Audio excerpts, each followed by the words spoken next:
He has always been considered a dark mage, a cursed individual in the eyes of the people of this Isgard empire. But in reality, Kim Min-jun is a person from modern Earth 4.0, just that he was captured here by the Saintess and assigned all sorts of tasks. On the day, everyone is eagerly awaiting the parade outside. It is also the time Min-jun returns to his world. The Saintess also waits for his return. She calls him by the name Min-old. It turns out that Isgard's final threat was eliminated thanks to Min-jun. The Saintess wants to thank him on behalf of the Empire, but he doesn't bother to listen. The only thing Min-jun needs is for her to fulfill her final promise. Through the conversation between the two, it can be seen that neither side likes the other. The Saintess seems unwilling to lose this loyal dog. She constantly lures and tries to keep him by offering benefits for staying. But Min-jun is completely uninterested in those things. He just wants to go back and work. Being here is already enough. The Saintess still doesn't give up and continues to act regretful. If you stay for the benefit of the Empire, I promise you will be compensated for all the hardships you have suffered and more. He really can't stand this fake face anymore and immediately exposes that she is acting. Of course, the Saintess doesn't have to admit anything, but the question "what will you give me?" of Min-jun immediately puts her in a bind. This relationship is completely without consent. The Saintess is the one who forced Min-jun to come here and used him as a slave. She wants him to always be in the shadows and act as a henchman to clean up the mess for her. In short, Min-jun just wants to know if she'll let him go home. This Saintess's face must be made of a cutting board. She keeps saying that if he stays, she will give him anything he wants. A series of modern foods, from Korean fried chicken to boiled pig's feet, are listed by Min-jun. He misses those wonderful home-cooked meals, while here, he can only eat a few dry biscuits that are no different from animal feed. The Saintess is criticized, looking gloomy and affirming that she will improve it. And that's not Min-jun's biggest concern either. He really needs a high-end computer with superior specifications and the fastest internet connection possible. He hasn't even had time to collect the rewards for playing League of Legends day and night at home, so he needs to go back as quickly as possible.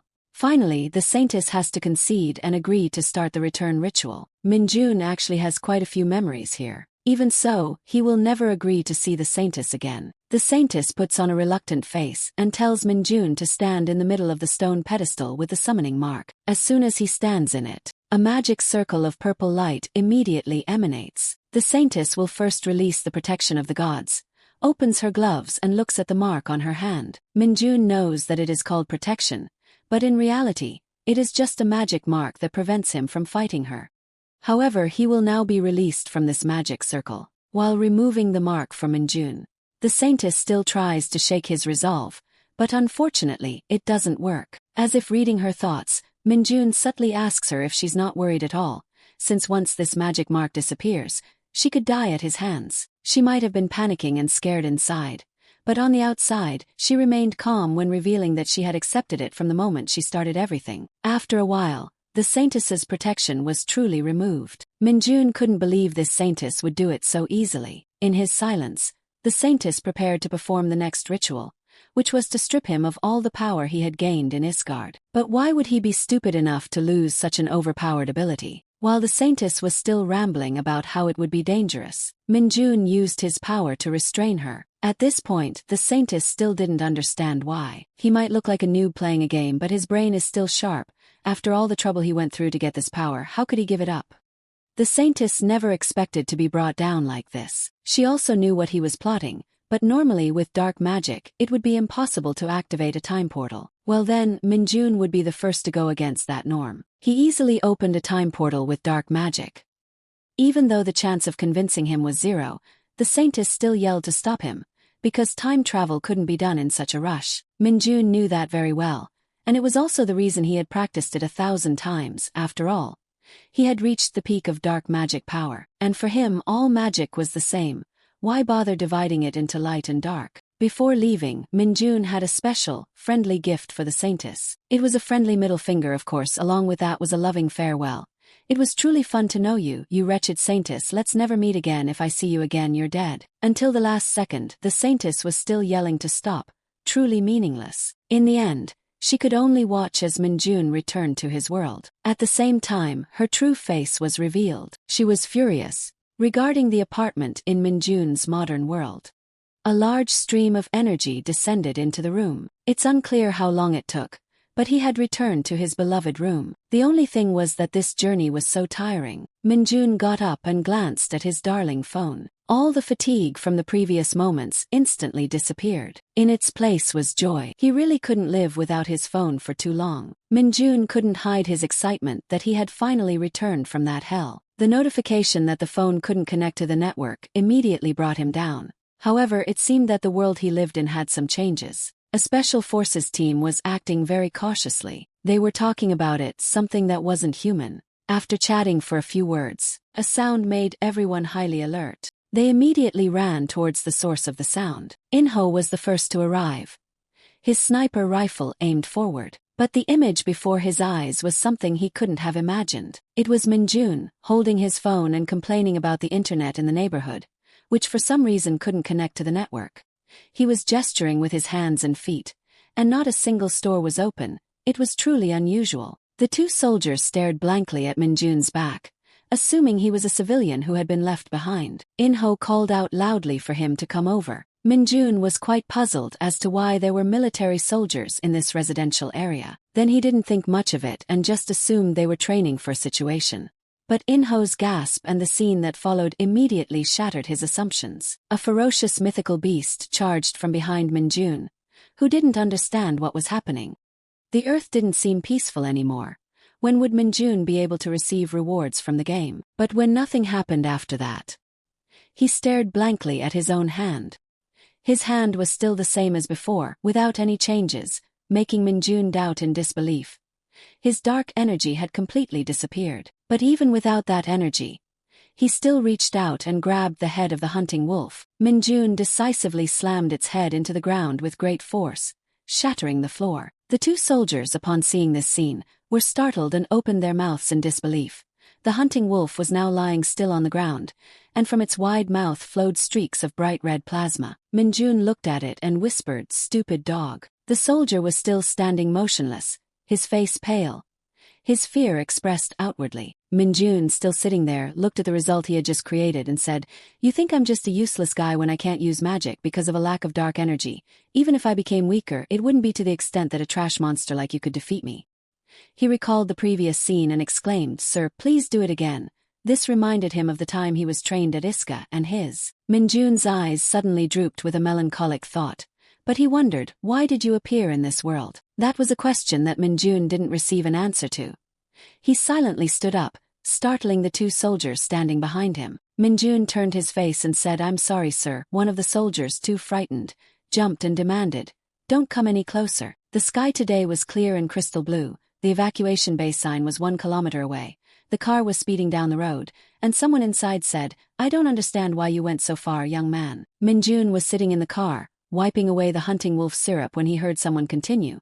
"But you could go to jail for that because the commander told us not to exaggerate this situation, so you can go." It was Choi In-ho who was driving while wondering, "But you really don't know what's been going on these days." Minjun nodded in response. "Yeah, I was abroad," he thought to himself, actually in another world. Minjun quietly realized that this was not the Korea he used to know. What had happened in these 2 years? The dungeon phenomenon appeared when he was about 7 years old. Monsters from the dungeons began to appear in real life. He remembered soldiers fighting them just like now. With the appearance of dungeons, awakened superhumans appeared. With abilities superior to ordinary people, they joined the newly established Hunter Legion at the military base and quickly wiped out the monsters as soon as they appeared. So before being summoned by some crazy saintess, Korea was no longer dangerous in the residential areas. After a moment of thought, Minjun sighed and judged for himself, "Wait, is it possible?" He looked at the phone screen with a message saying that he couldn't connect to the network and thought to himself, "Powerful dungeon fighters.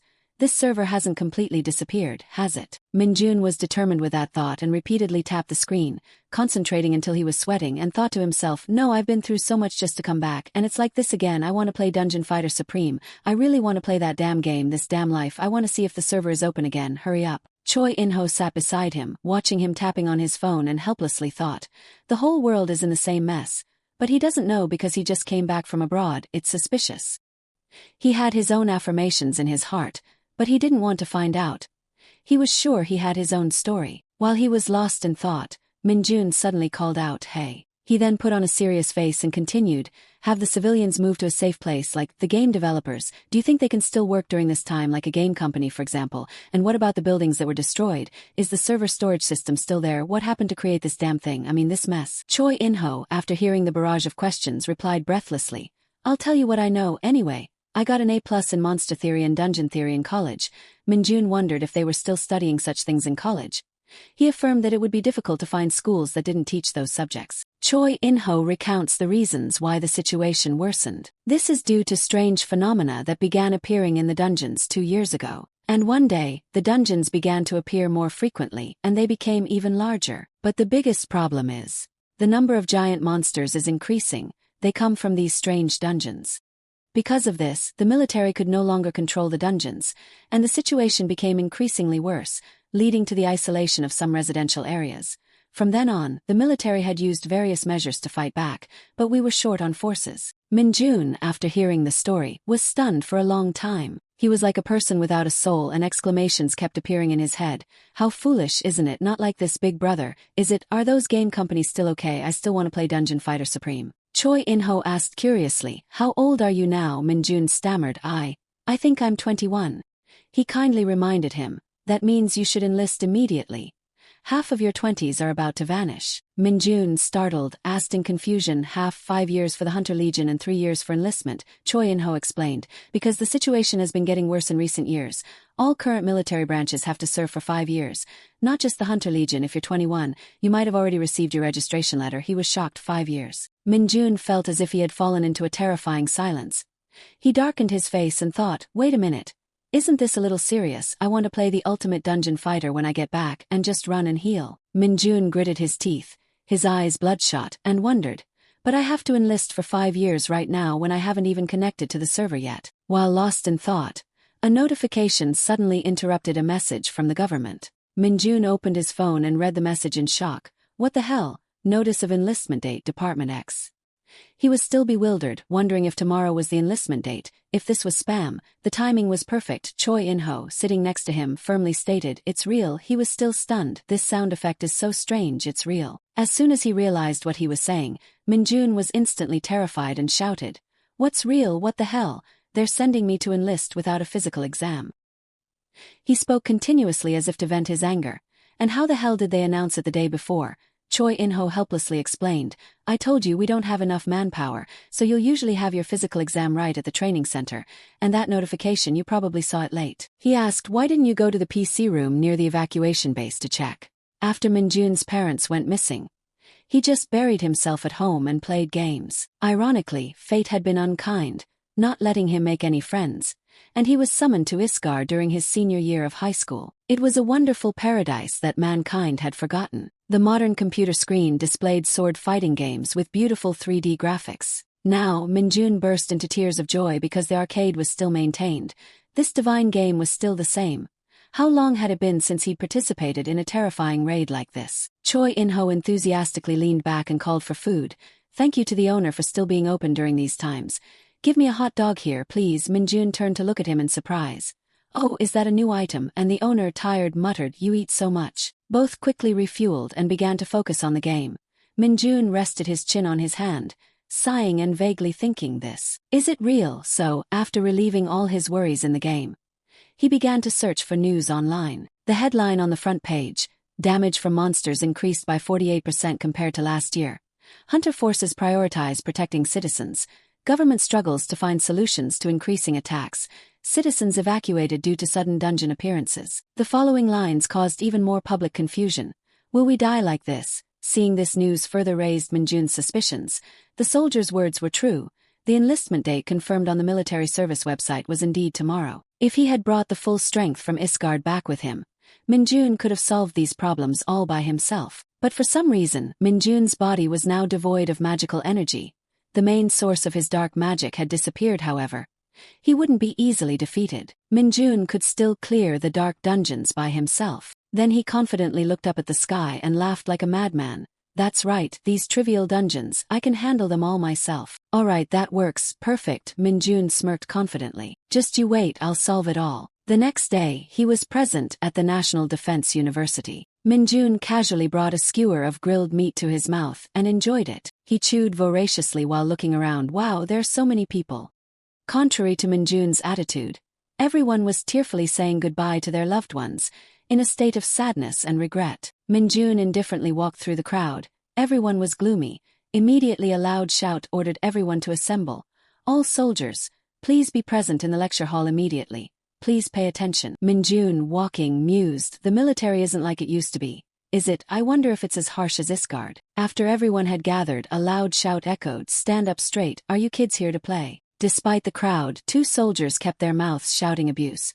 Do you want to crawl like worms? Straighten your heads. Don't look to the sides. Stick close to the person in front. Push harder. Act like you're going to push him to death. Do it. The soldiers walked in a daze while Minjun was greatly amused, opening his mouth wide at the harsh atmosphere here. That voice is so weak.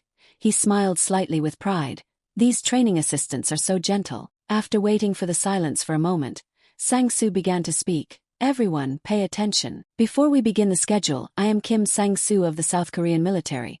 Anyone who has hunter abilities but hasn't registered with a hunter military, raise your hand. As you all know, hunters are treated differently from the norm. The basic salary for a second-class soldier is 3 million won. But the response was a terrifying silence. Oh, no one. Sang-soo sadly furrowed his brows. The question was just for show. Don't worry about it. Next. A soldier behind him quickly interjected. Major General, there's one over there. Sang-soo looked around in surprise, searching for a trace. What? Who? The soldier behind him immediately shouted into the microphone. The one who raised their hand. Step forward immediately. Minjun eagerly stepped forward and shouted back, yes. Immediately, he stomped his foot down hard, causing the ground to crack. Minjun immediately leaped high into the air, causing the surrounding soldiers to be stunned.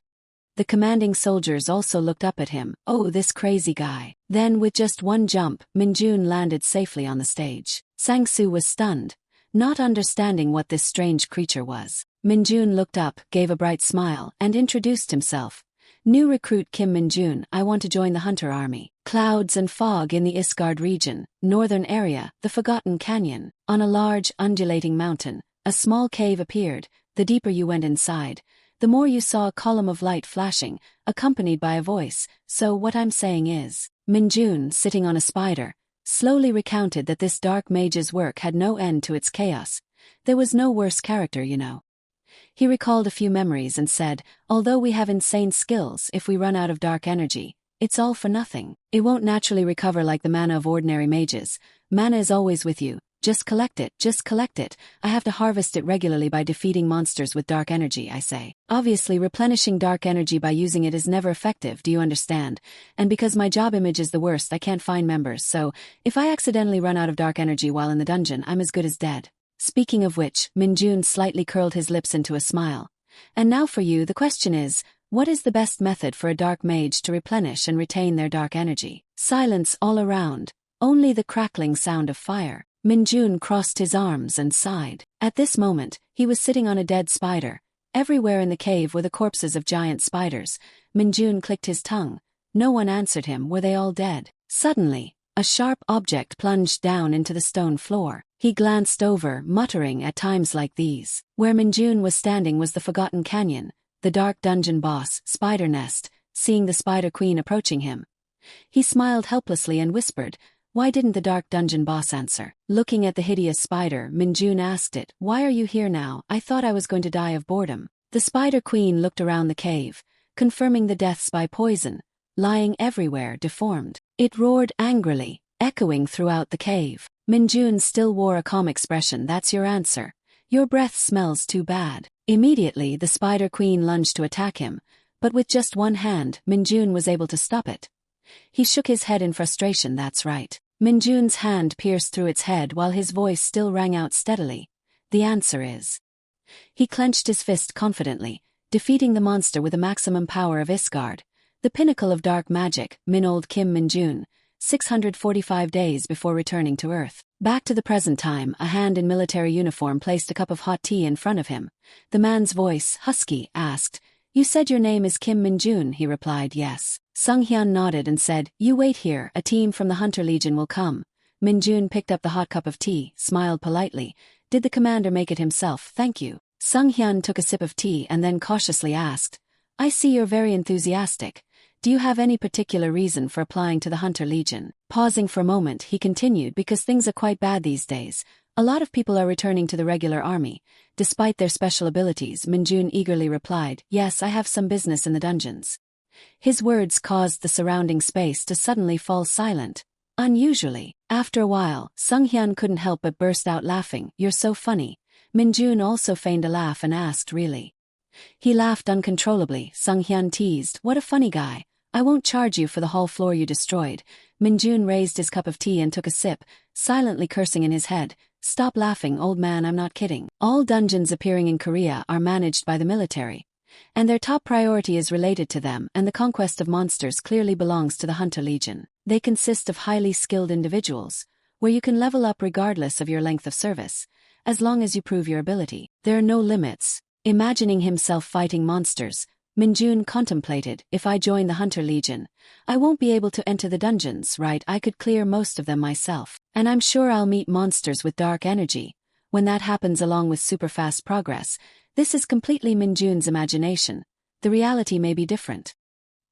He grinned, hiding his smile behind his cup of tea. I don't have the ability to recover my lost strength. Placing the empty cup down, Minjun was thus lost in his thoughts. I can achieve 10 stars in 5 years. This is impossible, and clear as many dungeons as possible. Then the dungeon warrior forces can relax and develop a fourth awakening. He rubbed his chin while wearing a cunning smile. I'll become a high-paying public service hero. A perfect plan. At the same time, a knock came from outside. The tall man walked in, stood straight, and shouted, Sergeant Lee Roca of the Hunter Legion reporting. Sung Hun smiled gently. You're finally here. This is the recruit we reported. Minjun was slightly surprised listening to them but could only wonder inwardly.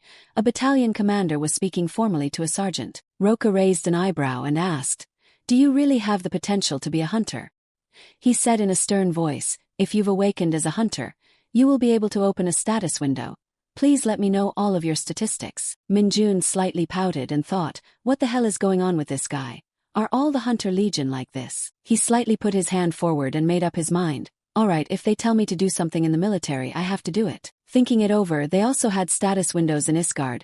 I hardly used it at that time because it only provides you with the numerical values of your statistics and abilities. I wonder how it is here. Minjun pressed his hand on the screen in front, and his mouth slightly smiled, calling for the status window. But then Minjun suddenly froze. Roca asked, what is it? Tell me what you see. On the blue screen, a red line of text was displayed.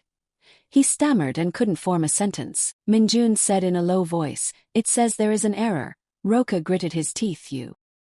His face was no longer patient, and his voice became noticeably colder. Are you kidding me? At the same time, somewhere in Gyeonggi-do, the Hunter Legion training center, from the battalion commander's office, a familiar deep voice resonated. It's been a while. Sunghyun stood with his hands clasped behind his back, a slight smile on his face. I last saw you in Wachan, so it's been about 10 years, hasn't it? I didn't think I would meet you here.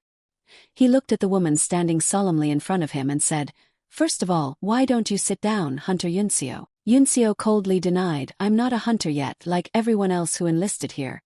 I'm just a shinping. She maintained her solemn appearance and replied, I can consider myself to say that, but if you called me here because of my father, I do not want to be treated specially during my training. Sunghyun chuckled softly.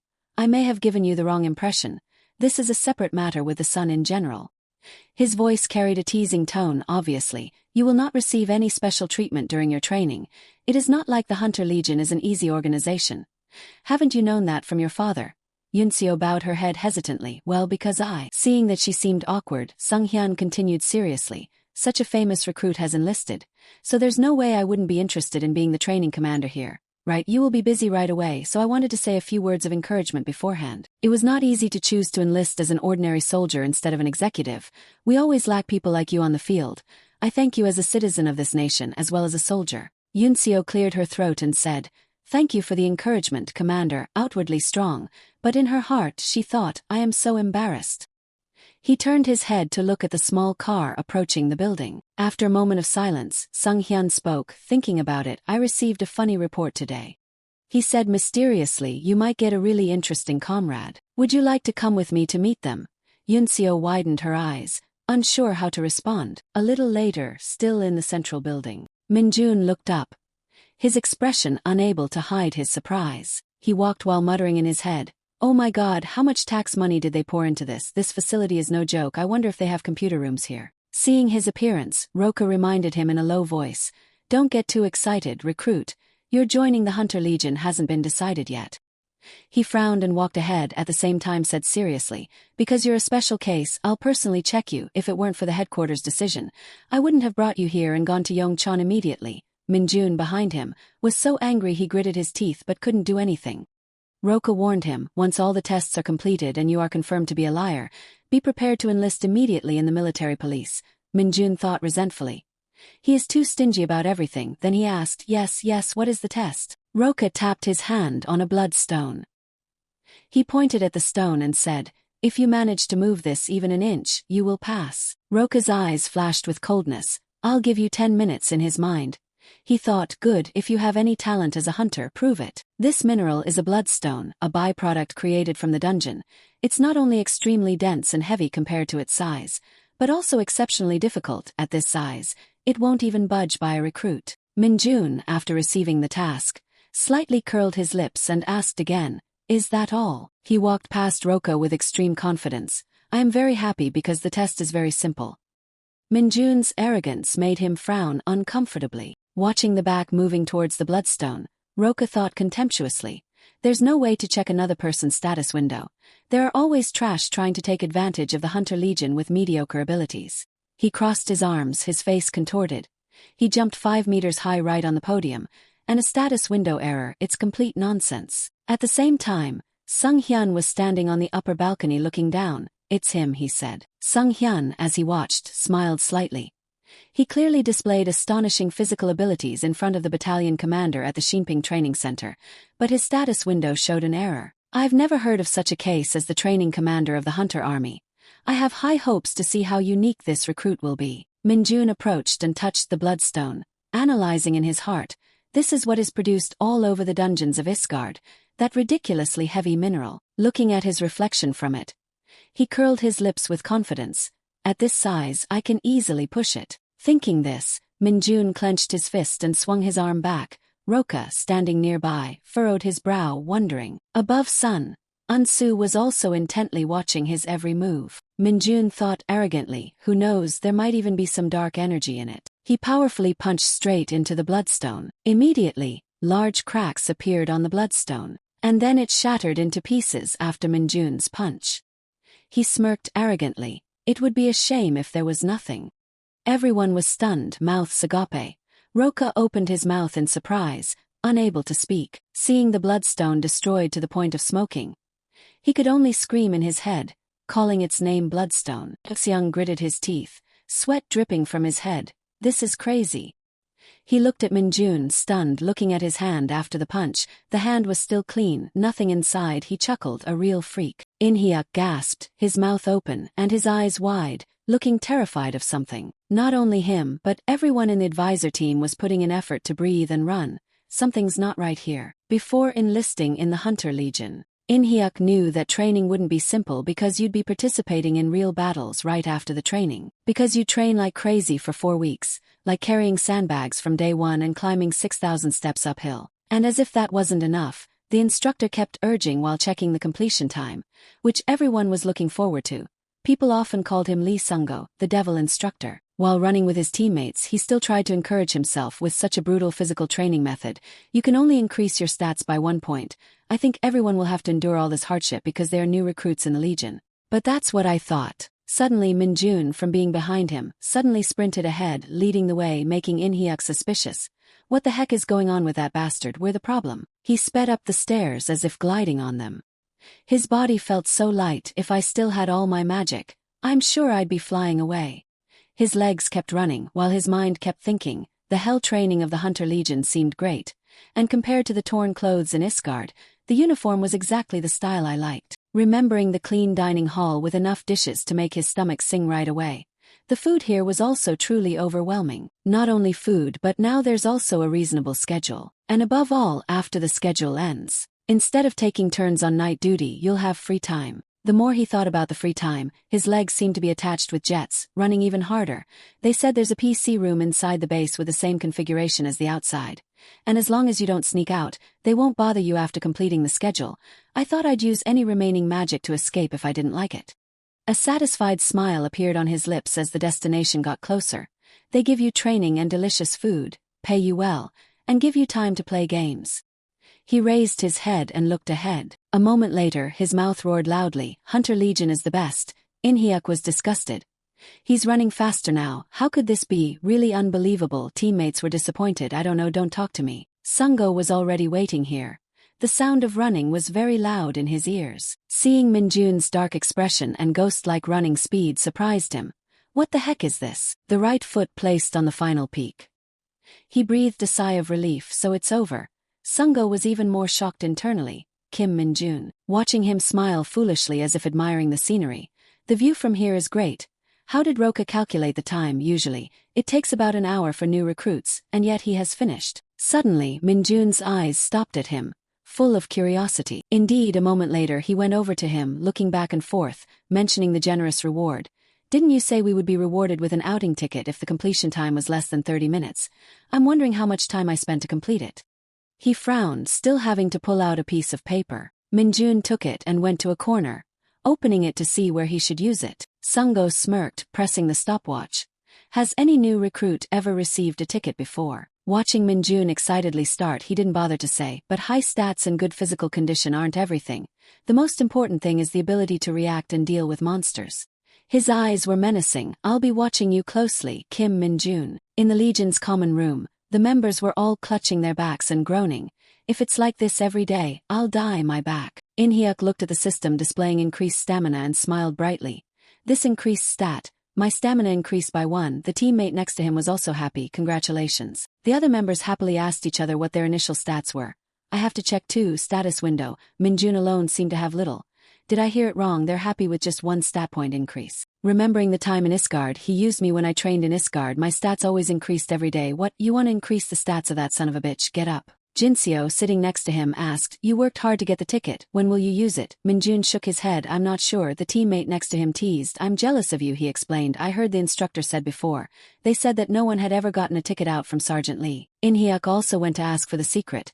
Do you exercise regularly? Jinseo was excited. It's unbelievable. He suspected these people were laughing and talking to him. The time in Isgard had haunted his mind when he was a dark mage. People in Isgard didn't want to make eye contact with him because they thought it was an ill omen. Where's the restroom? Seeing the teammates here so friendly made Minjun think differently. Communication isn't as bad as I thought. In-hyuk tempted. The PC room is open. Are you going? Jinseo refused. I don't have the strength to play anymore. He, upon hearing the word PC, immediately stood up. The PC room is open. Huh, why didn't you tell me sooner? Moments later, he was immersed in the PC room, as if he had returned to his own real world. He calculated that since it was 9 o'clock, he should get at least 2 hours of sleep. Back in Isgard, he never got enough sleep. In Isgard, sleeping for an hour was considered a luxury. 2 hours was considered a huge reward. Minjun's hands became more skillful at playing games. I'll dispel the daily fatigue with these game matches. The opponent has to be wary. Is he playing League of Legends? There are still people playing that game. Under the scorching sun, Sungo's mouth was still shouting commands. Don't increase the distance, maintain the speed. If any new recruits can't complete 40 kilometers in 2 hours, they won't get breakfast. Understood? Everyone in unison. Yes, sir. Minjun, satisfied, took a sip of water. I reached the maximum level yesterday. Sangyong, standing next to him, gasped and looked at him, still handsome and radiant. Kim Minjun, you didn't even sweat a drop. He waved his hand. It's just a walk. He was skeptical. But did you really play games all night and sleep 2 hours for these 4 weeks? Are you a monster or something? He feigned annoyance when called a monster and pretended to pour out the water. Monster, I was going to bring water to share with my beloved teammates. I guess you don't need it. He frantically put his hand out to catch it. I only said that you have a freakish physique, sir, my beloved teammate. Everyone, like chickens, cried and begged him for water. Please bestow holy water upon us. Minjun chuckled. You guys are like chicks. The joy was short-lived. A powerful footstep resounded. Myonkian's low voice announced, Pay attention. Everyone turned their gaze towards him to listen. Lieutenant, very disappointed in all of you.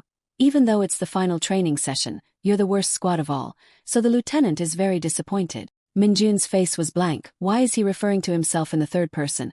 He continued to announce, if you are deployed to fight after the training, I guess half will die in a month and a half. Do you think I'm lying? His face was stern and terrifying. With that kind of thinking, do you think you can complete the final training phase, custom dungeon training? Wait a minute, what is custom dungeon training? Usually, the dungeon disappears after you defeat all the monsters and the boss, but sometimes, there are dungeons that still exist. In that case, it will become a changing dungeon and change its internal structure daily.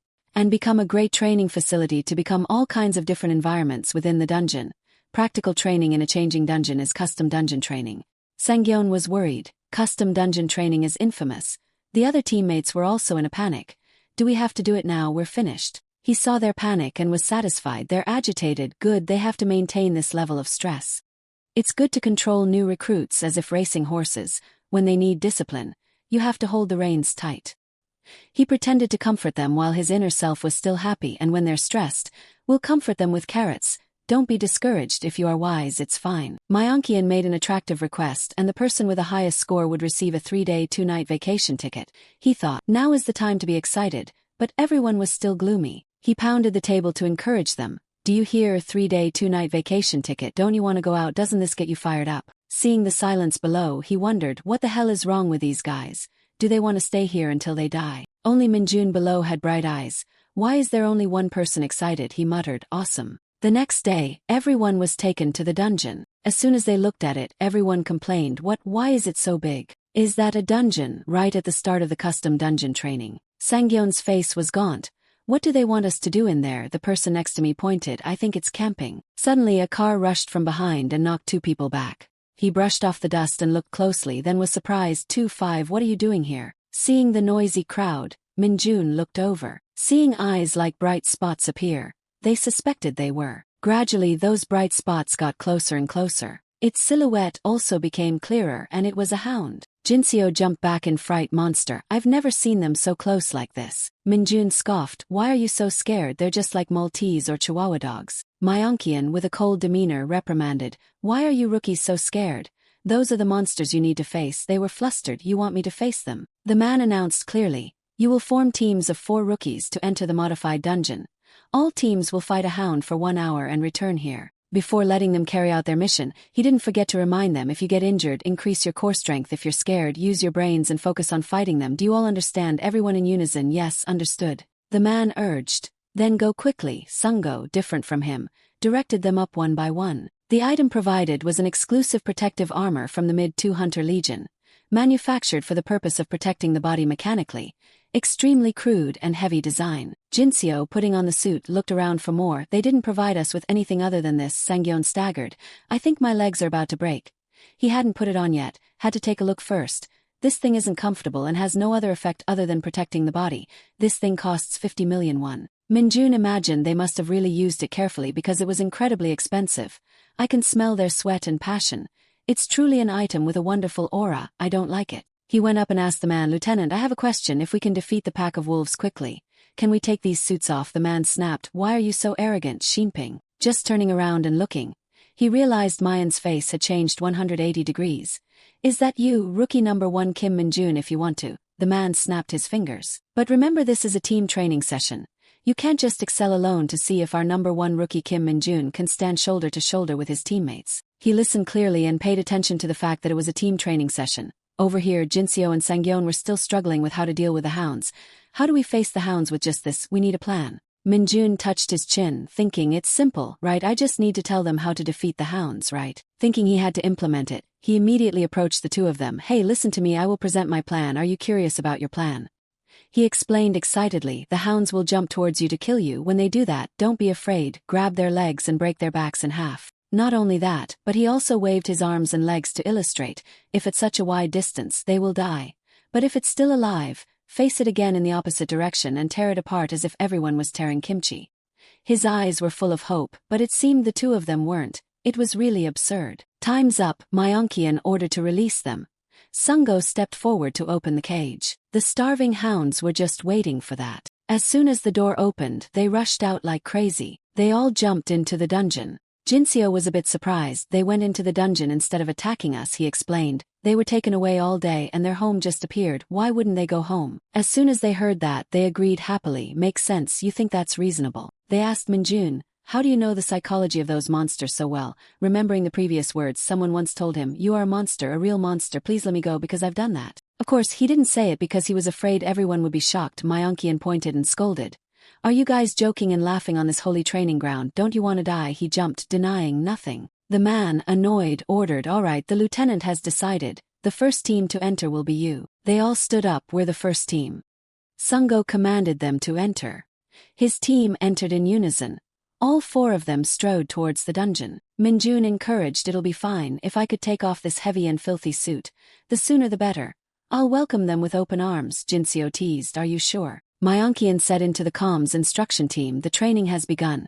Prepare to control the situation if things go out of control and the rookies are in danger." The instruction team quickly acknowledged the order. "Understood, Lieutenant." Just as he finished speaking, they saw the members of Minjun's team enter. Hojin reported the situation. "Sergeant Kim Minu, the rookies have arrived. There is one team of 4, no others." Hanjun trembled. "Anything else?" Hojin continued to watch. "That guy is with them, Kim Minjun." He paid special attention to Minjun. "You're here, Kim Minjun, a special target to watch. The rookie who showed the most outstanding strength in the first round." But he thought he had forgotten the eyes that were still shining in the dark. His scores in the past 4 weeks were excellent. But can he stand out in the dungeon this time? The hounds, hidden behind a layer of ice, ran in a line, rushing. Minjun looked around, thinking, are they ready to come out yet? They must be very impatient. Their silhouettes had appeared, but he didn't have a hint of fear. "I can end it all by breaking their heads when they pounce, but the other teammates don't have any combat experience, right?" He reminded himself to worry. "They are coming here." Sangyeon was stunned. "What's coming?" He smiled mysteriously. "What do you think if it's a bunch?" The starving hounds rushed forward with their mouths open, revealing sharp fangs. Jinseo stepped back in fear. "They're here," he reassured. "Don't be afraid, our protective armor is very strong." Minjun charged to the front. "I think I'll go first, you guys. Which one wants to charge in first?" They didn't understand, they just found his appearance very annoying. And then they poured all their energy into jumping. A monster lunged at Sangyeon, growling, causing him to slip. Minjun was attacked by a monster that wanted to bite his leg, but his nimble body dodged it. "What's up?" He decisively punched the hound in the mouth, causing it to fall backwards and moan. After struggling, it left the game. Jinseo wasn't so lucky. He was bitten on the arm by a monster and cried for help. "Everyone save me." Its eyes were ferocious, threatening anyone who wanted to intervene. "But who is Minjun?" He kicked it away lightly. Its body hit the ice and through the fur also had to leave the field. He told him that if they bite you, you must fight back. It will think you're a small prey if you keep being scared. He accepted the advice. "Yes, I understand," he teased. "Why do you use honorifics when we're teammates?" The boy realized and panicked. "Sorry." Minjun reprimanded. "If the situation had happened just now, the 2 of you would have been dead for sure. We are more numerous than them, so use it as an advantage and put pressure on them." In-hyuk agreed. "That's right, if you put pressure on them they will be terrified. Keep pushing them and wait for them to calm down." Hojin was amazed by a beautiful scene of him fighting 2 monsters alone. "Is he really just a rookie?" Hanjun pointed. "Are you talking about Kim Minjun?" He explained, usually the fear of rookies will prevent them from doing anything, but with Kim Minjun's guidance, they have escaped fear. He looked at Minjun as if nothing had happened. Could that guy be the Legion Sergeant Hunter who had regressed to the day before he enlisted? He was stunned. Things like that only exist in novels. Hanjun praised. Anyway, he not only tried to solve them with his strength but also had the ability to lead by encouraging his teammates and cooperating with them. So, Kim Minjun deserves the highest score, the rest will get the average score. Seeing that the situation looked promising, the 2 of them showed up. "Good job, you guys go out this way," Jinseo innocently asked. "Are the instructors here?" Everyone followed Minjun and probed. "You guys secretly gave us the score, right? Can I get a vacation yet?" Then he turned around and shut his mouth. "You think we'll tell you?" He snickered. "Do you guys care about rookies? You guys are like a big tsundere." Ho trembled when he heard that. Tsundere. The firm footsteps stopped in front of the dungeon. The dungeon door shook violently, causing their group to stop. Hanjun shivered when he saw the door narrowing. Sergeant Kim. Ho trembled. "It's him," quickly reminded. "Turn on the radio to broadcast to the outside. Hurry up." Jinseo still couldn't figure it out. Did something unexpected happen? Is there an earthquake? Minjun understood, so he was very relaxed. "It's not an earthquake." He explained, "It's a changing dungeon. It's only changing at this moment." He covered his head. "So what will happen?" Suddenly, his eyes widened and his mouth was agape. "Wait." The door was fading away and closing. The exit was closing on its own. Jinseo's eyes widened in panic and shouted, "What the hell is going on?" Hanjun also looked back in anger. Couldn't help but curse. "Damn it." Minjun saw this and frowned, thinking that he guessed that it was too late to leave now. Inside the dark gate with the intense energy, he realized something was wrong. Next to Hanjun also shouted into the walkie-talkie, "Sergeant Kim Hojin, the walkie-talkie is not working. The dungeon is changing too fast." The person next to him also echoed, "It should be more than a month before the internal structure of the dungeon changes again. Why is this happening? evacuate the kids to a safe place first. Inside the dungeon gradually cracked. Hojin stood with his hands on his hips looking at the crowd. The surroundings were still collapsing while announcing, as you can see, there was an unexpected incident in the dungeon. After that, he reassured the crowd, but don't worry, we'll wait here for about an hour and observe whether the exit will open again. They also chattered while Hojin was still nervously sweating. Really, just wait an hour and we can get out. That's good. I thought we would be stuck here. I was so panicked. Hearing them say that, he could only force a smile and add, I bet the people outside are also considering the situation. The command will come up with the appropriate solution, so all we need to do is calmly wait instead of worrying. Behind Minjun, he also folded his arms and looked on with some suspicion. Is that so? His face was somewhat suspicious, thinking that the reason they continued to train here was because they were sure that this dungeon would not have any unexpected situations like this. In front of them was a door that was tightly closed by chains and locks. A really worrying unexpected situation when the entrance to the dungeon suddenly closed. Suddenly, Han Jun rushed over, making him pay attention. Sergeant Kim Ho-jun. He looked at them whispering to each other, thinking that as he thought, the coach realized that the situation didn't seem too good. Han Jun secretly glanced and muttered, Sergeant Kim Ho-jun, you're going to. Ho-jun quickly interrupted, wait, go somewhere else first. He realized that they reacted calmly, but most likely there was no practical guidance for such situations. He folded his arms and stared at them while falling into thought. If this dungeon turns into a closed dungeon, it might be harder to defeat than I thought, but it's just a complex situation, not the worst because I'm here. The other two were standing deep in the cave talking to each other. Yes, this is the worst case. Hojin's expression was a little worried. His hand touched his chin and muttered, I'm sure you already know that this dungeon has turned into a closed dungeon. Han Jun also shouted, what? He panicked and kept saying, if it's a closed dungeon, is it really a closed dungeon? Really, no one warned about this, damn it. Next to him he unhappily reminded, you don't have any idea, what were you going to say earlier? Then Hojin still calmly looked around. There are two cases when the dungeon entrance disappears. The first is that the dungeon disappears. The dungeon will automatically disappear after being defeated. His face was a little more serious and added, and the second case, the closed dungeon, the gate disappears when someone else enters. Next, Hojin thought of the dungeon tunnels. When we were in the dungeon, it had transformed into a closed dungeon. That means the gate has disappeared and there will definitely be many monsters appearing. The only way to escape the closed dungeon is to defeat each monster in the dungeon. Han Jun's eyes were full of panic when he realized that means. He looked up and confirmed, that's right, there's no way to get support from outside. After coming back, Hojin fell into thought about the current team. 4 rookies with no combat experience and 2 instructors. He turned to look at the team following behind, filled with worry. The 6 of us have to conquer this dungeon. Just as I thought, since informing them about the reality of the situation, they've all become tense. We don't know what monsters will appear. If things go wrong, this could be the end for all of us. He looked at his hands, his brow furrowed in determination. But we can't just sit still. We must keep moving while we still have energy. It would be better if the instructors were fully equipped. He thought ahead, an orc emerging from the cave and sinking into thought. With the current situation, even goblins alone could wipe us out, since it'd take over 10 minutes to take down one. Then, Hojin turned to look at Jinseo again. The most feasible and realistic plan is, they would wear custom-made armor, utilizing the protective clothing that the recruits were equipped with. He gritted his teeth, somewhat annoyed by those heavy and stupid outfits. Then, he imagined using him as bait for the orcs. If we used our defensive abilities and had the recruits go first, the instructors could defeat the monsters while they're being held off. At this point, Ho-jun hesitated and turned to look back, but the recruits behind, being watched, were a bit embarrassed and lowered their heads. Next, he remembered their arduous training process, but until now, these bastards had trusted us and endured the tiring training. As an older brother, using my younger ones as meat shields. Right after, he decided to take the lead. His self-respect wouldn't allow it. Below, Minjun calmly observed his surroundings. The recruit in front of him gritted his teeth, filled with worry. We were in the last week of training and still encountered a dungeon incident. Suddenly, he seemed to sense something and widened his eyes. He stopped and looked around, making Hanjun also confused. He was suspicious, making him wake up as well. Is something wrong? Recruit Kim Minjun. Immediately afterward, a growl resounded, causing the entire team to panic. In front, Hojin grabbed his neck and squeezed, his body leaning back and crying out in pain, "Instructor." He fell to the ground, his mouth continuously frothing white, veins bulging. Seeing this, he quickly ran over in panic, Sergeant Kim Hojin behind him. Minjun also reached out to stop him. Don't run.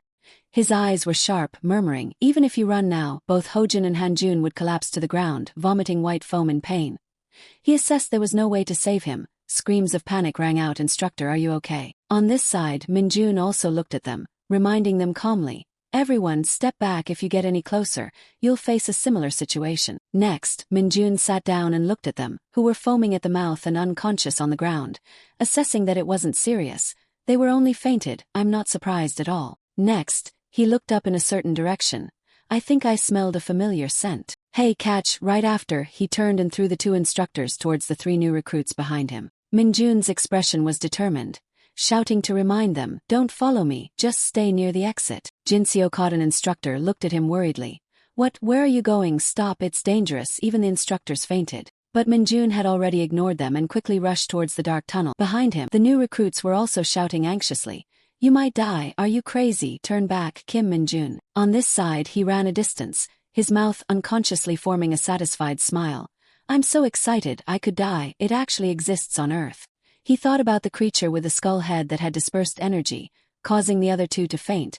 The dark energy was the reason the two instructors fainted. Minjun's expression was excited as he charged forward. It's not surprising that even the awakened instructor fainted. Then he thought about the mage who summoned the legion. Even the people of Isgard were covered with a special protective layer to protect them from dark energy before facing the monsters. The more he thought, the more excited he became. His eyes held a satisfied smile. It's even more dangerous for ordinary people, however. Minjun thought about a phone and a power outlet, assessing that for dark mages, dark energy is equivalent to a charger for a dead phone. In front of him, a giant stream of energy was swirling. He yelled, cheering. "Here it is, a swirling source of dark energy." Below it was a glowing stone. He cautiously stepped in. Inside it was pitch black. Minjun stood silently, observing his surroundings. "It's too quiet. I can't find any trace of monsters around here." He hesitated a bit. However, Minjun looked up, his mouth unconsciously smiling with satisfaction. Above, the beast was growling, clinging to a pillar of stone, its mouth drooling as it looked at him. Minjun exclaimed, "You thought that with your stench of dark energy you could hide in front of a dark mage." His expression was somewhat joyful. He raised his hand and touched his chin. "I didn't think I'd meet you here, Dark Hound." It saw this and growled angrily, explaining about this dark purple creature. Dark hounds naturally can't be equated with dogs just because they have that name. They're a species that completely overwhelms normal hunting dogs. He recalled the time he was chased nearly to death by it.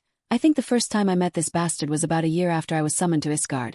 I almost died because I had never seen a monster like that on Earth and I tried to attack it." Now it lunged towards Minjun, but he remained calm anyway. "I'm very happy to see a familiar face." Immediately afterward, he bared his teeth, planted his feet and smiled. "Now then." With a punch, he sent the dog flying into the wall. "Thanks for the meal." Making the dog get knocked back so hard a few of its teeth got knocked out. "Here, your dark energy." Dark energy surged around. His expression was somewhat judgmental as he looked at the syrup on his hand. "The smell of blood is still disgusting." The stream of energy surged again at random. Minjun's hand reached out, his face calm, a giant dark energy pouring out after it died. That's why dark hounds are so hard to beat, because its blood is poisonous. When ordinary people come into contact with it, their skin will rot. Then he sucked the giant energy into his body. His hand reached out, absorbing all that dark energy. His face smiled enthusiastically. His body also noticed the obvious changes. Of course, it had no effect on the dark mage. Inside, the phone is also gradually displaying the battery level. It feels so excited to absorb dark energy for the first time after such a long time. "I think I've charged about 5. His face was somewhat determined, his hands still continuously absorbing energy. But how could dark hounds, which can usually only be found in Isgard, be present in a place like this? I thought that the monsters on Earth had absorbed dark energy. Then, Minjun remembered Hojin and Hanjun who had passed out before, but based on how the instructors reacted, it was probably the first time this had happened. Moreover, there was no mention of dark energy or this bastard during the monster training at the center. It's unlikely that dark hounds can travel back and forth between spatial dimensions. He thought back to himself when he reached out to open the dark gate. That could only be the result of people like himself, people who have reached the pinnacle of dark magic. At this point he thought about the saintess. She was clasping her hands in prayer, or it was because of the saints, those who could use the power of God. It's not a skill that anyone can use. Then he retracted his hand, his eyes somewhat scrutinizing, wondering if he was overthinking things. Is this the first time dark hounds have appeared in Korea? Has this really never happened before? Then he stood on the ledge, put his hand on his forehead, and looked down at the corpse of the dark hound below. So where's its corpse? I need it to write a report.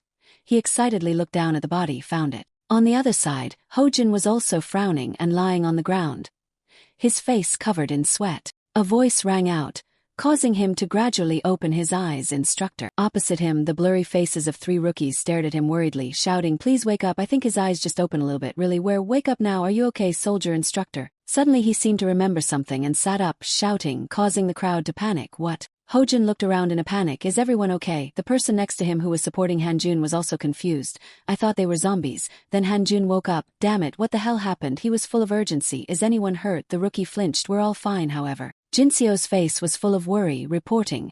Kim Min-jun went deeper into the dungeon by himself. He shouted worriedly, "What?" He was still confused, so what happened was inside quickly explained to Hojin. Knowing this, he worriedly grabbed Jinseo's shoulder and shook him repeatedly. So that bastard acted like that. He hesitantly replied, "Yes, that's right." Hearing that, he clenched his teeth, growling angrily and worried in his heart.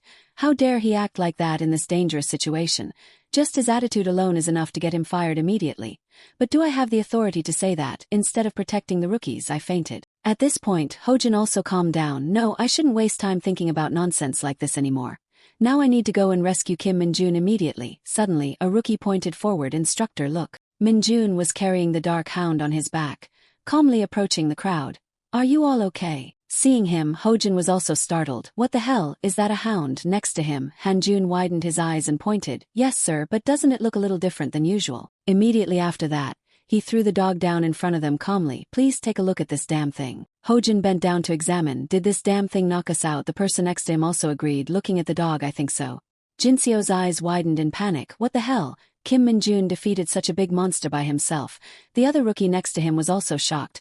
If the one we defeated was a light one, this one must be a heavy one. Next to Min-jun, he smiled widely, raised his hand to wipe his forehead. I won't think about this anymore. Suddenly something lit up, drawing his attention. In front of them was a dungeon gate.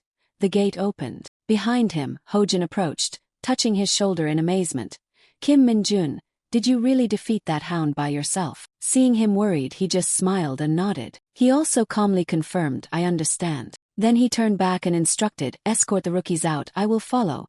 Hanjun also nodded in confirmation. Yes sir. The 3 rookies quickly stepped out of the gate. Hojin stood there silently watching. He sighed. Kim Min-jun, once you're out, I want you to report the details of everything to the lieutenant. Min-jun was also calm. He sighed, closed his eyes, lifted his hat off his head in annoyance. Don't forget anything, including how useless your instructors are. Then he covered his face, opened one eye and peeked at him. Anyway, we were knocked out and the rookies had to take care of everything themselves. We have no defense even if we're sent to a military prison. Suddenly he made a suggestion that surprised Min-jun. Well, thanks to you everyone is safe. I appreciate that. Immediately after that, he scratched his head and smiled in Hojin's amazement. You're making me so embarrassed. Saying that, he raised his hand and waited for the hat to be pulled down, urging, as a man, I have to admit when things go wrong. Anyway, we should go back. Then he turned and stepped out of the dungeon gate. Damn it. Now I don't know how to write about what made me unconscious. I'm probably going to lose sleep tonight. He also turned his head to look at the figure being praised in the last week of training. Well, it's time for me to go out too, isn't it? Suddenly a system frame appeared, startling Min-jun. The error has been fixed is displayed above. He looked at it with some confusion, frowning. What the hell is this? Error fixed? Anyway, what kind of damn error is this? His eyes were full of anger, glaring at it. This stupid system again. You're ridiculous. Like how? On the system table displays Kim Min-jun's stats. The founder of the Lumi Nuna Church is my favorite character. Strength 60, Agility 60, Endurance 60, Magic Power 10, Skills Possessed Rot Grade E. Seeing these stats, he also shouted in anger, something strange. Really, is that all? Then Min-jun realized in a panic, how the hell is it in the status window? He thought of Lumi, the character from the game, smiling gently. Lumi Nuna's Church is my favorite character. Lumi is a character in the powerful Dungeon Gladiator game. When I reached the peak of dark magic back in Isgard, I created that church as a joke to drive away those crazy people, those followers who were like hangers-on. Before that, the crazy people in the church had dragged him in. Mr. Minold, please rule the world with us. The Nanrude is my favorite character. What is that? I love that name so much, but he just looked at them and calmly refused. This is my style. Go find someone else to bother. Feeling a little bit annoyed, in the end it was just attracting more crazy people. He put his hand on his chin and seriously examined the stats. It seemed that he had become much weaker, the stats were worse than he thought. Minjun thought about his previous powerful status, able to unlock his dark space gate after his return, when he noticed that all his dark energy had disappeared. He thought about some kind of punishment for moving between dimensions. The system above emphasized, making him confused, skill, rottenness E. But out of his infinitely long list of skills, only one remained, and it was a low-level skill too. Minjun's face was a little doubtful. He frowned and thought, the effect of rottenness must be a stomachache, right? He thought about the novel he transmigrated into with some confusion. Damn, this isn't a third-rate novel, is it? It's really too absurd, making me want to throw up. Minjun's face was even more awkward as he crossed his arms and stared at the system board. I can't achieve any goals if things continue like this, but... His eyes were still calm, secretly thinking, I'm still the person who reached the highest level of dark magic when I was in Isgard, because I was able to achieve an absolute level in the past. It's not that I can't do it again. Next, he thought of the big company in the afternoon. Right now, he has a clear goal to restore his power as soon as possible, because the game company's development was delayed by the monsters. Currently, Minjun put his hand to his forehead and sighed. That can be done. Finally, he calmly walked out of the dungeon door. This was nothing compared to the time in Isgard when the only thing he could do was endure. Just wait, game company. The next morning at the center, the entire training center fell into chaos. Before that, Hujun and Hanjun pointed towards the closed dungeon and turned to look at Sunghyun in embarrassment, because the dungeon's gate had been closed during training, because the lieutenant had not given any clear instructions. The Black Hound was knocked down, while the instructors were helpless. Inside the center's locker room, the trainees sat there discussing, we must be cursed. When will we stop being stuck in this waiting time, with a series of crazy events happening in the previous training week? They should at least let us watch TV or something. This is really time-consuming. A person crossed his arms and was doubtful. Did Kim Minjun really catch that hound himself? Jinseo looked at him and smiled, confirming, it's huge. I even thought it was a cow, not a dog, the first time I saw it. That guy is still doubtful. The discussion continued inside the locker room. Don't you think Kim Minjun will be promoted to sergeant in the next 2 years? Haven't you heard about the Hunters Bureau promotion exam? I heard most of them are assigned as NCOs even after being there for 5 years. It seems there are even hunters assigned as private first class too, which sounds sad. In another room of the training area, Minjun stood at attention, put his hands on his forehead and saluted. Private Kim Minjun is here to report. Opposite Sunghyun also smiled and happily raised his hand in response. Attention, come in. Opposite Myonkian was bowing deeply. He also felt confused, Lieutenant. Immediately after that, he also smiled kindly.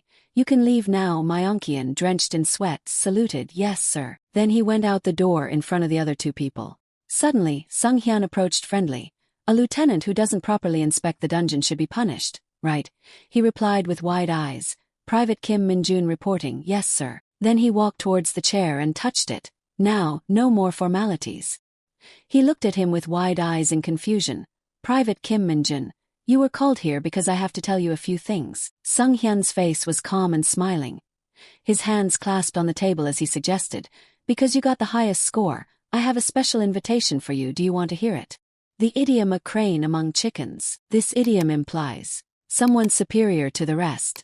Sunghyun rested his chin on his hands, thinking to himself. He really isn't an ordinary person. Unexpectedly, after living to this age, I still have the blessing to witness such a scene. But who would have known there would be a crane, only performing above average to look like the chickens? Sunghyun looked at him with a very expectant look. It's truly a national loss to rank a genius like this at the normal military rank, especially when they need to recruit personnel. Let's see. After a moment of silence, he decided to speak. I heard you want to be promoted as soon as possible, but according to our rules, privates are not allowed to take the promotion exam for another year. However, if you get an exception, it's a different story. Sunghyun slammed the table and shouted confidently. If you volunteer to join the Hunter Legion in Chorwon, I will use my training command authority to grant you this exception. He looked at the soldier more and more resolutely. If you go there, you won't have to wait another year. What do you say? After he finished speaking, both of them fell silent, not knowing what to say. Sunghyun smiled awkwardly and sweated while waiting for the result.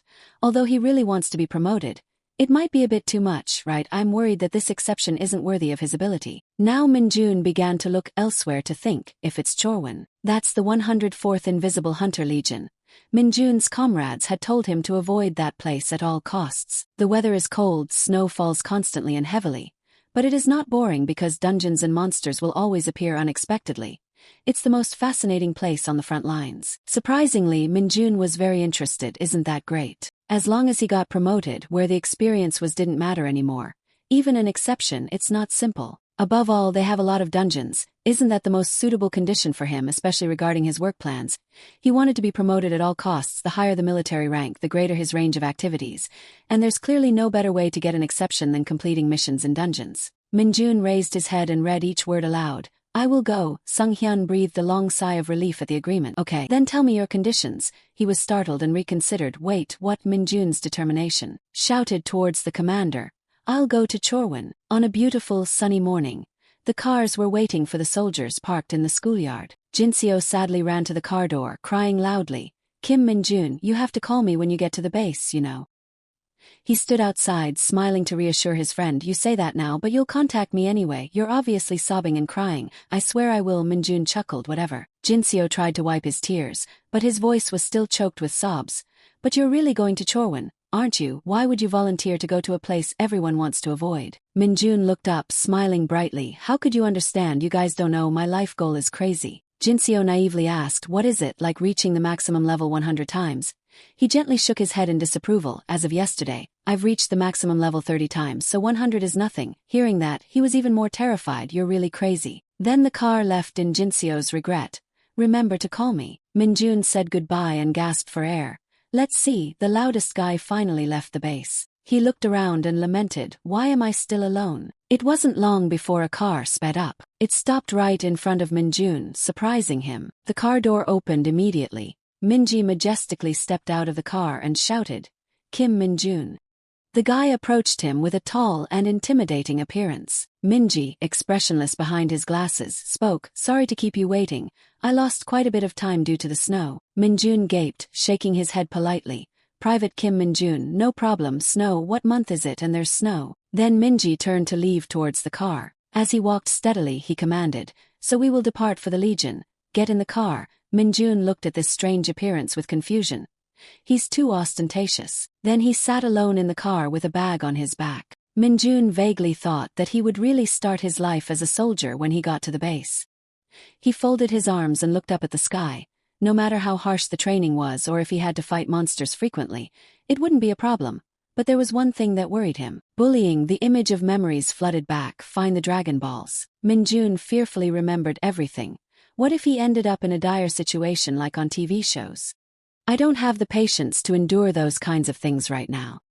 He sighed deeply and closed his eyes, but I guess I still have to endure it. As long as I get into trouble with my superiors once, I will be taken to military prison like an ordinary soldier. A house surrounded by walls finally appeared. The car gradually approached a sign for this area. Minjun, stunned, opened his eyes wide and looked up. There's actually snow here. Legion Hunter for Gangworld Province. Legion Hunter, 104th Division, 2nd Battalion. Getting out of the car, Minji led the way while Minjun cautiously followed. He stopped and opened a room door. Then Minjun was pushed inside with a brief greeting. Shinping. Teach him. The words made everyone in the room look up in surprise. Kentiguk were happy to see the newcomer, a recruit. They excitedly ran over to ask, what's your name? Minjun stammered and was a little shy. Private Kim Minjun. He immediately laughed loudly, praising, if you're Kim Minjun, you must be a super soldier as the rumors say, the bastard who defeated a hound with his own hands. Chote quickly threw the stuff to another guy in the room. Hey, open the recruit stuff. Minjun carefully observed everything. Are those the two leaders of the dorm? They were looking at him with a joyful attitude, as if they had just found a new toy. Chote continued to ask quickly, with your high score, you could have chosen to go to the rear guard. Why are you here? Minjun explained seriously. I heard that the front line is the best place to gain combat experience and the fastest way to get promoted. As soon as he finished speaking, Chote and Take were stunned and confused. Both of them chuckled. You're crazy. They started asking Minjun about his background. Do you have any sisters? I don't. What about a girlfriend? I've been single since I was born. That's unlucky, so show us your talent. He thought and calculated for a long time. My talent, if I show it, will they scram? Minjun decided to raise one finger. I'll do a one-handed push-up. Take gritted his teeth, intending to threaten. What kind of talent is that? These guys can do that crap all day. Chote quickly reassured. Don't get angry, Sergeant, just let him do it. Then both of them turned pale and broke out in a cold sweat. Minjun's fingers were clenched. his veins bulging. His standing push-ups astonished them. Take and Chote froze. Standing up, you can do standing push-ups. Does anyone in our platoon do that? That bastard probably can. 11, 12, 13, that bastard's a sergeant. But as he was showing off, Sungo approached.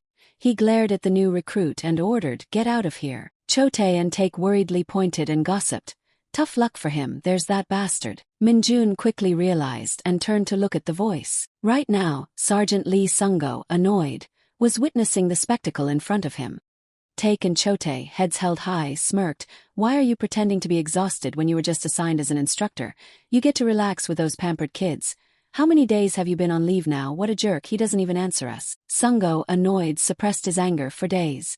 Okay, don't bother me and leave me alone. The two of them left, but not without leaving a parting shot. You're a wreck and we're leaving. 4 days is too much. Eat this, you bastard. He angrily watched them and cursed. They keep provoking me, but I'm not backing down. Minjun silently watched them leave. Then Sungo lay down on his bed and took a breath. He took out his phone and turned it sideways to look at something. The phone played a voiceover. As you can see, the volcano dungeon has a very high natural temperature that can cause immediate damage. Minjun worriedly looked around. Even in this small room, the bubbles of rank are still big.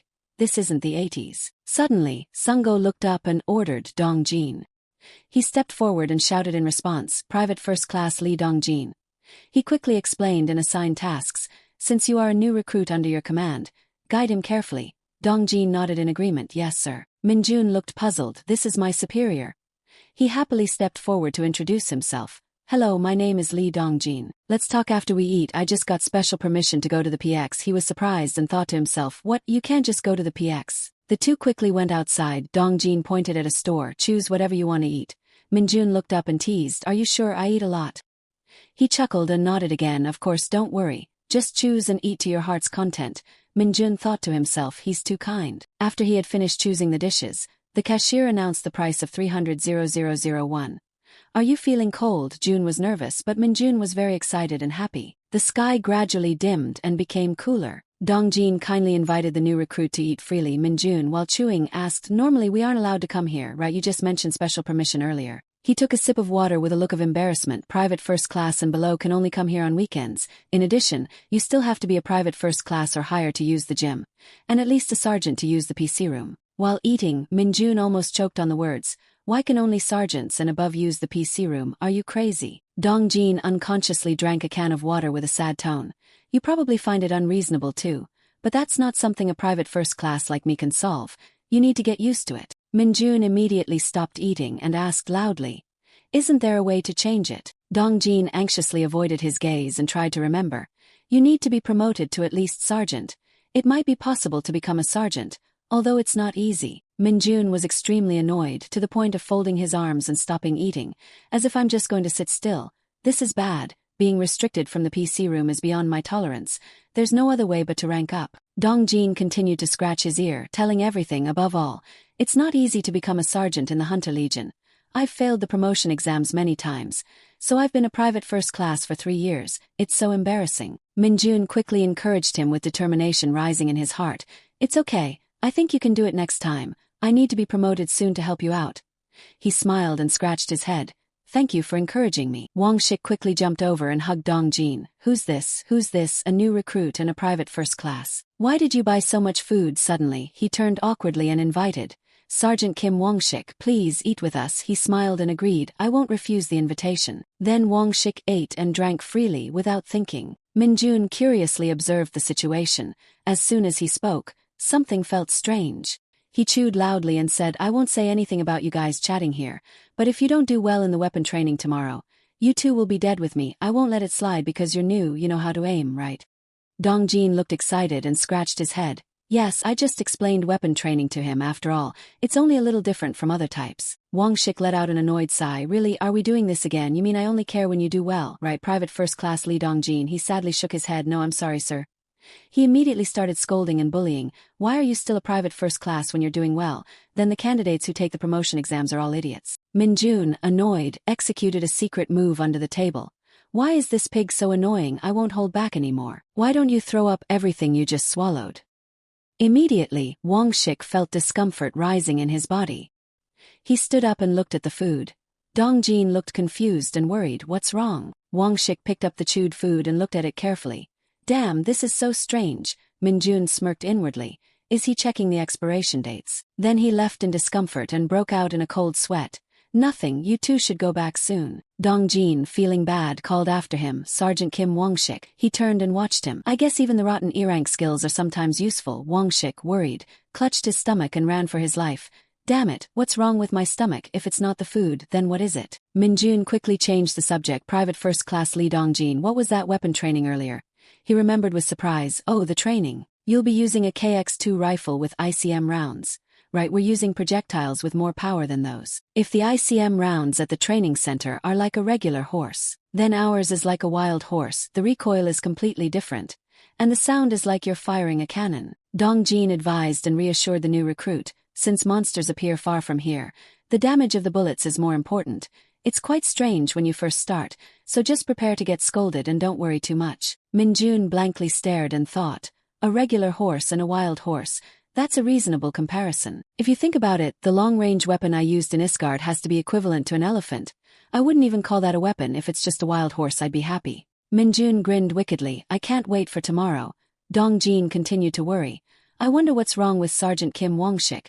He doesn't look so good. The next morning, the soldiers quickly packed their bags and left. The sound of weapons firing repeatedly echoed throughout the sky. Everyone competed to practice enthusiastically and intensely. The target was fired upon to the point where smoke filled the air. Minjun sighed, blaming himself. I missed one shot, it's too bad. The guard raised the red flag in astonishment at the completed target shooting, hitting 19 out of 20. Take and Chote were astonished and started to sweat. Other teammates quickly chatted excitedly, hearing that a private had hit 19 shots. Is he a machine gun? Isn't it just luck? Can you shoot like that by luck? Chote and Take worriedly whispered. My record is 14 shots. Higher than the team average, but that one is something else, isn't it? Above the guard area, two people were observing. Minchin and Taisik were also extremely surprised by this strange sight. Oh my god, 19 shots to the head. I heard he was very excellent. It seems that news is true. Take and Chote rushed over to interrogate the new recruit. How did you do that? Minjun smiled innocently. I just followed the instructions. He immediately gave a wry smile, as if we weren't given any instructions. Minji appeared from nowhere and praised. You did well. You hit 19 shots in your first round. Keep up the good work. The guy added, I'm really looking forward to seeing you at the special weapons training this afternoon. Minjun suddenly became puzzled and pondered. Special weapons training. Take then chimed in to tease. The new recruit is about to try special weapons training. Chote cheerfully turned to tease. Sir Private First Class Kim Min-hee. Do you have any opinions? Min angrily shouted. Put on your helmets, you lazy ones. The other teammates quickly ran up to the new recruit. Minjun, you're really good at shooting. You could get a leave if you hit all 20 shots. What a pity. Minjun politely nodded. Thank you all. He innocently raised his sleepy eyes. But Sergeant Lee Dongjin, how is special weapons training different from this? I've never even heard of it. Dongjin nervously laughed awkwardly. I'm sorry, I didn't think you were so good at shooting because new recruits are usually exempt from weapons training, especially since it takes them a long time to get used to our ICM rounds. I'll explain it briefly to you, although you'll only hear a summary. Special weapons training involves a two-person team entering the training facility and eliminating monsters on their way to the destination. Although they are not too dangerous, you will have to face moving targets. And you must also be ready to take their attacks. Dongjin emphasized. Another thing is that you must pay attention to the civilian target signs that will appear suddenly. If you shoot even one, you will fail regardless of how many monsters you kill. There's no need to be afraid when you face real monsters in real life. The management will control the situation, so don't worry. Minjun blushed, looking excited. Living monsters, that sounds fun. After that, everyone went into the dining hall one by one, gathered, and served themselves food. Dongjin, while eating, praised. I can't believe you hit 19 shots. You were born to be a soldier. He chuckled with chopsticks in his hand. Sergeant Lee Dongjin, you hitting 13 shots is also a good result. He shyly looked away. Well, I had experience before, but my technique isn't very good. In other words, Sergeant Lee Sungo is the main damage dealer. He averages 17 shots on target, which makes him the best shooter in the team. Minjun, while putting food in his mouth, unconsciously pondered, because 10 shots is the team average, so he's quite good too, so now I've taken the top spot, haven't I? Dongjin confidently gave a thumbs up. Anyway, Minjun, I'm sure you'll do well in the special weapons training too. He chuckled and nodded. Sergeant Lee Dongjin, you said there would be a two-person team there, right? Why don't you join me? He awkwardly shook his hand to refuse. No, the executive director will decide that, so I can't be sure of anything, Minjun casually asked. Is that so? So what are the standards for registering as a team member? Dongjin was silent for a moment, recalling and then told, according to the news, it is done through a ladder lottery. The ladder lottery is designed to randomly pair up. Then everyone gathered at the training center. Minji stood up in front and shouted, "We will start training in 5 minutes." All the soldiers put on bulletproof vests and wait for orders. Minjun quickly put on his armor with everyone else. Wang Shik appeared from somewhere, hands on his hips, smiling scornfully, teaming up with a new recruit. I don't think it'll be balanced. After all, a sergeant and a private are two different worlds, aren't they? Minjun suspiciously thought, Sergeant Kim Wangshik, is this bastard my teammate? Judging by his expression, he definitely hasn't learned any lessons and is still arrogant. Wangshik continued to lecture the rookie, look, because the average completion time of our team is 3 minutes, shouldn't our rookie be like that too? He glared and smiled threateningly.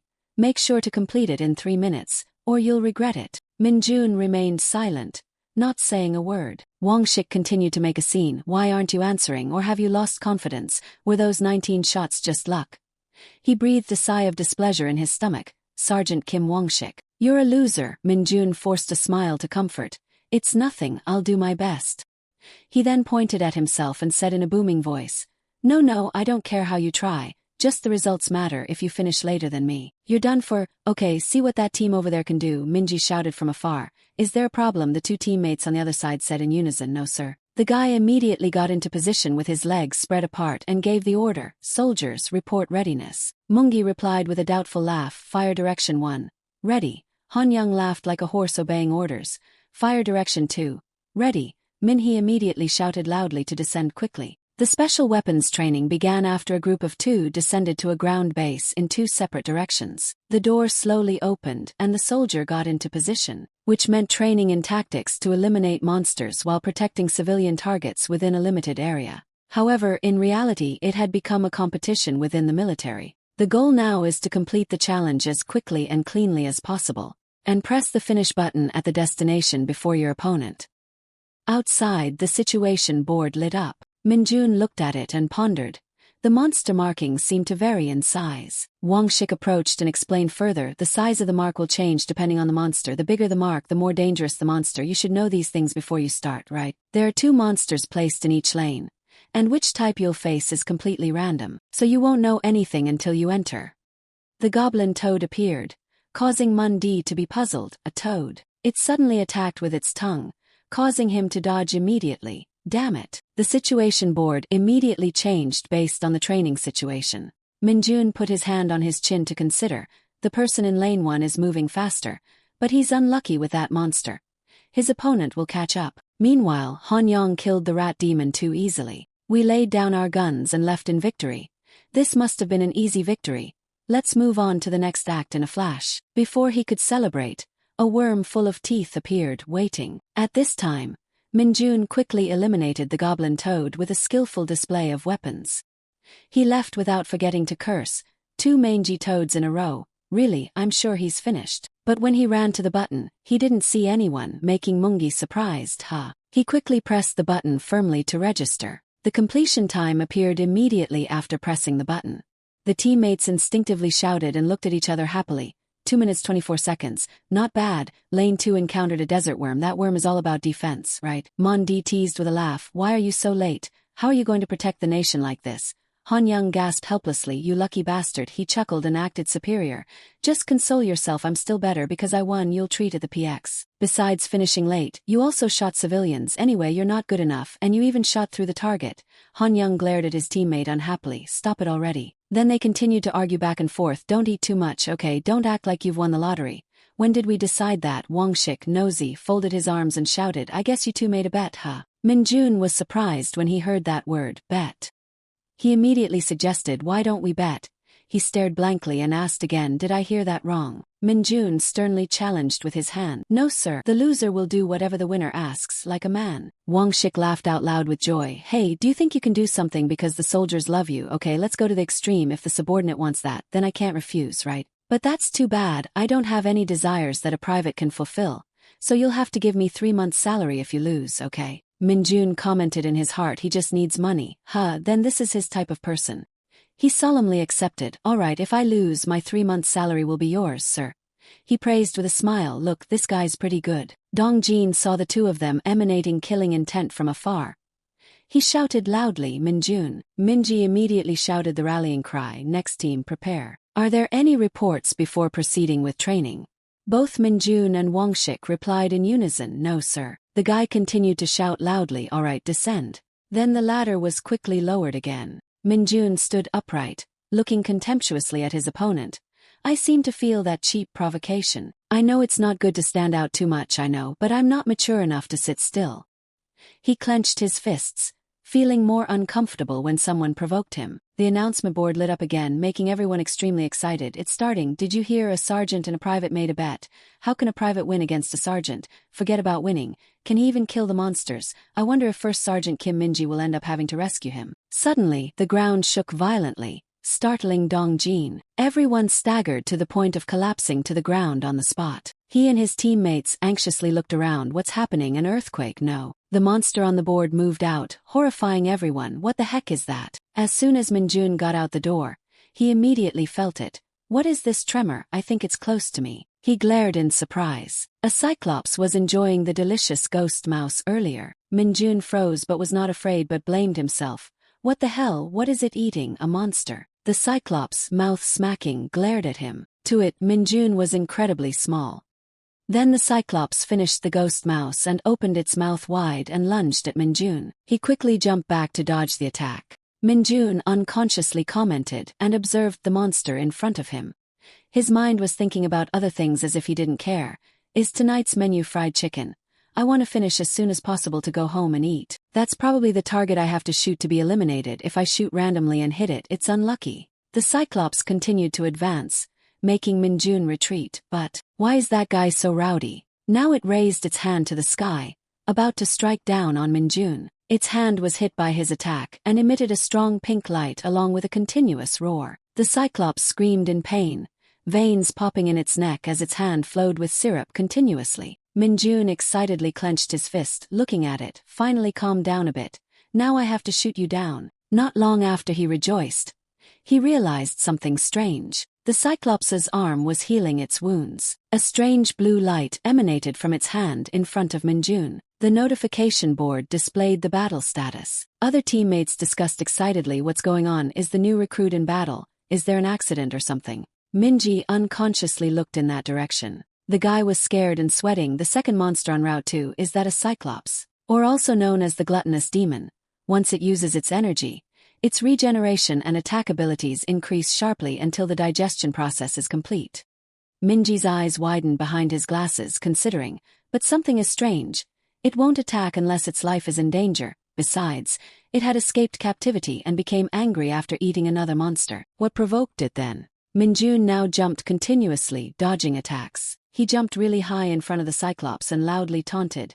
Oh my, what an energetic idiot. Although it will be easier to defeat you, Minjun said while raising his weapon. But this is supposed to be weapons training. Minjun attacked the eyes continuously, making the cyclops go crazy. It held its eyes and quickly became careless. Minjun looked closely and lunged forward. It seems its eyes regenerate slower. I should finish it off now. Its eyes throbbed with pain and it strained to recover. Minjun ran really fast, intending to quickly eliminate it. But the cyclops's arm came close beside him. Minjun quickly looked over with a tense expression. Look at that bastard. It aimed exactly where I was standing. Can it see, or does it sense by sound or something else? He quickly fell backward to expertly dodge the attack. The cyclops slammed hard on the ground, attacking indiscriminately. It was startled when something was still struggling underneath. Minjun quickly pushed its hand up. How strange. He laughed heartily, realizing the scheme. There's no way they'd use such a violent monster for training. I had already covered its eyes, but somehow it found my location twice in a row. You're reacting to my dark energy. Meanwhile, Minji's door opened. The guy anxiously grabbed his weapon and ran quickly. This is a disaster. Why did this happen to the new recruit? Minji blamed herself. It was all her fault. A cyclops that could use energy wasn't something a private could defeat with just a gun. Kim Minjun, don't die, just hold on a little longer. Meanwhile, Wangshik ran towards the finish line with a smile. He looked at his watch and looked pleased. Alright, I'll clock around 2 minutes and 30 seconds. That private kid won't be able to handle my speed. He failed just as I expected. What should I do with that bastard's salary? Using it on vacation would be nice. Just as he finished thinking, Wang Shik was stunned when he saw his opponent. He shouted towards Minjun, "Why are you still here?" He immediately turned his head to look at Wang Shik. Minjun's hand immediately pressed down with a hearty laugh. Wang Shik froze and broke out in a cold sweat on the spot. Minji was silent, witnessing the whole thing. The guy bowed his head and looked at the battlefield, stammering, "How did you take it down like that?" Then the battle ended, making everyone excited and happy. People shouted loudly. No one had ever completed the special weapons training course in the first 2 minutes. The new recruit is a monster. That private defeated a cyclops himself. I swear I thought there would be an accident. Dong Jin anxiously ran over to ask about the situation. "Minjun, are you okay? Does it hurt anywhere?" He smiled happily. "Private Lee Dongjin, I'm fine, I don't feel any pain." "You were joking with everyone so lightly. How did you beat it?" "I beat it the way you taught me, like I taught you." That made Wang Shik extremely angry. A quick-witted soldier poked at the sore spot. "Did this team not bet? Anyway, the new recruit won, right?" Wang Shik immediately slapped him on the head. The guy looked displeased, clenching his fists. "Do you want to die or something? It's not fair, so let's cancel the bet." "Cancel the bet." Wang Shik pointed directly at the new recruit and cursed. "There's no way I can finish faster than the new recruit. The special weapons training course is designed to defeat 2 monsters before reaching the finish line. I defeated 2 already, that's the rule, but what about the new recruit?" He immediately emphasized his voice. "What about the new recruit?" The soldier stammered quietly. "He only faced 1.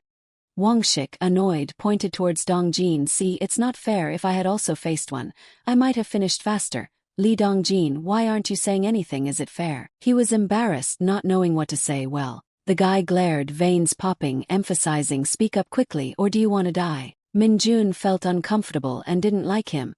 He's the worst. Although this was quite unexpected, I don't feel good about defeating the monster with my fists, so I decided to forget about the bet. And now this is how he's acting. Wang Shik continued to threaten. "Answer me, Li Dongjin. You always beg Sergeant Kim." "Wang Shik, please let me go." Minjun was puzzled by the strange scene. Why was he picking a fight with Private Li Dongjin instead of me? Suddenly, Sungo slowly walked over. He spoke calmly. "Aren't you ashamed?" The new recruit took on a higher risk. The guy, unafraid, shouted directly, "Who the hell are you?" Sungo continued to growl. Normally Cyclops are very gentle, but once they turn against you, the danger increases significantly. You think no one knows he faced far greater difficulties than you. Immediately everyone froze and no one said anything. "Sergeant Lee Sungo." The guy was embarrassed and immediately shut up. "Well, you're trying to show off your rank in front of your juniors." Superung Ho raised his head and scowled unhappily. "You were the one who did that first." The guy awkwardly gestured with his hand to justify. "Okay, don't embarrass me in front of the kids anymore." "Just kidding, don't be too stressed." He raised his eyebrow. "Kidding." Then Sungo left, intentionally brushing his shoulder against Wang Shik. "Everything isn't a joke as you think. You haven't changed, have you anyway?" He quickly sneered. "It's great to have a higher rank." Sergeant Wang Shik, who was stubborn, a former senior, has surprisingly become obedient in front of him. Minjun immediately understood and smirked disdainfully.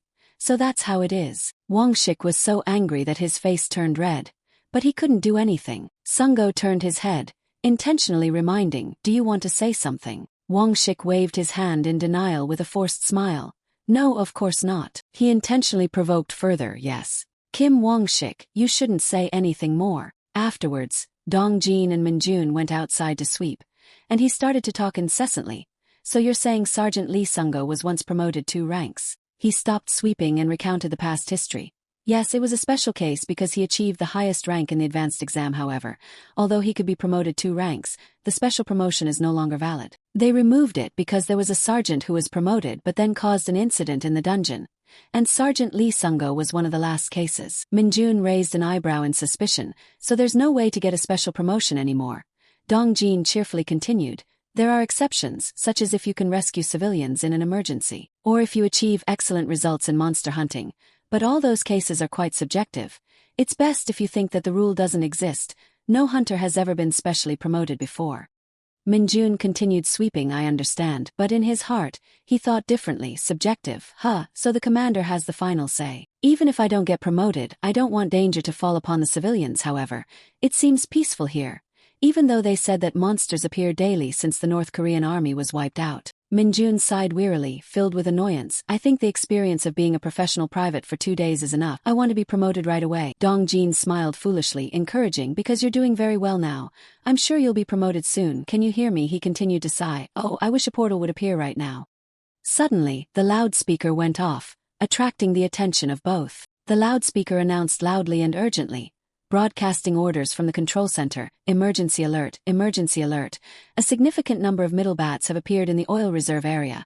All hunters are instructed to quickly gather at the oil reserve area and establish a defensive shield immediately. Dongjin fearfully reminded the new soldier again. That's an emergency alert. Minjun, let's go. He was extremely happy with a cheerful expression, really. Middle bats, a flying monster the size of a child, live in caves. Each individual is not a big threat, but they are exceptionally agile. Furthermore, they can spew fireballs from their mouths. Therefore, their appearance in the oil reserve area is an emergency, as the entire military camp could be blown up. The two gate soldiers looked at the middle bats, bewildered. How many are there? The squinting soldier aimed his weapon but didn't forget to grumble. How dare they appear here? The soldier next to him immediately reminded him. Are you crazy? You can't fire near the oil reserve. What if they attack us here? He awkwardly lowered his weapon and turned to question. So you mean I can only look at them like this? His comrade also became confused and approached the oil depot. Let's just observe the situation because we've reported it. I'm sure someone will be sent to set up a defensive shield. The squinting soldier worriedly predicted the scenarios. What if the monsters burn down the oil depot before the defensive shield is set up? The soldier next to him took a step forward. If that happens. Both imagined it and revealed a look of fear. Just thinking about it is scary. The squinting soldier started to panic. What should we do? He scratched his head and responded. I don't know why those bastards came here. Minjun silently stepped out and offered. I'll attract their attention. The two soldiers immediately realized quickly. Aren't you that new recruit from Legion 2? Seeing Minjun leave without any equipment made them even more panicked. Hey, what are you planning to do? You're not even carrying any equipment. Come back immediately. He just chuckled when he heard about the equipment. When the honored guests who will help me get promoted are waiting for me, along with the title of private who single-handedly prevented the emergency that could blow up the entire military camp. I will also collect all the experience points. Can this happen? Minjun summoned power into his hand with an extremely confident smile. He remembered the images of fighting valiantly with the Cyclops. The middle bats were flying in to attack wildly and fiercely. He stood under them and smiled triumphantly. As expected, these bastards are reacting to my dark energy. Minjun looked up and used telepathy. Then you are all mine. Another group of soldiers were rushing into the battle. Sungo shouted from behind. Hurry up, don't damage the equipment. Suddenly they stopped, causing the soldiers behind to get stuck. The commanding soldier questioned loudly. Why did you stop there? What's going on? He also gaped in disbelief. Sungo took out his weapon and continued to ask, what are you doing? Don't just stand there watching. Set up the protection barrier right away. Mincheol turned and reported immediately. Sergeant Lee. Sungo, sir, the thing is right now. Private Kim Minjun is. Sungo shouted louder than ever. What? He quickly seized the opportunity and gave the order. Hey, you bastards, a private is attracting their attention, and you're just standing there watching. Everyone obeyed in unison. Sorry, sir. Meanwhile, Minjun casually tore apart each middle bat with his own hands. He sighed and wiped his sweat continuously. It takes too long because I have to tear each one apart with my own hands. Are there no useful items? Suddenly, Sungo ran over from afar and shouted. Kim Minjun, you bastard. Lower your ego and step back. What do you think you're doing? You don't even have a bulletproof vest. Minjun quickly used his internal energy to power his hands. Lower my ego. What the heck? They are all mine. Don't even think about. Suddenly, he was attracted by the electric baton in Sungo's hand. Minjun looked at it with amusement and then executed his power on him. That looks interesting. Suddenly, Sungo's body had a problem. He clenched his teeth and endured. Of all times, why did his stomach have to act up right now? Minjun pretended to approach and asked all sorts of things. Sergeant Lee. Sungo, is something wrong, sir? Are you okay? Sungo grimaced, clutching his stomach, and replied with difficulty, I'm fine. He deliberately asked again, are you sure? Then let me borrow that for a bit. Sungo still stubbornly refused. No, you need to back off. Minjun took out his weapon and confidently reassured his comrades. Don't worry about me, I'll be back after dealing with them. This is great, an electric fly swatter. He gave a truly arrogant smile and turned towards the middle bats. Now let's go. Each middle bat took a hit and was painfully electrocuted. Minjun happily destroyed one bat after another without fear. Sungo looked up to observe. This guy is overwhelming those middle bats. The other comrades suddenly looked up at the sky. That bat. The fire-breathing middle bat was making everyone look at it in fear. The middle bat's mouth spewed fire, which was very frightening. Sungo ordered the soldiers behind him quickly, "Fire, I'll take all the responsibility, so just fire." They were startled and fumbled with their actions. "Yes, sir." The soldiers raised their guns and prepared to aim. He immediately realized something strange, which was Minjun jumping onto the back of that fire-breathing middle bat. "Hey, middle bat, haven't you heard? If you play with fire." He slammed down on its body with a threat, "You'll get burned." The middle bat quickly dodged to the side. But it was too late. It took the full brunt of Minjun's move in front of everyone's astonishment. How the hell did he get up there? Who knows? What's more important is how high he just jumped. In the evening, everyone prepared and equipped a careful layer of defense. A blue sphere appeared, surrounding the regiment. Everyone shouted to each other, "The defensive shield has been activated. Be sure to check the cables carefully." "What about the bats? How long will it take you guys to collect all the bat carcasses?" Junsik approached from a distance. "Lee Sungo." He quickly raised his hand in greeting. "Hello." He gently approached and praised. "Yes, well done, but where did they come from? We didn't detect them on radar." "The smell of roasted bats is awful." "Who roasted them? How many in total?" Sungo reported sternly. 30 in total, sir." He was filled with suspicion. He was wondering where the commander had been. The officer in charge of the mission was Captain Song Junsik. "The battalion commander just left." "Okay. Even if he's not good at fighting, it's not okay either. An operator who is awakened is absent in an emergency situation and only appears when everything is resolved." Sungo frowned and thought further. He probably just looked at the monsters from the data from the control center. Runzich interrupted. "Anyway, Kung Ho, you're the one responsible for eliminating the bats, right?" "I'll definitely tell the battalion commander." He immediately and honestly declared, "It wasn't me." The guy froze and smiled awkwardly. "What, then who did it? Is there anyone else in the battalion who has skills using an electric baton on par with you?" Sungo glared and explained the situation. "Not all of them were killed by an electric baton, but all 30 bats were defeated by one person. Please make sure to report this." Junsik grumbled in a loud voice. "What, are you kidding me right now? You're saying these torn-up bats were killed by the same person?" Suddenly, Minjun approached silently while the guy was still scolding. "All the operators are resting, so if not you, then who?" He suddenly spoke, attracting the attention of both. "Hello, I'm here to return your electric baton, sir." Minjun's face turned paler than ever. "The thing is this expensive?" The next day in Sungo's office, he met Minjun.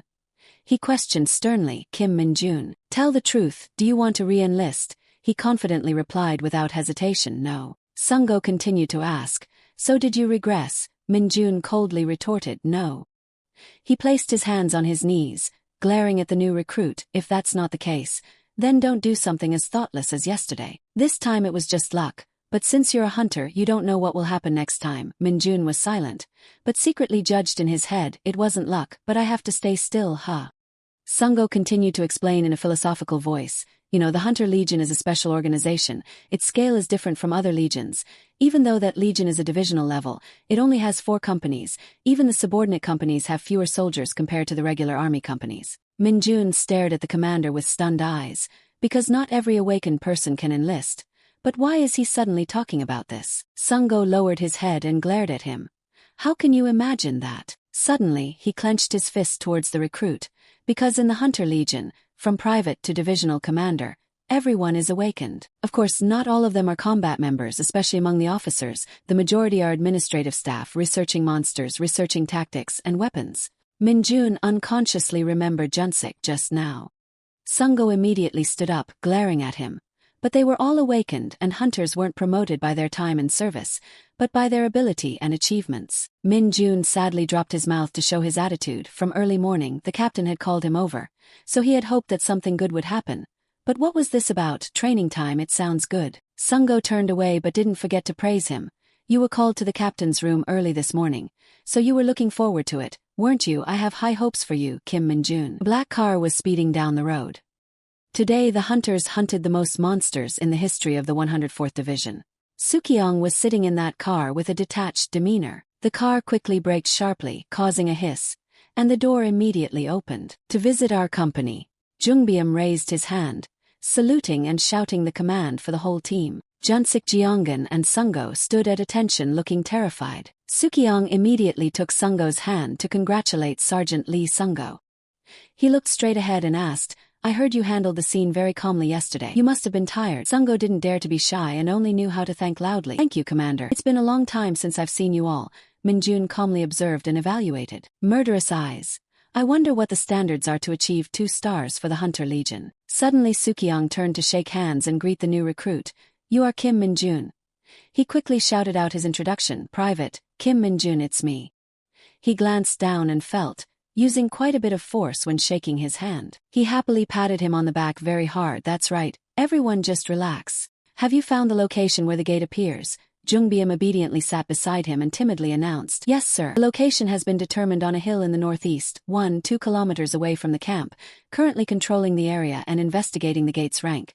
He gestured to delegate the plan. If it's been verified, report it immediately to the division commander's office. What's wrong with the radar? Junsik tremblingly reported the situation. The alarm didn't sound until Midel Bats entered the Legion to determine the problem wasn't in the equipment. We're checking the problem, Shaun seriously proposed immediately. If it's not due to equipment, the problem lies in the numbers. We'll report it to the military region and install more radar. He hesitantly shouted loudly without daring to look straight. Yes, sir. Minjun saw this and chuckled. Everyone was scared. How cool. Sukyong unconsciously turned to his father and asked, Kim Minjun, yesterday you did something brave. The initial reaction was quick, but you also have to think about yourself. You have to bring equipment with you. He immediately didn't dare to look straight and averted his eyes to answer like a machine. Private, Kim Minjun, it was my fault. The military will be destroyed like this. He immediately stood up, moved towards Minjun. Sorry, are you kidding? Dealing with 30 people alone. He stood at attention to obey the order. That's right, Sukyong clasped his hands behind his back, continuously praising. If you didn't react quickly, the oil tank might have exploded. Very good. Keelman and the other 2 soldiers were so scared that they broke out in a cold sweat. Sukyong immediately removed a rank quickly. The division commander will give you a gift. He stuck on Minjun's person. Congratulations on your promotion. It should have gone through several rounds of testing. Soldiers who achieve overwhelming results will be rewarded. He enthusiastically shouted out his gratitude. Private Kim Minjun, thank you, sir. He turned to order Jungbyum standing behind him. Captain, this friend will get 3 days and 2 nights off. Yes, sir. Minjun was so surprised that he jumped, didn't expect to be promoted. He smiled happily in his heart and also got to rest. Military life is getting more and more interesting. Then Minjun and Keelman left. He went ahead to lead the newly promoted private. Keelman smiled and praised. Very good kid, you just got in and haven't said a few words but have already achieved results. Thanks to that I was also praised. Minjun smiled gently and nodded. Thank you. Keelman quickly changed the topic. You just enlisted and you get to go home already. What are you going to do when you get out? He smiled stupidly, thinking of me. Minjun quickly turned and ran outside in excitement. He came to the front of the internet cafe. Minjun's face became more excited than ever. Of course it's the internet cafe. His mouth broke into a satisfied and extremely arrogant smile. Anyway, back home in the controlled area, the internet is all cut off. Until it's time to be called, I have to use these 3 days and 2 nights to the fullest. Seojin immediately ran up to the curb and shouted loudly, Older brother, are you here? Minjun asked stupidly with a beer bottle in his hand. You're going there again, huh? The guy looked displeased, his hands in his pockets. Older brother, don't mention it. Those damn soldiers. I didn't even go into the cave, just planning to pick some mushrooms around it. They blocked me. I've already given money to the mountain owner and got approval. Have a drink. Minjun immediately refused. No, I'm driving. The hunters went in before it was banned. I heard there's poisonous gas on the mountain. Trang Sun's mind became unclear from then on. You'd get into trouble too if you went in there. Seojin said loudly in refusal but was still uneasy. You just need to wear a gas mask. Minjun unconsciously asked, where is that? By now the two realized Minjun had been there listening to everything. Both of them froze, staring at each other in a daze. Then the two drove Minjun in the car to a secluded mountain area. He asked bashfully, can it be found from here? Oh yes, thank you both for bringing me here. He smiled politely, thank you for waiting for me. He put his hand on the window to chat for a while. Even if he went further, he would be blocked by the army anyway. He couldn't go, but are you really going to the mountain to solve that thing? Minjun's face was raised high with seriousness. Yes, it should be possible to go up the mountain around tomorrow. The two of them looked at the second lieutenant's stripes on his shirt without saying anything. Then Minjun drove away without forgetting to wave goodbye. Be careful anyway, if anyone asks, don't say we drove you. Minjun replied with a big laugh, yes, don't worry. When the car's shadow disappeared, he looked up at the pink aura covering the mountain peak, abandoning the internet cafe to come here. This familiar smell is indeed it. Minjun laughed loudly looking up at the sky, magic power. Above here, there are two soldiers carefully guarding, covering their faces. Minjun was observing from above. The mountain gate was carefully fenced, but the dungeon was lax. If that's the case, it's not good to be too conspicuous as a private. Minjun used absorption to spread the impact to the two soldiers. They staggered back and said to each other, "Why do I suddenly have a stomachache? My stomach also hurts." "You too," the soldier next to him said anxiously, unable to speak. "I'll try to hold it in. Sorry, but probably won't be able to." "Hey, anyway, no one's coming here. Go quickly and take care of it. About 5 minutes is enough." The soldier immediately agreed. "As you command." Immediately, the cave entrance was deserted, with no one at all. Minjun quickly jumped down and crawled inside. He was extremely excited and happier than ever. As he walked, Minjun kept his hands on the ground to feel. He was surprised and commented that there were no traces of monsters around, but the magical power was very dense. "Anyway, it's fine." Then Minjun put out his two hands to absorb. He laughed loudly and absorbed a lot in the cave. The status window kept appearing, increasing 1 point of magic power. Minjun sighed in relief. It increased. The status window continued to appear, absorbing the required amount of magic energy to achieve the level of decaying reinforcement. Minjun was flushed with joy. Lucky. The status window appeared with a summary of detailed character information. He looked at them carefully with joy. Couldn't believe there was even a free magic power skill. Summoning a beast in the form of a shadow night walker. This one has a special skill of hiding in the shadows and assassinating targets who are welcomed, quite useful since being an Isgard to maintain the summoning. It must be fed an equivalent amount of magic power in each specific cycle, but Minjun spread his legs wide and shouted loudly, "Appear and be a guy worthy of the price paid." The night walker appeared with tiny arms. It shouted loudly, looking extremely angry. Minjun looked at it and didn't know what to say. What is this? Is this also a punishment from space-time distortion, or is it because the magic power stat is too low? Anyway, this is really too much. Where did this scrawny, emaciated guy, who looks like he's about to melt at the slightest ray of sunshine, come from? Wait, a small figure is a summoned beast that can hide in the shadows. It's holding out its hand, asking for food. It's too hungry. Then Minjun returned to the training camp. He seriously extended his hand to salute and report. Private Kim Minjun has returned after his vacation. Everyone quickly gathered around to discuss excitedly. "Who is this? Aren't we the hunters who finished their second-class life the earliest? I heard the division commander granted him a leave. The division commander also directly put the rank insignia on him." "Yes, that's right." He suddenly remembered his friend. Minjun turned his head to find Dong Jin immediately in the excitement of everyone. "That's great. I recognized him right away, liar." He presented a gift in front of him. "I bought a bottle of wine, you use it." Dong Jin happily eyes lit up. "Me, did you buy all of this?" "Thank you, I will use it well." Wang Shik entered from the door with his hands in his pockets. "Did you return from the overseas deployment? It's such a touching comradeship." He uncomfortably pressed. "Did you buy the thing I asked for, Maxim?" Minjun smiled and casually handed it over. "Yes, here it is." Wang Shik's eyes suddenly darkened with fury, while Dong Jin smiled and teased. "If you get promoted to corporals like this, I have to treat you well, right?" He nodded in agreement, of course. Take and Chote also quickly discussed loudly. "Right, this youngest one, I passed the administrative office earlier and saw the list of candidates for the promotion exam. Your name is on it, isn't it? Didn't the registration end before the youngest one returned?" "No, even so, newcomers who have been in less than a year can't register themselves." "Did the division commander register for you?" "Even so, the timing doesn't match." Sungu turned around, surprised and delighted. "Is the youngest taking the promotion exam?" Ichran smiled softly. "Maybe not." Ikjung looked like a proud older brother, but now he's a private first class, he's not the youngest anymore. Min Jun then spoke up to confirm that the battalion commander was actually the training base commander. "He made a suggestion to me." He recalled the memory of that day. Sung Hyun shouted out an order with certainty. Min Jun calmly recounted everything. The soldiers listened in silence. Take and Chote were both stunned and broke out in a sweat. How could this be? He came back here to take the promotion exam a year early.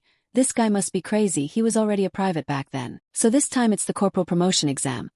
If you pass that too, you're truly insane. Meanwhile, Wang Shik is busy fiddling with something. Take and Chote enthusiastically cheered the private first class. In short, those taking the promotion exam on Saturday will be trained before the promotion exam and also the main weapon training tomorrow.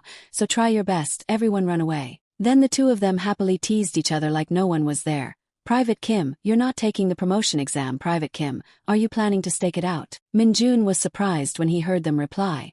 Is main weapon training different from a rifle? The next morning, Taeho gave a long lecture. Now, everyone pay attention. I'm going to give a brief lecture about the promotion exam tomorrow.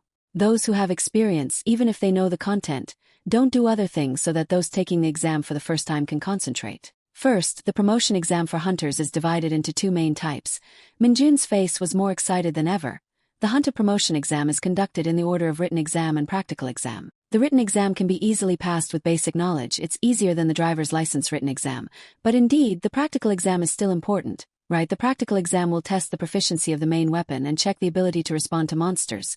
Minjun walked thoughtfully and bravely. Although passing the exam is within reach, but who knows what benefits there will be if I get the maximum score. Maybe I should try taking it seriously. The next day, everyone gathered at the place where the exam was held. The weapons were equipped and ready. Taeho stood with his legs apart and shouted to announce, "Now the practical exam for main weapon training will begin. From second-class privates and first-class privates, don't choose other weapons, but pick up a sword." Everyone simultaneously opened their mouths and shouted loudly. He continued to order the other soldiers, "The corporals take their weapons and go over there to practice individually. If I catch anyone slacking off smoking, you're dead." From now on, what the training officer teaches is the basic swordsmanship in the combat doctrine of the Hunter Legion. To put it clearly, it's not just about mimicking the doctrine mechanically. The basic will in the swordsmanship of the Hunter Legion is to adapt it to oneself. Taeho shouted each word again to emphasize. "Understood." The soldiers solemnly shouted back, "Yes, understood." He raised his hand and struck his chest to express, "First of all, the basics are very important, so look at me and follow. Don't look around but focus." Taeho execute and performed a few basic sword moves. He finished with a final blow as the sword touched the ground. Minjun smiled with delight and enthusiasm. "I know why we're training the main weapon now." Fighting memories immediately flashed in his mind. Catching monsters with only a rifle was truly a foolish act. The soldiers were all amateur swordsmen and very hesitant. Is this it? But Minjun was very proficient at learning and passionately executing the skills. Swordsmanship in Isgard was indeed better. Then he flew up high and continued to dance, making the soldiers stunned. "But what you use is up to each person." Taeho shouted loudly, "Attention, everyone, stop the movements." Kim Minjun stepped forward. He obeyed. Private Kim Minjun, yes.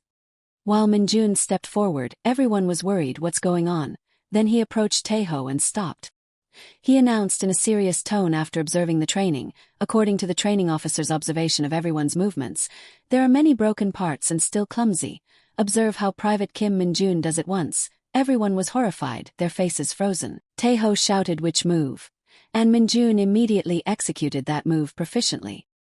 He dodged with professional swordsmanship, and Minjun also did the landing and blocking attacks very skillfully. The soldiers watched, breaking out in a cold sweat. Then Minjun collapsed against the wall, panting heavily. "I'm not an assistant trainer either. No snow today, too hot." Taeho suddenly appeared behind Kim Minjun. "You've worked hard. The training officer is very satisfied with you. Go eat by yourself." Minjun looked at the food in his hand and thought, "Do I always have to carry this?" He sighed, ignored it, and prepared to tear it open to eat. Dongjin ran over happily Minjun. He shyly asked, "I've carefully watched the swordsmanship demonstration. If possible, can you take a look at my stance during the break?" Minjun worriedly pointed at himself. "Me." Dongjin quickly explained, "I know it's your first time training today as well. The main weapon is the sword, but I'm still not satisfied when facing monsters. You don't have to feel burdened. Can you take a look and help me?" He smiled gently and then was silent for a long time. "If you need my help, I must help." Then Minjun ate while observing his teammate. The movements showed that he had practiced very hard. This is indeed the swordsmanship of the Hunter Legion. The problem is not with the movements. What Private Lee Dongjin lacks is. Minjun's face immediately became serious with confidence. "I'm also an expert at correcting that." He recalled the memories when he was small, watching that. Then Minjun smiled mischievously. "That's right. This is not the time yet. When the time comes, I'll help him become a top hunter." On Saturday, the day of the promotion survey, the soldiers were still leisurely watching television. Others played basketball for entertainment. Some relaxed with Weiqi. Suddenly, the announcement on the speaker played. "This is a message from the administrative officer's office. Hunters with a promotion survey test schedule. Please come to the military training area immediately. I repeat." The sound echoed, making everyone extremely surprised. Minjun smiled, listening to the continuous announcement, "Hunters with." He was full of confidence in himself. It's time to become a sergeant. Very quickly, everyone was present at the assembly ground. Keelman took a deep breath, raising his voice. Has everyone gathered yet? I am Lieutenant Kim Keelman from the 2nd Battalion, Team 2 today. I will be everyone's guide. I hope everyone will listen carefully to my words. First, please report the rank from each of your teams. The vehicles quickly arrived at the gathering point. Keelman carefully instructed, act quickly and steadily. He continued to announce once the soldiers were all on the bus. As you all know, the promotion exam will be held at the 105th Division. Now we are going to Gapyeong, where the exam will take place. Everyone can review the practice questions on the way. Everyone on the bus had tense expressions. Minjun suddenly overheard two soldiers in front talking. Hey, have you heard anything? The 4th platoon is also coming to the promotion exam today. What? So we'll have girls to look at today. The one who started the conversation was Jeongguk.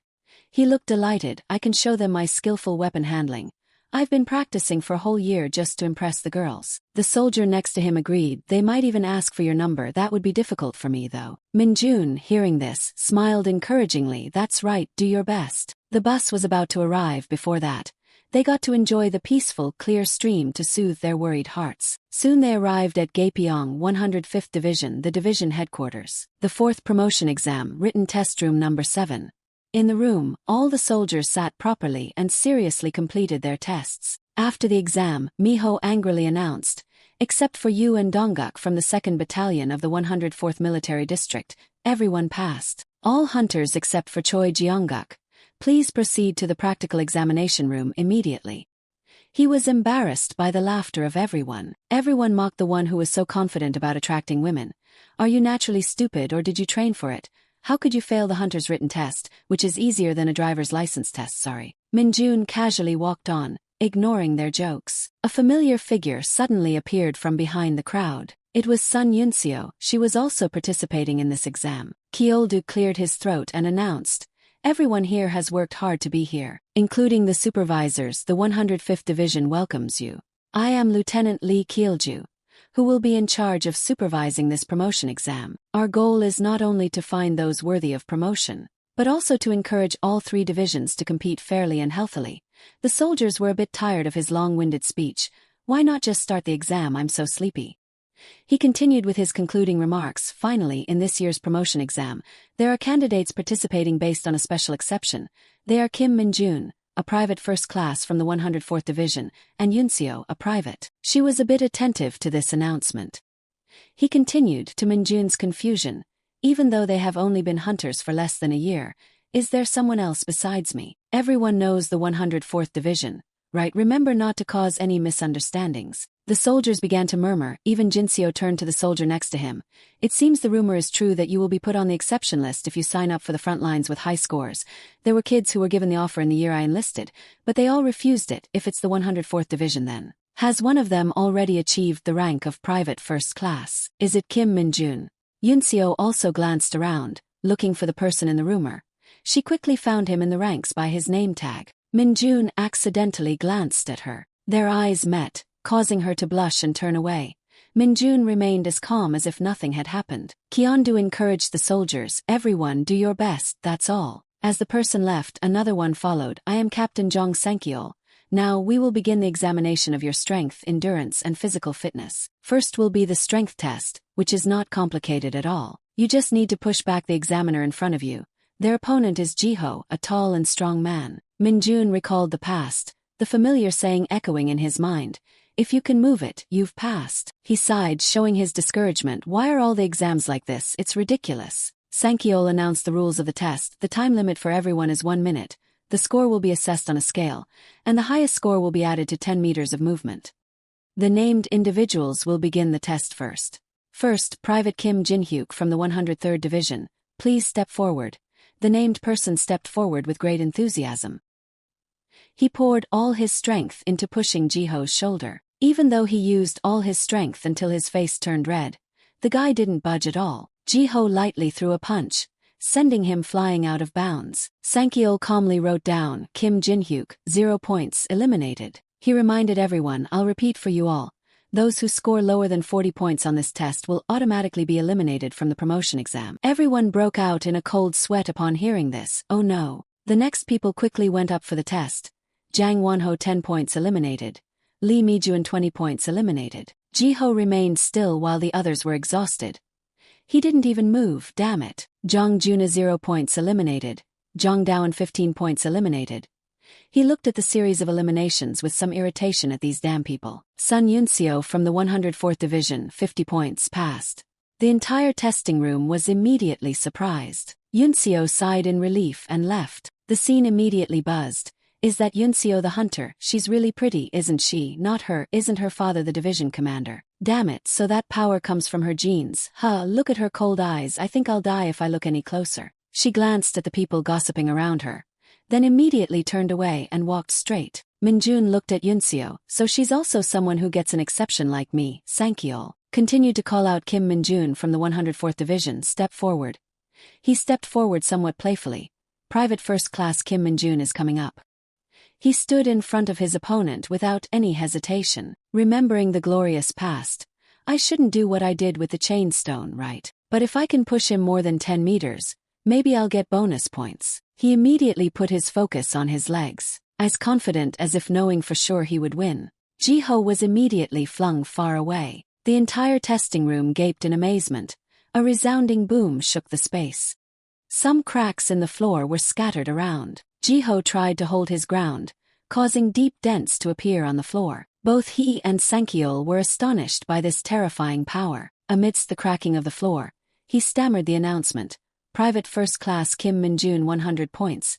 Yunxiu couldn't help but look at Minjun in surprise. His retreating back did not move her attention either. Oh, so there are no bonus points.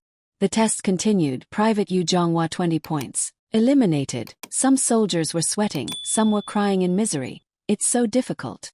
Sankyol cut through the atmosphere of suffering. Everyone be quiet, we will end the strength test here. We will immediately proceed with a speed test without any break. The eliminated will leave the field in an orderly manner according to the instructions of the testers behind. 2 soldiers assigned to prepare for the test are moving the props, both quickly arranged a little more to the left. Whose left? Next they placed a machine gun in the middle. The soldiers looked at each other with some concern. Is the test now dodging bullets? Sankyol smiled reassuringly. Don't worry, it's just rubber bullets. But if you get hit it will hurt a lot, so be determined to try to avoid them all. Minjun stared intently at this part of the test. He's a bit interested, this is new, huh? Sankyol stated the rules of the test as usual. The maximum standard for the speed test is 1 minute. Just don't go out of the left and right areas of the net within 1 minute. This is a speed test, and if you are confident in dodging, I will also acknowledge your agility. The elimination standard is 30 seconds. If you go out of the net before 30 seconds or are seriously injured, you will be eliminated from the promotion exam, so let's start. A figure approached from behind Minjun. That person called out his name, Minjun. Seeing Dongjin here also surprised him, huh? Looking at his dazed expression, he smiled. What a surprised expression. Dongjin chatted enthusiastically, causing him to smile wryly. I thought you would be eliminated from the index test. Not really. Except for you, the other privates are all people who have passed the promotion test once, so there are very few cases where they suddenly have an index test. The elimination standard is the same as then. There is one problem, that the promotion points here will be higher than then, so it will be a little more difficult to be promoted, you know. You shared some valuable experience you have accumulated. Compared to that, Minjun, this rubber bullet almost flies at the standard speed, so don't look with your eyes to dodge. The important thing is to predict the trajectory by looking at the gun moving subtly. Minjun nodded slightly. Oh, at this moment, a soldier was hit by a bullet and cried out in pain. The bullet hit his head, causing him to kneel down and hold his head to prevent the syrup from flowing out. Even though the situation was so dangerous, Sankyol still coldly announced, Private Jinte, remove the person being tested and quickly take the injured person to the next infirmary. Minjun looked at this scene with a little thought. Was it eliminated right from the beginning of the test? The passing rate is only that much. Remembering the past and reassuring his own anxious mood, however, this level of difficulty is still not enough. Next, another soldier failed. Private Jin Young eliminated. Sankyol grumbled loudly. Why is the ability of these hunters so low this time?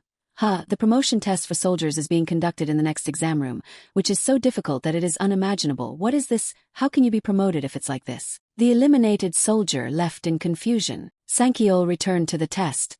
Next, Private Sun Yunxiu. She stretched her shoulders to warm up her body. The first bullet rushed towards the man who was worried about the little girl. The clock started counting. She skillfully dodged the bullet decisively.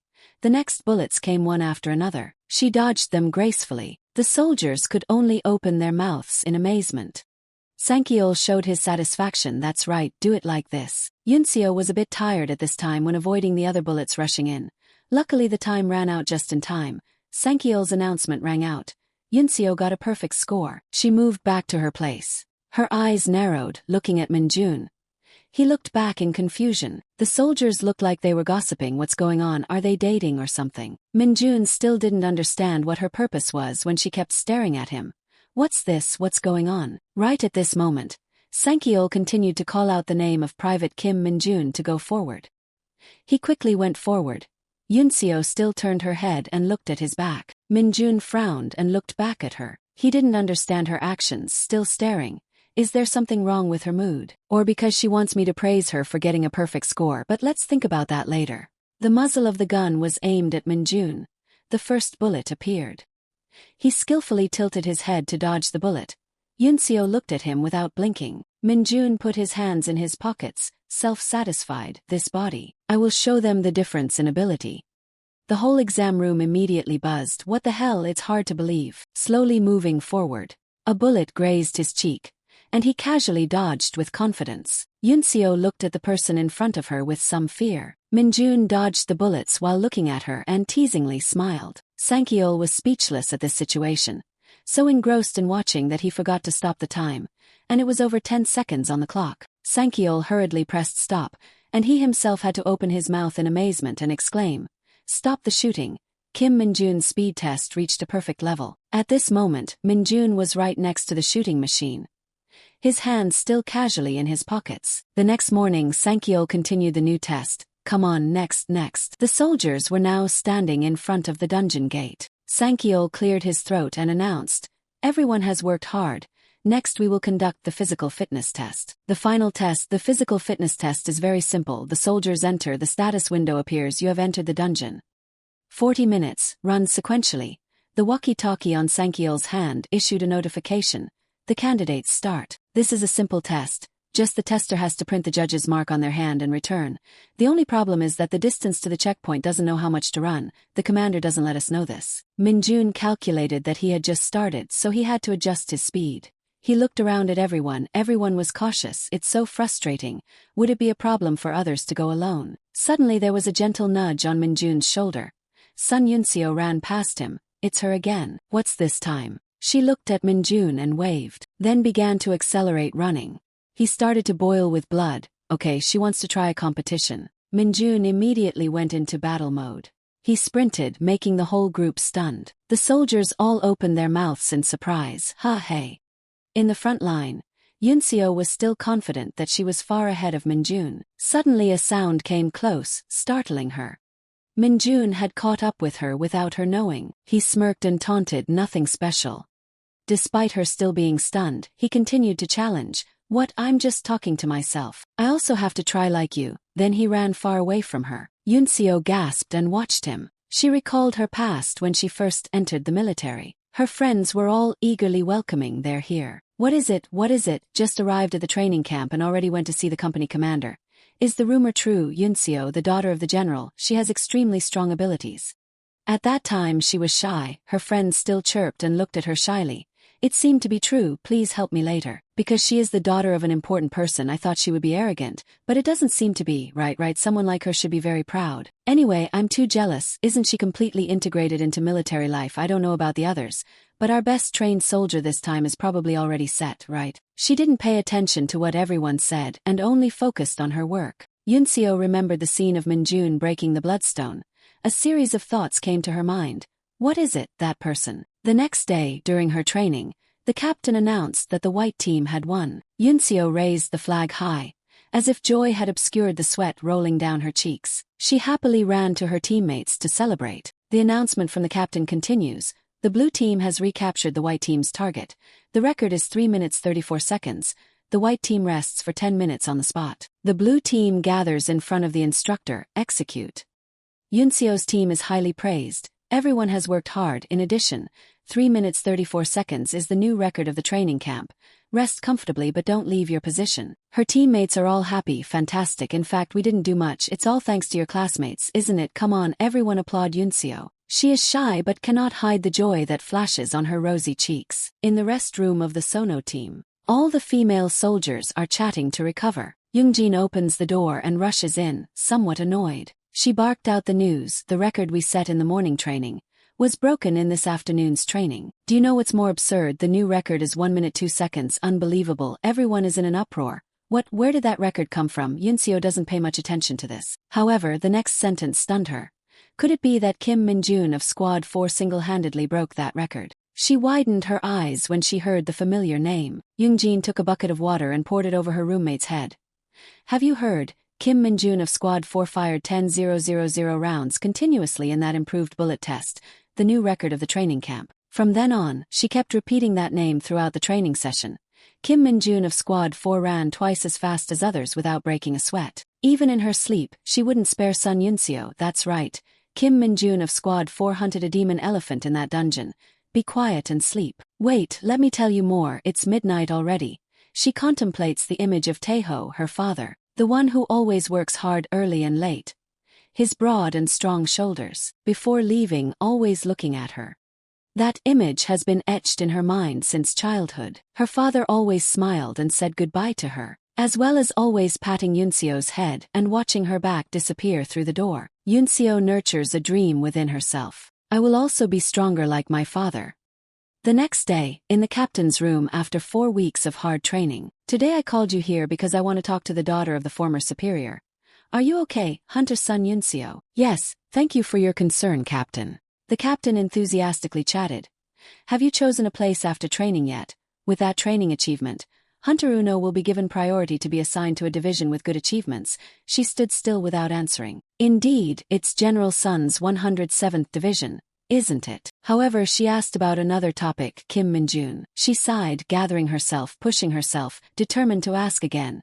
No, where will the new recruit Kim Min-jun be going? Back to reality, Yunseo realizes that's right, it's not really because I want to be here, but because of the childish competitive nature. Angry for a moment, she was provoked like a child. Losing the competition could make her feel unhappy. The image of Min-jun kept appearing in her mind. His outstanding achievements keep running in her thoughts. Yunseo blushed slightly. Am I jealous? She continued to run in her thoughts. First of all, must admit, Yunseo, you always want to become stronger, not to become the leader. I came here to become stronger without the help of my father. If I meet someone truly strong, I will try to be recognized and learn more. Even if it's just one thing, don't be childish anymore, Sun Yunseo. Just as she was panting, she ran to the finish line. Min-jun had arrived long ago and was chatting merrily with the judges. That's why I told you to hurry up. The record is quite good, isn't it? At this moment Min-jun turned to look at Yunseo.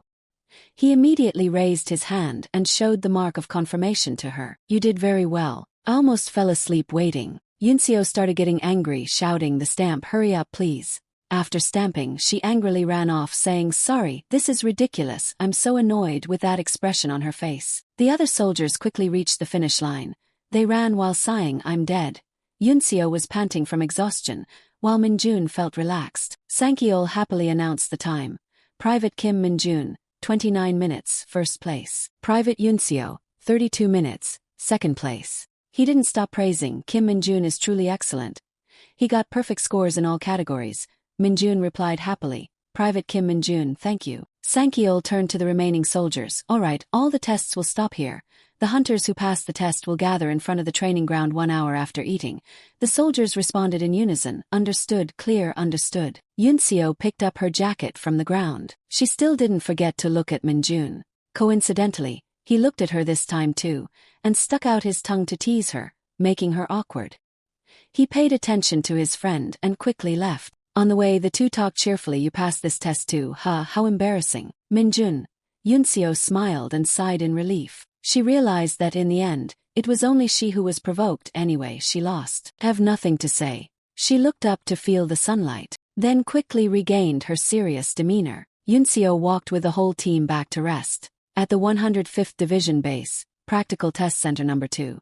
A large mace was slammed down onto the ground. The goblins were heading towards Dongjin. The green goblin bared its fangs, looking at him with desire. Another blue one was also slowly charging towards him. Dongjin quickly defeated the green goblin. He wiped the sweat dripping on his face. His face looked a bit tired from having to fight continuously. The blue goblin continued to charge towards him. Dong Jin gently twirled the sword in his hand. Suddenly, another goblin appeared behind his back. His eyes were a little panicked because he was in a sandwich situation. A goblin swung its mace towards him. Fortunately, he reacted quickly and managed to parry. He used all his strength to kick it away. The one behind him bared its teeth and charged at him relentlessly.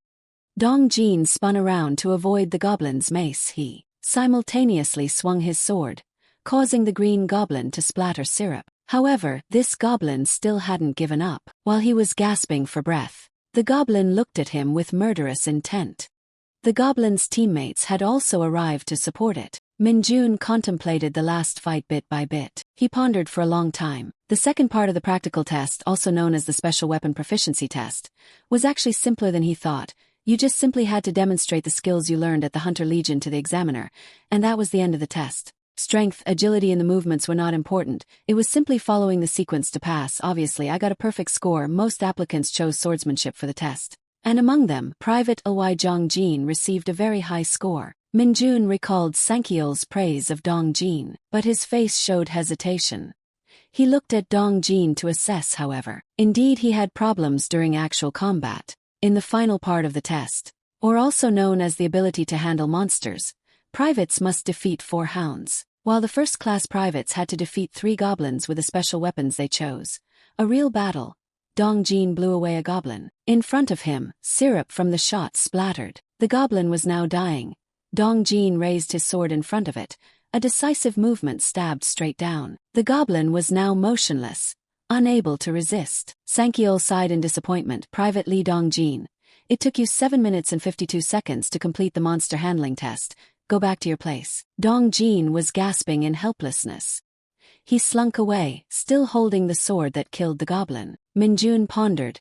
He had many opportunities to slash the goblins, but every time, he hesitated. Minjun recalled when Dong Jin looked at the goblin or let them slip away within reach. Minjun came to a conclusion. Didn't he believe in his own strength? Minjun watched his back as he gradually moved towards his position. His expression was somewhat guilty because he hadn't done well on the test. Sang Cheol called his name next. Private Kim Minjun, go down to the field and get ready. He walked over confidently. You watch and learn. Today I will become a corporal, and show you how that habit of yours will hurt you. The soldiers looked at him in bewilderment. Even Yunseo and Sankyeol were surprised. Minjun chose a spiked ball weapon, his face full of confidence in his test. Sankyeol was a little worried. I know he got perfect scores on all the previous tests, but chose such a blunt weapon. He will definitely have a hard time. Minjun smirked. What is required for this test? The door was now opened. 3 goblins stood in front of him. Minjun looked at them with excitement. It's just a simple fight. 3 goblins simultaneously rushed up. His hand tightened around the weapon. A line of weapon was gently launched by him. In the blink of an eye, the goblins were wiped clean. They had only rushed up and hadn't had time to do anything. Minjun had torn the bodies of all 3. Sankyeol timed in panic for 4 seconds. The scene began to buzz. Is there someone so good in the 104th Division? He got perfect scores on all the practical tests, but he's only a private. All the soldiers cheered in admiration. Sankyeol and Yunseo next to them still hadn't recovered from the blow just now. Minjun glanced up where Yunseo was standing. She was startled when she made eye contact with him. Minjun smiled like a winner. Then he posed coolly as if he wanted to show off. Look at me. Yunseo was stunned and suspicious. Who the hell is he? Sunset was when the exam ended. Keelman praised the soldiers. Everyone did a good job, especially Kim Minjun. He confidently stepped up to salute. Private Kim Minjun. He patted him on the shoulder, laughing. Damn, you lucky brat, you got promoted so fast you forgot your own rank. Keep it up. I was worried because you were the only one in our battalion to get promoted this time, but the battalion commander was very happy after hearing the report. He said that no private first class had ever passed the practical exam with such a perfect score. The soldiers also rushed to congratulate him. Well done. If you hadn't passed, the whole team would have been dead.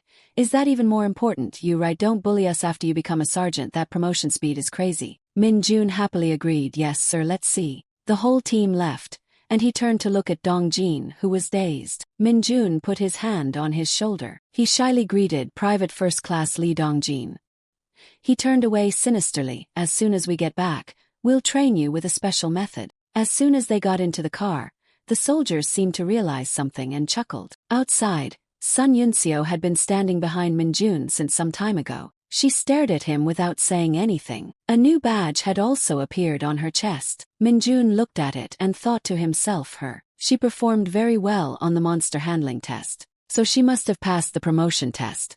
Minjun settled in the car. Suddenly he turned towards the window, still dazed and not understanding.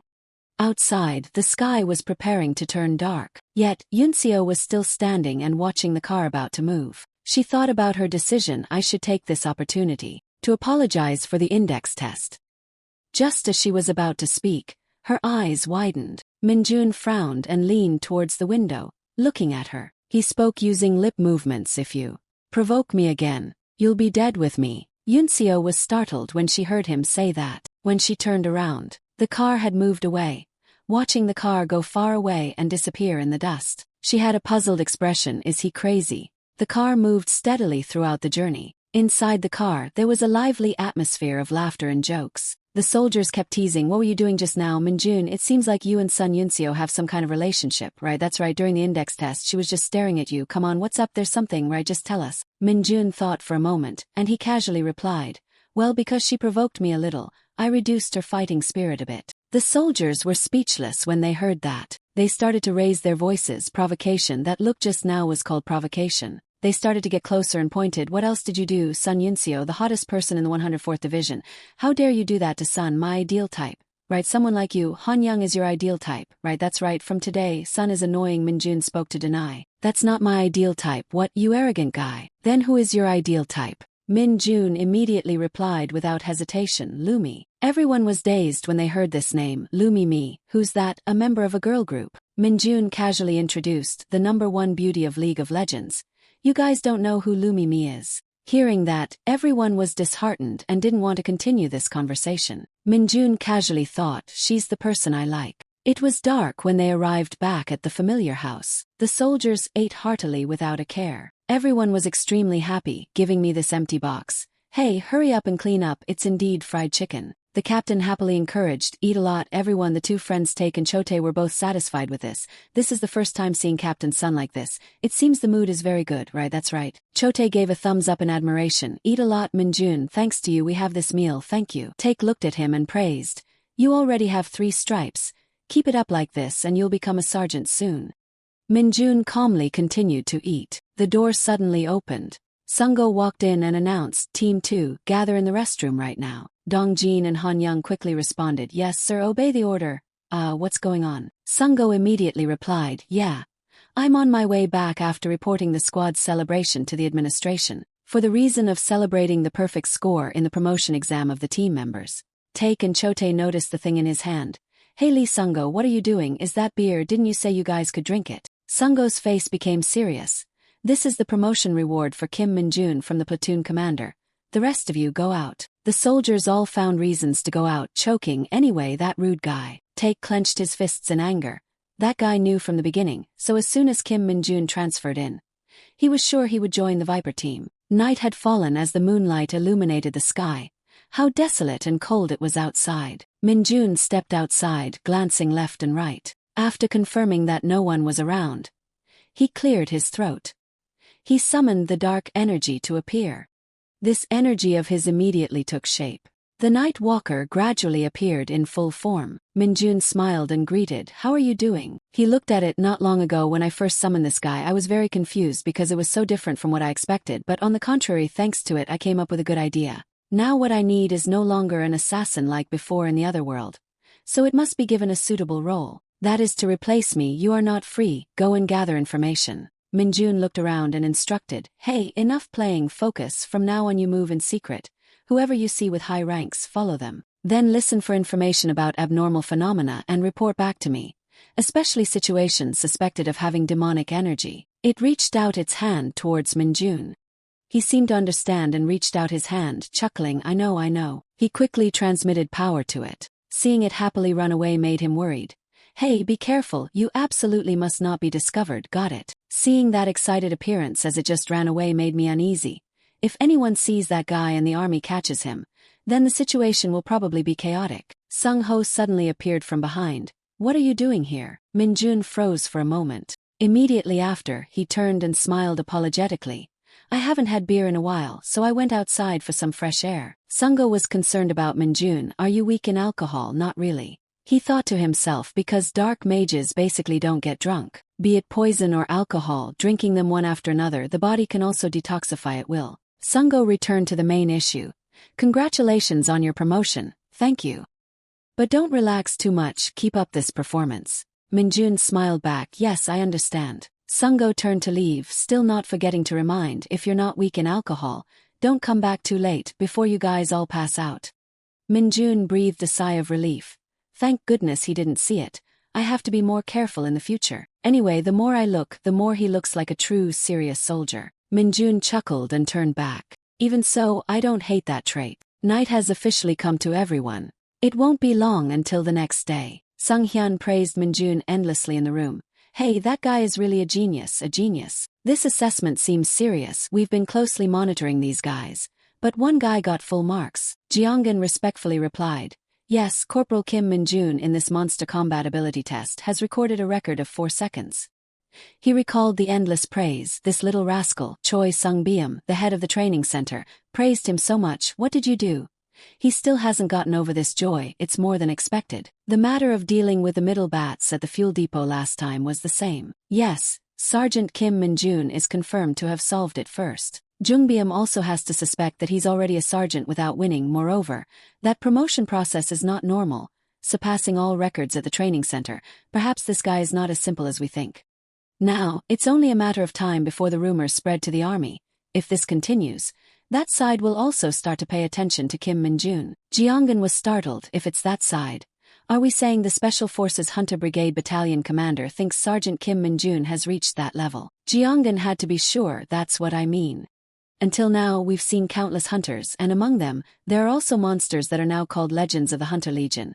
Now maybe a new monster will appear in the Hunter Legion. Scene shifts to some desert. Minjun is alone here. A large number of monsters here. The Lizermen look at him with desire. The stone golems on the opposite side are no exception. Plus goblins and orcs are approaching.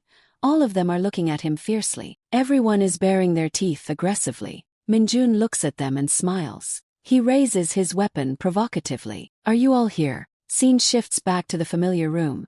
Han Young is drinking an energy drink. The other soldiers are all tired. Minjun at this moment just finished taking a leisurely bath. Dong Jin next to him was putting away the blankets and pillows while groaning, my head. Han Young hollowly calls out Minjun's name. Are you alright? He smiles politely. Yes, I'm very sober. Han Young is frightened by that sober face, after drinking so much alcohol. You're really a monster. Minjun looks outside. It's Sungo entering. Minjun asks, are the after effects of the alcohol okay? Sung, sweating profusely, slowly replied, yes. Sweating like this, so I'm also okay. Minjun examines him appraisingly. Indeed, this guy is a standard soldier. That body is really. Sungo and Minjun chat casually. Besides, have you been to the gym? I haven't tried it yet. Don't worry, just use it to your heart's content. You're also a sergeant now. Yes, I know. He pauses as if remembering something. Sungo turns around and advises, our unit's combat simulation machine is better. You should try using it once. Minjun's eyes widen. Simulation. The smile gradually becomes joyful.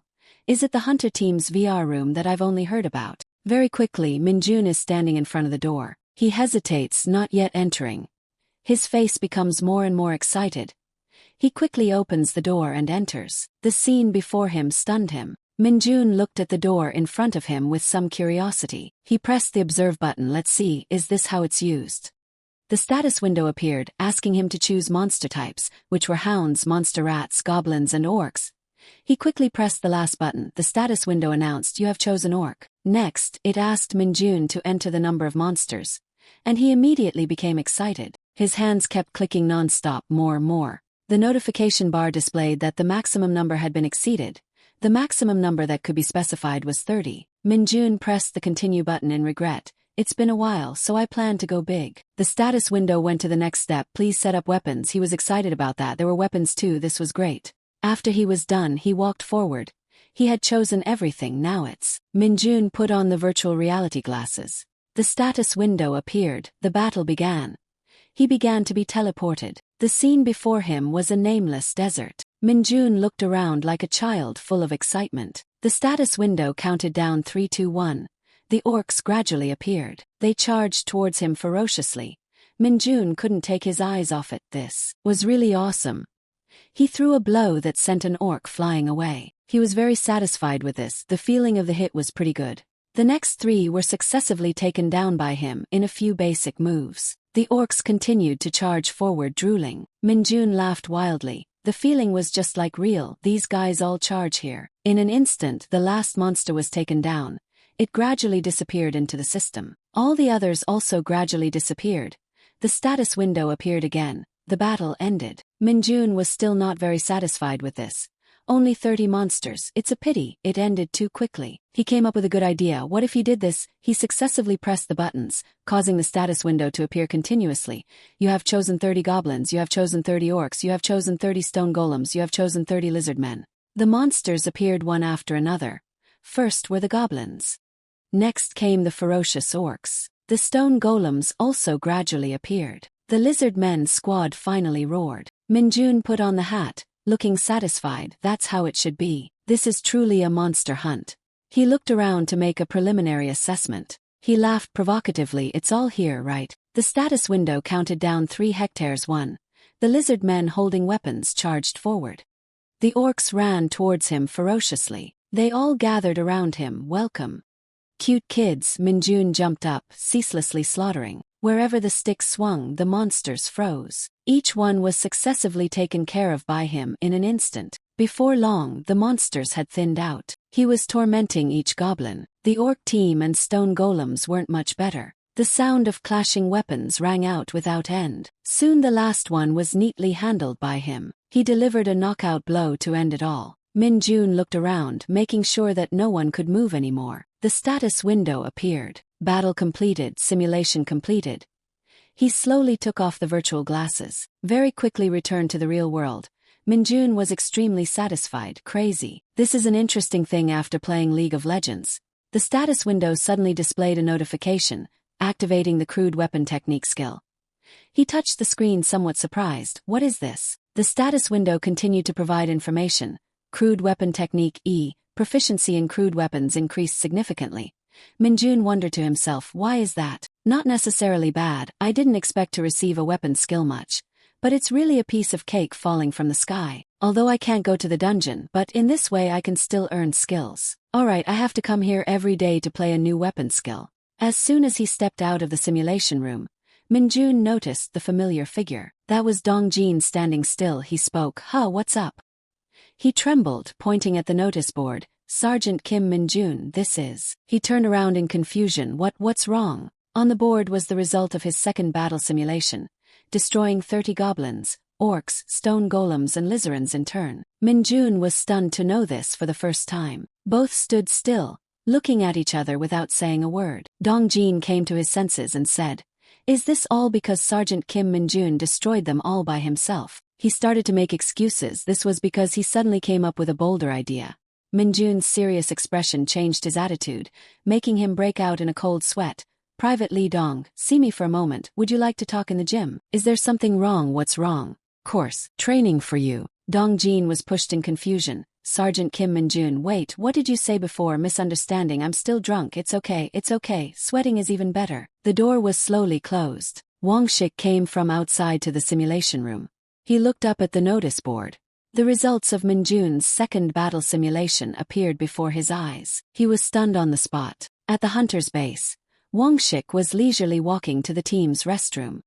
As soon as he opened the door, he saw 4 soldiers laughing and chatting. Keelho, sitting near the door, quickly stood up and bowed. He turned to him. Hey, where did everyone go? Where's Kim Minjun? Private Jean Keelho, report that everyone has gone to the warehouse to prepare snow removal equipment. Sergeant Kim Minjun. He said that he would stay in the physical training room until the work started. Before he finished speaking, his face turned pale. Oh no, I accidentally used honorifics when talking about Sergeant Kim Minjun. Wang Shik looked at him without saying a word, making him even more scared. This is a big deal. He spoke, breaking this tense atmosphere. Tell Kim Minjun that the platoon leader is here to see him. Hearing this, he ran away. Yes, understood, I must run away now. He approached the 3 soldiers and started chatting. What's up? What are you all doing? Mungi turned around and invited. Where have you been? Wanna join us? We're betting on when Kim Min-jun will become a squad leader. They have a betting slip in their hands. How long until Kim Min-jun becomes a squad leader? Joyoung 6 months. Kim Moongi 1 year 6 months. Lee Ki-tae 8 months. Do take 1 year 2 months. Kim Cho-tae 2 years. See this, our betting slip. Wang Shik held the paper in his hand. You two are always trying to get others to gamble. Ha, Moongi chuckled. Even Han Young is guessing 6 months. How can someone become a squad leader in just 6 months? Ridiculous.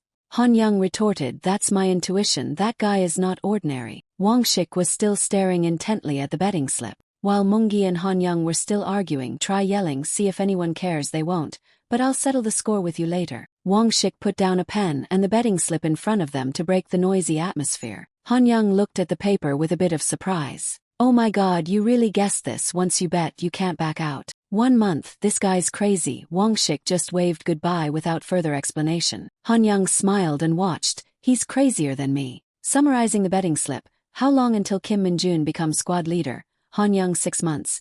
Kim Moongi 1 year 6 months. Lee Ki-tae 8 months. Do take 1 year 2 months. Kim Cho-tae 2 years. Kim Wang Shik 1 month. The gym. The equipment was neatly arranged. On the notice board, there was a warning not to use the bloodstone equipment without an instructor. Min-jun was in the room, practicing bench presses. His muscles bulged, clearly visible through his black shirt. He was also working on his arms using the bloodstone equipment. After a while, he dropped the 2 pieces of equipment to the ground.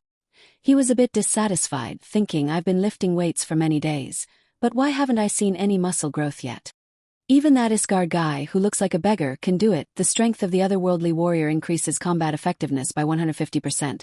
As the strength stat increases, combat effectiveness also increases. Isn't this the power of a warrior returning? It seems being stronger doesn't satisfy me either. The familiar blue light appeared before his eyes, startling him. The status window appeared. The skill had reached E rank strength. Combat effectiveness increased to level 5. He was overjoyed. It looks like a basic skill, but what's this? It can even level up its rank. At this moment, Keelho entered and reported. Sergeant Kim Min-jun, the squad leader has come to see you. His eyes lit up. Really, thanks. He felt puzzled by his expression. Seeing Min-jun humming and walking made him wonder, what's wrong with everyone today? Very quickly, Min-jun arrived at the administrative office. He saluted formally, reporting, I am Sergeant Kim Min-jun. I have received orders to come to this administrative office. Min Cheol waved his hand with a smile. Come here. It's nothing serious. Let's go to the consultation room and chat for a bit. He asked Min-jun, how are you doing, Sergeant? It's been a week, hasn't it? Yes, it's been fun. He smiled with joy. Congratulations on your promotion. From that incident the other day, I've seen how capable you are. Thank you, sir, no problem. Min Cheol handed him a booklet. This is the reason I called you here. Your achievements in the previous mission and the fact that you got a perfect score on the promotion exam. This is what the captain wants to give you. Thank you. Don't be upset that you're only being praised in this way. We, the Legion Hunters, usually don't like to organize formal and ceremonial events. But don't worry, all your achievements are recorded. In this booklet is a certificate for Sergeant Kim Min-jun. This soldier is awarded this certificate because, during his time in military service, he has become a good example for other soldiers to follow. Legion Hunter. Colonel Lewin Bell, Battalion Commander, Battalion 2, 104th Division. Min-jun looked at it and then asked with sparkling eyes if he would be recognized for his achievements. And if I have many certificates like this, will I get any special promotions? Seeing his enthusiasm, Min Cheol smiled wryly. You want that? But that's not easy. There's probably no soldier who has received a certificate as early as you. But are you sure you'll receive more certificates during your military service? Min-jun's enthusiasm was high. If I collect 10 certificates, could I be promoted? Min Cheol was speechless at that. A certificate isn't a discount coupon at a fried chicken shop. It's as if there's an event to get 1 certificate and get 1 free. Fast forward to a few days later. Keelman gathered the soldiers. Attention everyone. Everyone bring your weapons and await orders. He continued to announce, today our platoon will be on a dungeon assault mission. Just follow what we've been trained on, and no one will be harmed. I have complete faith and no doubt that we can complete this mission safely this time. As previously announced, the dungeon we're attacking today, the person next to us brought the box. Seeing this, the soldiers all grimaced. Keelman continued to introduce the monster rat's lair called the sewer rat. The soldiers have to step on a pool of green, slimy water to enter. The participants included those from Squad 2, Sergeant Kim Min-jun, Sergeant Han Young, Private Lee Dong-jin. Lieutenant Kim Keelman's team, Sergeant Lee Sung-go, was also disgusted by this place. Oh, the smell. The dungeon that the hunter army calls the sewer rat is the habitat of the monster rat. Although not classified as a high-danger dungeon, on average, over 200 monster rats appear. Sungo raised his hand to signal. Platoon leader. The cramped space of the cave limits the ability to use guns. Both understood each other and prepared their stances. This dungeon is really difficult. Besides the platoon's direction of movement, this space has only one entrance. We should lure them here. That means the first entrance is for the platoon, the second entrance is for the rats. Keelman nodded. Okay, I understand, let's prepare the bait. All the soldiers started preparing traps, and above all, due to the stench in the dungeon, the soldiers had to use special gas masks specifically for the Hunter Legion. Private Ju Sunji brought the box. Han Young stood close to Minjun because he was uncomfortable with this place. Oh my god, the smell is terrible. The situation makes it difficult for the Hunter soldiers to express 100% of their abilities. Keelman reached into the box and rummaged through it, holding ripe bananas, a special bait for monster rats. Both Minjun and Han Young had grim expressions. If they only ate this, the smell wouldn't be that bad. On the other side, everyone was quickly placing the bait in those positions, putting it there. Sunji suddenly discovered something. He slowly approached the place where the sound came from. The scene before him stunned him. There, bones of some kind of animal were scattered everywhere. Looking at the strange bones right in front of him, he hurried to check this is. Before he could get there, Mungi announced that they were coming, and most of the rat monsters were approaching through the front entrance. Keelman immediately gave the order, the whole team prepare for battle. Head straight towards the front entrance. Everyone prepared their stances ready. Keelman continued to assign the private group to the rear guard position with a squad leader. Min behind ordered, into position, into position. Han Young bet with Mungi, whoever caught more would treat the other to foe, okay. Keelman reassured both of them, don't be nervous. Han Young chuckled. Will the squad leader join too? Keelman just smiled silently but didn't answer. A series of rat groups rushed from the other side. Keelman shouted the order, hold your positions, don't rush forward arbitrarily. Staying in position and dealing with them. Minjun looked at the monsters in front of him with delight, so excited. Mungi slashed the rat cleanly, his face expressionless. Han Young handled 3 rats at once. Sungo used his fists to eliminate 2. Minjun just stood and watched everyone and smiled. On the other side, the friends Chote and Tae coordinated smoothly to eliminate the monsters. Wang Shik in Squad 3 was not inferior either. 3 rats rushed towards Minjun, but he didn't care. He was assessing the soldiers' combat abilities. Everyone was doing quite well. Then he raised his weapon and slashed at the first rat. 3 were taken down in succession, and he continued to observe, especially the 2 behind him, who were taking down all the rats that were breaking through the ranks and rushing out. Minji drew her sword from behind. The guy spun the blade twice and finished off the monsters. Keelman next to him also helped. Minjun, as he eliminated them, looked at the 2 and smiled. Just the 2 of them were able to defend such a large area. It was no simple feat to achieve such a level. He turned his attention to another area. Dong Jin had also dealt with the monsters neatly. His eyes showed no hesitation, completely different from before. Minjun was extremely satisfied. This side was also gradually showing results. Indeed, they had improved through training. Dong Jin continued to fight, and the teams began to work together harmoniously. This side needs someone to support me. Wang Shik suddenly fell silent, as if sensing something. He finished off the rat and stood up. The other soldiers also sensed something. They immediately shouted, monstrous rats have appeared in the rear. Monstrous rats have appeared. Keelman repeated, monsters have appeared in the rear. Everyone got ready. Squad 1 and Squad 4 are responsible for the rear entrance. The privates used their shields to defend and retreated. Do not try to attack, just hold the line. Everyone was fighting with all their might. One by one, they were taken down in the blink of an eye. Take looked around happily, thinking it was over. The swarm had thinned out, and he needed to focus a little more. However, Minjun seemed to sense something. A purple aura appeared, surprising him. What is this? Minjun looked around because of the gas mask. He realized it late, but it was clear that something was rising from beneath the ground. Minjun shouted, they're coming from underground. Wang Shik was surprised and hadn't reacted yet. The crack created a huge pressure that made the soldiers stagger. Get out of the way. Keelman was stunned, looking at the scene before him. A giant rat 2 meters tall loomed before him, an irregular monster. The irregular's purple eyes glowed brightly, and its mouth was open wide, dripping with saliva. Sunji remembered the previous scene.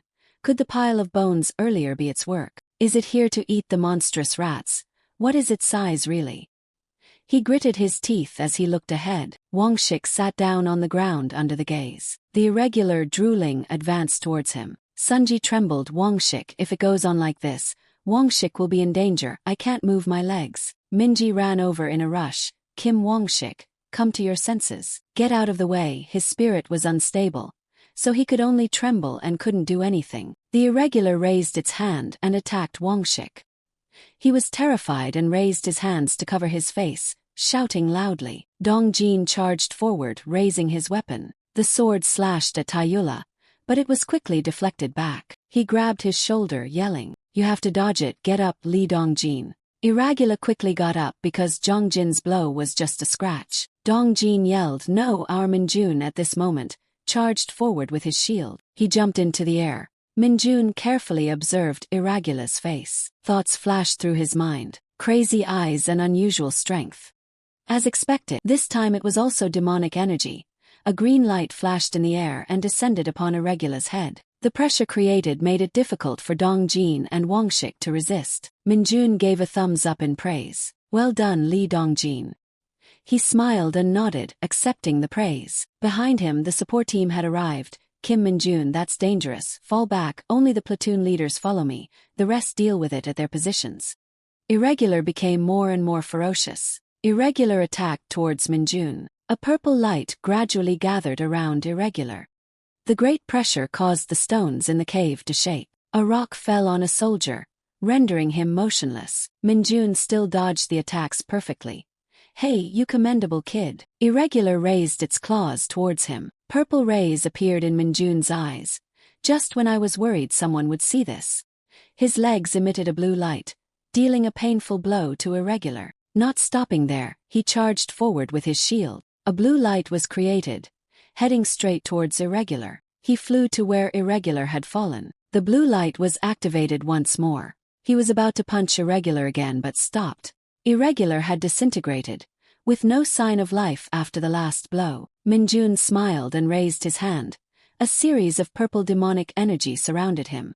So he was trying to absorb Irregular's demonic energy. Irregular's demonic energy was gradually taken away bit by bit, until it was drained, with not a single trace of demonic energy left. The status window appeared. Having absorbed a certain amount of demonic energy, Minjun was extremely satisfied. "You have some value after all." "That's good, thank you." The battle finally ended perfectly. The soldiers rested and chatted merrily. The friends Mungi and Hanyang teased each other. "Have you admitted defeat yet?" "Yes." On the other side, Keelman was reporting to his superiors. "Yes, it's a type of mutated monster. The squad members have retreated from the cave." "Yes, it has been confirmed that there is one. The squad members have suppressed it." "Yes. We request the aid task force." Han Young approached Minjun. "This guy's battlefield, from a few mosquitoes to monsters. Why are none of them ordinary?" He sat down and thanked Minjun. "It's really thanks to you that we're still alive. When I saw it, I was so scared that I couldn't even move." Minjun nodded humbly. "Not at all. I apologize for acting on my own." "What are you apologizing for? Anyone can see it was a sudden situation. If you hadn't dealt with it quickly, we'd have been finished." Wangshik and Jean almost had an accident. Han Young asked him, "But are you okay? Aren't you injured anywhere?" Minjun just smiled and nodded without answering. At this moment, Keelman also came to ask, "Are you really not injured?" His face was serious, as if he knew whether the words were true or not. Minjun politely nodded. "Yes, I'm fine." Han Young, sitting beside him, scrutinized. "Is he really human?" Keelman hugged his hat and sighed. "When you return to the unit, come and talk to me." Minjun paused for a moment and then spoke. "Yes." Looking at his back as he left, Han Young realized that the squad leader didn't seem to be in a good mood. Minjun was silent. On the other side, Min was also contacting his comrades. "Yes, I understand." He turned to report to Keelman while escorting the team members back. No one was seriously injured. Dongjin just finished checking and is returning to the unit. Wangshik had a slight head injury, but he can return to the unit tomorrow. Hearing this, Keelman breathed a sigh of relief. He put his hand on his shoulder to reassure him. After finishing, Minji turned to the soldiers. He took a deep breath and shouted, "Squad 2, attention because of the sudden situation, this dungeon raid will stop here. Everyone, after checking their belongings, prepare to return, understood." Scene shifts to the administrative office. Keelman handed Minjun a notebook. "There's nothing else, I called you here for the report. Please briefly describe the process of how you took down those monsters here." Minjun frowned in thought. What should I write here? Should I say that because the shield didn't kill it, I used my fists to take it down? Who would believe that? Che-min placed a bottle of water on the table. He sat down and asked again. Earlier my view was obstructed so I didn't see it very clearly. Did you take it down with your fists? Hearing this, Minjun paused. He chuckled and explained, that monster was too aggressive so I acted without thinking. He seriously asked again, Minjun, what are your stats after all? His answer stunned him. Strength is 65, agility is 60. He couldn't believe his eyes. A lieutenant like himself only averages over 40. An ordinary soldier with strength and agility over 60. It's a level that exceeds twice that of ordinary soldiers. Keelman was a little smug. Someone like you could enter the hunter officer school. I think it's a pity.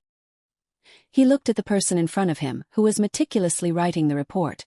And the records showed he had dropped out of high school. Anyway, it's hard to get into the officer school. He spoke up and asked him, Minjun, your goal is to be a leader. Why don't you think about going to university by taking a competency assessment exam? There are a few kinds of programs like starting as an assistant or a teaching assistant in the military. How about it? Let me find out for you. Minjun frankly replied, I don't like studying. Getting promoted with many achievements is enough. Min Cheon just smiled when he heard that. Okay, the decision is yours. I won't force you if you change your mind. Just tell me thank you. I'll finish the report for you. Just go back and rest. I won't forget your enthusiasm. Yes, then I'll take my leave faithfully. Minjun opened the door, preparing to leave. Keelman stared at his hat. He spoke up, Minjun, Corporals Kim Minjun. Today you saved the lives of the squad members. Anyway, the worst case scenario could have happened. Actually, I couldn't handle it, thank you. Minjun smiled politely. It was only natural. He also smiled at him. Minjun walked out of the room with a plan. Yes, of course it was something that needed to be done. Gaining trust also earns points. Furthermore, cut to Minjun's face, sighing in frustration. He crossed his arms and said, so that's why. You want to do special training with me, along with Private Lee Dongjin? Wongsik stammered, yes. Minjun growled, how did you know we were training here? No way, moreover, why do you suddenly want to train with us? He stammered.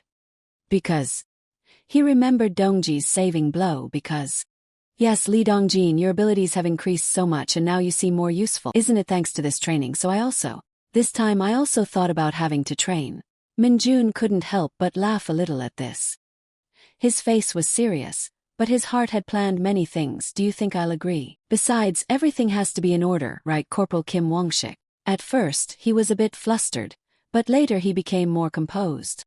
He bowed solemnly, thank you for saving me, and also I apologize to you, Dongjin. He was a little embarrassed. No, why did you do that, Corporal Kim Wongshik? I apologize for what I've done in the past, and I don't know if you'll accept it, but I truly want to join your training. I have my own reasons, and my goal is to be a non-commissioned officer. He turned to look at Minjun. I understand, can we train together? Seeing Minjun not answering, he cautiously asked again, Corporal Kim Minjun. He casually replied, of course. Not Private Lee Dongjin. Wongshik felt a little regretful. Okay, given what I've done lately, it's natural that everyone would feel uncomfortable. Anyway, thank you both. It's thanks to you that I'm still alive. He was about to leave dejectedly. Then I'll go, Dongjin stammered, calling out, Corporal Kim Wongshik. Minjun continued, there's a condition. These words immediately made him turn around. The pigeon, he didn't quite understand what he was saying. Minjun's face was full of cunning. From now on, for 24 hours, if you walk around imitating a pigeon, then I'll consider it. Wongshik's face turned red with anger. What did you say? Minjun threatened. I don't want to. He suppressed his anger. He tried to imitate the sound of a pigeon with a distorted face. In contrast to Minjun's satisfied smile, Dongjin was a little worried. Corporal Kim Wongsik. Minjun smiled cunningly. One more person. The night was quiet and still, with a full moon. A cart was entering the castle. The gladiator was pushing something into the room. He stopped at the Holy Maiden's room. She didn't turn around to look at him, just spoke, you've worked hard. The gladiator stood still, a little hesitant. Only then did she turn around and look at him. Do you have something to say? How long will you continue like this? The Holy Maiden slowly walked over. She gently passed him by. Let's see. face looking down at what the gladiator had just pushed in. She bent down and lifted the cover to observe. A cold purple gaze appeared. However, her face remained unchanged. The gladiator spoke Saintess. She didn't answer but raised her hand. Magic illuminated the entire room, creating a vast matrix. She gave a cunning smile. This is a gift for that guy, the one who left here on his own. No matter what I do, it's not enough. The scene shifts to where others have to stick shovels into the ground and lament. The loudest complainer was, who had just returned from the dungeon not long ago and was forced to dig the earth. How unfortunate this is at the end of the year. Mungi spoke in a sweat. I'm still thinking this battlefield is really for confronting monsters. I don't know if it will help. Don't know either. Both of them noticed the car that had just moved to them. Mungi lamented in despair. Truly slaves, the iron stones have arrived. The soldiers were successively transporting iron stones. Everyone diligently did their duty. Wangshik lifted the stone and sighed. Slaves is a term just for our group. This is called iron stone because we don't know if it's stone or iron. It only looks like this on the outside, but it's extremely heavy, extremely sturdy, you know. So that's why this is used to build battlefields. Partly because it's made from a special kind of mineral found in the dungeon. Its name should be. Minjun spoke up to ask again, what did you say to me? Wangshik looked at his shoulders, with an iron stone on each side. He didn't know what to say. No, I didn't say anything to you, it's just that some people are curious. Minji's team was still working hard to transport goods. Zhang Jin's side was somewhat difficult, but Minjun's side was somewhat relaxed. Minji ordered the soldiers, come on, everyone take a 10-minute break. He went to Kiel Min Min and reported, squad leader.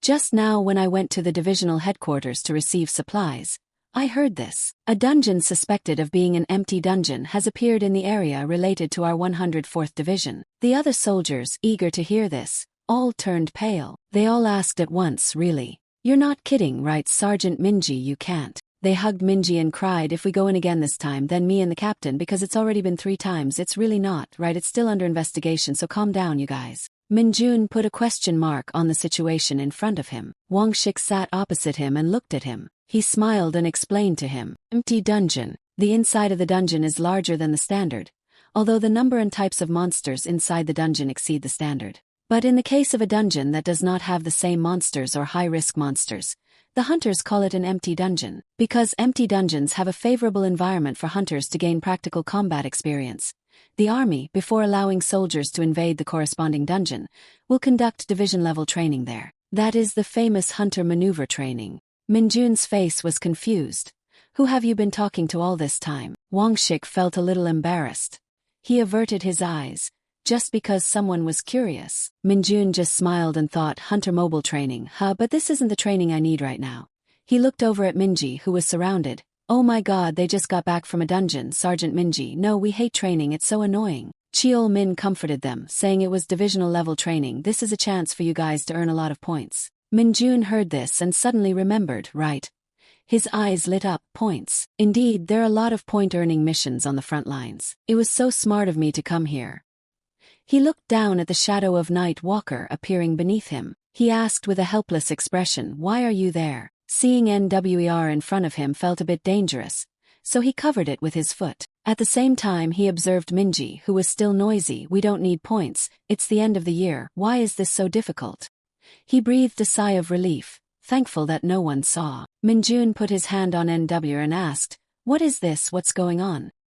He was stunned as he received the stream of information. A thought flashed through his mind, a conversation between 2 strangers, a request for assistance. Yes, it's an irregular monster. It's a request for assistance from the Gate investigation team in Yanggu. Is it a dungeon that occurred in a military zone? Yes, it's not a place inhabited by civilians. But the fact that 2 of the investigators suddenly went crazy is a strange phenomenon that began to be reported not long ago. Perhaps it's a dungeon that needs immediate action. Hand it over to the regular army to control the area as before, so that the hunters in Yangyangu retreat first, prioritizing the dungeon that occurred in the residential area of Hongqiu. It's all clear. Minjun's eyes widened at this conversation. Then he couldn't help but smile, looking at NWR's face, which was still in his shadow. He covered it with his foot again. Minjun stood up, full of joy. Anyway, I should take a vacation, shouldn't I? In the morning in the city, the clear blue sky was dotted with white, fluffy clouds floating by. At this moment, Minjun carefully put on his socks and dressed meticulously. Then he reached for his jacket from the chair and put it on neatly. Finally, just as he was finished, Minjun slowly zipped up his jacket. He suddenly tilted his head and quietly asked, "Are you all ready?" The family photo of Lim Minyoung's family of 4 was still neatly hung on the wall. Looking back, he smiled warmly and asked, "Are you going out now? I wonder why you transported the stone slabs several times more than others at the base construction site. Are you trying to finish quickly so you can use your vacation days?" Then Minyoung couldn't help but praise him. "You're really amazing, good job." Minjun was so happy that his eyes sparkled. "Yes, thank you." Then he suddenly hesitated. "But this time you're going to a restricted area, so where did you go on your last vacation?" Minjun scratched his head awkwardly. "I was at the internet cafe." Hearing this, Lim Minyoung sighed helplessly and chuckled. "I knew it." After saying that, Lim Minyoung tossed him a key and casually instructed, "If you don't mind, stay here." In response to the other person's blank look, Lim Minyoung slowly explained, "It's the apartment my parents bought before. They've moved elsewhere for work, so it's vacant, but I stay here every time I'm on vacation, so it's very clean." Minjun politely expressed his reluctance. "I'm fine, really." Then, Lim Minyoung pulled out a small piece of paper from his pocket and sighed quietly. "Fine, what's fine about it?" He gently handed it to Minjun, caring and reminding him, "Even though it's a bit far from the unit, it's Gangwon province, which is better than sleeping at an internet cafe." Neat handwriting appeared on the paper. "Chuncheon City, Gangwon Province, Building 0, Apartment 20. Minjun took it, eyes glued to the lines, murmuring, "Chuncheon, it's not a bad direction either." At this moment, Lim Minyoung had to leave, and he waved goodbye and happily wished, "Even if you don't use it, just take it with you. Enjoy your vacation." A few minutes after the other person left, Minjun was still standing there, holding the piece of paper in his hand. Lim Minyoung lay down on the chair, exhausted, and let out a sigh. Right after, he suddenly sat up, his eyes searching for something. On the table were Minjun's files and essential information. Lim Minyoung lowered his eyes and stared at the files, pondering something in his mind. Finally, he turned around and slumped his head on the chair, taking a nap. Looking back at the family photo, Lim Minyoung is looking straight at the camera with a bright smile. Minjun's gaze lingers on the frame for a long time. His face is buried deep in his collar, not revealing any expression. Finally, Minjun smirked, and at the same time put his hand to put his hood back on his head. He resolutely moved forward, opened the door, and muttered, "Let's go, shall we?" Outside the intercity bus station, there are many people waiting for the bus. All of them are busy with their own work. On the bustling street, the sound of talking and car horns, a figure covering his face, is completely separate from the noisy scene. Minjun put his hands in his pockets, took each step forward, and his whole body carried an indescribable cold and oppressive aura. The voice in his head came out again. "The dungeon location is the abandoned school, District Yengan. Yes, please do not approach within 1 kilometer, just block the roads." At this moment, as soon as he arrived in the front area, the entire entrance had been blocked by soldiers. They all held guns very solemnly, but Minjun had climbed onto the roof and was walking stealthily. Finally, when he reached the edge of the building, he immediately jumped down from above. Minjun gently landed in a small gap between 2 buildings. He carefully glanced around to assess the situation. Then Minjun slowly crawled up and hid behind a utility pole. His heart couldn't help but look far away in doubt. In front of him was a giant dungeon gate with sharp electric rays surrounding it. Minjun thought to himself, "Is that it?" He did not hesitate, but immediately went forward. His hand reached up and clutched his hood tightly. Who is this kid this time? Minjun tiredly rolled his eyes, deciding that he had to identify which monster had escaped. Anyway, this kid. Thinking of this, he quickly ran inside, his mouth constantly muttering complaints. "If it's a really dangerous guy, just let it show its face and it'll be known." The mechanical sound of the system rang. "You have entered the dungeon." After entering inside, what caught Minjun's eye was a dark, damp and strange scene. The dry branches were withered and withered as if there was no life left. He slowly moved forward, each footstep hitting the ground, creating a steady sound. Minjun assessed, "It's really wet around here." Then, Minjun suddenly noticed something under his feet. That was a broken sword. Only the hilt and a silver sword with scratches remained. Minjun bent down to pick it up. A battle has taken place here. However, at this moment, a strange feeling suddenly arose in his heart. Minjun frowned, turned his eyes to the back and called out, "Hey." Finally, he hurriedly turned his head and shouted uncomfortably, That thing over there has been exposed too much, it should just jump out. What caught Minjun's eye was a huge body that was constantly growling and moaning. The two of them faced each other, making the atmosphere immediately fall. A giant blue monster was staring at him. Its purple eyes shone brightly as if wanting to devour the opponent. Minjun raised his eyebrows and muttered in his heart, "Goblin, no. Is it kobold?" He carefully turned around and then surprisingly assessed, how big is this guy? Thinking of this, Minjun immediately stepped back, clenched his fists tightly, and at the same time bent over, facing this guy. The investigation team must have tried every way to survive and return. Right at this moment, the kobold jumped up and left its position. A puff of smoke came out with a pile of dust flying up to the sky. The kobold bared its teeth to reveal its sharp teeth and raised its hand to prepare for a fierce struggle. As soon as it swung its fist, Minjun in front immediately withdrew his leg, tilted his body to dodge. The whole process only took a split second. After that, he also jumped up high. His arm swung back and clenched, delivering a fatal punch. The moment the fist was thrown, a burst of intense light exploded like thunder. The wind whistled sharply, and the ground shook in an instant. But in the hazy smoke, Minjun's eyes suddenly froze in surprise. His hand was punching straight into the sharp teeth of the kobold. Its lips twitched with anger, but there was no damage at all. Right after that, Minjun quickly released his hand and it immediately opened its mouth full of ferocity. However, not allowing it to have a chance to attack, Minjun quickly raised his foot and kicked it straight into its jaw and shouted, "Rude." Finally, he gently landed on the ground, his mouth constantly sighing, "Really a tough guy." Minjun put his hand down on the ground, constantly observing every movement of it. "You can withstand my punches." The kobold was enraged by this provocation. It continued to charge, swinging its arms, but Minjun was quick to jump out of the way. He smirked mockingly, "That spot, be careful." With that said, the ground beneath her feet suddenly sank in an unusual way. System notification, decay skill D. Its large, strong feet tried to wriggle out, but were completely unable to move. At this moment, Minjun seized the opportunity, quickly rushing towards it.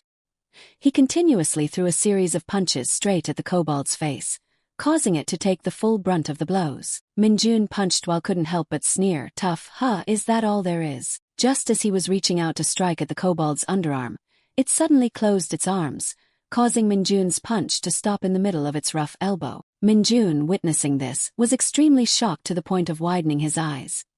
He bowed his head and looked at its body emitting a layer of pinkish-purple smoke, unable to understand. The moment Minjun was still dazed, the kobold quickly swung its arm and struck him directly, painfully throwing him back. It gritted its teeth and growled, watching Minjun regain his composure and land lightly. He lowered his head and looked at his sleeve, which was tattered and unsightly. However, at that moment, the broken sword lying on the ground suddenly caught Minjun's eye. He cautiously approached and picked it up. Then Minjun quietly adjusted his collar. "The guys I've met since I got back, their level is all like ants." Minjun looked at it and couldn't help but exclaim, "And you must be like a dung beetle." At this moment, the kobold continued to open its mouth and growl with piercing sounds. It swung its arm forward again, creating a source of brilliant purple light that shot straight towards Minjun's face. Its eyes were filled with hatred, as if wanting to devour him alive. However, at this moment Minjun suddenly spoke, "Even if you're like that, even if your face is squeezed by its giant hand until it's deformed, you're still just a bug." At this moment he lowered his head, his voice becoming deep and oppressive. "What are you going to do now, huh, you brat?" With that said, Minjun rudely grabbed the sword and stabbed it directly into the kobold, while at the same time, with tears, he shouted, "My new shirt."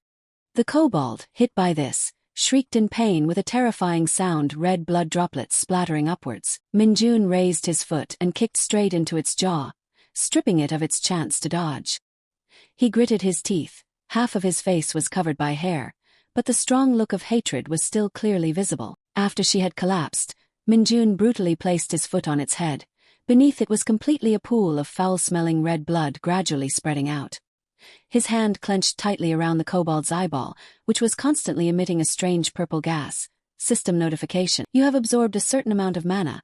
Mana stat increased by 1. Minjun exclaimed with excitement. "Nice," it continued. "You have absorbed a certain amount of mana. Unlocking the skill Shadow Arrow, strengthening the skill Shadow Movement, forming the basic sword skill." Minjun couldn't help but laugh. Status window.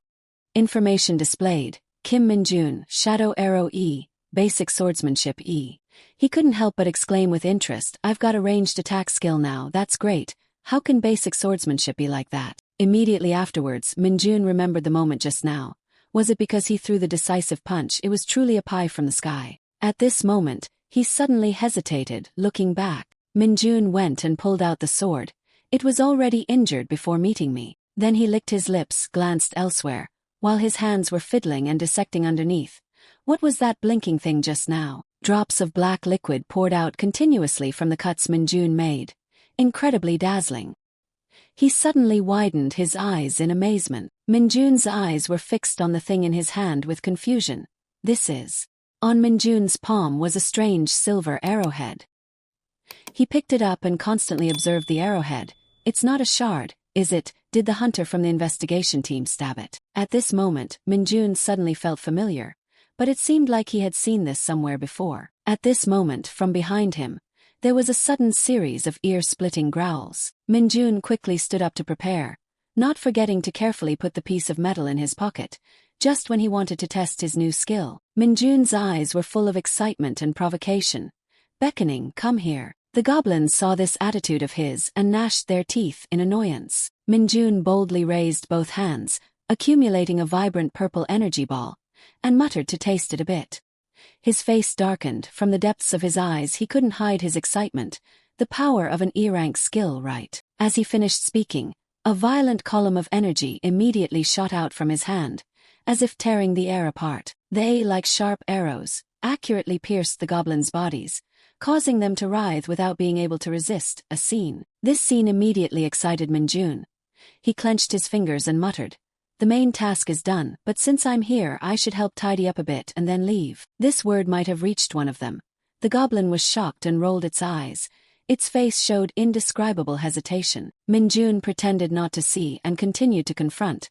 "Where are your friends?" Outside the city, the dungeon gate still stood tall in the sealed area. Minjun slowly walked out from the inside. At this moment he was wearing a hat covering his face. Minjun's feet stomped strongly on the ground as if showing satisfaction. He glanced excitedly, nodded in satisfaction. The dungeon was cleared. Finally, Minjun happily rewarded himself. "Now let's go back and play League of Legends." Returning to the mountain area with the soldiers, they walked in a straight line, very neat. The footsteps of them were becoming increasingly hurried. Behind were some soldiers who were tired and pale. Minjun gripped the gun in his hand tightly, his face serious with no superfluous expressions. He recalled the days before the end of the satisfying leave and the times he went to play games and ate hot instant noodles amidst the clacking of keyboards. After returning to the unit with a light heart, the atmosphere of the squad was like a funeral.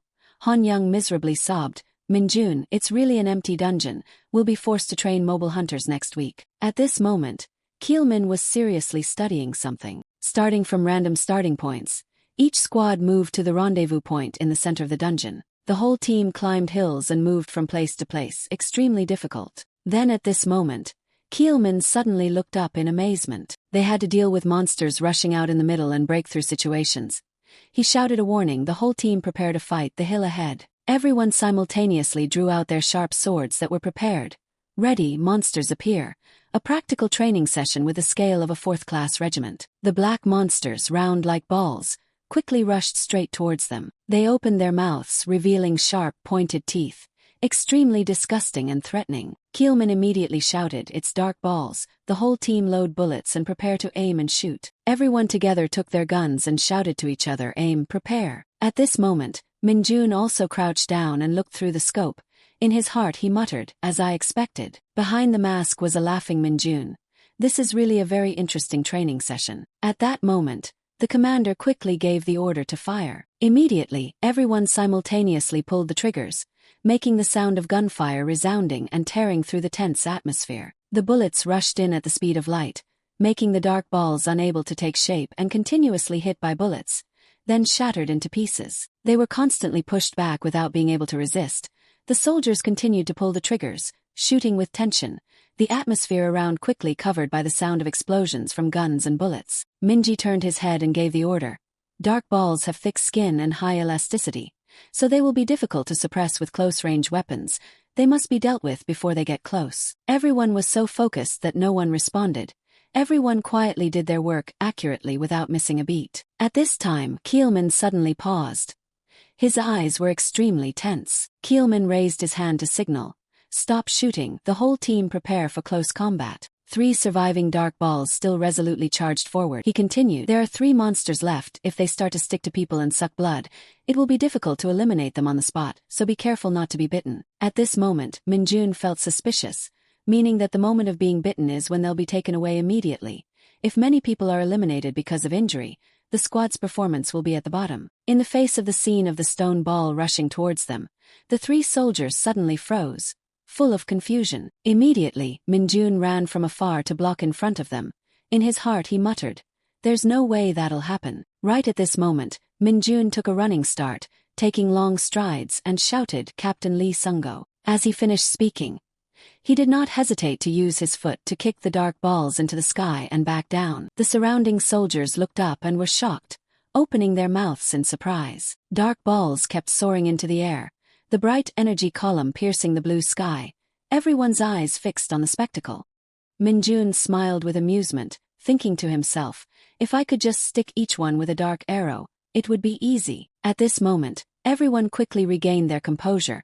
They raised their guns and continuously fired at the dark balls above. Each explosion roared like thunder, tearing through the air, and black smoke spread, obscuring the sky. Minjun kept moving from place to place, kicking the gazebo higher. Keelman couldn't help but praise, "Good job." The whole team aimed and shot at the dark balls in the air. After it was all over, the fragments of the dark balls lay scattered on the green grass. The atmosphere at this moment suddenly became strangely silent. Keelman looked around for a moment, then spoke, "Everyone rest for 10 minutes, take a break and check your belongings, see if any teammates are injured. After checking, each unit report back." Finishing his words, he turned and patted Minjun on the shoulder, making him surprised. The surrounding soldiers also kept giving Minjun thumbs up, showing their praise. At this moment Wangshik and Mungi also instinctively looked at each other and gave thumbs up. However, as soon as they realized who the other was, both immediately turned away in embarrassment and left. At this moment, both Chote and Taiguk sat next to each other, sighing with exhaustion, their faces also turning pale with dizziness. Taiguk spoke first, "Isn't this training harder than the last one? We've only been fighting and we've already taken several breaks." Cody's eye bags were dark, his forehead was covered in sweat, mumbling, "I'm not sure. There's a rumor that this isn't an empty dungeon." Take, hearing that, immediately turned his head and asked, "What do you mean?" He explained softly, "Actually, there used to be a monster boss in this dungeon." He was surprised, had there been? Remembering that scene, the soldiers stood stunned by the terrifying sight. Sukyong stood wiping his hands in front of a trembling elephant, from whose mouth constantly poured strange black liquids. At that moment, he quickly sensed the gaze of the soldiers. As soon as Sukyong raised his head, the whole crowd immediately panicked to the point of trembling. He bared his teeth with a wicked grin and pointed forward, asking, "Can we train now, right?" Back in reality, Chote burst into tears. That's why there was a rumor that it was captured alive and kept at the gathering point. The dungeon was probably destroyed. At this moment, Minji appeared from nowhere, putting her arm around their shoulders and gently reminding them, "Let's go, you troublesome comrades, break time is over." Both walked away, dejected. Yes, by now Minjun had also overheard their story. He thought to himself, the 2 stars of the Hunter Legion are really something, aren't they? A few minutes later, the group of soldiers continued to move forward, while Take kept staggering as if he was screaming for help. At that moment, Cheol Min was walking when he suddenly stopped in surprise. His face quickly became extremely shocked and panicked. The soldiers behind him saw this and were confused, not understanding what was happening. At this moment, Minjun also twitched his lips. That person was a tall figure sitting cross-legged in the middle of the empty ground, causing everyone to be shocked. On his neck he wore a name tag with the words "Injured Person." Finally, it was none other than Sukyong, who was wearing a wicked smile looking at them. At the same time, in another place, the gentle sunlight shone through each ancient tree canopy. An old man sat on a wooden chair, leaning against the wall, puffing on a cigarette. Then his gaze suddenly lifted as if he saw something. In front of him was a tall, muscular body, carrying an oppressive aura. The sword blacksmith opened his mouth and spoke, "You've only been gone a short while and you're already back." He continued, making the young man bow in confusion, "Did you break it?" After that, he held out his hand to receive a sword from him. "Never mind, you are also because of the support of that woman, that's why." The sword blacksmith looked closely and mumbled, "Even so, this is a bit serious." The sword had a small piece missing at the top. He asked, "Did you just go hunting a monster somewhere?" At the central gathering point of the dungeon, the tents were set up neatly in a row. In another tent, two men were sitting facing each other discussing. One spoke, "I told you there have never been so many monsters." The young man pointed at the tablet and explained, "What I mean is, we shouldn't let any incidents happen." This person was Lieutenant Colonel Jongcheol, commander of the 104th Battalion Division. The other person was Colonel Sungkyung, commander of the 104th Battalion Division 1. He smiled and replied, "Sir Division Commander, it seems you think the average combat capability of the division is decreasing, isn't it?" Jongcheol opened his mouth and explained, "Similarly, I don't think we're putting too much pressure on them." At this moment, someone from outside suddenly pulled back the curtain.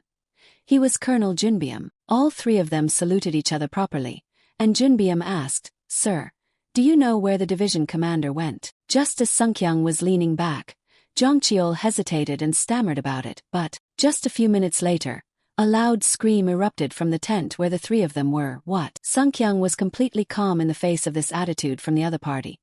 He even laughed with amusement. "Now you know what kind of person he is, no one can stop him." Junbyum was so taken aback that his mouth hung open. "No sir, even so, why would he suddenly participate in the training, and out of the whole legion, he chose our place." Just then, Jongcheol interrupted, "Sir, the division commander." His face was mysterious, and he quietly pushed up his shiny glasses, leaving only a few words before running away. Jongcheol seemed to be implying someone. "There's a soldier I want to observe firsthand." Back in the mountainous forest area, as soon as they saw Sukyeong, the soldiers immediately stopped, speechless. Keelman's emotions, which had been high, felt like they were plummeting into an abyss. "There will be punishment during the training. I know there's a case of transporting the injured." Minji, behind him, anxiously asked, "Lieutenant, sir." He stared at Sukyeong, not believing his eyes. "But that injured role? The director told us that someone from the division command would participate. It's just..." Thinking of this, Min's face immediately turned pale. He didn't mention it was the division commander. Now, the tall Sukyeong approached and got close to him, his whole body emitting a very strange energy. The old man grinned, showing his name tag, "Lieutenant, please take good care of me, the injured." Keelman's whole body suddenly jumped when he heard this. He quickly saluted, reporting to the commander, "I am Lieutenant Kim Keelman." "Yes, sir." The two soldiers behind murmured anxiously, "He's so tall, can he lift the stretcher?" At this moment, Min stepped forward solemnly and shouted, "Sir, we will now move you onto the stretcher." Finishing his words, Sukyeong immediately frowned sternly. He shook his head to refuse. "I don't need it." The soldiers shouted urgently, "Sergeant Kim Minji." What? Sukyeong suddenly went mad. He rushed forward and crushed the cloth handle. "Don't you guys know my personality?" Finished, Sukyeong turned and left coldly, not forgetting to contemptuously brush the dust off his hands. Minji spoke hesitantly. "Even so, the injured role in the training program." The old man immediately waved his hand. "I don't know, I won't do that, I don't know anything, so you don't need to worry about me, just keep training." At this moment, Sukyeong suddenly noticed Minjun, who was standing dazedly in the back. He bared his teeth and gave a mischievous, extremely sinister grin. Minjun also felt the other party's gaze and was inevitably surprised. But very quickly he regained his composure. "I understand now, this damn training course is going to be very interesting." Even then, some humorous situations continued to happen. Course monsters appear everywhere, and the division has also provided a lot of equipment. A monkey rushed up and shouted danger. At that time they added more entertainment to the training, making it more fun. At this moment, a young man was continuously gasping, exhausted. He is Private Lee Byungjin, Squad 2, Platoon 2. In front of Byungjin was a frog with slimy skin covered in water. Byungjin quickly swung his sword, and a blinding blue light immediately shot forward. The slash went straight into the belly of the frog, which was standing there stunned. A second later, it immediately fell backward, and streams of blood quickly gushed out. Byungjin witnessed this scene, and sweat was constantly pouring down his face. His vision also began to waver. Like that, he felt dizzy. His whole body staggered and gradually leaned down. Finally Byungjin fell straight to the ground, no longer knowing anything. However, another frog was still fiercely sticking its long, dangling tongue forward. But before the frog could do anything, from somewhere, a brutal sword slash cut straight across its wide-open mouth. Minjun's face darkened, his expression unclear, and the sword in his hand was still shining brightly. Basic swordsmanship. He thought contentedly to himself, it's just basic skills. I guess it's because my strength has increased. Does this training course help me level up this skill? At this moment, Minjun slowly raised his hand towards Bonjin, who was gasping non-stop below. Amidst the extremely chaotic crowd, with streams of black liquid from the frogs constantly splashing into the air, the scene of Byungjin calmly standing up was completely separate.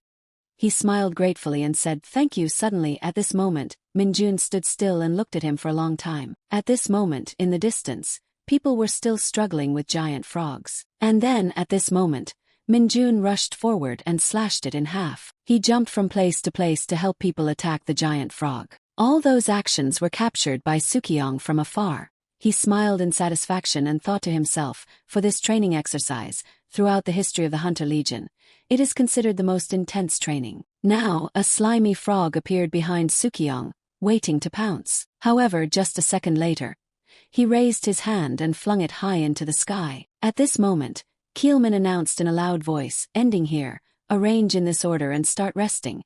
Everyone keep up the good work. Then he tilted his head and asked Minjun, are you okay, uncle? He immediately gave a thumbs up. Okay, bro. However, Sukyong felt extremely excited in his heart. However, he grinned straight at Minjun. I find you very impressive, Kim Minjun. At the same time, in the north of the city, the soldiers on this side were still struggling with dark balls. The girls were constantly fighting persistently to eliminate them. Even so, they were also gradually exhausted to the point of difficulty catching their breath. Now a dark ball appeared from afar, aggressively rushing towards them.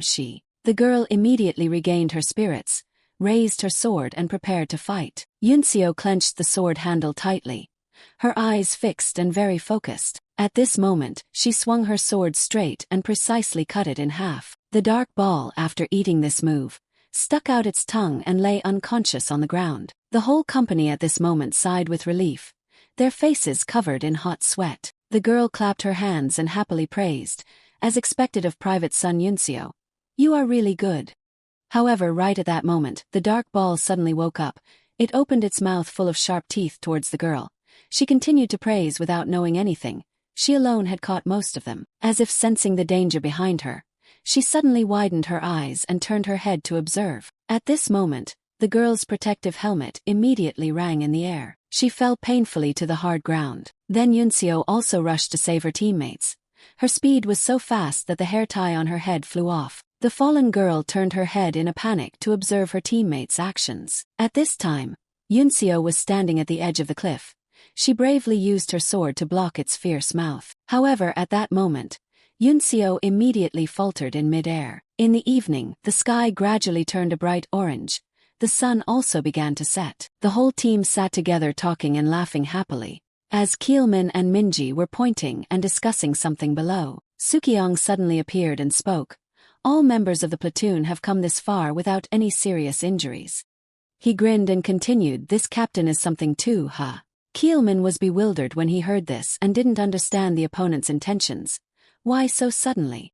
Finally, he suddenly looked at the group of people who were noisy behind him. Minjun was pointing and instructing the members how to hold their weapons properly with great care. He gently smiled and replied, it's all thanks to them. Sukyong walked over and patted him on the shoulder. It's also because of your own ability. He gritted his teeth as a reminder. Please instruct me well until the end of this training. Keelman hesitantly nodded, thank you. Then Sukyong looked at Min, who was pondering next to him. He squeezed his neck tightly, shouted loudly, are you still not keeping calm by now? There's still a long way to go. Are you only going to help those kids a little bit? Minji gasped and replied, I'm sorry. At this time, from afar, In-hyuk quietly called out, hey, Sergeant Lee Sung-woo. Sung-woo opened his mouth in a low voice. Why is it over there? Just go ahead. Min shyly refused. How dare I? Nam In-hyuk continued the second part of that training exercise. Can I ask you a question? Sung-woo did not hesitate to interrupt immediately. No, don't ask. However, he didn't care and pointed to the side. What is that over there? In front of them was a deep hole and a giant glaring sign. Dong-yu gently pushed his glasses and said, ah, that thing. Then he calmly continued, that's a hole. At this moment, Keelman put his hands on his hips and gave the order. All right, let's go, everyone to your positions. Nam In-hyuk went up to Sung-woo and confirmed, you said that's a hole, right? He nodded, yes, a hole. He mumbled again, surely it's a hole. Suddenly, Sung-woo turned his head and asked directly, don't you know about the tomb holes? It seems you fell asleep during the training session. Then he pushed up his glasses, looking mysterious, although they still haven't revealed much about the tombs. Sung Woo's apologetic voice began to ring out. Currently, the most supported hypothesis is that the tombs are a phenomenon where a gate can help connect the space and connect with another dimension. Speaking of which, Sung Woo's eyes lit up. So it's actually an infinite link to an infinite space. Both of them moved forward, he further explained. Even in the dungeons there is a specific boundary, the endpoint of that spatial link. However, there are some cases where that link is severed at a very unexpected point. Sung Woo smiled, concluding the whole story. And that's the dungeon pit. Nam In-hyuk suddenly became curious. So what would happen if we crossed the boundary of that dungeon or jumped into the dungeon pit? Dong Yu bowed his head and gave a deep smile. I don't know. Finally he waved his hand, excitedly retelling, but it is said that person will jump right to another dimension. At this moment, in front suddenly a scream sounded. What is this? Keelman calmly approached, speaking up. What happened? However, when they saw the scene in front of them, both Min-jun and he were stunned in amazement. What? He raised his eyebrows, silently remembering in his head. This person is. On the ground was Sun Yunseo lying unconscious, her eyes closed and her face a little pale. A moment later, Yunseo was raising her hand to drink some water left in the bottle. Cheol Min glanced and reported via walkie-talkie. Sukyong also pursed his lips and observed the current situation. At this moment, he turned around and instructed, I have reported the situation to the 4th Battalion, so don't worry, just rest. Yunseo hesitantly opened her mouth. Can I ask you to check if my teammates are okay? Keelman smiled, his voice gently reassuring. They are fine, but they are all worried about your situation. They said they would temporarily stop training and prepare to conduct a search operation, but because we have reported to them about your situation, they will probably continue training. Hearing this, Yunseo sighed with relief. Thank you, then I can rest assured. However, as she was about to stand up, she suddenly stopped for a second. Yunseo's feet were bandaged carefully. She frowned, not knowing what to do. Minji kindly reminded her that she couldn't train with that leg. For Hunter, knowing how to take care of themselves is as important as increasing their combat ability. Cheol Min next to him also nodded in agreement. That's right, we have contacted the 4th Battalion, so the rescue team will arrive soon. I know that you are very disappointed, but the training. Hearing this, Yunseo immediately became tense, but then she realized her situation and became sad. Sukyong in the back suddenly spoke up, startling her. How is she? Yunseo pursed her lips in fear. Questions constantly arose in her mind. Division Commander Du Sukyong. Why is he here? Where is this? I thought this was just a platoon training course. Keelman turned around and reported, there are no serious injuries, but we suspect a crack in the left ankle. I think it will be difficult for her to continue training. Sukyong, after hearing this, also nodded and clicked his tongue. Really, the training program is about to end. What a pity. Hey girl, what was the situation at that time? Hearing the old man call her, Yunseo was immediately startled. Private Yunseo, sir, while fighting the monsters, I fell down a rock and lost consciousness.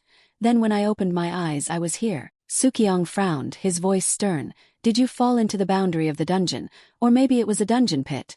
Anyway, we are very happy that they found you quickly. But just at this moment, the old man suddenly froze. Sukyong seriously confronted, wait, what is your name? Yunseo quickly replied, Private Yunseo, sir. At this moment, Sukyong also suspected the identity of the opponent. Yunseo of the 4th Battalion, 4th Company, daughter of Sun Taeho. She was made speechless by his attitude. Yes. After finishing speaking, Sukyong immediately went to put the injured person's tag on her. Finally, in the puzzled eyes of everyone, Sukyong turned his head and looked around searching for something. Looking at Chotae and Take, the old man grunted. Then Sukyong turned his head and looked at the other two young men and clicked his tongue in dissatisfaction. However, as he witnessed Min-jun guiding his teammates, that's right, just like that, the old man suddenly let out an exclamation. Sukyong shouted, Hey Sergeant Kim Min-jun. He quickly approached. Yunseo just saw that figure, immediately covered her face shyly. Sergeant Kim Min-jun present. Her cheeks turned red. Is that Kim Min-jun? Sukyong ordered him, making her face pale. Sergeant Kim Min-jun, you will carry her from now on. Min-jun widened his eyes, not understanding what happened. I think I'm a little hard of hearing. His bewildered attitude made Sukyong raise his voice and demand, You must carry this injured person, got it? Hearing this, Min-jun glanced at the girl sitting on the ground. Sun Yunseo was still covering her face. He hesitated in his heart. This is. Minji in the back couldn't help but want to dissuade. Yunseo is Yunseo, calm down, sir. Don't you see his performance point? Don't punish him. At this time, Min-jun thought to himself, Oh, so that's it, I understand. Then he nodded and smiled clearly, yes sir. Finishing the sentence, a large figure appeared, blocking her view, and now. He bent down and sat in front of Yunseo, urging, get on please. She was so embarrassed she got angry. I refuse. Minjun replied sternly, you have another choice, quit training. In exchange you will immediately lose all your training points. Yunseo hesitated upon hearing this. He continued, what do you decide? Eventually, she bowed her head, swallowed hard, and closed her eyes as if enduring something. Yunseo's cheeks turned as red as ripe tomatoes, and her mouth moved, unable to speak. She slowly crawled towards him, saying, sorry to trouble you. Han Young, witnessing this scene, was astonished. Kim Minjun really pressured her. Could he even carry her? Mungi on the side also teased, that guy isn't human. A moment later, Yunseo was seated securely on his back. Cheol Min instructed, just follow us along with the deputy team leader. Report immediately if you're tired. Minjun turned his head and gave him a sly smile. No problem, he muttered to himself, calculating, carrying her. I'll probably get extra points. Chaemin shook his head. I think you misunderstood my meaning. Hearing this, Minjun glanced at his back.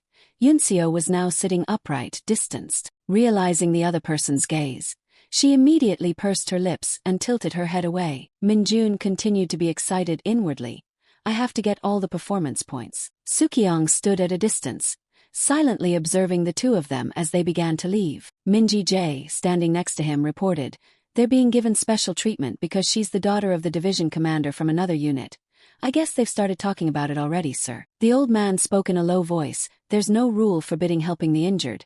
Is there? Moreover, this is a part of the training program. The man nodded awkwardly. I understand. Just as the man was silent, Sukyong continued.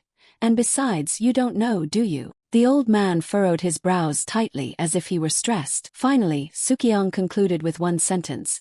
Sun Taeho, that bastard is not simple. At this moment, Yunseo was so nervous that she was drenched in sweat. The soldiers in front were still walking as if nothing had happened. She tiredly glanced at the side. Sukyong walked with a smirk, as if closely monitoring them. Yunseo sighed inwardly, so annoying. She clung to Minjun's shoulder, softly reminding him, if there's any problem, tell me right away. Okay, I'll walk myself. Minjun calmly replied, it's okay, you're lighter than a rock.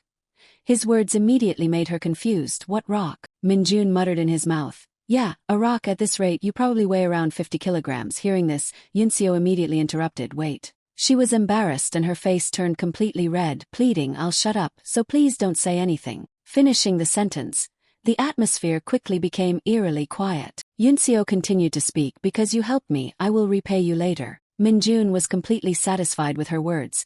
He smiled wickedly. Okay, I'm looking forward to it, he muttered to himself. It's best to pay back with many points. Now, Minjun was in the mood to tease again, whether she was lighter than a rock or weighed about 50 kilograms. Yunseo hastily hit his shoulder repeatedly, shouting, please be quiet. Both Minji and Sukyong behind them couldn't help but exchange glances. Then, both of their faces suddenly turned red with embarrassment. In the blink of an eye, it was evening, and the sky turned pitch black, with a few twinkling stars adding to the scene. The soldiers were now so tired that their limbs were numb. They were all sweating profusely, soaking their uniforms. Take grumbled, I hope the monsters don't suddenly appear.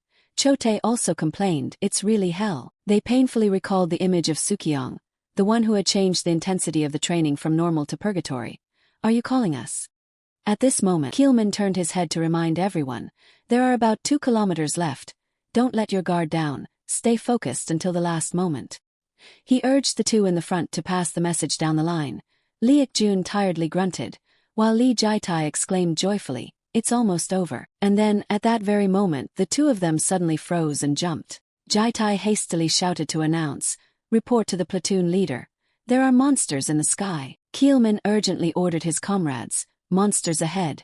Everyone prepare your weapons, they're flying monsters. The flying monsters crazily dove down towards them, their eyes shining with extreme malice. Keelman gritted his teeth, tense, and thought to himself, I can't believe the black birds have suddenly appeared like this. The dark birds just kept circling the sky in a frenzy. Sukyong stood from afar and muttered to himself, we came all the way here with a real wounded soldier. But in the end we got lucky. The dark birds are small monsters about the size of a parrot. However, its teeth and claws were so sharp that they could tear flesh. The demon hunters wouldn't die because of these monsters, but these are also formidable enemies for now. They stick like leeches, even if you ignore them. Then he squinted with difficulty, muttering in his mouth to himself that he couldn't see anything because it was too dark. The dark birds kept swooping down and then flying up to taunt the soldiers, making it impossible for everyone to hit them. Minji couldn't help but exclaim from behind, "This is a big problem." Sukyung also spoke up, from the perspective of an injured person, and at the same time a supervisor. "This weak response could certainly be a failure for our army. The fact that it's dark and all the soldiers are tired is not an excuse." Although they had tried their best, they couldn't hurt the dark birds. Minji looked at everyone who was floundering and whispered to herself, "Because we are demon hunters. Even if everyone is healthy." The guy biting his lip with worry. "It's not certain that anything would change, rather, the fact that the formation is divided could weaken us." The dark birds dodged the soldiers' blows in a row. Min decided in her heart that now she could only trust the platoon leader and wait for his instructions. At this moment, a wound had also appeared on Chon Min's left cheek. The element of destruction. The element of destruction. On the other hand, Minjun's lip corners were constantly twitching with discomfort. He was so angry that he was fuming. Without saying a word, Minjun immediately ran straight forward, causing Yunseo to panic. "Wait, Hunter Kim Minjun, where are you going?" Minjun knelt in front of Keelman and suggested, "Sir, please give me a chance." He was so shocked that he shouted, What do you mean? What are you saying to an injured person on his back?" His eyes were filled with the element of destruction, and his voice was also very determined. "Everyone has reached their limit." He resolutely spoke, "Everyone can't stand it any longer. I can do it." At this moment, Keelman was also hesitant by his words. "So what is your plan?" Minjun quickly stood up, leaned in and whispered in his ear. Without saying a word, both Keelman and Yunseo looked horrified. What did you say?" She realized her excessive attitude and quickly covered her mouth. Keelman also began to be silent to rearrange his thoughts. Finally he still nodded in agreement. Keelman punched him hard in the chest. "Okay, if it doesn't work, you're in trouble. Just this once." Minjun smiled and replied, "Understood." Yunseo was panicked and wanted to say something again. Do these two understand the situation? Now the dark birds were getting crazier and crazier. Clouds of smoke rose from their flight paths. Extremely confusing. The soldiers looked up and didn't know where to start. Keelman turned his head and ordered, "Bring the wounded here right now." However, Minjun completely rejected that idea. He shouted, "We don't have time for that, it's now, sir." Keelman was gnashing his teeth, puzzled by Minjun's attitude. Finally, he still had to accept everything, move behind Private Kim Minjun and prepare for firepower. Sukyung witnessed this and couldn't help but be surprised. What firepower? Is he going to hunt them with a rifle? Minjun adjusted the gun and sternly reminded, "Sit still and hold on tight." After finishing, he smirked confidently, "I can't leave the wounded behind." At this moment, Yunseo suddenly closed her eyes tightly as if trying to endure it. Then she bowed her head and tightly squeezed Minjun's body, wondering in her heart, "What a bastard, what is he trying to do?" Minjun's eyes gradually brightened, emitting a source of burning energy, for a dark mage hunting in the dark. The dark birds were still frantically rushing down. Minjun tilted his head, concentrating on aiming. "It's as easy as a newbie's hunting practice. These monsters are dead with me." As soon as the vision was accurate with the dark bird in front of him, Minjun powerfully pulled the trigger. His fingers also spread a faint source of energy with the skill of dark arrows. Here the bullet was immediately fired into the air. The sound of the gunshot tore the sky. He thought he could hide this skill in a long-range gun and shoot it. The bullet carried a strong column of force forward. It aimed straight at the dark bird that was circling in the air. Finally it went through and cut its whole body in half with ease. Yunseo, sitting behind, also widened her eyes when she saw this scene. "Hit it." She was so stunned that her mouth was agape. "How can it be?" Minjun's eyes were filled with winning confidence. "It's very difficult to dodge his dark energy bullets. No one can see them in this dark night. Using dark arrows is the best." Thinking of this, Minjun continued to pull the trigger and fired a series of bullets. The black birds were recklessly rushing forward, all immediately taken down in an instant. Explosions successively echoed in the dark sky. The soldiers also gaped, disbelieving their eyes. What the hell? Facing the scene of the mass of black birds falling to the ground, they couldn't help but feel impressed in their hearts. That guy is really amazing. Then Minjun turned his head again with a smirk. They continued on with it. He confidently raised his gun as if to say, "I took them all down, everyone." The soldiers helplessly thought, "You're showing off your skills a bit too much." After a period of fighting, everyone gathered fully in front of the gate of the camp. Everyone stood in a serious line, with traces of fatigue still lingering on their faces. Keelman's and the soldiers' faces were dripping with sweat from exhaustion. They trudged their weary steps back to the camp. The whole team followed in a serious line approaching the camp gate. The gatekeepers thoroughly checked each step meticulously. After the inspection was done, everyone entered inside one by one. When the inspection was over, the soldiers went inside one by one. Everyone sighed with exhaustion. Finally it was over. The gatekeepers continued to check rigorously. After a period of inspection, the guards decisively announced, Battalion 2, Company 2, Platoon 2, all passed. Hearing this, everyone breathed a sigh of relief. A little joy and excitement arose in their hearts. Minjun's eyes shone with a spark of joy. All passed. The guards also called the medical unit for assistance. The medical team would examine the wounded who were brought forward. Keelman's face was moved. He uttered emotional words. Everyone has worked hard. Thank you for enduring until the end without leaving anyone behind. Hearing this, the whole company cheered in unison. You've worked hard. Then Minji came over with a solemn and decisive air. Good in the end. Didn't show any signs of fatigue. Everyone moved to the temporary barracks and rest. Go quickly. Everyone, hearing this, immediately went back to the barracks to rest. Only Keelman remained standing there with a surprised look. In front of him was the scene of Minjun carrying Yunseo to the medical soldiers. He was also secretly admiring. This is a good result. Keelman went to him and excitedly called Kim Minjun. Keelman looked at Minjun with an admiring expression. You've worked the hardest, always leading without fearing danger. He smiled lightly and replied politely, Corporals Kim Minjun, thank you, I mean it, what's there to be shy about? At this moment, Yunseo's voice rang out, you can put me down now, right? She sadly said with a tone of regret. I'm sorry for bothering the squad, thank you. Keelman smiled, politely comforted. We have completed the safety training together. That is a happy thing, you don't have to worry about anything. Sukyong suddenly appeared and shouted excitedly, well done. He laughed, his face full of smugness. Finally, the whole squad completed the safety training. As soon as he finished speaking, Sukyong rushed to hug Minjun affectionately. He stepped back, avoiding the hug directly, but he turned around and continued to rush to Minjun with open arms. Keelman, seeing this, could only helplessly chuckle. Sukyong patted Minjun's head and praised, it's thanks to you too. He tried his best to avoid yes. At this moment a call rang out, loyal. Yong turned around, his face suddenly became serious. Minjun was very surprised, At this moment, Colonel Yu Jaihai came majestically. She passed Sukyong like a gust of wind. Minjun, seeing the tense situation, whispered in wonder, what's going on? Jaihai went straight to Yunseo and asked kindly, how was the private injured? Facing the question in that attitude, Yunseo was a little scared but tried to remain calm. Private Yunseo has nothing unusual besides her left ankle. Jaihai's face showed a serious, tough look. Falling into the dungeon seems to be still lucky.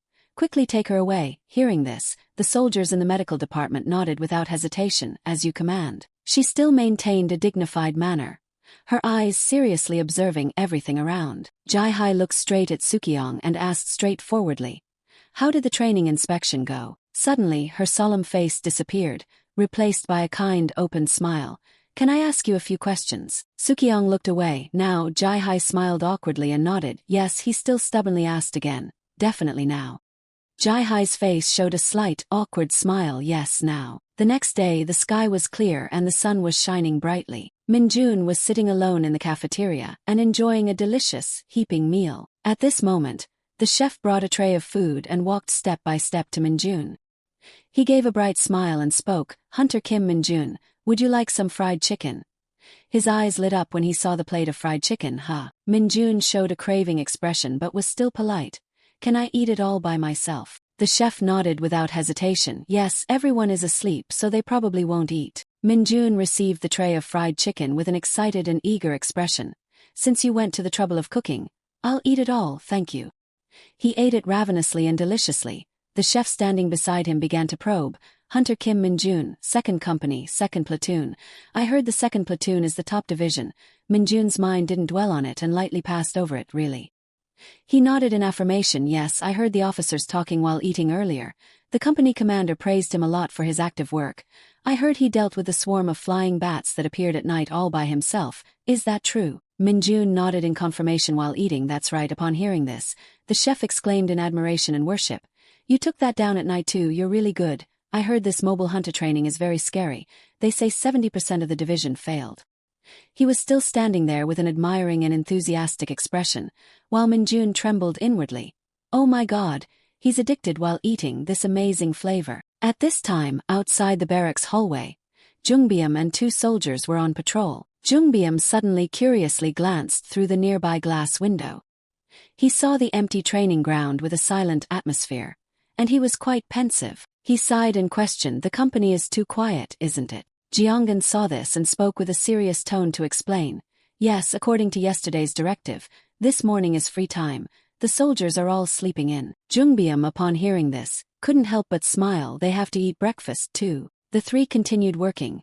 Jungbyum walked while wearing a satisfied smile. Everyone worked hard during this training.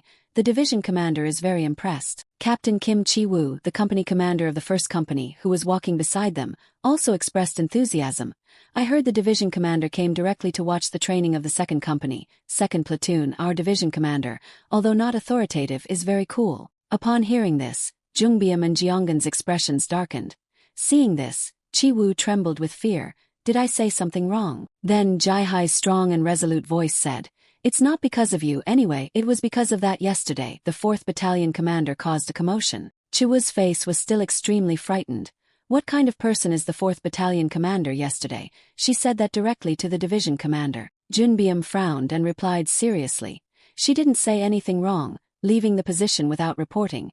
How can we protect him? Speaking of which, he suddenly paused, his tone showing a hint of hesitation, and then, Jungbyum affirmed with a stern voice.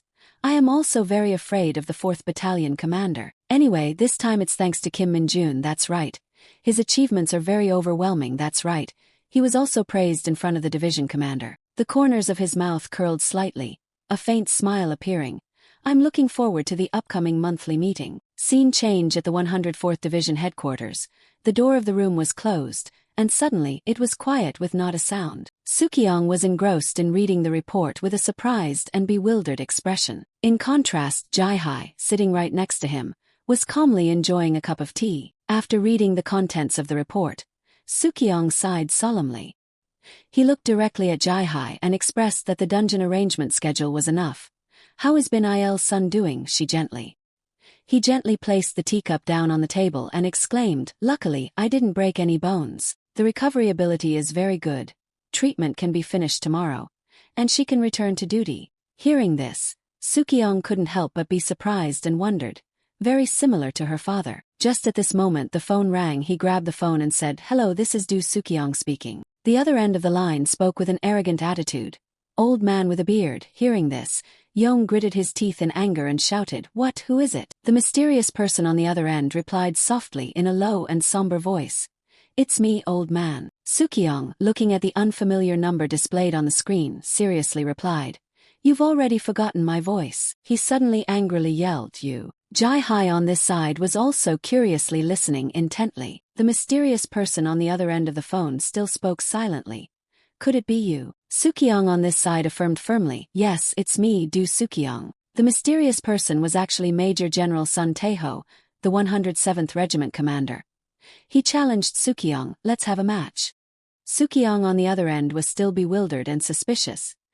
Could it be you? Jai-hai was still quietly listening to see what was happening. Tae-ho nodded and replied calmly, yes, it's me. He also reminded Sukyong, hey Du Sukyong, we need to talk, you bastard. Unlike Tae-ho's calm demeanor, Sukyong on this side angrily cursed incessantly. What's wrong with Sun Tae-ho calling me out of the blue?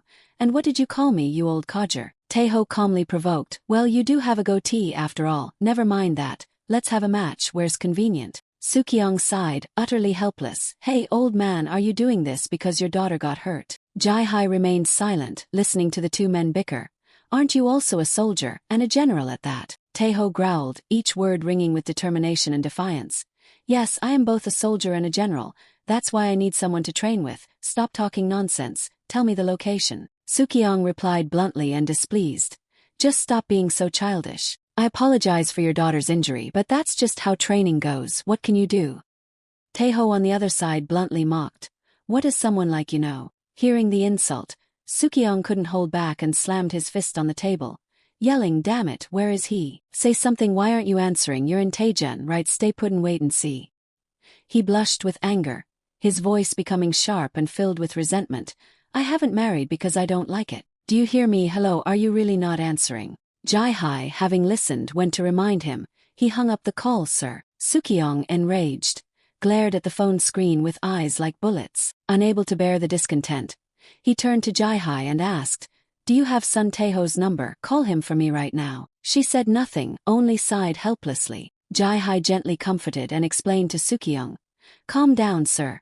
I think Lieutenant General Sun is right to be angry." Hearing that, he angrily shouted, "What, are you taking his side now? Did you tell him about his daughter's injury, didn't you?" Jae-hai continued to explain the whole matter.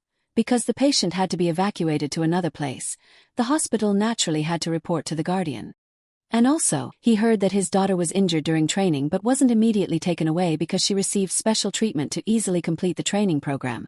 That's what everyone said. After hearing this, Sookyong's face looked grim and he said softly that. Jae-hai, seeing that he had calmed down, continued to explain, "Even if you don't need to apologize, we still need to provide an explanation instead.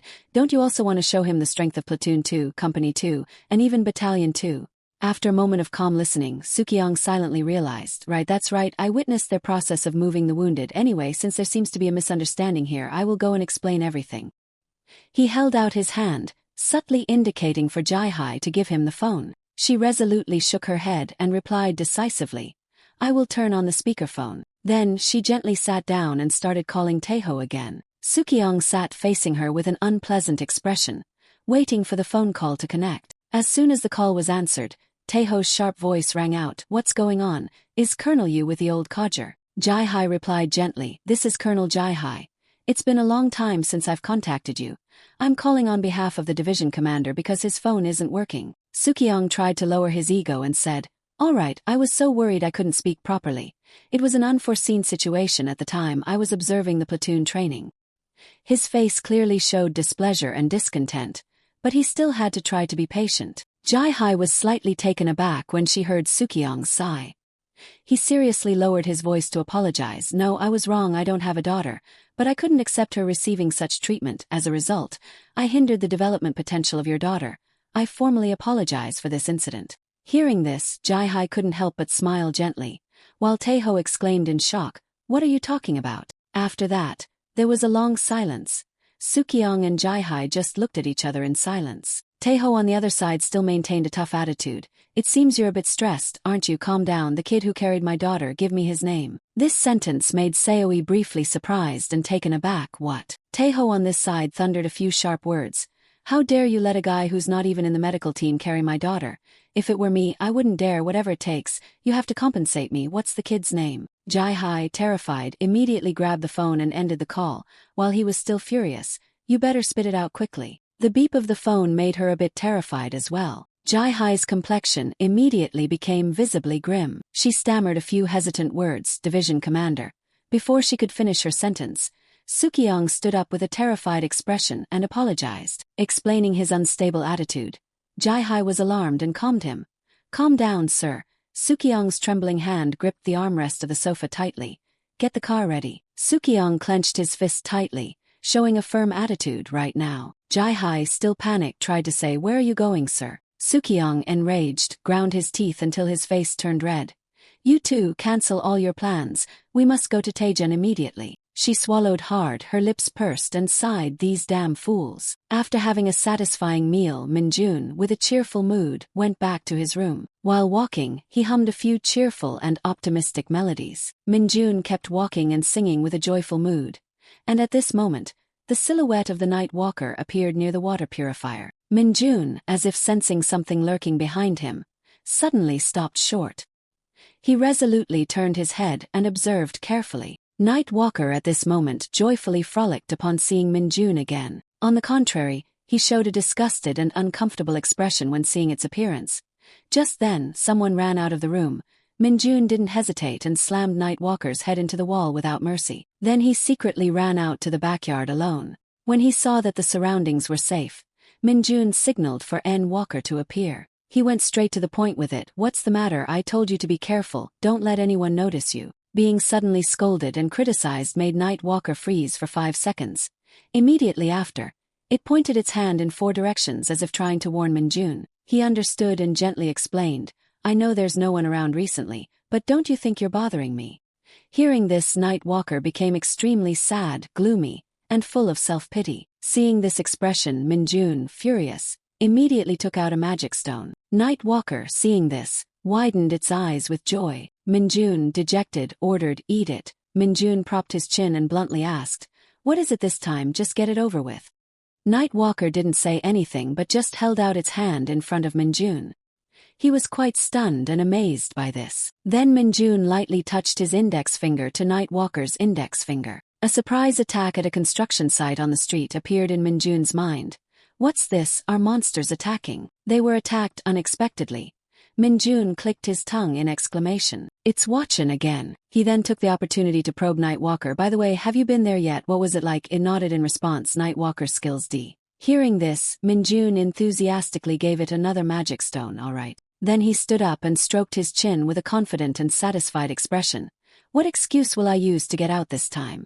Scene changes to the dormitory. Minjun walked while pondering a few things. Suddenly, saying he wanted to take a holiday felt a bit ridiculous. It would be a waste to work overtime on fixed holidays just for a suspicious situation. He opened the door to his room with a depressed and gloomy mood.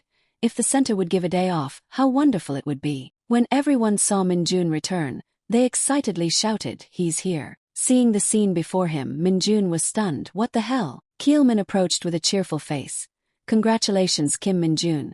You have been chosen as the best soldier of the division in this training program. Thank you. They also said there would be a reward this time. You can collect rewards like discount coupons. Anyway, thanks to you, the entire platoon will receive a reward, a relaxing vacation. Hearing this, Minjun's eyes lit up with delight. Then he bluntly suggested, can I use the reward tomorrow? Keelman was quite surprised by Minjun's intention. That's a bit hasty, but is something going on? Minjun chuckled and hastily explained, it's nothing, I just want to use it tomorrow. Faced with this determination, Keelman smiled faintly, not knowing what else to say. Eventually he reluctantly agreed, alright, let's see what I can do. Minjun, seeing this, jumped up with joy. Thank you, platoon leader. And time quickly passed to the next morning. Minjun, dragging his heavy body, went to Watchin. But in front of him was a scene of everyone actively cleaning up and renovating the place. When they saw Minjun arrive, everyone was stunned and disbelieving. Minjun could only stand there and wonder, what is this? Is it all finished already? Why are there so many hunters here? Seeing Minjun's sudden appearance, everyone murmured and discussed in wonder. He, embarrassed, gritted his teeth and blamed Night Walker. Spit out my magic stone, damn it. Just then, Yunseo, in astonishment, approached Hunter Kim Minjun. In the outskirts of Watchin, the residential area, everyone continued the task of cleaning up and renovating this place. Meijin, at this moment, despondently complained, when will this be finished? Haijin, standing beside, gently advised, our company in this mobile hunter training, because of decreased performance, the company commander is probably very angry. The platoon leader's expression is no joke, so don't grumble anymore. Hurry up and get to work. Meijin leaned back, sighed and groaned, I'm so tired. Why do monsters have to pour out of the gate right after the training is over? Haijin, who was kind, cleaned up and reminded her. Just consider it lucky that you're not on the assault team. Even if we avoid residential areas, it's still a crime scene, so be careful with what you say. While Meijin was grumbling, Haijin glanced back. She saw Yunseo diligently working hard to clean up on schedule. Haijin went over and asked, are you alright? You don't seem too tired, do you? She shook her head and replied firmly, Private Son, I'm fine. Hearing this, Haijin nodded and praised, your recovery ability is truly amazing. Even so, just take it easy just in case. Yunseo was a bit surprised by Haijin's concern but still replied politely, thank you for your concern. At this moment, both heard murmurs in the background. Who's that hunter? It's a man. Haijin frowned and asked, what's the matter? When they saw Minjun walk in, everyone was stunned and surprised. Is he from our division? Which company? Yunseo was also quite surprised. Hunter Kim Minjun. Minjun, seeing her here, exclaimed in shock, why is she here? Then Minjun walked step by step towards Sun Yunseo. She unconsciously stood still and watched, while those behind were still whispering, what's going on? Who is that? Yunseo looked at him with a serious expression. Hunter Kim Minjun, what are you doing here? I thought the support was only for our company. Minjun replied without hesitation, I'm on leave. Seeing this casual attitude, Yunseo was furious. Look at that attitude. She found the words didn't match the situation and snapped, You're not lying, are you? Who wears a uniform and comes to the scene on leave? Are you deserting? To prove it, he handed Yunseo a paper. After she read it, she was also surprised. You are really on leave, really? Why don't you trust people? Sun Yunseo returned the paper and continued to question. So, why are you here on leave? Don't you know this is a restricted area? Minjun shook his head and replied awkwardly. No, why is she like that? Really, I can't say I came to eat the manna. Can I? I had something to do in Watchin, so I came. I heard this was an emergency situation, so I thought I could help. At this moment, Minjun noticed a sudden source of power appeared. It opened a powerful spatial gate. When he saw the spatial gate, Minjun couldn't help but be excited. The gate. Yunseo turned around in alarm when she heard the frantic screams of the people. The gate. The cowardly Majin ran and cried, "What's going on? We just attacked a gate. And now another one has sprouted up. Now we have to clean up the aftermath again." Haijin, seeing this, ran and reminded, "First, get out of the way, and then report to the squad leader. Everyone, quickly run to the squad leader's area." Sun Yunseo, seeing the situation, was a little stunned, not knowing what to do. Afterwards, she panicked and ran away, but still didn't forget to remind Minjun, Hunter Kim Minjun, "You must quickly get out of the way." However, he didn't listen and instead walked closer to the spatial gate to see. Minjun's face flashed with excessive confidence. What's this? Following that, Minjun gave some instructions to Sun Yunseo. Monsters could also come out, so I'll stay to buy some time. Hearing this, she was stunned and disbelieving. Her mouth kept urging Minjun, "What? That's impossible. Do you know what's going to come out? Get out of the way." However, he ignored Sun Yunseo's reminders. It seemed that the assault team had already left this scene. Minjun still insisted on urging Yunseo to leave quickly. "If monsters come out, everyone will be in danger. If I feel it's too dangerous to handle, I'll run right away, so don't worry, I just need to borrow some equipment." Seeing that Minjun wasn't leaving, a worry arose in Yunseo's heart, but before she could finish speaking, he gently reminded her, "Your leg hasn't fully recovered yet." Minjun still walked step by step closer to the spatial gate. "So, get out of the way quickly, I'll hold it off." Yunseo clenched her lips, struggling with her thoughts. She took a knife out of her pocket. Yunseo gave it to Minjun and reminded him, "If you're in danger, you must run away immediately. I'll come back with the squad members as quickly as possible." The spatial gate continued to expand in front of Minjun. He took steps closer to the gate. Among the monsters, there are those who don't want to leave their own habitats. If the dungeon gate has these, then no monsters will jump out. A dark surge of power emanated throughout the neighborhood.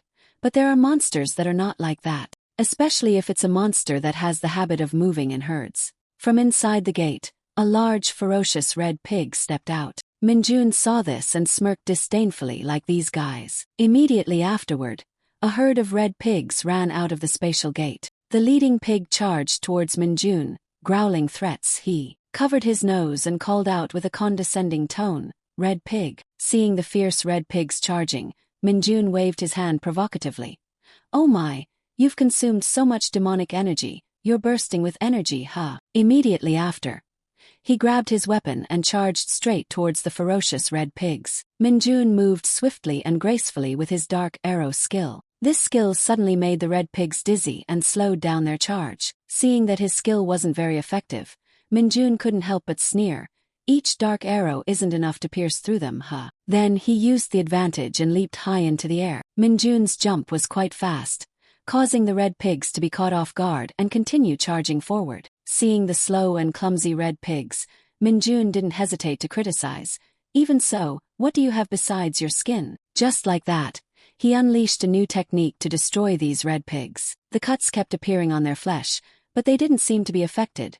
The red pig's flesh was covered in deep cuts, but it didn't do anything to them. Minjun nodded in admiration. "I have to admit, their skin is tough, but what's inside, I wonder." Then he immediately used the skill Dark Rot. Then a strong, foul odor spread, making the red pigs unable to bear it and cry out. Their mouths emitted a surge of demonic power. Seeing the red pig's reaction, Minjun couldn't help but smirk. "Oh, is the demonic energy I gave you not to your liking?" The leading red pig began to tremble, taking stumbling steps. It put all its strength into growling a threat towards Minjun. He easily dodged the attack from the red pig opponent. Minjun also brazenly absorbed all the demonic energy of the red pigs, charging into his own kind. "Ah, thank you. Now let's sharpen the knife." They were drained of all their demonic energy, their faces gaunt, their skin turning black and lifeless. The red pig's desperate scream rang out, marking a tragic end. At this moment, the system announced that you have absorbed a certain amount of demonic energy. Demonic energy stat increased by 1. Minjun approached the space gate and proudly said, "Well, this isn't the end, is it? Are those guys in there?" At this moment, from behind him, came the hurried call, "Hunter Kim Minjun." Minjun, who was doing well, was interrupted by them, and his face couldn't help but show a frustrated disgust. He angrily thought to himself, how did they get here so fast? A soldier approached him, grabbed his shoulders tightly, and asked repeatedly, "Corporal Kim Minjun, is that correct?" In front of Minjun was Lieutenant Ji-yoon, constantly worriedly asking, "How are you? Are you injured anywhere?" He replied seriously, "Corporal Kim Minjun is unharmed." Ji-yoon, to be more certain, looked around, checking his body for any injuries. "Really, if the gate appears, you should avoid it and report it. Not leave your position to do what here." Minjun, feeling awkward, shook his head and denied it. "I didn't know what kind of monster would appear, so I delayed to give comrades time to leave." Hearing this, Yunseo and everyone blushed and sighed. Oh my, who is that hunter?" Minjun, embarrassed, kept shouting, "Shut up, because of you guys everything's ruined." To be sure, Yoon pressed for more information about Minjun. "Anyway, what are you doing here? Which unit do you belong to?" He took out the paper from his pocket. "Corporal Kim Minjun from Platoon 2, Company 2.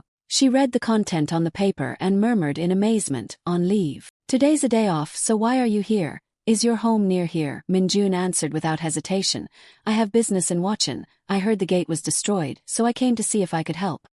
Hearing this offer from Minjun, Yoon frowned, as if in an internal struggle of thought. After some deliberation, she turned and left. "All right, no casualties, you just take care of the monsters that appeared first. We will also withdraw from the scene. The attack team will come with the investigation team soon to control the scene." At this moment, everyone gathered in front of Minjun and continuously praised him. "You alone took down 5 red pigs. Did you really only use a standard military sword? This hunter is really strong." Yoon and Yunseo, standing behind, could only sigh helplessly. Minjun's nonchalant expression showed exhaustion. "My head hurts with these girls." Time flies by, and finally the sky turned dark. In the quiet evening at the dormitory in the barracks, Keelman's sudden, surprised shout rang out, "You're saying it's Kim Minjun?" He shook his head and kept denying. "No way, how can it be? Is it really Corporal Kim Minjun from Platoon 2, Company 2? Yes, it's true, our member is on leave, but..." Keelman couldn't control his emotions and slammed the table loudly. "Confirming, you're saying Wachin, Kongwon Province. Now he's single-handedly handling red pigs, and now he's helping the people." On the other end of the line was Yoon, reporting the mission status to Min. "Yes, the gate is currently under control. Currently disinfecting the damaged houses nearby. Corporal Kim Minjun is volunteering to help. In a case like this, it's my first time experiencing it too." Haijin, who had overheard some information, chimed in, saying that the hunter was reportedly on leave. Magent's eyes lit up with affection upon hearing this. "So he's helping us while on leave? Oh my god." Haijin stood there, observing him and continuing his assessment. "How can he possibly take on those red pigs with just a knife? How stupid, if they charge at him. Wouldn't it be almost like getting hit by a truck?" Minjun's face was miserable. "Damn it, these red pigs are bothering me too much. I guess I have to do it. Even though I'm annoyed, I have to leave a good impression before I go." Just then, Yunseo suddenly approached and called out the hunter Kim Minjun's name. Minjun's eyes widened and he jumped. "Oh my god, you scared me." He calmed down a bit and gently wiped some water off his face, almost spitting on her face. Minjun then asked, "Please step aside and help me." This question made Yunseo slightly bewildered and surprised. Then she gathered all her courage and gestured to Minjun. "Can I talk to you for a moment?" And so, the evening in Wachin, with the round moon and the cool, still air, Minjun and Yunseo stood facing each other, looking at each other without saying anything. Minjun finally spoke decisively. "So, what is it that you want to talk about?" Yunseo gently brushed her hair aside and replied softly, "That day." She was recalling the moment that was still lingering in her mind and couldn't sit still. Yunseo looked directly into his eyes and asked frankly, "Were you the one who was standing by the window, cursing at me?" Minjun was momentarily stunned for a few seconds. What is this girl talking about? Suddenly, he remembered the situation that had happened then, that incident. Then Minjun exclaimed enthusiastically, "That wasn't cursing. That was me telling you that if you caused trouble again, you'd be left behind. After all, it was still gossiping, wasn't it?" Sun Yunseo frowned, sighed in disappointment upon hearing this. Her demeanor became extremely cautious and reserved. "I admit that I started the trouble that day. The apology is a bit late, I'm sorry." Minjun's face was gloomy and dejected upon hearing this. This is really tiring. Yunseo's apologetic eyes still lingered towards his handsome face. She expressed her regret, Will you accept my apology? Minjun immediately raised his hand and gestured to stop, then explained thoroughly. It wasn't something that needed an apology in the first place. Let's just let it go. If you're done talking, I'll take my leave. Yunseo then called Minjun back and probed. Do you know the private who passed the promotion exam with a maximum score only once? Do you know that person? His eyes widened in astonishment, asking back, Are you talking about me? She shook her head and waved her hand, then spoke in a suggestive manner. No, not you. Besides the hunter Kim Minjun, there was only one person before, but now there are two. This statement sparked curiosity, and unable to hold back any longer, Minjun asked frankly, Who is that person? Yunseo stammered, My dad. No. She immediately changed the subject. Minjun, hearing this, he reacted with a strange sigh. Is that so? Then Yunseo began to recount with a proud face. My father is the only one who rose from a soldier to a star. I also wanted to become like my father, so I enlisted as a soldier. Minjun's eyes lit up upon hearing this, his mouth not stopping to praise. Her father is a senior who achieved his goals before. That's interesting, isn't it? Thus, he looked up at the sky and pondered for a while. After understanding the situation better, Minjun was suddenly startled. Wait. The gate appeared and the Hunter Legion started when I was 7. So the division commander re-enlisted as a soldier, after becoming an awakened. Could it be that he fulfilled the dreams of all the veterans? She immediately shook her head and affirmed, No, actually my father said that he had a very weak body since childhood, due to poor eyesight and various other reasons. He was exempted from military service, but Minjun seemed to understand a bit more detail, thanks to the awakening ability. His physical abilities improved and he voluntarily enlisted. Yunseo nodded firmly. He often tells me that he was fortunate to have the awakening ability, which allowed him to protect me and my mother. He sighed softly and then smiled with admiration. Looking at your face, I want to meet him even more. Yunseo nodded and smiled warmly. If there's a chance for you two to meet, my father will surely be very happy to meet the hunter Kim Minjun, because he is especially fond of strong soldiers. Scene changes to Division 107 Taejun, the division headquarters, the specialized arena for hunters. At the basketball court, someone approached and spoke softly. I thought you'd be a runaway right away. But why are you only here now? Are you really scared? That's Colonel Lee Sangjin displaying a terrified, sweaty expression. His division isn't as idle as yours. You know, terrified. What's that? Is that food? Jai Hai was also there at this moment, with a frustrated face and a total mood killer. The sound of an intense basketball game was heard. The busy person came all the way here. Why don't you want to tell me his name? Kim Minjun, Sukyong, whose face was bruised and battered, was still yelling and frowning angrily. What? How did you know that name? Taeho growled in a challenging voice. You thought if you didn't say it I wouldn't know, Hearing this, Sukyong felt extremely dissatisfied and kept charging in to fight. This guy's really infantile. And then, so, what are you planning? Taeho also retorted immediately. Why are you worried? Then you have to do better. Taeho, with his swollen face, clenched his fists and attacked, and Sukyong, who was facing him, was not to be trifled with, and he frowned and rushed to counterattack. Sang-jin on the outside, seeing the tense situation, was scratching his head. This is no joke. If it goes on like this, then no one can stop those two. At this moment Jai Hai rushed in and, with some kind of force, stopped them from fighting further. She tried her best to stop them. That's 5 minutes already, that's enough. The fight ended with Sukyong and Taeho's faces covered in bruises. The two glared at each other like mortal enemies. Taeho walked over, smirked and taunted. Still not dead? Old man. Sukyong glared back fiercely. Feeling better, old dwarf. Taeho chuckled helplessly. It hasn't even started, and I'm already this relieved. Sukyong stood there, annoyed. You bastard, you're so narrow-minded, that's why. The moonlight shone brightly on the quiet sky, without a breath of wind. Sukyong sat on a wooden chair, looking up at the sky as if pondering something. Taeho, sitting beside him, also looked up at the sky. Jai Hai came over and reported on the current situation in Wachan. Squad Leader 3 reported that they've handled the Red Pig Gate. Sukyong nodded in approval. Squad Leader 3 has worked hard. You've worked hard too. After reporting, Jai Hai stood at attention, saluted, and immediately left. Now, only Sukyong and Taeho were left, sitting there, enjoying the breeze with heavy hearts. After a while, Taeho spoke softly. Alright, what's the real reason you're here? Is something wrong? Sukyong, still not appeased, glared at Taeho sharply. After a moment of stiffness, he said tiredly, I'm planning to promote Kim Minjun to sergeant. Upon hearing this, Taeho's anger flared up again. Are you here to boast about supporting the guy who touched my daughter? Sukyong, seeing he was talking nonsense, snapped. Touched what? You should be thanking him for helping your daughter. After a while of arguing, Both returned to a state of silence as if nothing had happened. Taeho sighed, his tone still annoyed but serious. It hasn't been long since he became a corporal, right? And he's being fast-tracked as a private too. What on earth are you thinking? Sukyong, on the other hand, declared firmly, for now, I'm planning to try and make him an officer. Hearing this, Taeho's heart felt light, and he leaned back into the night breeze. That's sure to attract a lot of attention. In his heart, he suddenly felt a strong sense of certainty. Gu Hakchiel. He won't sit still. If that kid is acknowledged by you to that extent, they're bound to feel jealous. Sukyong, grinding his teeth, warned, that's why I'm telling you this first. You in the future be on my side. Taeho vehemently refused without hesitation. I can't just listen to your words and take such a risk. I have to meet him in person before deciding. The two sat, sharing their thoughts and goals under the full moon of the late night.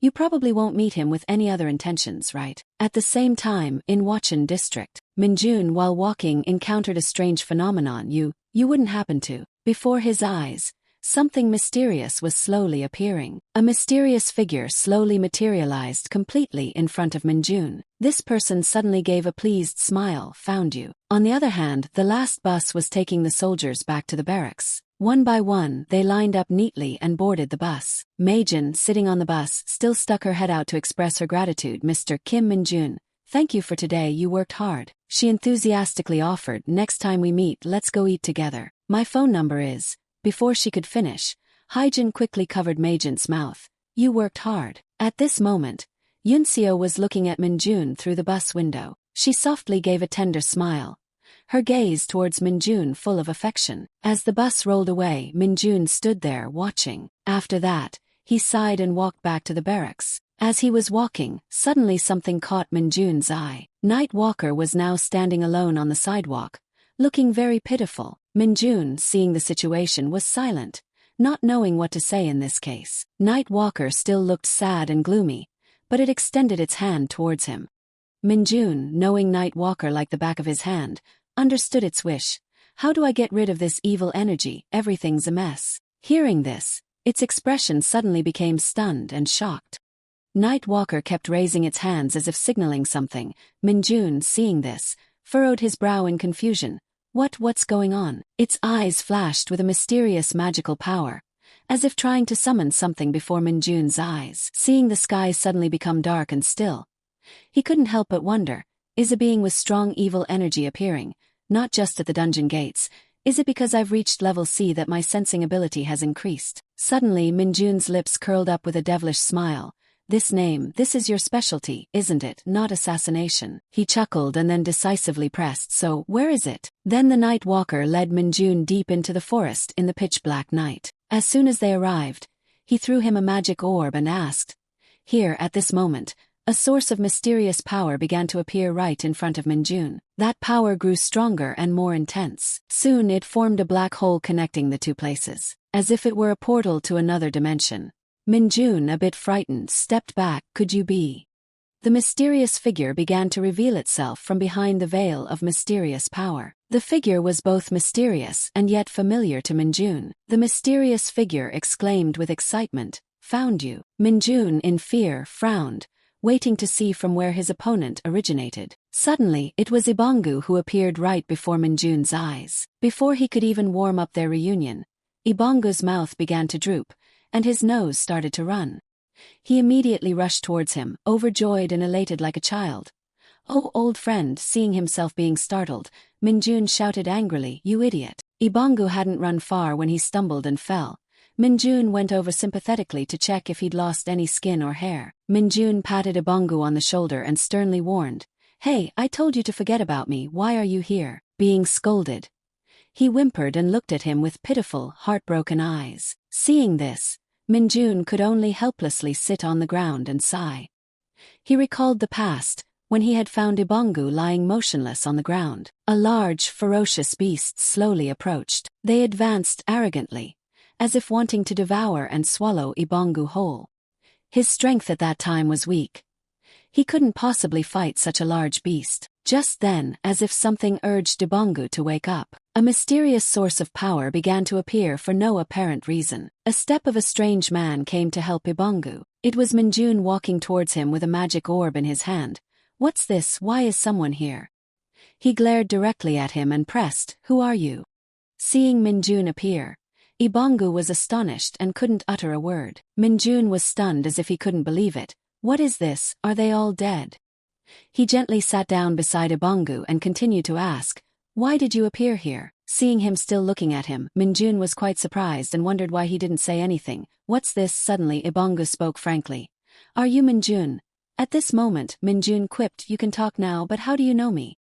Hearing this, Ibongu's tears couldn't be contained and flowed, pitifully looking at Minjun. Seeing this, he frowned and sighed, "The hope of the dark mage. Are you really Minid? Are you a dark mage too?" Minjun stood up, looked at Ibongu's current condition, and shook his head, complaining, "What kind of mage is so weak? Are you okay?" Seeing that he didn't say anything, he turned and waved goodbye. "What hope? Don't talk nonsense. If you're not strong enough, you shouldn't enter this dungeon." Minjun was walking, then suddenly stopped, perplexed. He couldn't help but turn his head and gently ask, "What's your name?" Ibongu at that time shook his head pitifully. "I don't have a name." Receiving this unexpected answer, a stunned look appeared in Minjun's eyes. He involuntarily smiled, full of meaning. "What, is it really like that? Then, let me give you a name." He patted Ibongu's shoulder firmly. "From now on, your name will be..." Back to the present, Minjun continuously shook his shoulders violently. "Ibongu, are you okay? How can you teleport like that?" Ibongu was shaken until he was dizzy. His face changed color, looking exhausted and dejected. "It was you, Minjun, who left us a message and then left. The guild is on the verge of collapse. Why did you leave us?" Hearing that reason, Minjun angrily shouted, "I said I would return.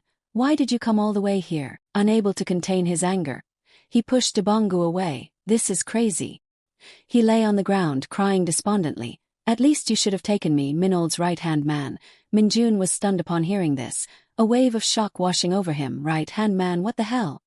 His expression became serious, his eyes scrutinizing Ibongu as if interrogating him. Then he used his magic power on him and tried to press. "But why are you begging like this?" Ibongu began to absorb power from the magic that Minjun transmitted to him. He bowed his head in gratitude, thanking Sir Minold. "You saved my life again. This favor, even if I die." Minjun couldn't help but get straight to the point. "All right, tell me quickly how you got here. Tell me everything, leaving out no details." Ibongu began to recount every detail. "Everything was a miracle created by my faith in Minold, my desire to be supported and be by Sir Minold's side." After hearing the whole story, Minjun helplessly exclaimed, "That's absurd."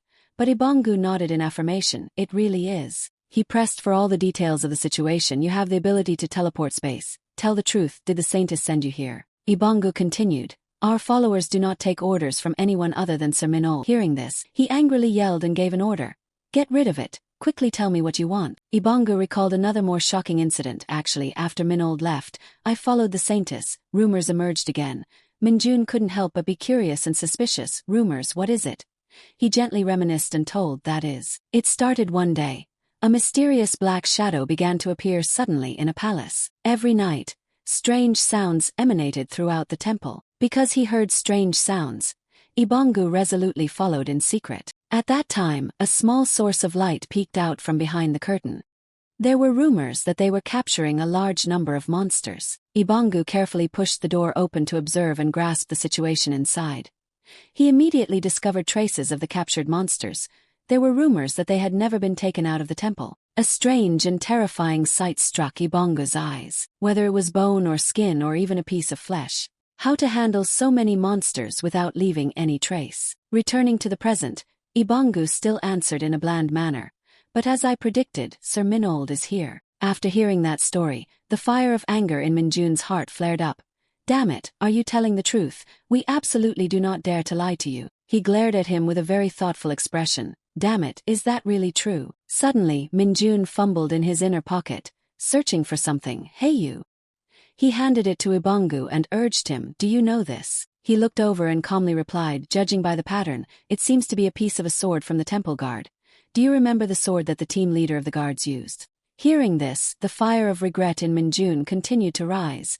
"That's right, those bastards." However, he showed a little caution. "But what happened to the gate that brought you here? Or did you accidentally wander into here while roaming in the space void and get stuck here?" Ibongu just gave a forced smile. "I don't know." Hearing this answer made Minjun's mood drop completely. This guy's mind is not normal. He looked at the object in his hand with fascination. Minjun hesitated and wondered for a moment, But what exactly is their purpose? 1,224 days before Kim Min-jun returned to Earth based on the time in Isgard. On the cliff in front, the saintess in white robes stood majestically, exuding a noble and powerful beauty in the twilight. Just as she was immersed in a stream of thought, a voice suddenly sounded from behind. "What's wrong?" The saintess was surprised and quickly turned around to look at Min-jun walking towards her to talk. It was rare to see her humming like that. She gently raised her hand to stroke her golden hair, responding in the gentle sunset in front of the ancient castle. "Sometimes going out to get some fresh air like this, isn't it great?" Hearing that, his expression suddenly twisted. His lips trembled. His eyebrows furrowed in anger, unable to say a word. Then Min-jun gritted his teeth and questioned, making the saintess embarrassed and standing timidly to the side. "Hey you, the one who often runs away and disappears for many days, what is it?" She looked at him with a sorrowful gaze, softly uttering an apology as fragile as a breeze.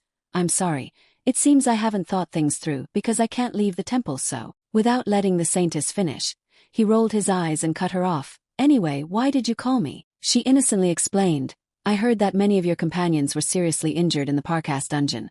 Is that the Lumi therapy theory my favorite character?" Min-jun's expression changed drastically. His eyes widened, revealing tired dark circles, his lips trembled, and his hands waved violently as if to deny everything. "There are no companions or theories here." "Okay, those fools followed me themselves and were attacked by dark hounds. No, when they were attacked by Parkas, they were all treated and are not dead yet." Seeing that button-like appearance, the saintess couldn't help but laugh. "I understand, so that's why it's called dark hounds, right? Is that what they call it in Minold's homeland?" Hearing that, he slowly took each step towards her, the shadow of the fire in the twilight painting the whole space in gold. Min-jun stood silently in front of the rock, telling in a low voice, despite the saintess's silence, "There's nothing on earth. Their caste is called hound, so I call those Faka dark hounds, that's it." Then he glanced at her with a dark gaze. "By the way, even if I think about it, I still don't understand, so I want to ask you." Min-jun cautiously spoke, his deep voice filled with deliberation and long-hidden doubts. "Are the monsters appearing on both Earth and Isgard really unrelated?" Hearing this, the saintess suddenly paused, her eyes widened in surprise, then slowly responded, "That's right." Remembering the monsters that had rampaged and suppressed the civilians, she calmly recounted, her voice deep as if echoing from a distant memory. "As I said before, those gates and monsters began to appear in Isgard hundreds of years ago. If there is any connection between my homeland and Minold's, it is that both are subject to the same phenomenon." Under the golden sunset, the saintess turned her head to look at him, softly explaining, her eyes hiding unspoken feelings. "Doubt is understandable, but the monster you once saw in your homeland is here, and more importantly, Minold came here through a space gate." Facing Min-jun's scrutinizing gaze, she only smiled faintly, her voice calmly continuing to explain as if nothing could move her. "However, traveling between dimensions isn't that easy. It takes a lot of time and preparation just to summon Minold. Now, if you want to return to Earth, it also requires careful preparation and appropriate time." After hearing everything, he glanced at the saintess, his eyes filled with caution mixed with subtle scrutiny. Finally, Min-jun only softly said, "All right, until everything is over and you take me home." Then he turned and walked away, leaving behind Ha's silent gaze. His voice rang out steadily and firmly, "I won't ask anything else." The saintess gently bowed, half her face hidden in the shadows, smiling confidently. Meanwhile, in the present, on the mountain in Wachin County, darkness had enveloped the entire vast hill. Min-jun, in his military uniform, stroked his chin, lost in thought. He hadn't believed the saintess from the start, so he investigated in secret. Indeed, Isgard had been in trouble for a long time because of these space gates. He also knew that even space travel in a dungeon wasn't easy for the saintess, but it wasn't impossible either. Remembering a series of strange events that had happened recently, he unconsciously frowned, lost in thought. His eyes gradually became deep. But why now? Why use so much holy power to send each monster here? In Min-jun's mind, the image of the saintess and the 5 holy relics suddenly appeared. He put his hands on his hips, his hand leaving his chin, quietly asking himself with a doubtful look, "She must be using the holy relics, right? Doing all that just to catch me?" As he was lost in thought, he suddenly stopped, his eyes wide with surprise as if he had just seen something unbelievable. Min-jun was a bit speechless, looking at Ibangu kneeling on one knee in front of him. His serious face swearing made him not know how to react. "I, Ibangu, vow to follow and serve you, Minold, until death. Please accept me." Min-jun put his hand on his head and sighed softly, his voice a mix of complaint, helplessness and fatigue. "This fanatic. I really can't send him back now. Alright, so first, change how you address me. My name is Kim Min-jun, not Min-old. Hearing this, he looked up and excitedly thanked him. Thank you so much Mr. Kim Min-jun, until the end of my life, even if I die. Before he could finish, he was impatiently cut off. Not Min-jun, it's Kim Min-jun. Forget it, can you use your camouflage skill? Ibongu excitedly assured, of course, thanks to the miraculous magic of Mr. Kim Min-jun. I am now full of power. Hearing those flattering words, Min-jun frowned slightly, his eyes showing a clear look of discomfort, immediately speaking to refute. Don't exaggerate like that, I didn't give you that much, I don't even have anything myself. He didn't pay any attention to his discomfort, but only smiled radiantly, his eyes shining with excitement, happily chiming in. Yes, I apologize right now, I can only transform into a small animal. Min-jun also laughed in response. With Ibongu, that's enough. Then, he put his hands on his hips and seriously gestured to Ibongu. Perhaps you should transform into that crow over there, is that okay? He turned his head and looked towards the jet-black crow perched on a tree branch not far away, his gaze suddenly becoming cautious. Ibongu calmly replied, his voice unusually calm at the same time. Around his body, strange black smoke suddenly billowed up. If that was the master's order, in an instant, Ibongu transformed into a jet-black crow, its eyes flashing with a dangerous bright red light, as if its soul was swallowed by the darkness. Witnessing that scene, Min-jun happily waved his finger in praise, while Ibongu, in the form of a jet-black crow, excitedly spread his wings, his cry echoing as if responding to the master's command.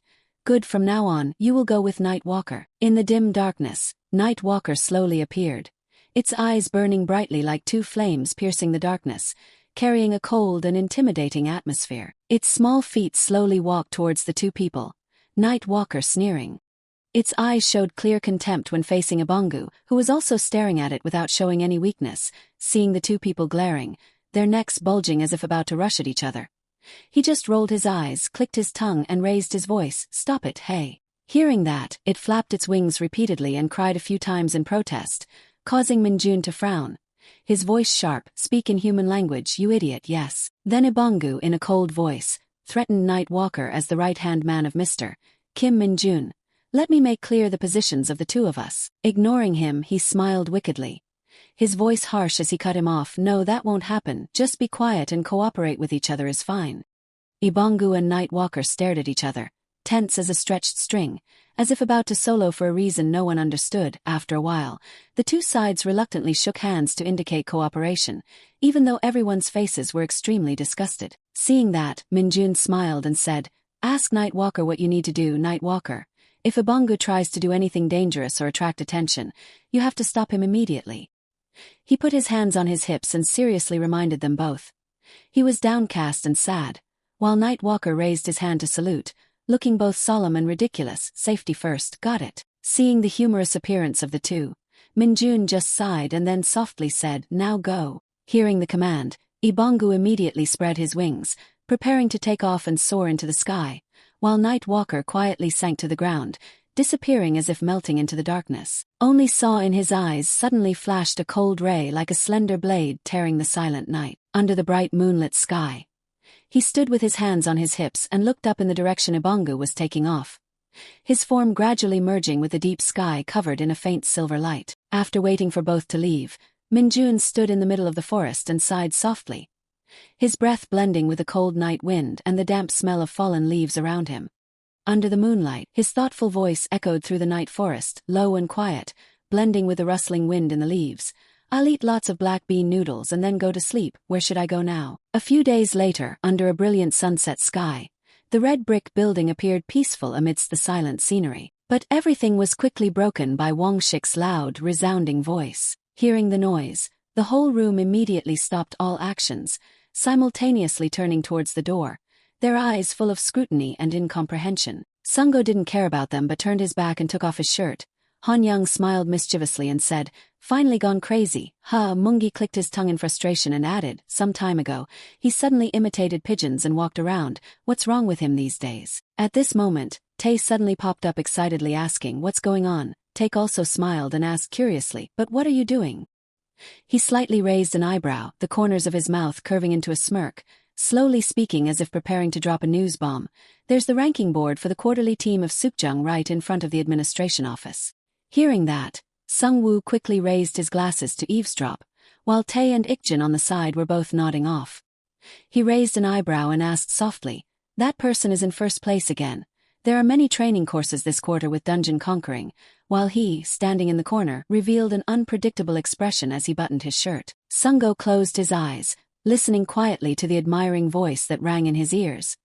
"He's really an efficiency point machine." Wang Shik quickly covered his hands, whispering, "Sergeant Lee Sungo earned 75 points this quarter." Take glanced slightly towards the corner of the room, lamenting loudly. "What? Come on, first place again. Maybe he's even in first place for the whole company." Chote, standing next to him, turned pale and lost his soul, muttering, "I just want to get over 50 points. If I get punished and not allowed to go out, I'm probably dead." While they were chatting animatedly, he suddenly acted mysterious, clearing his throat and saying that. Wang Shik put his hand over his mouth, his eyes wide with mystery, whispering to reveal secret information as if afraid the air would hear. "Sergeant Lee Sungo, only ranked second." He widened his eyes and burst into laughter. "Really, that's good news." On the contrary, he was incredibly surprised and said, "There's someone in our platoon who got more than 75 points. Who's that? Amazing." Just as everyone was chattering, Minjun suddenly walked in, raised his hand to greet them loudly, and announced, reporting, "Sergeant Kim Minjun has finished his leave." Seeing him happily greeting others with a smile, the two of them, somewhat disbelieving, spoke, "Don't tell me." He nodded strongly in confirmation. "That's right. Kim Minjun is the top-ranked with 99 points. As soon as the words were out, both immediately widened their eyes, mouths agape wide enough to fit a chicken egg, and shouted in unison as if they had just heard the news that the earth was about to explode. 99 points. At this moment, Keelman suddenly entered, raised his hand and smiled to greet everyone. "Did you enjoy the dinner? Platoon 2 will get some rest." Then he turned towards Minjun, waving his arms around, asking loudly as if afraid people 3 blocks away hadn't heard, "Kim Minjun, did you enjoy your leave?" He burst out laughing loudly in response. "Sergeant Kim Minjun, yes, thank you very much." Keelman also shouted in praise. Good, Kim Minjun, look at this." This scene of close friendship shocked everyone in the room. With their eyes wide and mouths agape, even Sungo paused to listen. Without saying anything, he raised the shoulder insignia high in front of everyone's attentive eyes. Mungi stammered in shock. "Platoon leader, don't tell me." Kitai, flustered, continued, "Kim Minjun is getting a special promotion again." Finally, Take couldn't hold back and shouted with his mouth wide open, "Twice in such a short time." Seeing everyone's disbelief, Keelman smiled lightly and explained, "I received a special letter from the divisional headquarters, saying that he was chosen as the best hunter of the division in the recent training course, and they also recognized his contributions in supporting the dungeon in the district while on leave." Remembering what he had contributed, his voice involuntarily became more serious. "This is a special order from the division commander. Congratulations." Meanwhile, Minjun grinned broadly, whispering the name Big Brother KY. Then Minjun quickly removed the shoulder insignia from his chest and put the new one on. Everyone in the room stood up and applauded to congratulate Minjun. What did he do in Wachan? While everyone was celebrating in one corner, Han Young widened his eyes, his mouth slightly open, his face so stunned that he couldn't speak, as if his brain was temporarily frozen for a few seconds. After a moment of standing there, dazed, he finally slowly pulled a piece of paper out of his pocket. Looking at a series of names that had bet a month's salary on when Kim Minjun would become a sergeant, Han Young couldn't help but burst into laughter and exclaimed, "Oh my God." At this moment, Wang Shik also came over, put his arm around him and smiled. "Thanks, I'll use it well." Han Young pointed at the paper, the corners of his mouth curving into a triumphant smile, his eyes sparkling. "You guessed it right, I admit you're really good at guessing." But the next second, the paper in their hands was suddenly snatched away, so fast that they could only stand and watch, their faces blank as if they had just lost their wallets in the middle of a market. The whole group turned to look at Minjun in confusion. The main character of the betting case was holding the paper in his hand, frowning and glaring at them with a sharp look, which made everyone immediately hold their breath. His cold voice rang out, each word like a cutting knife. "Wang Shik, you know I'm a sergeant now, right?" He stammered, sweat pouring down as if he were taking a shower, calling out Sergeant Kim Minjun. Minjun shouted loudly, cutting him off, his voice echoing like thunder, making the whole room jump and freeze. "Yes, that's right." He glanced at the whole group, the corners of his mouth curving into a threatening smile, his deep voice resounding. "Did you guys do something interesting while I was away? Did you win?" Wang Shik jumped in surprise and frantically replied, "Yes, I won the bet." Minjun chuckled softly and tilted his head to ask, his voice both gentle and chilling, "But how much did you make?" "A lot of money." Facing his sharp dagger-like gaze and that half-smile, he was so flustered that sweat poured out, his mouth agape, his eyes trembling as if he was about to cry. But he only gave a triumphant smile, his deep voice ringing out with hidden meaning. Well done. Minjun was wearing his solemn military uniform. His face couldn't hide his pride. Meanwhile, Mungi and Hanyang were standing at attention, looking quite worried. Wangshik's face was red and purple, blood rushing to his brain as if about to explode. He growled, "Sergeant Kim Minjun, I'll give you 30%, how do you feel?" He didn't answer directly, just cleverly caught the meaning. "What are you talking about? Anyone who sees this would think you did it for money." No, everyone said you did a good job, keep going." He had to concede further. Then 40. Minjun stood leisurely to the side, watching him struggling to lift the weights, and at the same time reminded him of what had happened. "You didn't do it for the money, did you? Don't you feel guilty about betting on me like that?" he questioned. "Do I look like a joke?" Wang Shik struggled, almost about to cry. But Minjun still wasn't satisfied. He put a finger down on the barbell to increase the force, making him scream in pain. Wang Shik was exhausted, his face pale, his eyes glazed over. When he gently lifted the weight, he was finally freed, sighing with relief. Right after that, Wang Shik passed out, his mouth open, drool dripping, the whites of his eyes showing. The other two saw this and were extremely frightened. "Wang Shik, what, are you using one hand?" But Minjun only acted like a devoted person with a valid reason. "I'm only training you to train you all. Don't misunderstand." He looked up at the other two as if wanting to continue. "Come on, next." Hanyang waved his hand in fear. "I'm fine, Sergeant Kim Minjun." Mungi also refused with all his might. Yes, we will practice ourselves." He put on a regretful face, sighed. "Oh, that's too bad." The two of them hurried away, saying, "Thank you for reminding us, we'll go first." As soon as they turned their backs to leave, he suddenly repeated, "Too bad, really too bad." Minjun pursed his lips and turned his head to look at them. He gave a terrifying grin like a villain. "I think you guys can hardly refuse, isn't that right?" They immediately got goosebumps, their faces turning pale as if the end of the world was coming. And so, two voices of desperate screaming echoed in the office. After undergoing a period of special training, both of them were so tired that they vomited on the floor. Minjun slightly lowered his eyes to look at them. "It's really fortunate that it's the right time. I have a small matter I want you to help me with." Before he could finish speaking, Mungi and Hanyang had already spoken up. You want to ask for what? Just say it, as long as it's not training." Minjun's expression became serious as he made his request. "Private first class and below are forbidden from using the simulation room." The words that just came out made them all scratch their heads, full of question marks. He didn't care whether the two understood or not. He continued to blurt out a string of commands. "Privates and below are forbidden from using the barracks' recreation room. Privates and below are forbidden from using the PC room. Privates and below are forbidden from using cell phones. Forbidden, forbidden, forbidden." Mungi Hanyang slowly stood up. He lamented, "It's clearly absurd. It's amazing that such absurd things still exist in this day and age." Then both of them changed their expressions as quickly as flipping a pancake, giggling excitedly.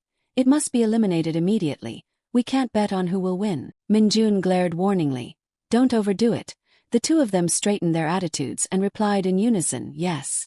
He concluded with a sentence, "I will try to persuade the sergeants. Anyway, I hope you guys can do it." Hanyang looked serious. "Don't worry, Sergeant Kim Minjun. So can I go now?" Mungi also assured his credibility. "You can trust us, can I go too?"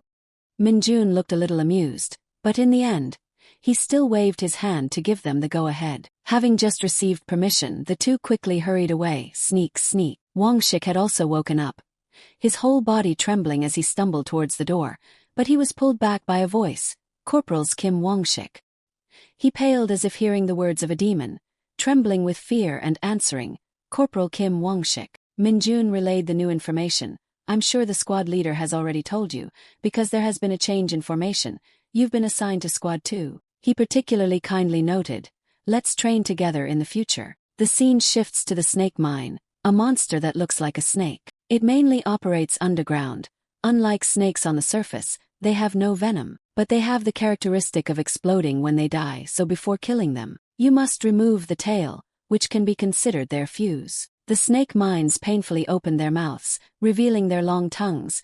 Each hissing sound echoed, sending chills down the spine. The reason for having to do this is because if not, it could cause a series of explosions. Soldiers in protective gear were dealing with them one by one, entering the dense bushes, not noticing that there was another double snake tail behind them. For that reason, the dungeon snake mai is the standard for experimental attacks with inexperienced manpower, where they will learn a lot. A soldier, while inadvertently negligent, was about to be attacked by a snake mine. At the most dangerous moment, The pupils of his eyes froze. The snake mine was firmly grasped by a strong hand at the tail.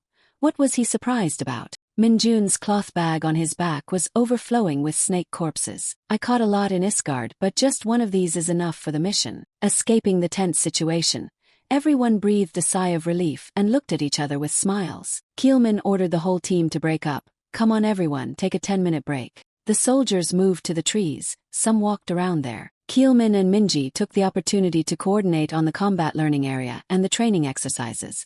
Meanwhile, Minjun stood to one side, opening the system to review. He silently assessed. Good, the content was displayed on the screen. The agility enhancement skill has been initialized. Enhance agility. E-agility stat increased by 5. Minjun happily accepted the rewards this time. If there were job skills, that would be great. But this is also fine. Indeed, every dungeon is a treasure trove. Suddenly Ibongu unexpectedly called out urgently, Minod, Minode. Ah no, Kim Minjun, what Mr. Kim Minjun, what is it? He announced that he had detected demon energy. I can feel a considerable amount of demon energy. Reflexively, Minjun quickly turned his head and looked around. Then he excitedly leaned close to the screen and asked in detail, very good, where are you? On the other end, the sky and the scenery were different. I am at. Ibongu perched on a power line and replied, Incheon. As soon as he knew the location, Minjun couldn't help but exclaim.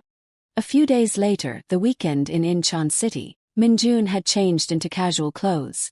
A black hoodie with a hat was hiding and watching the house in front of him. He asked Ibongu, who was flying over, what's the situation? He presented concisely, according to Mr. Kim Minjun's instructions. I did not act hastily but only observed, because I could not feel the aura of the monster, so I think it may be the result of a collapsed dungeon. Minjun asked to get a better understanding of how many people were inside. The professional reported that there was no one as of yesterday, but now I confirm that there is one person inside. Ibongu stammered, if you could have come yesterday. Before he could finish, he received a glare. Can soldiers just go outside so easily? It's a pity because the Hunter Legion doesn't have a garrison area. Note, the garrison area is an area that the related legion must protect, also used to indicate the area where a person can move when going out or staying during military service. Minjun pulled up his black mask, preparing to act. What we're doing now seems like a legal entry, but in reality it's just to clean up dangerous things in that house. Ibongu followed him towards the house, and hearing this, he was elated. Yes, you're absolutely right, Minjun reminded him, but you mustn't get caught. He obediently listened, yes. His feet in athletic shoes were placed on the windowsill. Ibongu went in first to cover Minjun as he climbed through the window frame. He cautiously followed the wall, going to the living room. Suddenly, Minjun stopped for a moment, as if he saw something. His gaze was directed towards the object on the shelf there. Minjun slowly and carefully approached. I can clearly feel the demonic energy, but it's not dangerous energy for the body. He reached out, preparing to touch it. It felt refined. Suddenly, a woman's voice cut through the scene. Stop. Minjun cautiously glanced at the figure behind. More surprisingly, it was Yunseo, standing there silently ready. Outside, the silent red brick house was immersed in the dark, deserted night. Sun Yunseo was sitting on the bed, tapping on her phone. On the screen was the messaging interface between her and her mother. Mom, are you on your way home after watching a late-night movie with Dad? I ate lunch, I just ate. But why did you go see a late-night movie, Mom? I don't know either. Your dad bought the tickets in advance. Yunseo happily replied, Dad is so cute. Another message popped up from her mom's account.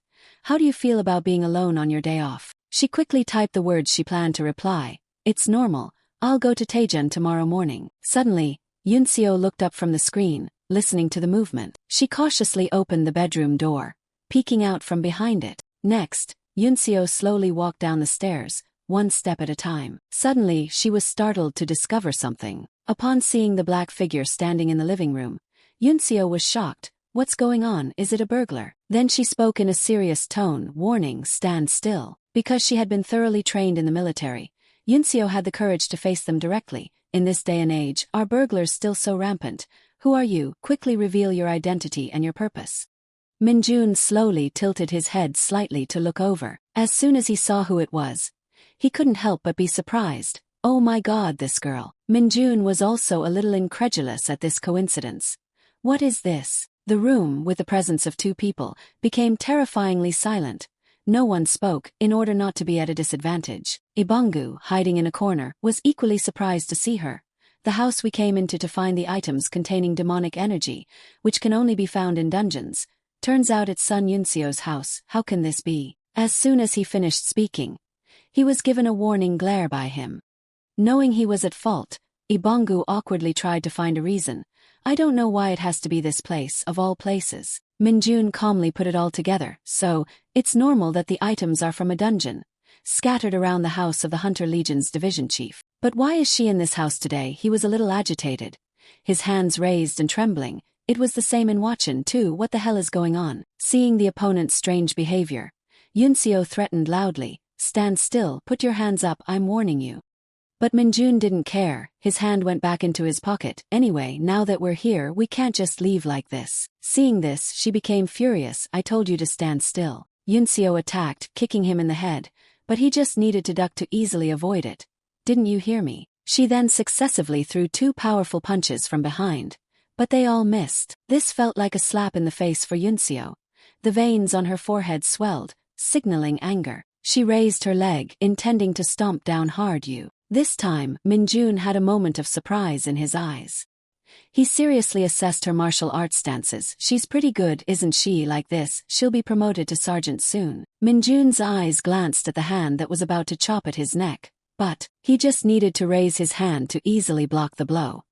Minjun's eyes looked straight at his opponent, and he was very confident. "Compared to me, it's nothing." This scene left Yunseo completely stunned. She was surprised to find her hand being held and lowered. The opponent directly used both hands to cover her hand. Yunseo angrily broke free, her voice questioning, "What's this? You want to play with me?" Although she spoke harshly, she understood that this confrontation was not simple. This guy was not ordinary.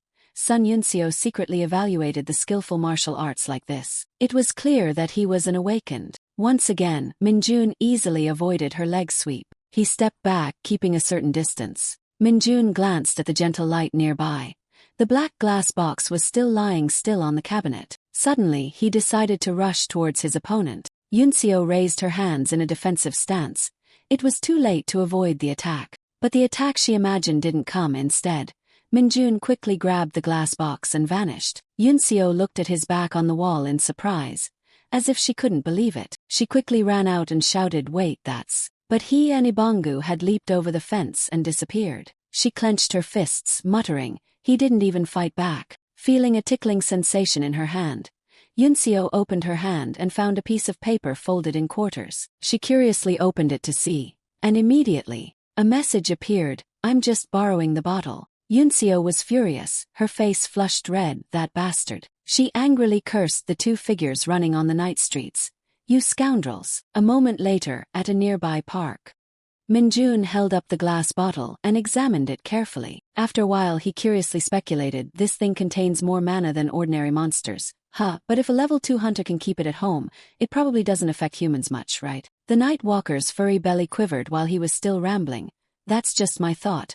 Is it a monster crystal of monsters?" Minjun put his hands on his hips, looking at the 2 who were being punished. "What do you want to say?" But they both trembled in fear and mumbled, "Sorry." He continued to be curious about the thing in his hand. "I know about something called a monster crystal, but why does a monster's monster crystal contain mana?" Minjun was really curious. "I've never seen anything like this in Isgard. A monster's monster crystal, a type of mineral sometimes found in a monster's body. The size of the mineral changes depending on the monster's age and danger level. They usually contain mana, and the amount of mana is proportional to the size of the crystal." Minjun used his mana to play with the floating glass bottle, thinking about the items that could be obtained when hunting monsters. It was a valuable thing. Suddenly, a pink light shone on his face, becoming more intense. Minjun looked down at the black crystal, regardless of the broken glass bottle, but he had never heard of a monster's monster crystal containing mana.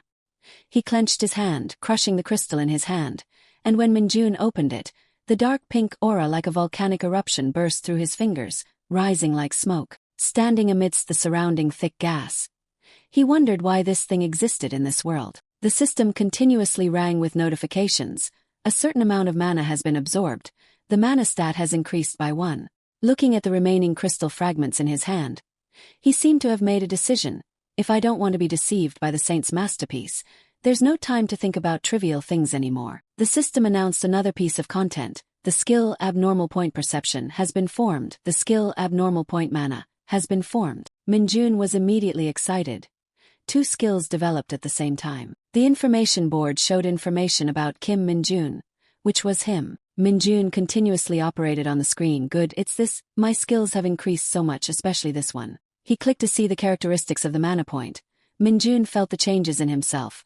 When the mana stat increased, the mana inside his body became darker and harder to control. Even though I've been careful, I'm still worried it will affect the people around me. This is exactly what I need. He reached out towards Ibongu and the Night Walker, who didn't understand what was going on, and he also combined it with the mana hand. Having received the new skill, Minjun immediately used it on Ibongu, the mana hand skill. In an instant he was forced to fly into his hand. Alright. Minjun fiddled with Ibongu, studying him. But I can only catch something of this weight, but it probably has some benefits. Let's see how it goes.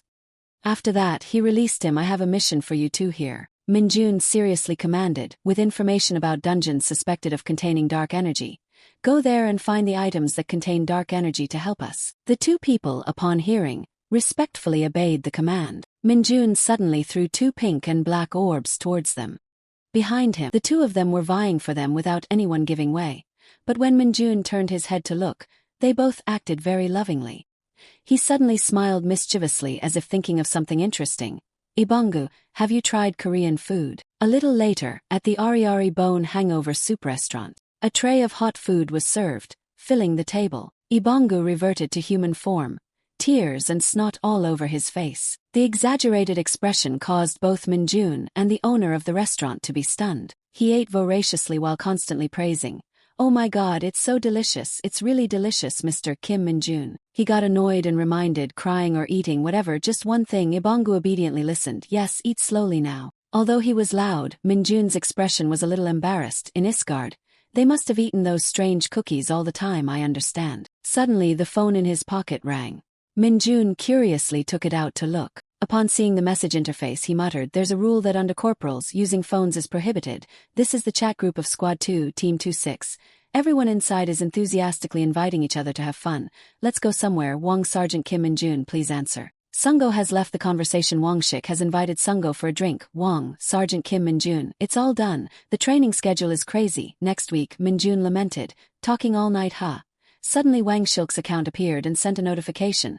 The guerrilla training instructor of the Hunter Division has been captured. For the Hunter Legion, made up of awakened people who have come to the military training area, the guerrilla training is of great significance to them. The soldiers of the Legion continuously performed jumping exercises. Then they lay on the ground and raised their legs under the supervision of the trainer. Everyone had a painful expression on their faces.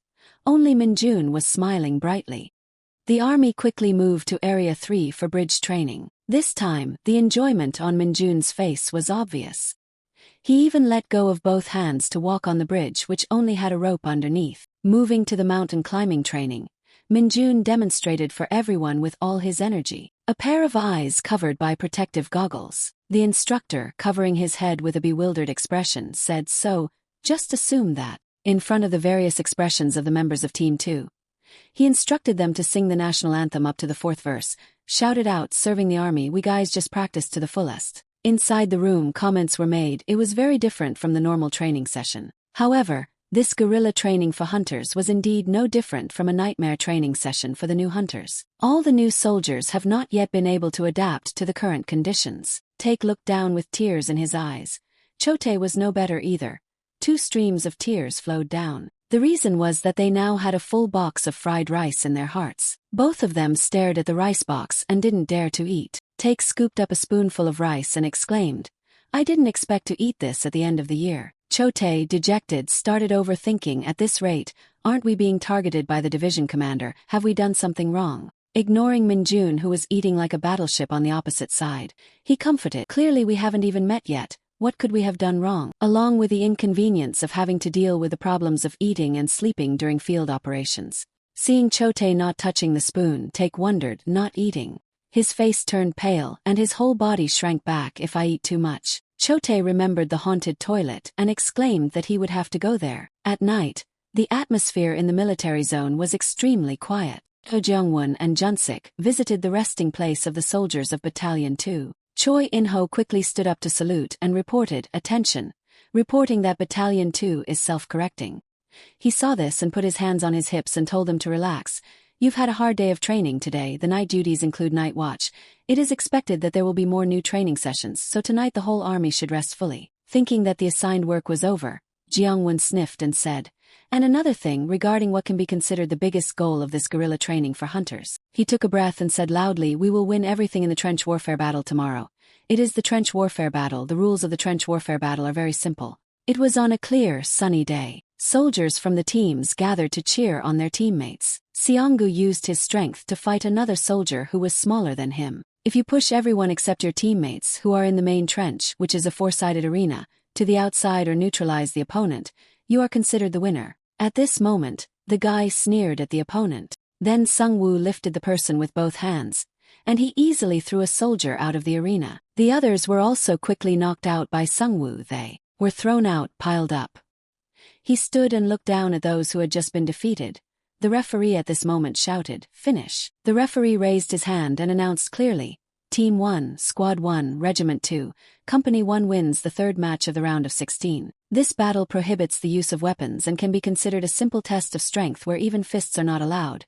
But in the guerrilla training camp for hunters, where the awakened hunters from the 4 companies of the 104th Division gather, the trench battle takes on a special meaning." Far away where the company commanders were sitting, someone spoke up to watch. Jungbyum sat and watched from there, frowning and commenting, "That guy is really outstanding, isn't he? The winning team last year was also that guy's team, right?" Hearing that, Sang Cheol turned and smiled, replying, "Ah, that's right, Choi Sungwoo was ordinary back then.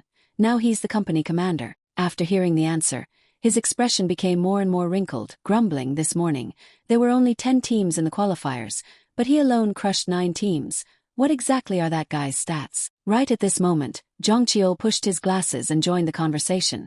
"I heard that recently, Company Commander Choi Kung-yu has passed the exam for promotion to sergeant, but..." Then he dropped a bombshell. "The company commander of Company 1 is postponing the promotion." Jungbyum immediately turned and asked, "What?" He immediately turned and scolded Sang Cheol. "Is what the company commander of Company 3 said true? Did you know about it beforehand? So you did this. If you become a sergeant, you can't participate in the trench battle, right?" He was suddenly scolded and angrily denied. "No, it's not like that.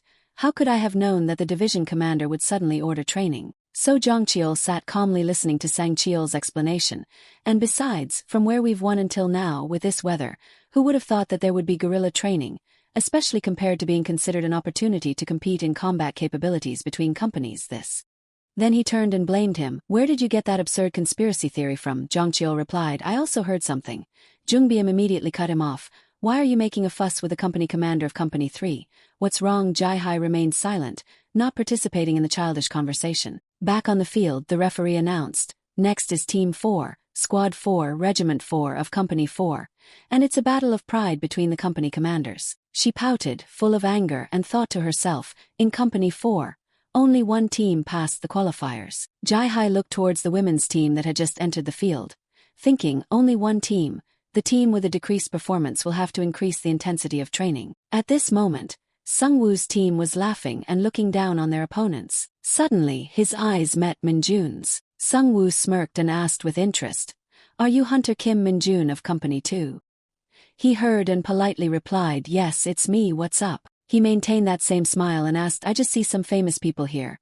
You know, I heard you're a hunter who was promoted to a new recruit commander in a very short time, right?" Minjun's teammate next to him laughed, while he just calmly said, "That's right, thank you." Seeing that the opponent didn't recognize him was quite a deal. Sungwoo sneered, looking at Minjun with contempt, and said, "What's that? I was looking forward to it when I heard the rumors, but why do you look so dense?" As soon as they heard that, both Han and Wangshik frowned. They took turns questioning Sungwoo. "Hey, you, what are you saying?" Suddenly, his shoulder was grabbed, and his shoulder was also grabbed tightly by a hand. Sunggo's face became serious, and he used his strength to push them both down. He growled with killing intent, "Stop those thoughts in your hearts right now." The hands placed on each person's shoulders tightened so much that veins popped out. Wangshik and Han Young both had the same thought. "What is this? This strength can't even move." After scaring them, Sungwoo sneered and said, "Sorry about that, let's talk about it later." Then he and his teammates left, laughing at Minjun's team as they went. Han Young shouted angrily, "What are those guys doing?" Wangshik also became indignant. "Company Commander Kim Minjun, can you just let it go?" Minjun raised a finger and replied, "It's okay, it's okay." Hearing that, he flew into a rage and shouted, "What do you mean it's okay? I'm going back there and twist their legs." But his anger immediately cooled down. Wangshik's face turned from red to pale, and Minjun's face turned red with anger. I already said it's okay. He trembled, trying to restrain himself, and said, anyway, we'll see each other there. Under the hot, windless weather, everyone still had to compete with all their might. Under the makeshift tent, 2 girls with pink and black hair were frowning with their arms crossed. Squad 4, Company 4, Platoon 4, Squad 4 waiting chairs. The pink-haired girl was Corporal Chamari, and she complained, what is this? Seriously, I'm already tired, and fighting means having to bump into people. I hate it. Corporal Haiju beside her agreed, right, they're just comparing the achievements of the teams. If the performance isn't good, we'll get scolded. Are they trying to choose a gorilla king this way? Mari turned to look at her and said decisively, our platoon has to pass the qualifiers. Looking at Jai-Hai sitting in the stands with many others, she was terrified. If not, the company commander would get angry, she thought. Zhang Qiol clicked his tongue and whispered to the person next to him, where did you get such nonsense? I'm just hearing it from others. Marie's mouth formed an O shape, eyes wide with astonishment. She felt confused what to do if they really get angry. Sikbium appeared behind them, saying in a loud, nonchalant voice, what's there to worry about? An instructor announced loudly, next, Squad 4, Company 4, Platoon 4, Squad 4. Before the officer could finish the sentence, Mari and Yuncio had already stood up and entered the arena. She smiled confidently, as long as we win and get the Gorilla King position, right? After a while, Mari opened her mouth and screamed loudly. She used all her strength to escape from a running soldier. Meanwhile, Haiju was still grimacing, fighting one-on-one with Zhongtae. From afar, Jianan helped Naeung break free from Dojong's control. Veins popped on his forehead, and his whole body was trembling slightly from having to fight against the 2 girls. A large hand gripped Dojong's neck tightly. He frowned and glanced behind him to assess the situation. Sikbium effortlessly used one hand to throw Dojong away, freeing his teammate.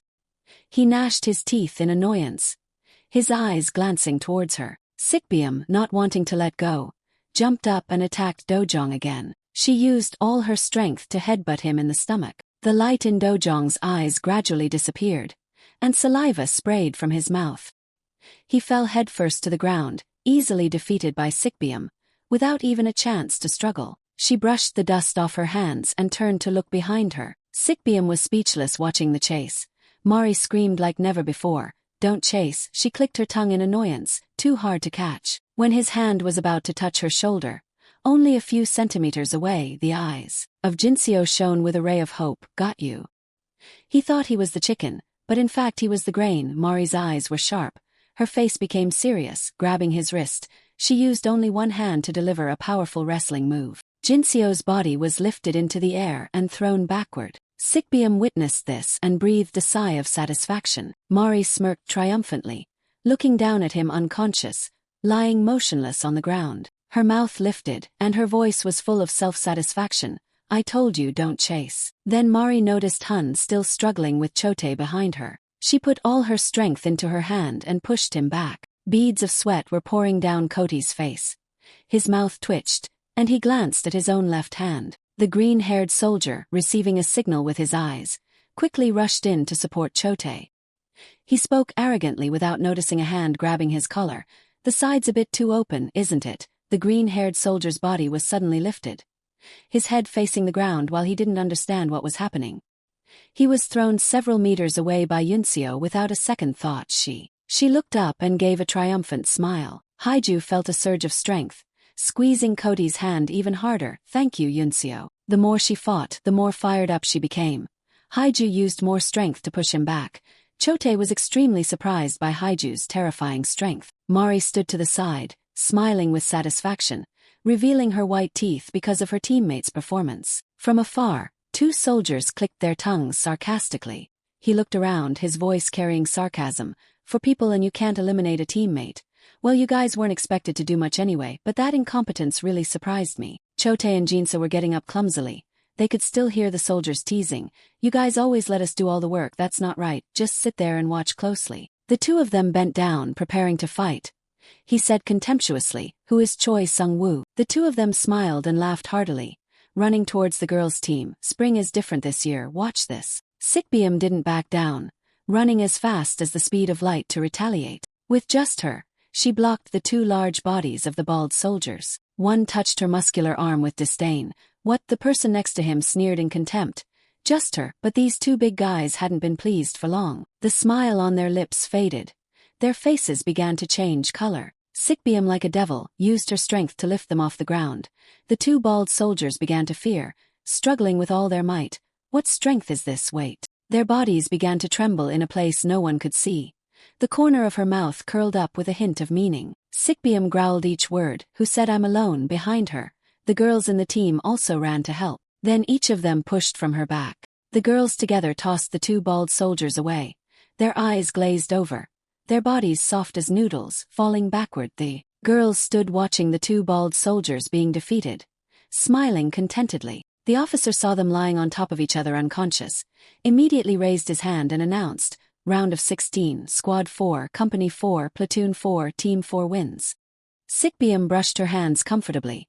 The girls in the team standing behind smiled brightly as if they were celebrating. From inside the field tent, Minjun witnessed everything and saw the bright smiles of the young girls.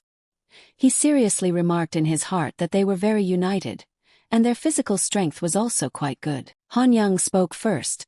That platoon's strength can't be underestimated, right? Wang Shik sneered and said, that team will compete with Choi Sungwoo in the quarterfinals. If it goes like this, Choi Sungwoo will be defeated. He angrily retorted, of course not. Choi Sungwoo has to get to the final round to meet us. Only then can he know what's what. He frowned in response, is that so? Wang Shik's voice lowered, wondering, but are we sure to reach the finals? Han Young replied confidently, Sergeant Ly Sungo and Sergeant Kim Min-jun are here. We can't lose even if we wanted to. While leaving the arena, Mari noticed the noise in Min-jun's field tent. And of course the first thing that caught her eye was what she had been paying attention to, him. Mari, feeling a bit shy, couldn't close her mouth, loudly called out, Hunter Kim Min-jun. The girls stared blankly at Mari's actions, and Wang Shik plus Han Young were also confused. He scratched his head, his face flushed, and said, that girl greeted us. He smugly pointed at himself, it's clearly looking at me. On the other side, Mari was still waving her hand, smiling brightly towards Min-jun. Haiju looked at her friend with a helpless gaze. Han Young said seriously, come to think of it, I'm still not ready to teach anyone. Wang Shik nodded in agreement, that's right, it can be done whenever ready. I can let Choi Sungwoo off the hook. He showed a face of infatuation, that's right, let's leave the training for later, from now on I will support Company 4.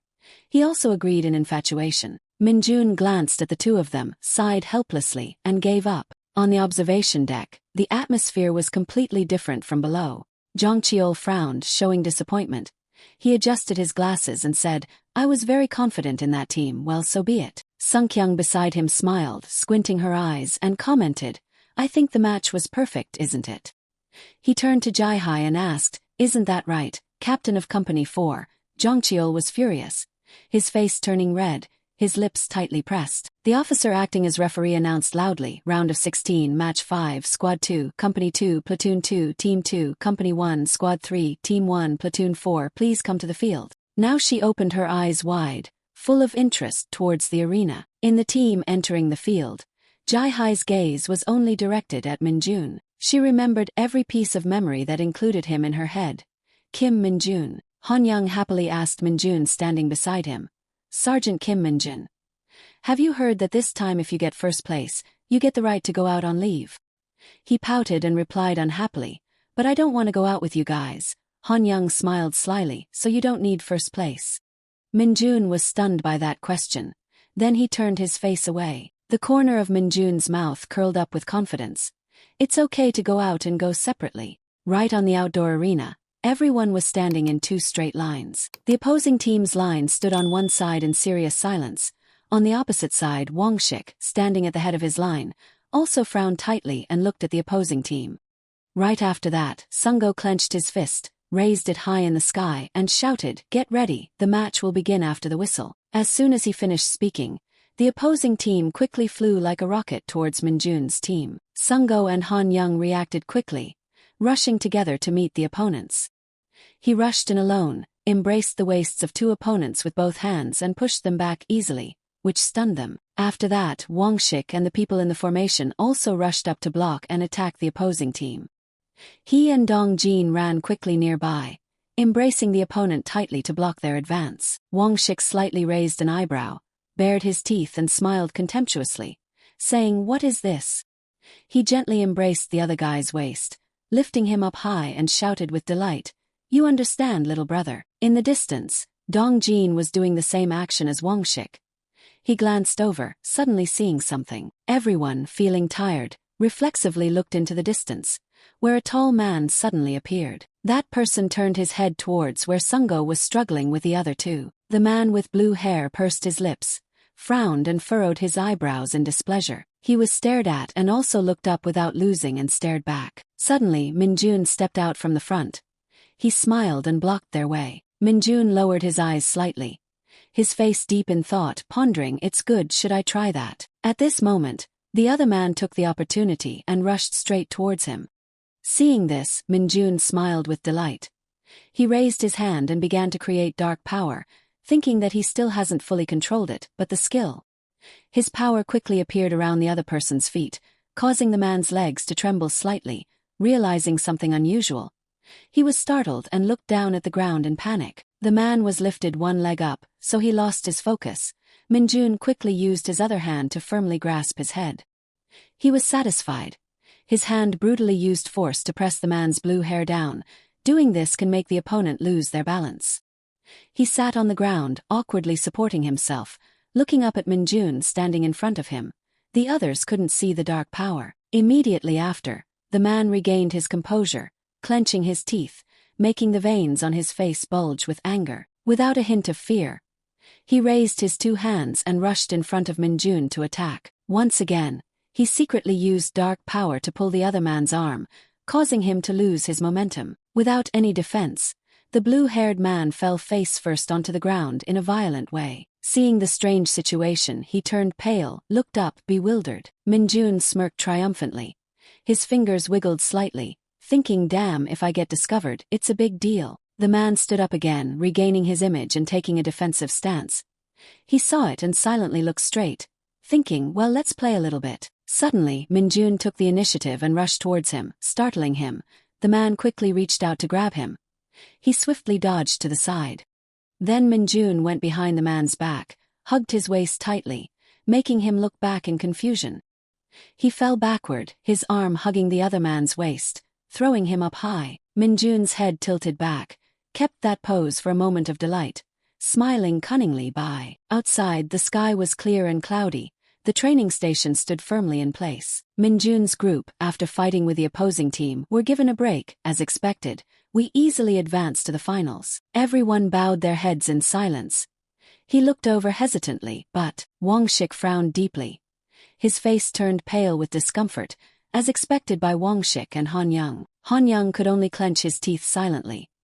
His face was distorted and he went silent. Squad 4, Battalion 4 couldn't make it to the finals. At this moment, Sungo suddenly spoke, looking around to announce, "The final round begins." All three teams advanced to the arena. Above the stairs, heavy footsteps were coming up. Sungwoo and his team came out with disdainful and triumphant expressions. At this moment, Minjun's team also went out and saw the guys' group not far away. Han Young curiously looked over and asked, "Is that person a fighter?" Wang Shik, who was behind him, also came closer and looked at his gaze and replied, "I heard that he fought until high school and then stopped because he had awakened." Han Young slightly tilted his head, observing and analyzing, considering his movements. That guy must be a good warrior. He didn't take his eyes off him, saying, "I heard that he also swept the national-level competitions." The two of them kept staring at the other group. He was a little surprised when he heard Wang Shik. He whispered, "Really, if so?" Then Han Young became annoyed, clenching his teeth, frowning and gritting his voice. "You mean even though he's very good, he still uses unfair tactics?" As soon as he finished speaking, the two of them looked at the other group with fiery anger. Sungo sighed, put his hand on their shoulders to soothe them. Minjun remained silent. He didn't react and followed everyone, the reason that made the other two furious. He stared straight ahead, almost motionless, was the quarter-final match of Soi Sungwoo. Remembering before, Sungwoo gently raised his hand to his mouth and blew a light breath. He stood proudly in front of his teammates, putting his hands on his hips, not just because Choi Sung-woo's team won. At this moment in the distance, Sikbium was trembling on the ground trying to support herself, but also because of what happened in the match. She, covered in dirt, tried to stand up, trembling incessantly. Seeing Sikbium's actions, Sung-woo immediately stopped what he was doing. She didn't once again rush to attack him. The result of that match was an absolute S score. However, the difference in the ratio was too large. Kang Yu simply knocked Bon to the ground. None of them were eliminated because they left the arena. After a while, she lay still and motionless right on the arena floor, while he was comfortably rubbing his arm and walking towards his teammates. Remembering that scene, Minjun fell silent, slightly bowed his head. This was not a sporting event but a combat training session. He gently turned his head. His eyes also looked over to one side. It wasn't Choi Sung-woo's fault for defeating the opponent and adhering to the minimum principle of not causing damage to his own troops. Right at the Sikbium team's camp, everyone was in a commotion, filling the space which was the fault of the remaining squad. She alone just covered her face with a white towel and leaned back in her chair, panting, because they were too weak and unable to retaliate. Wang Shik couldn't hold back anymore. He loudly challenged, "It's time to teach these bastards a lesson." Minjun looked at Wang Shik, then sighed and said, "The road is still long." The images kept flashing in his head. Sung-woo's triumphant smiling face appeared. Minjun also gradually became interested. He smiled slightly, thinking to himself, if you don't like something, just destroy it. Why are they so agitated? Thus, a match also began. Sung-woo's team was in formation. Minjun's team stood neatly opposite his team. Han Young frowned, speaking sarcastically. "Are you going to solve them all by yourself again?" Suddenly, Sung-woo slightly raised a smile, producing a sound. He lifted his face proudly, his voice somewhat sarcastic.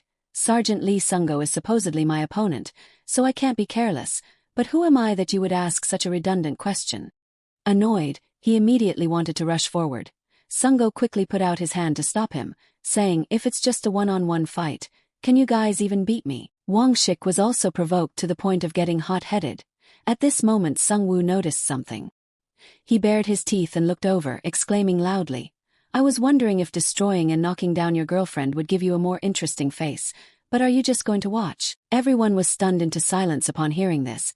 He stood right there and asked, confused, "What are you talking about? What girlfriend?" Sungo immediately turned his head and looked towards Sikbium's group, saying, "Isn't the pink-haired girl in the 4th Battalion your girlfriend, far away?" Her group was also stunned by his gaze. "What the hell?" Sung-woo continued. "She seems to be happily waving and cheering." Wang Shik, having been hit where it hurts, immediately raised his voice in anger and shouted, "What nonsense are you saying? She wasn't waving to Sergeant Kim Min-jun. I mean, it's not like that. I don't believe it's true." Han Young, who had been silent for a while, also started to chime in loudly. "That's right.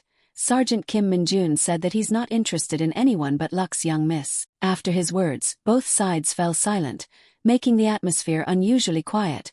In the awkward space, Sung-woo's laughter suddenly rang out. He couldn't help but put his arm around someone in his team and burst into laughter. "What, Lux's young miss is an NPC in the game? You're dating her?" Sung-woo's mocking voice rang out. Han Young immediately looked over in fear. It turned out this guy was really an idiot, everyone in. He still hadn't realized anything, happily hugged his stomach and laughed loudly. "I've only heard stories. This is the first time I've witnessed it in person, dating an NPC in a game. It's really unimaginable." At this moment, Sungo, the match controller, announced, "Both teams prepare. The match will start after the whistle." Sung-woo tried to hold back his laughter. He wiped the tears from the corners of his eyes and said, "I'll be really gentle with you. I have to return you in one piece to Lux's young miss, right?" At this moment, the whistle signaling the start of the match was blown. Sung-woo stood with his legs apart, put his hands out in a confident pose, and exclaimed, "Come on, kids." Everyone also followed his words and rushed forward simultaneously. But only Minjun remained still, motionless, and with a darkened face. Sung-woo, excited like a beast, rushed to attack him, still not awake. The big hand reached towards Minjun. He was still standing in one place.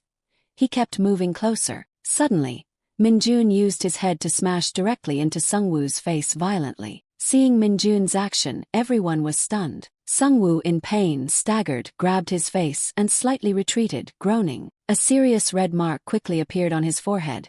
Sung-woo gritted his teeth and mumbled an explanation. "This is just a feint, please just ignore it." His face darkened. He slightly shrugged and looked at Sungo innocently. He silently turned his head and looked towards the stands in the distance, where the high-ranking officials were sitting. Sungo's face quickly showed concern. He silently nodded. Immediately after, Sungo turned towards everyone, gestured with his hand and reminded, "Everyone be careful and avoid unnecessary collisions. I repeat, hitting opponents is prohibited." After saying that, He held his hat tightly and walked away. Sungwoo still had a frighteningly gloomy face. His face was flushed. Sungwoo clenched his teeth and softly cursed. Damn bastard, that move earlier was also cute. Don't expect me to have mercy on you now, you're finished. Although he spoke softly, it seemed that Minjun could hear it. He also quickly darkened his face and said, cute. Sungo, after a while, also raised his head and loudly announced, continue the match. Minjun's mood had sunk. His voice had changed slightly. He said, from now on, you'll get to admire more cute things. Sungwoo couldn't hear Minjun's words clearly. He blankly uttered, what? Seeing Minjun's quick movement just now, he chuckled contemptuously. What's that, just hiding, huh? But before he could finish, Sungwoo's eyes widened in horror. With a very fast force, his arm brought with it a source of power in front of Han Young. He faced the pressure from Minjun, only knowing how to grit his teeth and endure in helplessness. Then he gently threw Han Young and another person far away. He was knocked up high by Minjun, then cried out resentfully, why me? Seeing his strange running back and forth actions, Sungwoo blankly wondered and loudly asked, why did you eliminate your own teammates? Ignoring his words, Minjun continued his work of throwing everyone else away. Wang Shik also couldn't escape. He was thrown up high, only knowing how to clench his lips and silently cry. This time it was Sungo's turn.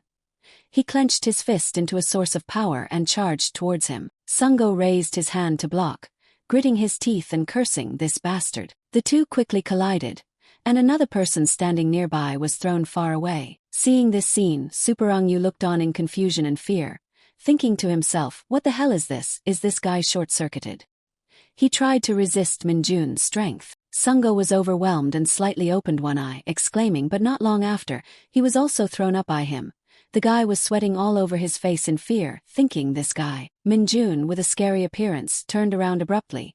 Sungwoo looked at his strange face, thinking, what the hell is he doing? Up above, Sungkyung stood up abruptly, looked towards Jungbyum and scolded, what the hell is he doing? Stop the match right now. He blankly turned his head and looked over, replying loudly, what are you saying? He didn't break any rules, why do you want to stop the match? He still didn't budge, constantly demanding and speaking in response. Even so, do you mean it's completely normal to eliminate your own teammates? Junbyum, when saying this, became hesitant and found it hard to speak that. He turned and sat back in his chair, one hand propped on the armrest, worriedly looking down below, thinking to himself, but why is this happening? I can't defend this anymore. Sungkyung still wouldn't give up.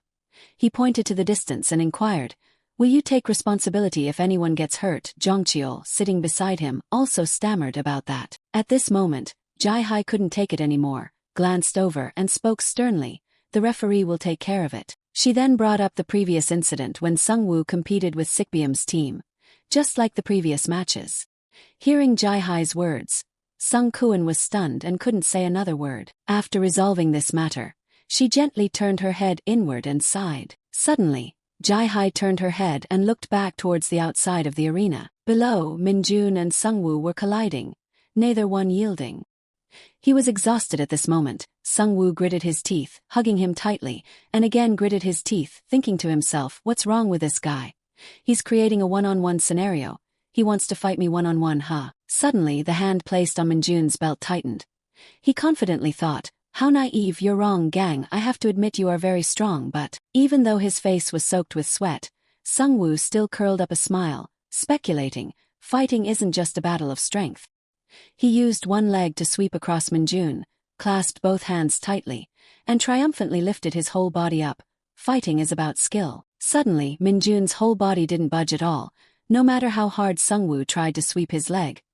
He couldn't move him. Instead, Minjun gently lifted his whole body up with both hands over his head, causing Sungwoo to struggle in terror. Then, he used all his strength to throw him down to the ground in a rough manner.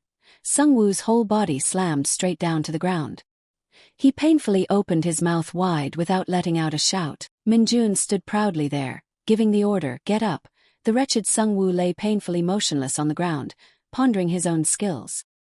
He got up from the ground, raised his hand and gently wiped his chin, pondering, no small thing with him. Sungwoo's eyes stared straight at his face full of killing intent in his blank eyes, thinking, this guy is very difficult to deal with. At this moment he began to speak, but before he could finish, Minjun had rushed towards him. Wait.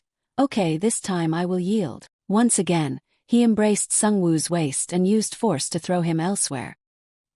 He was slammed hard down onto the hard ground in a painful manner. Tears just gushed out of his eyes. Minjun still wouldn't let Sungwoo go. He lifted his whole body up and said, "Who says?" Minjun embraced his body, shouting loudly, "Are you surrendering?" Sungwoo, having felt terrified before, quickly spoke, "Wait." He kept trying to wriggle, loudly announcing, "I surrender, put me down," but Minjun ignored Sungwoo's words, saying, "Listen clearly." He spoke with a serious and murderous tone, repeating a name, "Lux young miss." The guy's face was covered in sweat and he was startled. "What?" Immediately after, Minjun embraced Sungwoo and fell backwards, announcing in a loud voice, "It's not just a character in the game." Outside, Dongjin, Hanyang, and Wangshik all stared with their mouths open, speechless, observing the match. Haiju was equally astonished. On the other hand, Mari was embarrassed, covering her face and looking with sparkling eyes. Sun Yunseo was stunned into silence, her head tilting slightly in astonishment. Sungwoo had also been tormented by Minjun many times. Foam had already bubbled at his mouth. He stood solemnly, looking down, and affirmed, "And he's my favorite character." Sungwoo rolled his eyes, no longer responding, unconscious in bewilderment, non-stop. "What?" Minjun stood proudly before the cheers of the crowd. Sungo blew a whistle, raised his hand to the sky, and announced, "The match is over. 2nd Battalion, 2nd Company, 2nd Platoon, 2nd Squad is the winning team." He also stepped out of the arena, his feet slowly walking away. Minjun, while walking, suddenly stopped, his eyes looking up in bewilderment. Everyone narrowed their eyes, looking straight at him, creating a silence around them. Minjun awkwardly raised his hand to scratch his head, hesitating. "Everyone, I apologize for my thoughtless actions," before he could finish his sentence. The four of them laughed gleefully and approached closer. Wangshik spoke, praising non-stop, "Sergeant Kim Minjun, you're amazing, he didn't even sweat." He clenched his fists, smiling constantly, and spoke continuously, "In the history of the tournament, there's never been such a huge gap. I can't believe you humiliated Choi Sungwoo so publicly in a one-on-one match." Hanyang also raised his thumb in support. "It's fun to see Choi Sanjiu left alone and completely destroyed. So that's why you eliminated us all. If you'd told us beforehand, we could have cooperated." In the atmosphere of everyone's laughter and joy, Minjun could only helplessly remain silent, thinking to himself, "They look so happy. Well, winning is fun, and there's nothing wrong with it." Unexpectedly, behind everyone, the stern figure of Sungo appeared. He crossed his arms and spoke in a harsh tone. "Regardless of the reason, this type of fighting that affects teammates is inexcusable." Sungo lowered his arm unhappily, looked straight at Minjun, and questioned, "How disappointing, Kim Minjun." Immediately after, he turned around and left.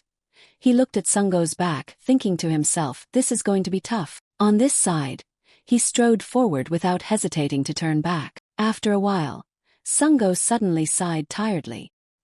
He bowed his head slightly, smiling as he recalled the image of Minjun's victory when beating someone, pondering, "If I keep being careless, even I will be surpassed by my successor." Sungo raised one eyebrow, his face showing a clear determination. "Next time, I definitely won't be fooled again, Kim Minjun." Under the clear blue sky, all the soldiers stood neatly in a straight line behind the flag fluttering in front. Above, Jai-hai was standing on the podium, leaning forward to speak. Immediately after, she took the gold medal and put it on Minjun. Jeongwon stood in front of everyone and put his hand to his forehead, and everyone below also did the same. To follow, then, right at the large green tent in the military camp, Mungi came out from inside. He gently raised his hand to lift the curtain. Suddenly, a voice from inside rang out loudly, asking, "It's almost time to depart. Where are you going?" Mungi walked out quickly in annoyance and replied, "To the restroom." He bowed his head slightly, grinding his teeth as he cursed, "These days, the hunter troops like us have to do guerrilla warfare. When will we get to the Legion?" Not far away, a small figure along with a clear voice rang out, "Hey, Mr. Hunter." Mungi was immediately attracted. He turned his head and became embarrassed. Yunseo stood with her hands behind her back, gently and beautifully looking at Mungi and smiling softly. The following days passed, very quickly in the space where the snowflakes fell. After the short but tense tournament, the 104th Division's training program finally ended. Suddenly, Wangshik's hesitant words rang out, "So, we have to handle this very carefully." Hanyang also spoke up in the freezing space. His words had white breaths flying out and answering, "That's right, no matter how terrible the result is, I think we will definitely make a good impression with this thing." Dong Jin, who was right next to him, although a little worried, also hesitated to speak. But if the sergeant finds out... Before he could finish his sentence, Wang Shik cut him off and reassured him. "Come on, don't be afraid. Once we lure them to the meeting point, what can the sergeant do? Sorry, it's easier than asking permission." Hanyang chuckled and turned to look at Keelho and said, "Your role is the most important, little brother. You can do it, right?" That person just stammered and remained silent without answering. The four of them just sat in the snow-covered courtyard. They huddled together, constantly whispering, even before the hardships of training were fading away. There were a few people plotting something. He sat up straight seriously, shouting, "You know we don't have much time, right? The closer the better." He sat beside him, raised a finger in agreement, stating the idea. "Yes, the meeting point is always the most important. Where should we go?" Dong Jin shyly peeked over, his cheeks slightly red, and said, "The east of Yonggi province is the limit. If we go beyond that, it will take too much time." Hearing that, Wang Shik burst into laughter, pointed at Dong Jin, and replied, "Good, Li Dongjin, I like you, that's a great idea." Suddenly, the phone he was holding in his hand vibrated. The four of them excitedly gathered closer. Looking into the phone, Wang Shik raised his hand and pressed the screen, shouting, "Let's begin." Inside the screen were his messages with Sun Yunxiu, and the two sides were also constantly chatting happily without stopping. Suddenly, Hunter Yunxiu's last message she sent to Wang Shik also appeared. "By the way, can you give me Hunter Kim Min-jun's number?" The two of them stared at that message and froze. Hanyang, a bit puzzled, mumbled in fear, "Hey, we'll get caught for dating without permission." He didn't know how to answer either, so he turned to ask everyone around, "Should I tell her I don't have his number?" He disagreed and replied, "Wouldn't that be a little strange?" Dong Jin, sitting next to him, also spoke curiously, "We're clearly going to go together, but asking for a private number like this is really strange."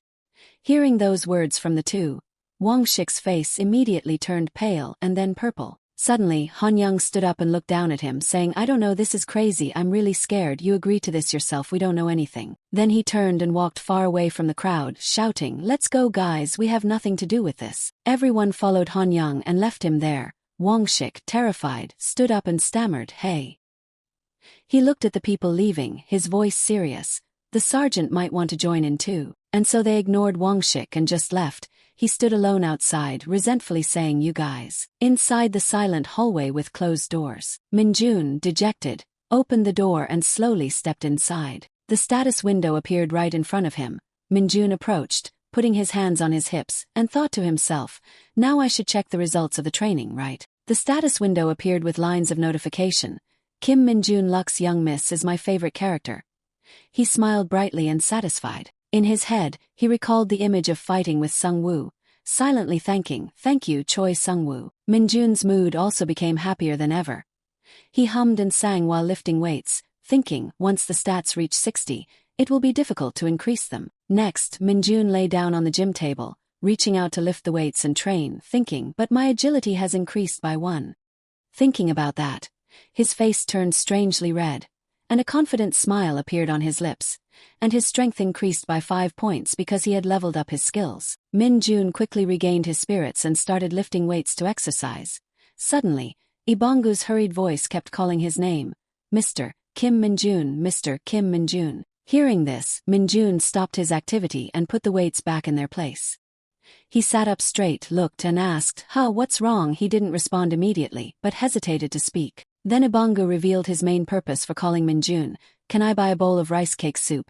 He was annoyed and couldn't help but get angry. His teeth clenched, his veins popped, and he growled, "Why are you asking me that? I gave you money to buy food yourself." He responded happily, "Thank you, Mr. Kim Min-jun." "I was annoyed." Min-jun raised his hand, clenching the hair on top of his head and sighed. "Oh my, why are you so happy? It's annoying." Ibongu hesitated again. The thing is, he was trying to suppress his anger in a terrifying way. His voice rang out again, "I just discovered a strange energy source." Hearing that, the anger in Min-jun subsided. He listened silently as Ibongu continued, "I should have said this first, right?" Min-jun was helpless and didn't want to argue. "Anyway, strange energy, what is it? Is it dark energy?" He jumped, his face turning dark and serious. "It's not dark energy, but it's some kind of rare energy, something I've never seen in Isgard." After speaking a bit, Ibongu suddenly fell silent. He looked up in confusion and asked, "What's wrong? Why did you suddenly stop talking?" He urgently ignored Min-jun's words and left. "My rice cake soup has arrived. Can I wait until I finish eating to continue talking?" He was infuriated again, constantly cursing, "Shut up you." The space around only had Minjun left, and his happy mood was now replaced by unending anger. Suddenly, the phone received a notification. Minjun opened it in confusion and received a message from Yunseo. "Hello, I am Sun Yunseo. Is this the phone number of the hunter Kim Minjun?" Looking at that message, his face showed a mysterious and confused expression. Minjun gritted his teeth and sighed wearily, his voice somewhat despondent, mumbling, "What's going on today? What are these messages? How did she get my number?" He picked up the phone, fumbling to find the button. "Whatever, where's the block button?" Suddenly, Wang Shik forcefully opened the door from the outside, quickly shouting, "Sergeant Kim Minjun, please don't." Minjun contemptuously smirked at him, wondering, "Why are you?" Wang Shik rushed over and knelt at his feet, desperately begging, "You just received a message from Hunter Yunseo, didn't you?" His face was full of innocence. Wang Shik tried to cling to Minjun's thigh, coaxing him relentlessly. "This opportunity won't come twice, please, even if it's not for me. Think of your brothers and friends in the team. Sergeant Kim Minjun wants to become a leader, right? So taking care of the soldiers' morale is natural." He frowned in annoyance, his eyes showing a complex glimmer, asking, "Why are you talking like this?" Only then did Minjun realize something. He leaned back slightly, saying loudly, "Wait, did you give her my number?" He still held Minjun's arm tightly, not letting go, responding, "Exactly." Wang Shik kept pleading with him, his grip tightening as he analyzed. "I just want to go on a date once. Please be generous and understand me. Everyone is risking their lives fighting in the military. Shouldn't we enjoy ourselves a little to relax?" Minjun's already angry mood became even more furious. His mind gradually became muddled as he gritted his teeth and tried to restrain himself. Minjun finally gave in to Wang Shik. He lowered his eyes, curiously asking, "But what the heck are you talking about? What do you mean?" He also looked up in bewilderment, unconsciously answering, "What, you haven't heard? What did Miss Yunseo say?" Minjun's face turned dark with fury. He raised his phone high, his voice filled with killing intent. "What?" Wang Shik, scared, looked up and stammered, unable to speak. "That I." He bared his teeth eerily, his face as if it wanted to explode, frowning, "This is the gym." Hearing that, he could only press his lips together, his face turning pale, and silently listening to Minjun's threats. "You better tell me properly." Finally, the day of the date had arrived. The clear blue sky shone down on the bustling amusement park below. The following Sunday, above the colorful tiles, disciplined feet marched in unison with full power. Everyone appeared here in military uniforms, Minjun leading the team seriously. Han Young excitedly looked around, speaking up, "Thank you, Sergeant Kim Minjun. I didn't think we'd actually come here." Wang Sik clenched his fists, his voice firm, turning to contradict. "You betrayers don't deserve his favor. How much have I endured to make this day happen?" Suddenly, he was walking in front, turning his head to look behind him, causing him to become silent with fear. Minjun slightly frowned, his voice full of warning. "Do you think we're here for you guys because Keelho wanted to come?" Dong Jin approached, put his arm around Keelho's shoulder, smiled, and said, "We should thank our youngest one." Han Young also chimed in, his face flushed, with a sly smile. "That's right, by the way. I didn't know Sergeant Lee Sungo agreed to come and play too." Then he turned to look at Sungo, who was standing far away, and said, as expected, "The sergeant is also a man, isn't he? He doesn't care," turning his back on everyone and speaking up, "Instead of spending the whole day with you guys." Sungo ignored the two people pouting unhappily in the distance and calmly said, "Well, this is much better." Ignoring that, Han Young quickly regained his composure. He put his hand on his forehead, looked around and muttered, "And where's the 4th Battalion?" After wandering around for a while, Han Young suddenly saw something. He was startled, his face flushed. In the distance, Yunseo and the other girls were happily chatting, quickly catching Han Young's eye. He looked at them with delight and shouted, "There they are they at the ticket booth?" Han Young's voice gradually faded and then fell silent. The whole group stared blankly in the direction of the others. Minjun also looked in that direction. His eyes widened, and he froze in shock. She was feeling very awkward at the moment. Behind Yunseo, a tall figure suddenly appeared. The tall and imposing Taeho silently looked down at their group. Han Young hesitated, a little worried, and asked in a low voice, "What's going on? Is it a thug?" Wang Shik, standing beside him, couldn't help but want to roll up his sleeves and curse. "What a thug, how dare he!" Suddenly Sungo stepped forward, stood in front of everyone and stopped them. "Wait, everyone, pay attention." Then he raised his hand to his forehead as a greeting. The man standing in the distance also responded gently, "Loyalty." Dong Jin also realized who Taeho was. his mouth agape in surprise. Dong Jin's subsequent words made those around him startled and evasive. That's the division commander of the 107th Division.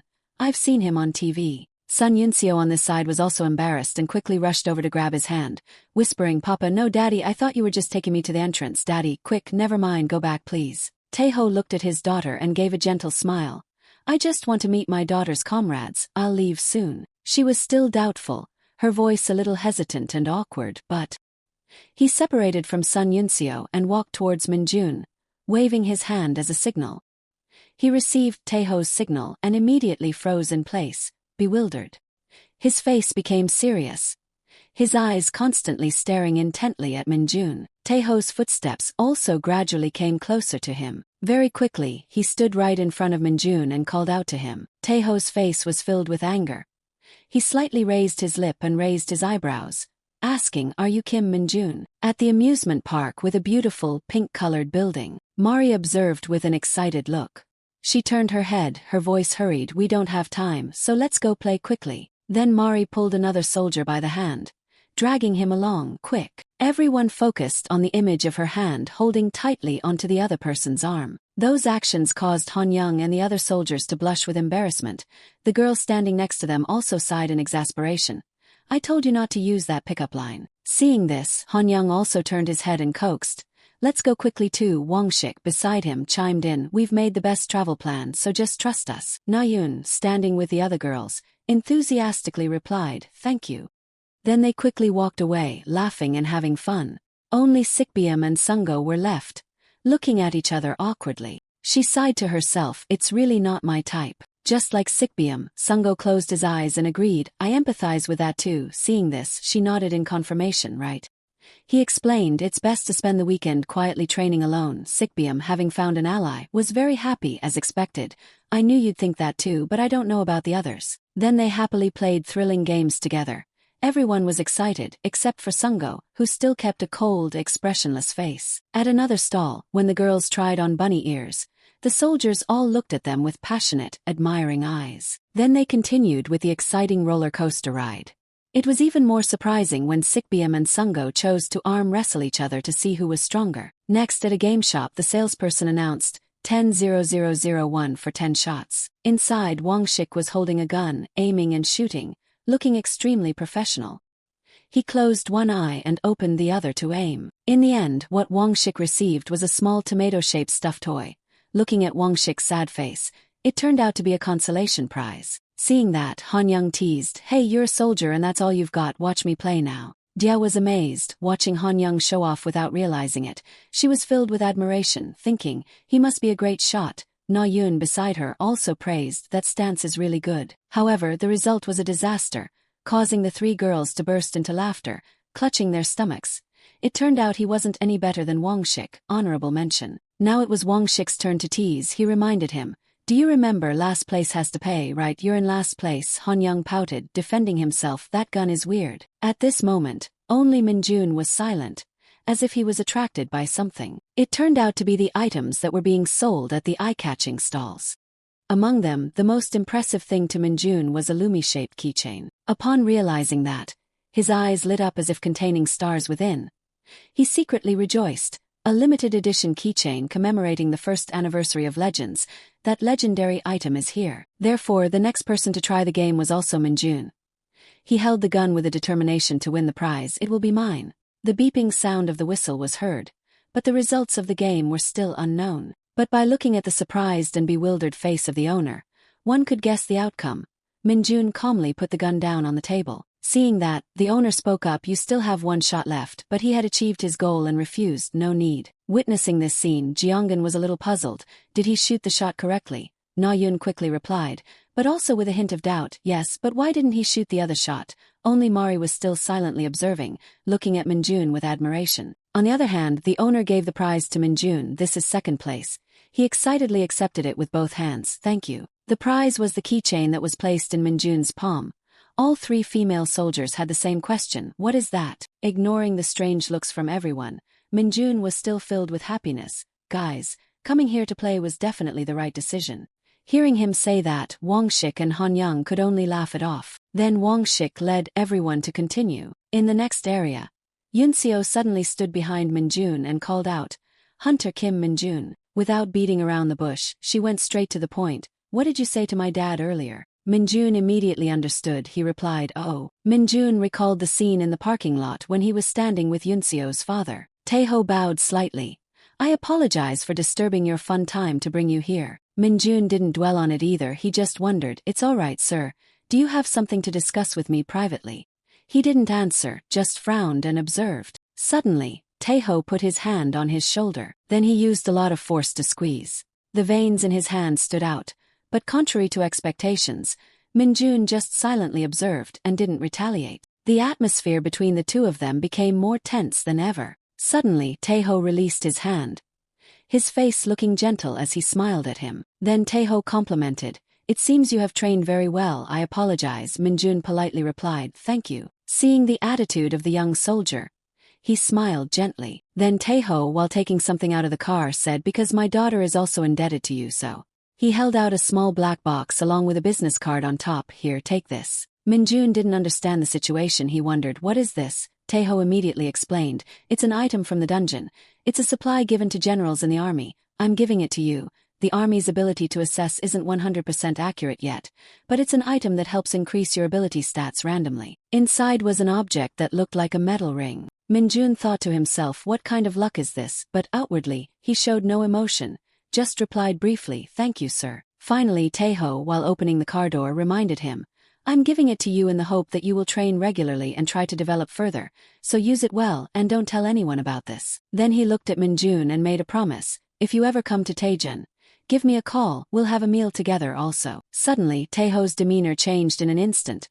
He turned cold, his veins popping out, and he threatened, "If you ever mess with my daughter, I will kill you." Then Taeho got into the car and left in front of Minjun. At this moment, he put away the gift and confidently replied, "That won't happen." The memory ended, and back in the present, Minjun turned to Yunseo and replied, "Nothing happened." Sun Yunseo was a little surprised. She confirmed again, "Really, my dad didn't do anything wrong." But Minjun remained calm. "Really, nothing happened." Suddenly, he pulled out a card in front of her.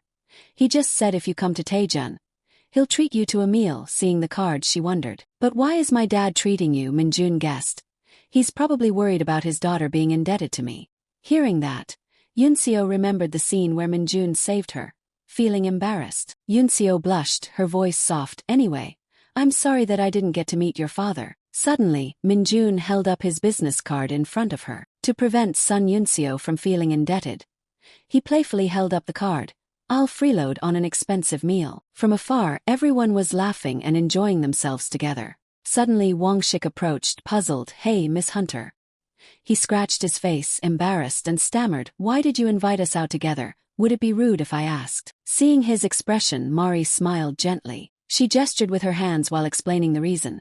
"Our squad was really badly defeated by Hunter Choi Sungwoo in the last dungeon battle, but Hunter Kim Minjun avenged us, so we have to treat him to a meal, right?"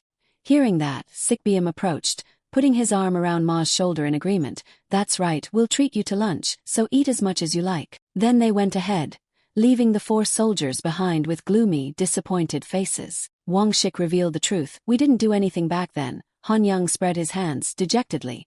"Are they calling all of us now just to meet Captain Kim Minjun? Are we being used as an excuse?" Wang Sik pursed his lips and added, "Besides, that was revenge for Lumi." At the same time, Taejun, a foot landed on the ground. It was Ibangu, appearing with jet black feathers. He observed 2 soldiers walking below. One was pointing at something on a tablet in front of them. It turned out to be the 107th Division, Company 3 Captain Colonel Lee Sangjin. He was astonished. "What, a 100 kilograms magic stone?" The soldier next to him nodded in confirmation. "Yes, a magic stone was discovered inside the dungeon wall, cave-like. It's 100 kilograms both inside and out." After listening, Sangjin turned and stared intently at the dungeon. Suddenly he gave a strange smile. He murmured, 100 kilograms, huh? As it got later, the amusement park returned to its quiet and gloomy state. Mari's group had now gathered in front of the gate. She held out her hands and waved cheerfully, saying goodbye, "Farewell, comrades, that was a fun trip." Sikbium, standing next to her, saluted in a military manner, "Take care, everyone." Wang Shik blushed and burst out laughing. "We had a lot of fun too, let's do it again next time." But before he could finish his sentence, Jonguk announced clearly with an excited expression, "We'll treat you to a meal next time." Wang Shik shouted angrily, "Get out of here, I'll buy." But Jonguk still insisted. "Then I'll treat you to dinner." Minjun, standing next to them, seemed to be used to the commotion and didn't react at all. They said goodbye to each other like that. Minjun's group had now gone quite far. Suddenly Ibongu's clear voice rang out, carrying a sense of urgency. "Mr. Kim Minjun, Mr. Kim Minjun, there's a big problem." He frowned. "What's the matter again? If this is another trivial matter, you're dead." Ibongu's sharp eyes lit up.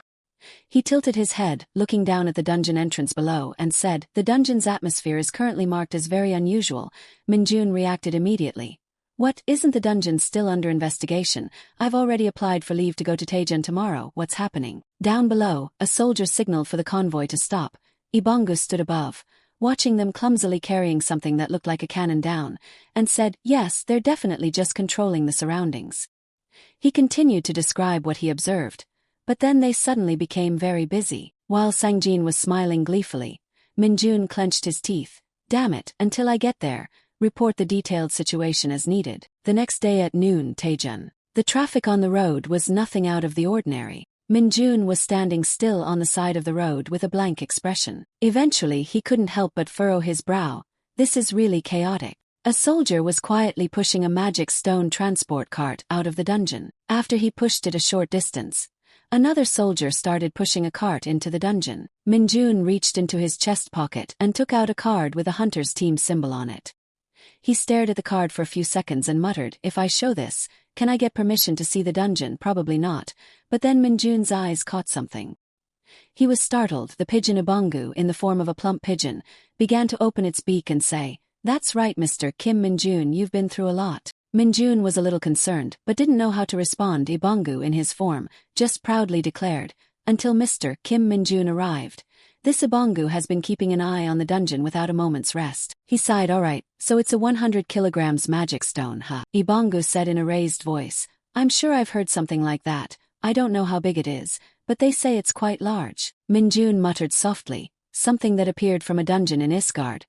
The thing that you'd be lucky to even see here is 100 times that." Ibongu gasped. 100? If so, then that thing is really. Minjun affirmed calmly, "It must be a terrifying source of energy. People on Earth are also looking for it to enhance the power of their weapons." The entrance to the dungeon began to stir again, even showing signs of emitting energy with increasing intensity. He quickly felt it too. Ibongu urgently flapped his wings and exclaimed, "That different kind of energy I told you about. Yes, it is. It's that energy source that I don't know, even if I can't sense the monster inside the dungeon like this terrifying energy source." Minjun frowned again. "Yes, perhaps you wouldn't know either. Even I have only seen it once." He asked again, "Do you know this energy source?" He clenched his teeth tightly. Then, Minjun immediately dashed off at an incredible speed. He ran straight towards the dungeon entrance. From inside the dungeon, dozens of long, dangling tentacles suddenly emerged. Sangjin was terrified and shouted, What's happening? All the soldiers have scattered and fled out of the gate. Whatever those are, magic stones or something. Leave them all and run." Another soldier couldn't help but yell, "There are still squad members inside who haven't escaped." Sangjin saw him and tried to stop him. "Don't go in there. Just go. This kid is too dangerous in there. Just follow the orders." Minjun, leaping over a barrier, thought to himself, "This energy source is definitely..." He slightly furrowed his brow. "A disguised dungeon." A soldier saw him charging forward and urgently stopped him. "Who are you? The situation isn't good right now. Retreat quickly." Minjun ran past him but didn't forget to identify himself. "I am Captain Kim Minjun of the 104th Division, Company 2, Platoon 2. I will reopen the dungeon from the inside by attacking the boss there. Please report it to the 104th Division." He gaped at him. "Reopen it from the inside and attack the boss? What are you talking about? No way." Minjun continued charging towards the dungeon. Sangjin turned his head and widened his eyes. What is this? Who are you?" Minjun ignored the shocked expressions and leaped directly into the dungeon. Soon his figure disappeared, and the sparse tentacles suddenly became dense. Watching the dungeon entrance being sealed, Sangjin was dumbfounded and cried out, "No." By now, the entrance was truly sealed. His face began to pale as he thought, "Oh my God, I'm done for." The space was so quiet that the mechanical voice became even colder. "You have entered the dungeon." Minjun's eyes suddenly caught something. In front of him were soldiers with extremely shocked expressions, and next to them was a scattering of magic stones. First there were 3 privates, then 2 corporals. Minjun's expression became slightly serious. "Are all the team members here?" Taehyun said hesitantly. Yes, but who are you? Minjun glanced around. I am Captain Kim Minjun of the 104th Division. Passing by here, was he startled? Minjun continued. The situation isn't good. Explanations later. Is anyone injured? While they were still looking at each other with disbelief, Minjun said, everyone check your equipment and physical condition. Then they took out what they had and placed it on the ground. Minjun bowed his head and looked for a moment, then asked with a bit of disbelief. Did you only bring this much into the dungeon? World Vehicle quickly spoke up. We are the transport team, so we only have this much weaponry. The investigation and defense team have already withdrawn. He looked thoughtful upon hearing that. Anyway, how could they send only the transport team into the dungeon? He couldn't help but think this seems a bit wrong. After a while, Minjun finally spoke slowly. Everyone take your equipment. His voice deepened. Although I don't know if anyone knows yet. Minjun's cold gaze once again fell upon the few weapons on the ground. Now everyone is entering a disguised dungeon. Taehyun was startled. What? Minjun tilted his head slightly. This isn't a situation that happens often, to put it simply. He slowly finished. You can think of this dungeon itself as a giant monster. Indeed, upon hearing this, the whole group simultaneously exclaimed in horror. What meanwhile? He remained calm as he further explained that this dungeon lures people in with valuable items and then swallows them whole. Minjun, speaking up to this point, looked down at the somewhat chipped magic stones on the ground. The bait this time is those, while the others were showing expressions of unease. He himself smiled, saying there's no need to worry too much. Minjun smiled even brighter and said, I will take responsibility and get everyone out of this damn place. They were excited. Really, you know how to get out? Minjun raised his hand. Everyone must follow my arrangement. He smiled and enthusiastically laid out the route. From now on, we will catch the monsters and take them to the center of the dungeon. Dizong asked in surprise. Monsters, isn't it enough to just catch a dungeon monster? Minjun said nothing, but when he spoke, he uttered a sentence that startled everyone. Yes, it has begun. Looking at the monsters like a messy pile of sludge in front of them, they couldn't help but cry out, what's that, what's that? Minjun's figure quietly faded away. In the blink of an eye, he appeared in front of them, swinging his fist at the sludge monsters. Minjun happily turned around. First, stay behind me. Jongdae trembling asked Dizong, Private Dizong, is that Captain Kim Minjun of the 104th Division? He muttered Dizong then hesitantly continued. The person who has recently been mentioned in the hunter community seems to be him. On this side, Minjun began to kick away each one fiercely. Dizong, still surprised, said that he reached the position of captain in the shortest time in hunter history. Finally, he concluded with a very trustworthy sentence. The monster of the undefeated hunter army. Sang-jin was startled when he heard Taeho's voice yelling, Hey Lee Sang-jin. He quickly said, Yes sir. Taeho scowled and shouted, Yes sir, you son of a bitch. Then he reached out and grabbed Sang-jin's clothes fiercely. You bastard. Taeho roared furiously. What the hell are you doing? Sang-jin stammered in confusion.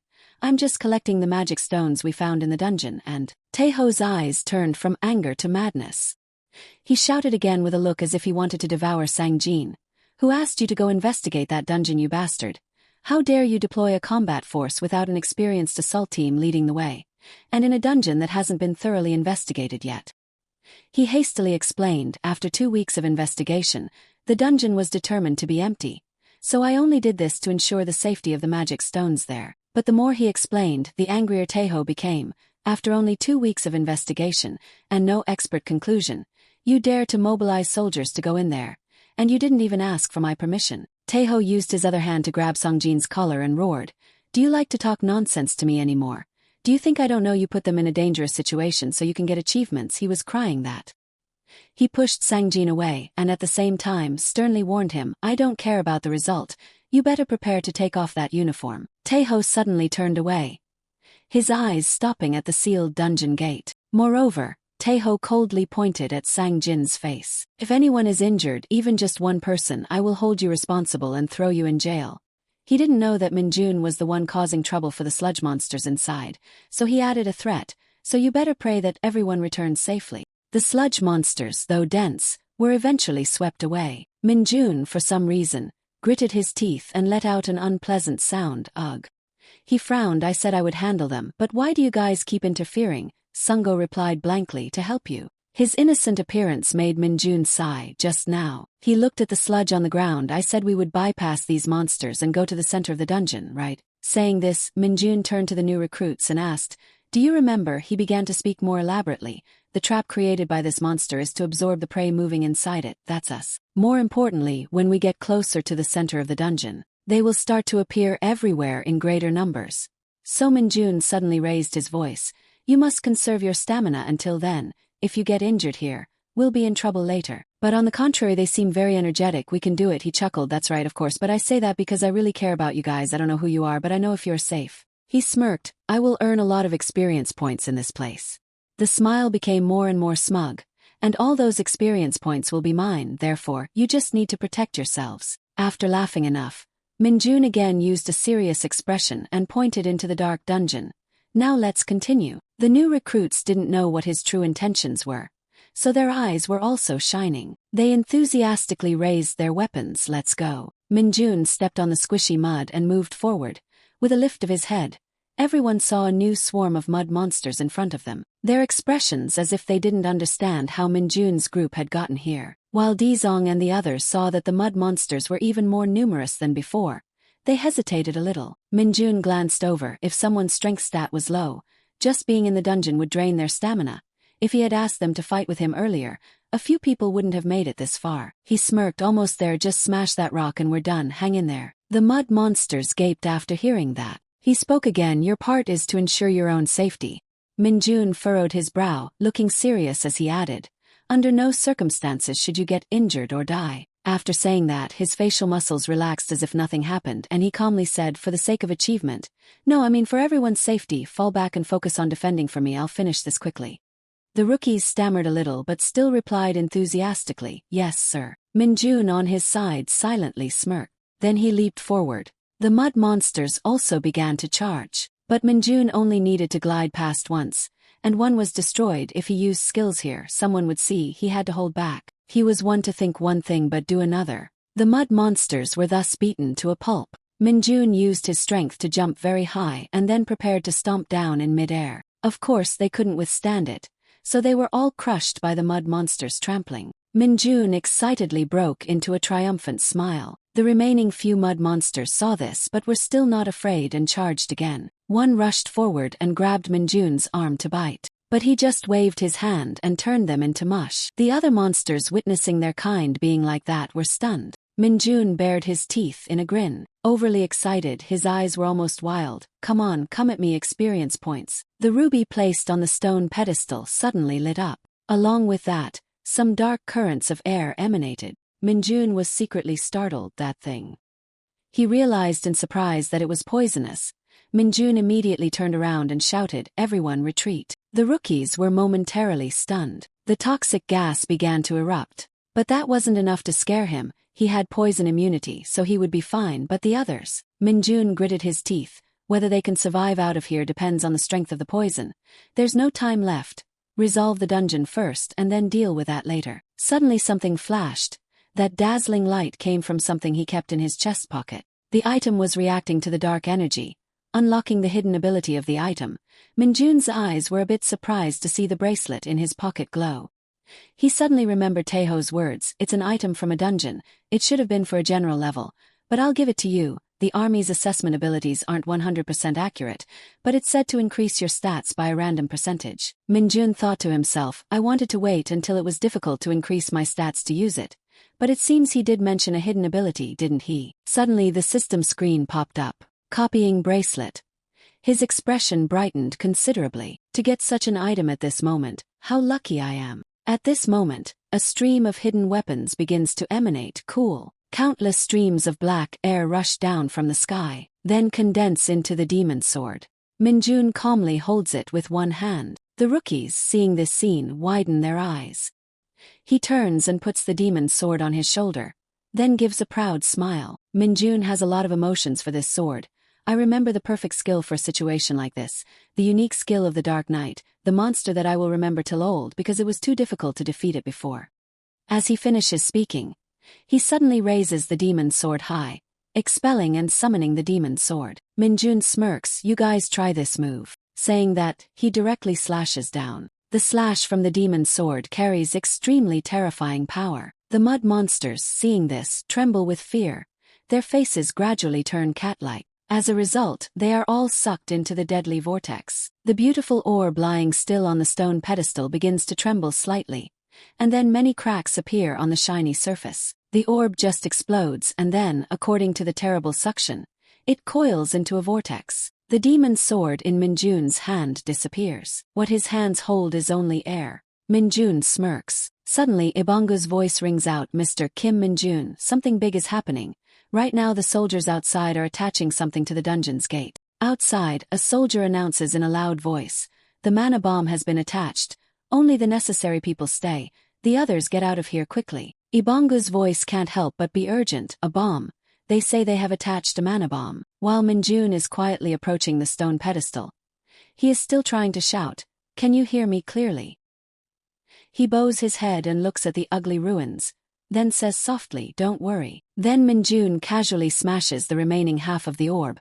"We'll be out of here soon." The mana bomb has now been installed by the soldiers. A man announces in a loud voice that the mana bomb installation is complete.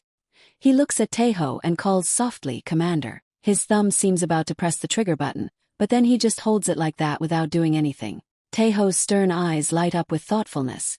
It would be great if the gate could be opened with this. But then another thought makes him hesitate again. But it could also cause an unusual reaction from the dungeon.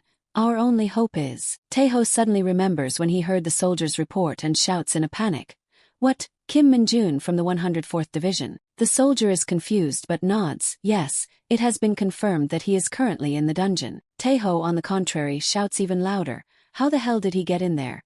Why is he in the dungeon and not on patrol?" He hesitates a little and answers, "While on patrol. He ran to the gate as soon as he confirmed the situation." He suddenly lowers his voice and asks, "Have you contacted the 104th Division yet?" The soldier quickly answers, "Yes, the commander of the 2nd Battalion where Kim Minjun works, is on the way." Taeho doesn't answer but just turns his head and looks at the silent dungeon entrance. He says in a low voice, "I see, so Kim Minjun is." Looking at the dungeon, it is so quiet that Taeho's heart is troubled. That is also the reason the mana bomb appeared in the middle of the entrance. He looks down at the trigger with a hesitant look. Suddenly a soldier approaches and says urgently, "The entire army has been evacuated to a safe place." Taeho's voice, "Okay." As he finishes speaking, he looks down at the switch in his hand again. "They have lost 4 hours in the dungeon without any equipment. I want to put my hope in Kim Minjun." But there was no more time to wait. Yet the dungeon suddenly shook violently, like it's as if some kind of power from deep within is trying to burst out. Suddenly the dungeon entrance that was sealed suddenly shows signs of breaking. The soldier immediately shouted, "Division Commander, the gate is..." Taeho didn't answer but urgently issued an order, saying for the medics to be ready to provide first aid to the survivors and to notify the entire army to be prepared to come here. With that, he started to rush towards the dungeon. Then Taeho used his strength to grab onto the crack that had just appeared. In the emergency situation, the medical force quickly arrived. A female medic ran over to report, "The medical team is ready." Taeho said loudly, "Wait there." With that, he ripped off 2 giant tentacles. From inside the dungeon, the figures of 3 people gradually appeared, and then Dizong slowly stepped out with Suhwan and Sankyol. Taeho, seeing them, couldn't help but be overjoyed. "You guys." He went over to Dizong and grabbed his shoulders, saying loudly, "Are you all right? Are you hurt?" He immediately burst out, "Division Commander, we are all safe." Then, with happy faces, they exclaimed about the conquered dungeon. Minjun, supporting Jongdae, stepped out of the dungeon with a proud smile. The medical team then began to take turns helping the new recruits onto the vehicles. Minjun glanced and saw Taeho standing there. Without hesitation, he raised his hand and saluted respectfully. That quick action caused the corners of his mouth to twitch. Then Taeho said nothing, only raised his hand in response. That night, Division 107 headquarters.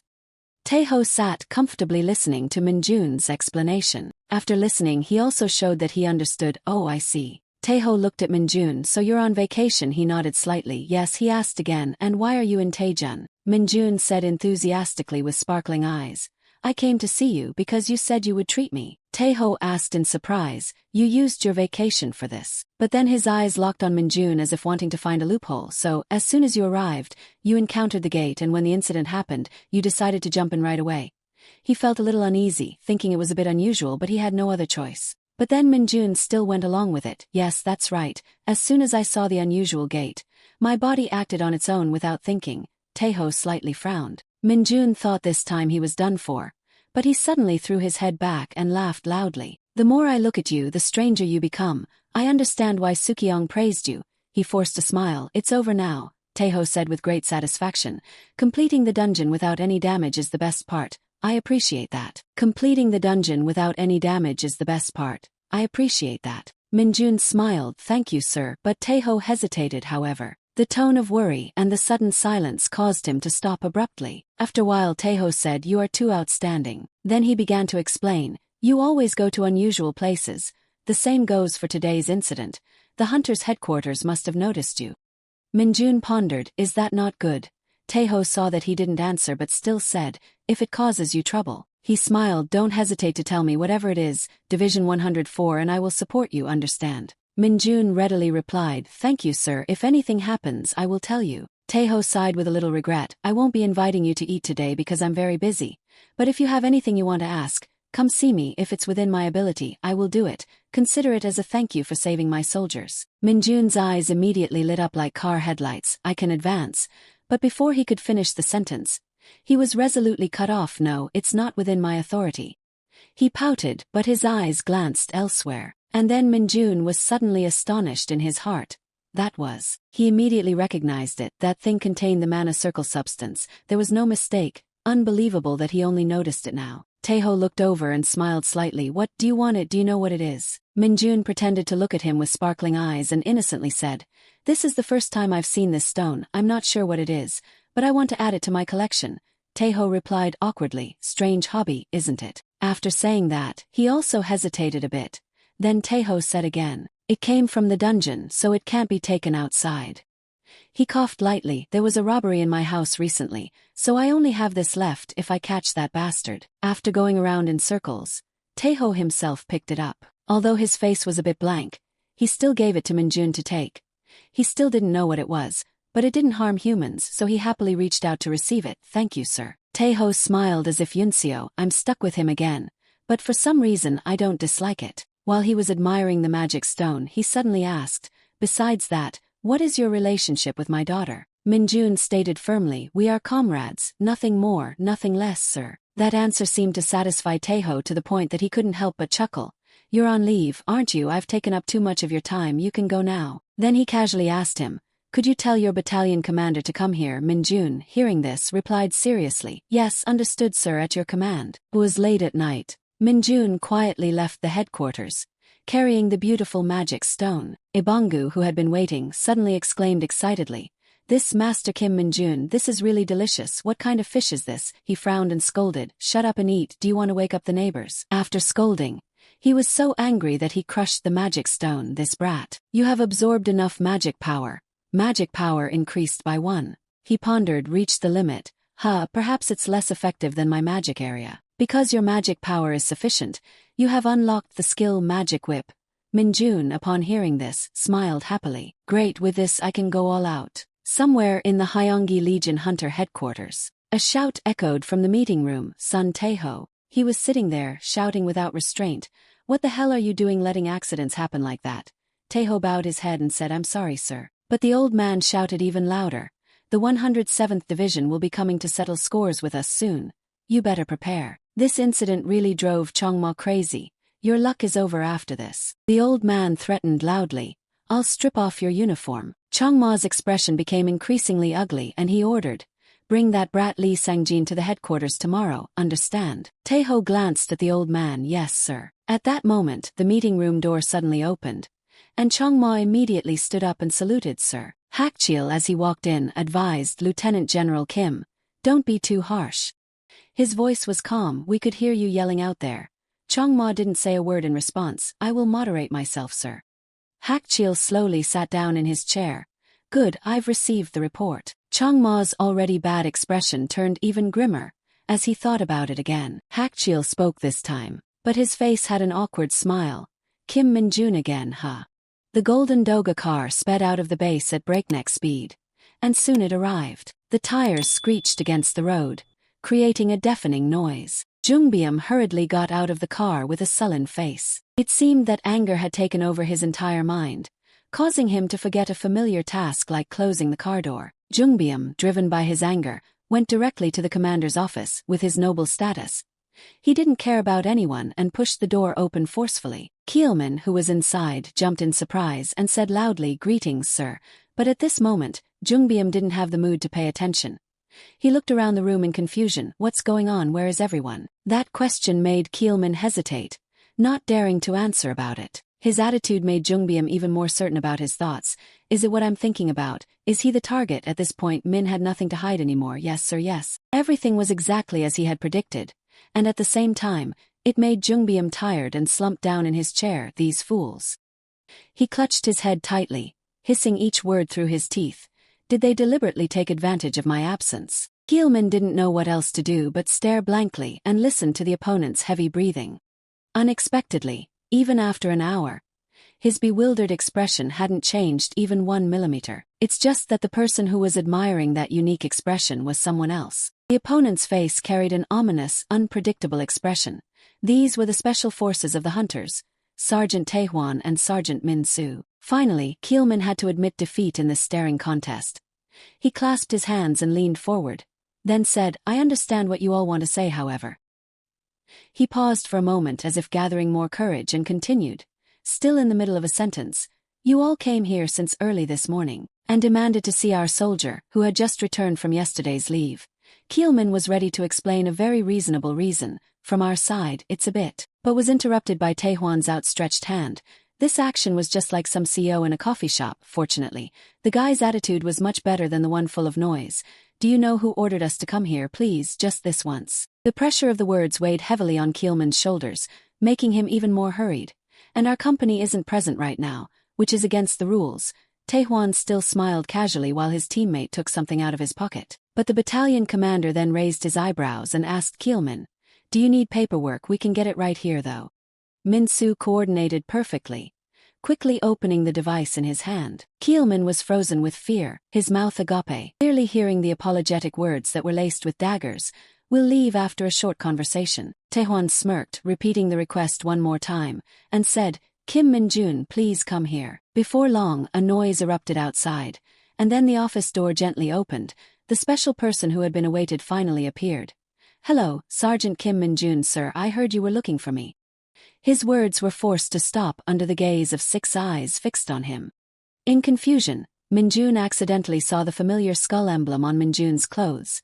A look of bewilderment flashed across his face. "That symbol doesn't belong to the special team under the command of the Hunter Legion commander, does it?" Keelman stood up and called out to his subordinate, "Come here, Min-jun." These two were. But unexpectedly, someone else was quicker than him. "So you're Kim Min-jun, right?"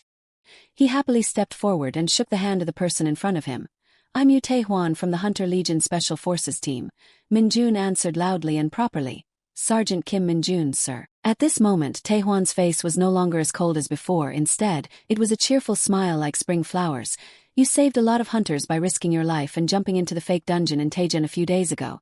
Right, how amazing. Sit down and let's talk a bit." Min-jun also smiled without being too formal. "Thank you, sir." Taehwan didn't beat around the bush and went straight to the point. "The Hunter Legion Special Forces team really needs people like you." Min-jun still kept a polite smile on his lips, although he already had his own assumptions. Are they recruiting? Just as he predicted, Taehwan began to praise his organization. "Unlike ordinary hunters, we are a force for special cases, such as high-risk dungeons, VIP protection, overseas missions, and so on." Unfortunately, he had no idea that his passionate introduction had been completely overshadowed by Min-jun's thoughts. "Those aren't a problem."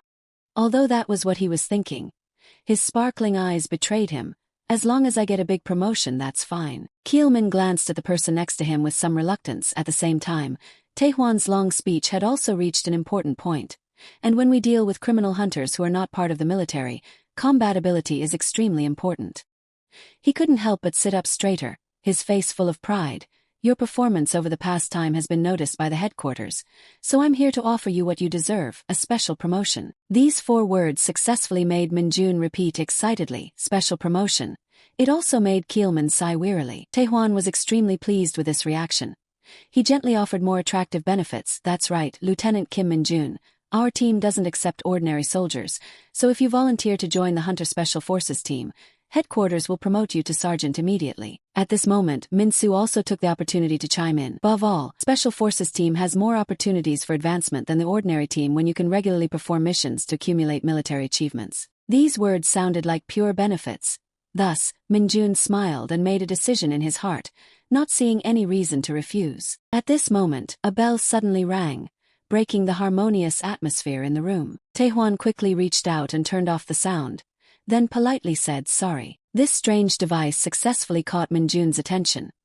He pondered and observed the machine, which looked both familiar and unfamiliar on the table. The more he looked, the more confused he became, unable to tell what it really was. Finally, Min-jun had to ask directly, "Is this a phone?" Min-soo looked in the direction of his hand in surprise. "Oh, this is." Then he pulled a similar one out of his pocket, his eyes full of pride.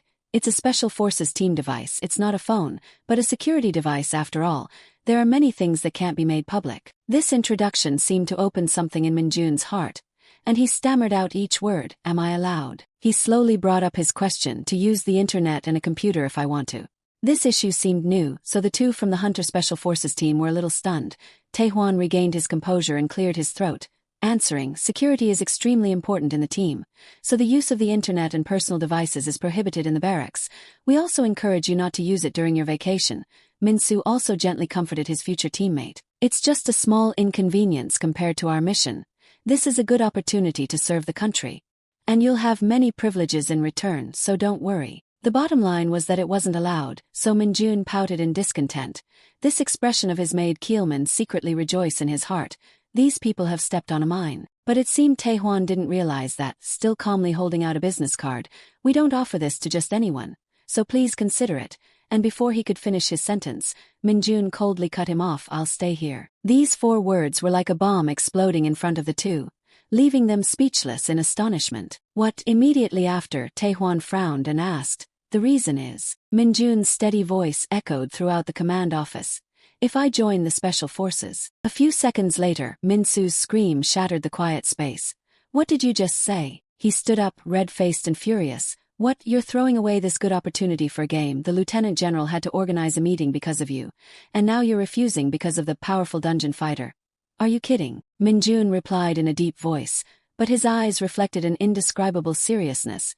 "I'm not kidding. For me, this game is my lifeblood. There's no negotiation." Taehwan stared at his opponent as if confirming the truth of these words. Then he stood up saying, "I understand your point. This is the biggest problem for you, so we'll leave." As soon as he heard these 2 words, Keelman quickly ran out to see off the guests. "Oh my, you are leaving. The door is always open here." Things had reached this point, and the 2 of them could only grudgingly leave amidst his hearty chuckles. Of course, he couldn't bear the grievances in his heart, and turned back to utter insults. "I'm sure your talent has been overblown compared to your skills.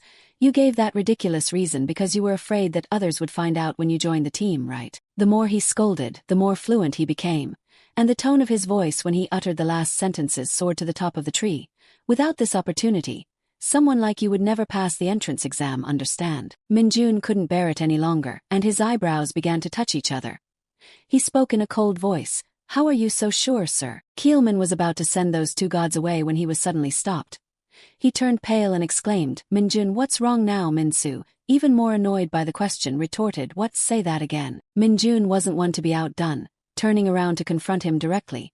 "I don't know what you're talking about with the entrance exam, but how can you be so sure I'll fail it?" Under his disapproving gaze, Min-jun slowly walked closer. Then he slightly curled his lip into a smug smile, and immediately after, a powerful aura descended upon the entire office, accompanied by the 4 words, "Want to prove it." Seeing things taking a turn for the worse, Keelman quickly stepped in to intervene.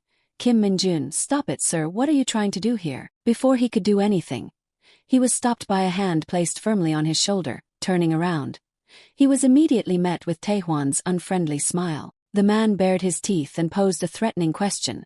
"Can we borrow the training ground for a while?" Before long, the group of 4 was present in the sparring room, each with different emotions. Some folded their arms, waiting to see the fun, while others worried about their friend's safety. Min-soo clenched his weapon tightly and said in a loud voice, "The entrance exam is a free fight with an old member of the Special Forces. If you don't think you can do it, you should say so now." Min-jun stared fearlessly at his opponent. "I have no intention of joining the Special Forces. He paused for a moment and then made a suggestion. So, if I pass the exam, you have to apologize for your words. To Min-soo, this request was nothing short of an insult, and he glared down angrily at Min-jun's hand and scoffed, "How dare you come out here with that ridiculous weapon and talk to me like that? I'll correct your attitude." At this moment, Taehwan held a watch in his hand and announced the rules of the match loudly. "We'll have 3 rounds in 3 minutes. Getting ready." The two on the stage gripped their weapons tightly, while simultaneously assuming their familiar fighting stances. As soon as the signal started, Min-soo immediately rushed forward, his speed catching Min-jun off guard. Fortunately, he managed to duck in time, successfully keeping his head intact. But before Min-jun could complete his move, Min-soo had already pulled his weapon back. A whistling sound echoed with his hand movement, and Min-jun, like a paper doll, was pushed back a dozen meters. He flew over Keelman and crashed heavily onto the sparring floor. This situation was exactly what Min-soo had predicted, and a look of satisfaction appeared on his face. On the other side, Keelman was a bit taken aback by the current result. Min-jun lay sprawled on the ground, no sound coming out. But if you looked closer, you could see a strange smile spreading across his face. Min-jun's indescribable smile made Keelman a bit stunned. His mind briefly recalled the scene before the battle. He had called his friend Min-jun. Keelman asked in confusion, "What are you planning to do?" Min-jun nonchalantly replied with a very standard sentence, "Of course I plan to win." This obviousness made Keelman stunned, not knowing what to add. He stared at the person in front of him, countless thoughts running through his mind. That's right, if it's him, there's a small chance of winning, but that's what I'm more worried about. Min-jun touched his chin, pondered for a long time, and then spoke, "If I win." Only now did he pay attention to the surrounding consequences, wondering if it would cause any problems. Keelman didn't answer right away but hesitantly looked towards the 2 people from the Special Forces Hunter team. "Well, this unit is quite arrogant, so." His complexion darkened with each word. "If their pride is hurt, I'm quite worried about how they'll react." The result didn't seem very promising, and even Min-jun had to be silent and plan. Then he suddenly spoke, "Well then." A mysterious radiance shone on his handsome face. "I'll take at least 1 hit." Back in real time, Taehwan announced the result loudly, defeated. Min-soo cracked his shoulder, feeling invigorated, and turned away. Taehwan, fulfilling his referee duties, stood with his hands on his hips and advised Keelman, "We'll end the sparring match here. Take him to the infirmary immediately." But these words were just a dull joke to him. Taehwan, on the other side, was still arrogantly assessing, "You were complacent after dodging the first blow, but judging by the Special Forces standards, Kim Min-jun still." Before he could finish his sentence, a scene unfolded that made him widen his eyes in shock. The person who was thought to have been knocked flat on the ground suddenly sat up, much to the opponent's astonishment. Min-jun smiled arrogantly. "It's not over yet." His voice made Min-soo spin around. He couldn't believe this result. It was a surprise. It surely hit him head-on. Min-soo was so angry that his teeth gnashed together, making a cracking sound. How could he? Taehwan was the first to regain his composure. He hesitated and asked, "Do you want to continue the match? Although it's a training weapon, it'll be troublesome for us if you misuse it and get injured." Min-jun smiled with interest. "No problem. Please continue." Min-soo stomped his foot and walked closer step by step. "You are being foolishly stubborn." His face was now flushed and veins were bulging. "That's not bravery at all. I will make you regret this." Unfortunately, Min-jun was not afraid at all, clenching his weapon tightly. He responded with a laugh, "Is that so scary?" Then he quickly deployed his strange magic skills, making the magical power colorless, undetectable, and with no effect on the surroundings, which could be turned on or off at any time, and also, his E-rank magic whip concentrated magical power to transform into the shape of a whip. This attitude was no different from being slapped in the face. Min-jun roared angrily, "You arrogant bastard." Without hesitation, he launched forward. Min-soo's speed was so fast that only the afterimage of his arm could be seen. But in Min-jun's eyes, this speed was nothing more than a tortoise crawling. He calmly swung his whip, blocking all the attacks. This result was completely unexpected by Min-soo. He was a little scared and withdrew his hand. As if planning something, he then used a faster speed, heading straight towards where Min-jun was standing. It's just that his magic whip was faster than everything else, immediately wrapping around the sharp blade of the opponent's sword. A loud cracking sound echoed throughout the training ground. At the same time, A look of bewilderment flashed in Mrs. eyes. It turned out that Minjun had successfully seized the weapon from his hands. The black blade was thrown into the air. Taehwan and the other person were gaping at the direction of the weapon's flight, but Minjun didn't have time to enjoy it. He quickly redirected his magic whip. It was as if it had a life of its own, relentlessly attacking the opponent. Min-soo gritted his teeth and let out a loud grunt, but the arrogance still did not disappear from his face.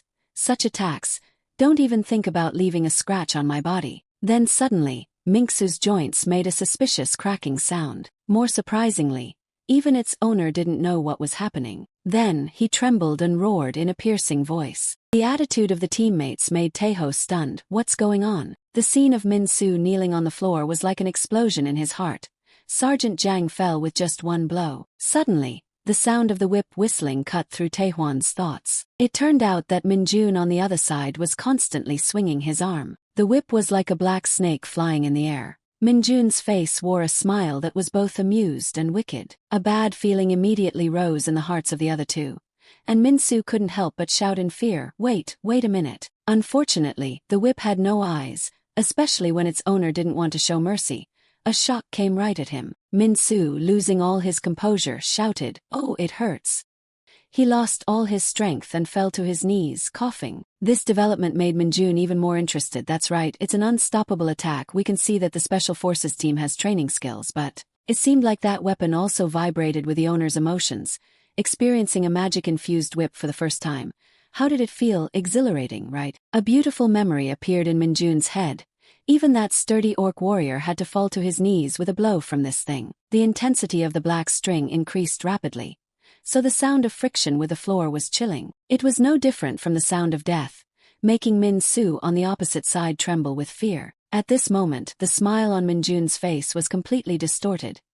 He was like a demon rising from hell. Don't be complacent, just because you hit us once. The person about to be executed could only open their mouth and look up. Taehwan hastily reached out to stop him. It's enough, that's enough, but unfortunately, those words did not reach Minjun's ears. The sharp collision rang out like the finale of a tragic match. The magical whip created a hole in the floor right between Min-soo's legs. Yet the extreme fear was enough to make him foam at the mouth. His large body immediately collapsed to the ground. Taehwan rushed in a panic to Min-soo. He gently helped his teammate stand up. Innumerable thoughts ran through his mind. The man who did not blink when fighting a group of orcs had fainted from pain. Then his eyes glanced at the opposite side. Could a training whip be this strong? Finally, Taehwan silently made a decision. That's right, we can't let this guy go. Then he sternly emphasized each word. The mistakes of the subordinates are the responsibility of the superiors. Can I apologize on his behalf? Minjun scratched his face in embarrassment. The conscience in his heart also arose. It seemed that he had poured too much magic power into that whip. Now he felt a little guilty. On the other side, Min-soo had slumped against the corner of the wall. Then Minjun seriously replied, "No, that's not it. I also behaved inappropriately for my position. I sincerely apologize." Taehoa frowned and stared at him. Then he once again offered his business card. "If you change your mind, contact me, sure." Then he helped his teammate out the door in Keelman's joyful voice. "Oh, are you leaving? If you're in a hurry, you can visit our medical unit." Taehwan, without any anger, calmly replied, "That won't work. Please excuse the inconvenience today." Minjun silently watched their figures. Then he radiantly held up the business card. That was a good ending, wasn't it? Back in the command office, excited laughter erupted. Junbyum happily commented, "How exhilarating." Then he looked up and asked, "So, where's our private Kim Minjun?" Keelman calmly replied, "He has returned to his duties and is currently in the process of personal training." Jungbyum gave a thumbs up, expressing his satisfaction. "I will report the rejection of the Special Forces team's offer. Today I will speak directly with the divisional commander about this. He will be very pleased with the achievements he has made." Then he touched his chin and suddenly remembered something. But after today, even if he refuses the invitation, his reputation has already spread within the Special Forces team. The Special Forces team won't let Kim Minjun go. Keelman also asked with a little concern, "If so, shouldn't we do something to make the environment here worthy for Minjun to stay?" It's just that Jungbyum gave a rather unexpected answer. "Don't worry about that. Divisional commander has already intervened." Then a radiant smile reappeared on his face. Junbyum's question flew straight to the training room. One wonders what kind of offer the divisional commander will make. The person being mentioned couldn't hear about this for Private Kim Minjun. Min Jun tilted his head looking at the weapon in his hand, not knowing that something was gradually happening outside. He could only wait for it. Sukyong laughed loudly with glee.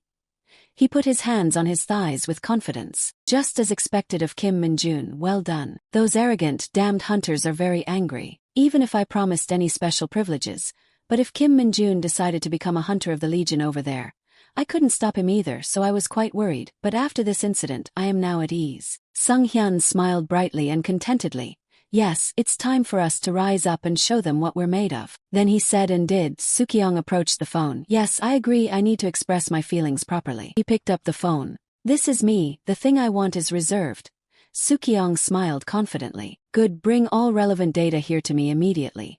At the training center, everyone gathered with Min-jun.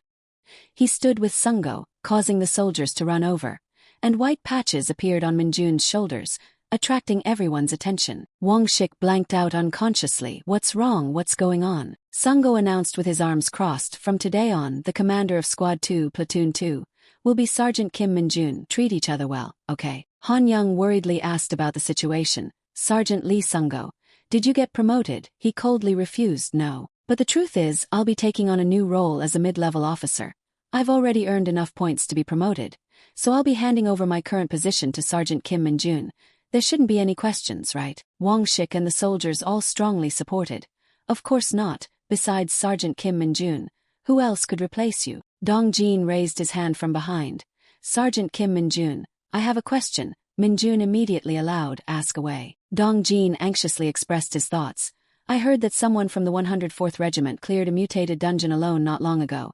Was that you, Sergeant Kim Min-jun? You were on vacation at the time, weren't you? Wang Shik, without waiting for an answer, enthusiastically chimed in. Really, the entire hunter community is buzzing about that incident. Min-jun sighed and confessed, yes, that was me. I was in Taejun when the incident suddenly happened. Han Young blanked out and was immediately flustered. It's true, so that's how it is. Dong Jin anxiously looked around. That's amazing. Are you injured anywhere? Min-jun held out his hands for inspection. I'm fine. Wang Shik quickly rushed over and impolitely asked, does that have anything to do with you becoming the commander of this squad?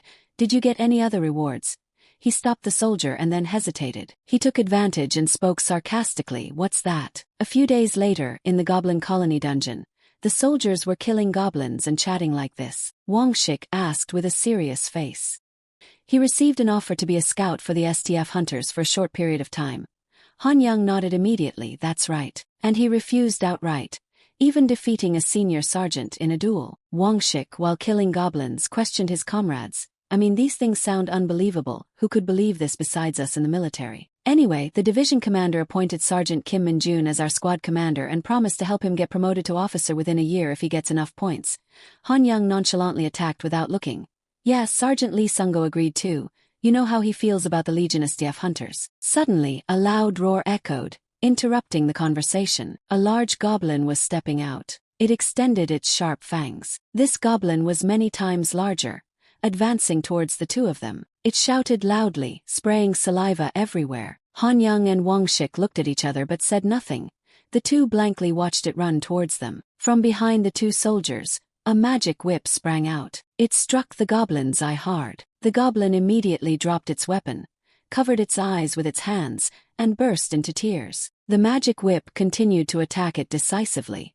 The goblin continued to cry, making Han Young and Wang Shik freeze. Then Min-jun slowly stepped out, making his appearance. He confidently held the magic whip and swung it in the wind. Min-jun got into position, ready to attack immediately. Wang Shik exclaimed in surprise, that's the personal equipment the division commander gave to the sergeant. It's amazing. Han Young nodded, observing carefully. Yeah, even the regimental commander doesn't have personal equipment. It's truly a privilege. Then Min-jun enthusiastically swung the magic whip towards the goblin. It was pummeled so badly that it died. Wang Shik spoke with confusion. But why a whip? Han Young quickly explained. Even if he's watching the battle, of course, the division commander can give any weapon. But that was Sergeant Kim Min-jun's choice. With such a privilege, I understand why the sergeant refused to be a hunter for the STF. It's rare for a sergeant to have a personal weapon, and the division commander had to sign a dozen documents to make it happen. Meanwhile, Min-jun was excited and deeply absorbed. This was even better than he had imagined. The grip was firm, the weight was good, everything was great. It was on a completely different level compared to ordinary weapons. And this mana stone too. I don't need to use demon energy to enhance its power. Minjun continued to swing the whip backwards. He attacked in a series of blows. The other soldiers quickly turned to look at Minjun. He smiled triumphantly and sighed. Promotion within a year. With this little friend, I'll be promoted even sooner than that. Then on Saturday in Chuncheon, the enticing, fragrant barbecue in front, Minjun sat solemnly, his back straight, unfazed. Yunseo shyly asked, "Are we eating now?" He sighed wearily. "Why are you asking me that?" Furthermore, Minjun asked sternly, "Why are you having dinner with me?" Then the server came and, as she left, didn't forget the phrase, "Enjoy your meal." Yunseo smiled even more shyly, "Thank you." Then she ate heartily and deliciously, while Minjun crossed his arms and glared. Yunseo immediately stopped putting food in her mouth. "Aren't you eating? I'm paying so." Minjun quickly interrupted, "That's not the point. How did you know I was taking a day off today, and that I was coming to Chungcheon, and that I was even coming to this restaurant?" Suddenly he remembered. Was it that jerk Kim Kwan Wongshik? Yunseo rolled her eyes and looked away. It was just a coincidence. But Minjun's face became increasingly angry and darkened. She sighed and confessed, "Sorry, I asked him to. Don't be mad at him, okay?" Minjun's face was so angry that his veins were popping. "It was my decision. Also, isn't this strange?" Yunseo looked confused. "What, did you ask something?" he frankly expressed. "Do you like me?" Hearing that, her face immediately turned red and she strongly objected. "Course not. Why are you suddenly talking to me so casually?" Minjun crossed his arms and looked at her with a blank stare. "Why not? You can say the same to me, right? We're about the same age, aren't we?" She was so angry that she couldn't speak. "That's true, but it's not that I like you or anything, don't misunderstand." Minjun continued questioning. "Then why are you here eating with me? I guess you also took a day off when that tattletale told you I was going out today." Sun Yunseo stammered, looking for an excuse. "That's true, but there's another reason." He quickly found a loophole in her words. "What reason?" She turned her face away and deliberately changed the subject. "The closed dungeon at the training center." Minjun quickly forgot what Sun Yunseo explained, the red gate at the Community Welfare Support Center in Wyan, and the mutated fake dungeon not long ago. He was quickly suspicious. "What are you talking about?" She put her hand up and scratched her blushing face. "It seems like something happens wherever you go. I'm just curious, so I was wondering if something would happen this time." Yunseo was struggling in her heart. "It sounds so weird, no matter how I think about it. It's so embarrassing that I finally said what I was wondering." Both fell silent, making the atmosphere even more awkward. Yunseo looked down at him. Suddenly Minjun smiled brightly. His hand trembled as he held his glass of water, but his mouth was extremely polite. "Don't say I'm a walking disaster." "No way." Minjun's face was utterly confused. Did she find something out? After that, they continued the conversation without anyone eating. Minjun glanced at the rank on her uniform. "So, you've been promoted to corporal." Yunseo shyly admitted, "I passed the promotion test last week." After hearing it, he laughed proudly. "Such a fast promotion, but just as expected from you. Our Yunseo is famous." She sulkily pouted. "Are you teasing me? You're already a sergeant." "Wait, why are you talking to me without using polite language?" Minjun, while chewing his food, asked unconsciously. "Can't you also stop using polite language?" She angrily clenched her fist. "You think I can't?" He shrugged. "All right, go ahead." But in Minjun's head, he was thinking something else. The gate appeared in his mind, and the image of his wings made him extremely uncomfortable. Oh dear. The gate appeared at such a bad time. This feeling is always uncomfortable. "I had to come out because I heard a gate would open here." "Where is it?" "Damn it, there's no way around it," Minjun said coldly. "I'll be right back, I need to use the restroom." Yunseo nervously stammered and nodded, "Okay." Then Minjun took a few steps and observed his surroundings in the park. He shouted in annoyance, "It should have been here." Then the night walker sneaked from the chair and crawled up to look at his master. Minjun raised his hand in praise. "Good job, didn't think you alone would finish the job so quickly. I can feel the magic here." Then he threw it a reward and complained, "But Li Dongjin is here. Where is he that he can't come?" Suddenly he looked up. "That's a blue portal emitting electricity." Minjun looked at it carefully. Luckily there's no one around. Gradually the electric arcs created a large portal in front of him. "Why does a portal appear in the city center like this? There are too many people living nearby. Don't you have a conscience, you monsters?" Minjun enthusiastically rolled up his sleeves and approached. "I need to destroy it quickly for the safety of the people and my promotion." But before he could get close, the silhouette of a huge monster appeared. It gradually approached the portal. Minjun was surprised to observe closely and get closer. Something is coming out. He quickly took out his phone to check. Emergency disaster notification message. Minjun ignored it and got ready. Who knows what's coming, but if it's too strong, I must attract its attention so it doesn't harm the people. The army must have known the portal appeared here, so just stalling for time will do. Then, a claw of the monster was revealed through the portal. Slowly the blind devil stepped completely through the portal. It shouted loudly as a welcome to the world. Minjun raised his hand to block the force and commented. The blind devil raised its hand, preparing to attack him. Minjun quickly dodged the move. Just one monster. The thing here exudes a lot of magic. It must be quite strong. That arm looks so dangerous. Then Minjun jumped back a distance as fast as lightning.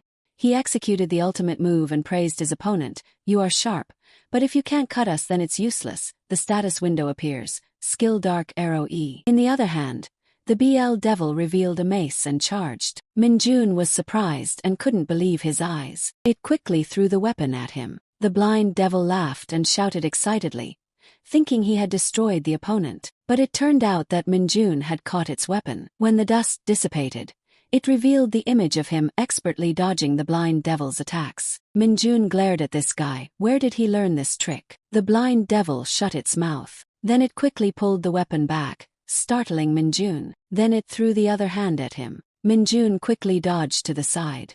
Now he's soaring in the air, teasing the blind devil. Taking advantage of the opportunity, Minjun approached and struck it hard in the face. Then it fell to the ground while he landed gently. Minjun turned his head and observed. So it's not enough to take it down. The BL devil struggled to get up despite its twisted mouth. He immediately stepped back and decided, so one more blow. Suddenly Yunseo shouted loudly, "Hey Kim Minjun." Minjun looked back, confused. "Why are you here?" The blind devil quickly threw his weapon towards her.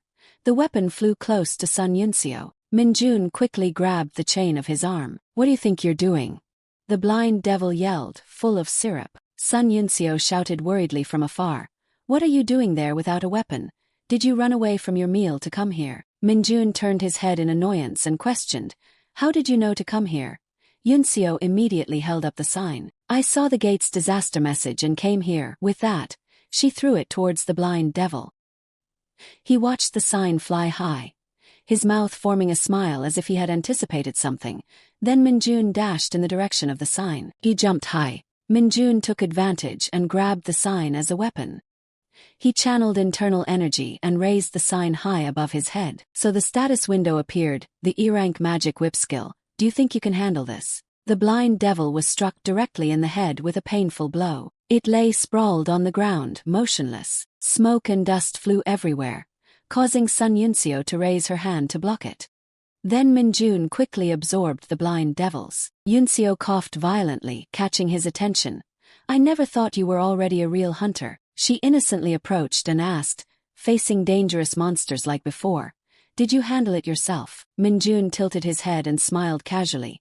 "Well, I still need a little help," but in his heart, he seemed a little uncomfortable. "If you hadn't shown up, I would have handled that monster more easily." Yunseo immediately ran to the blind devil's corpse to observe. "This gate is a bit unusual, isn't it? A monster that knows how to throw knives and also has chains. It's a bit strange that it appeared alone. Maybe it's a bit unusual. We need to talk about this later."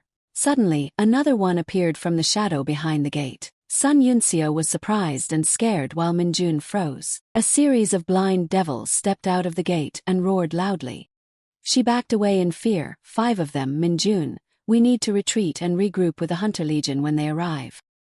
He turned his head and smiled and ordered, "Good idea, you have to retreat and regroup with the Hunter Legion first." She quickly reminded, "What, and are you going to face them alone? Are you crazy?" The blind devils roared one after another as if challenging. Minjun grinned with delight.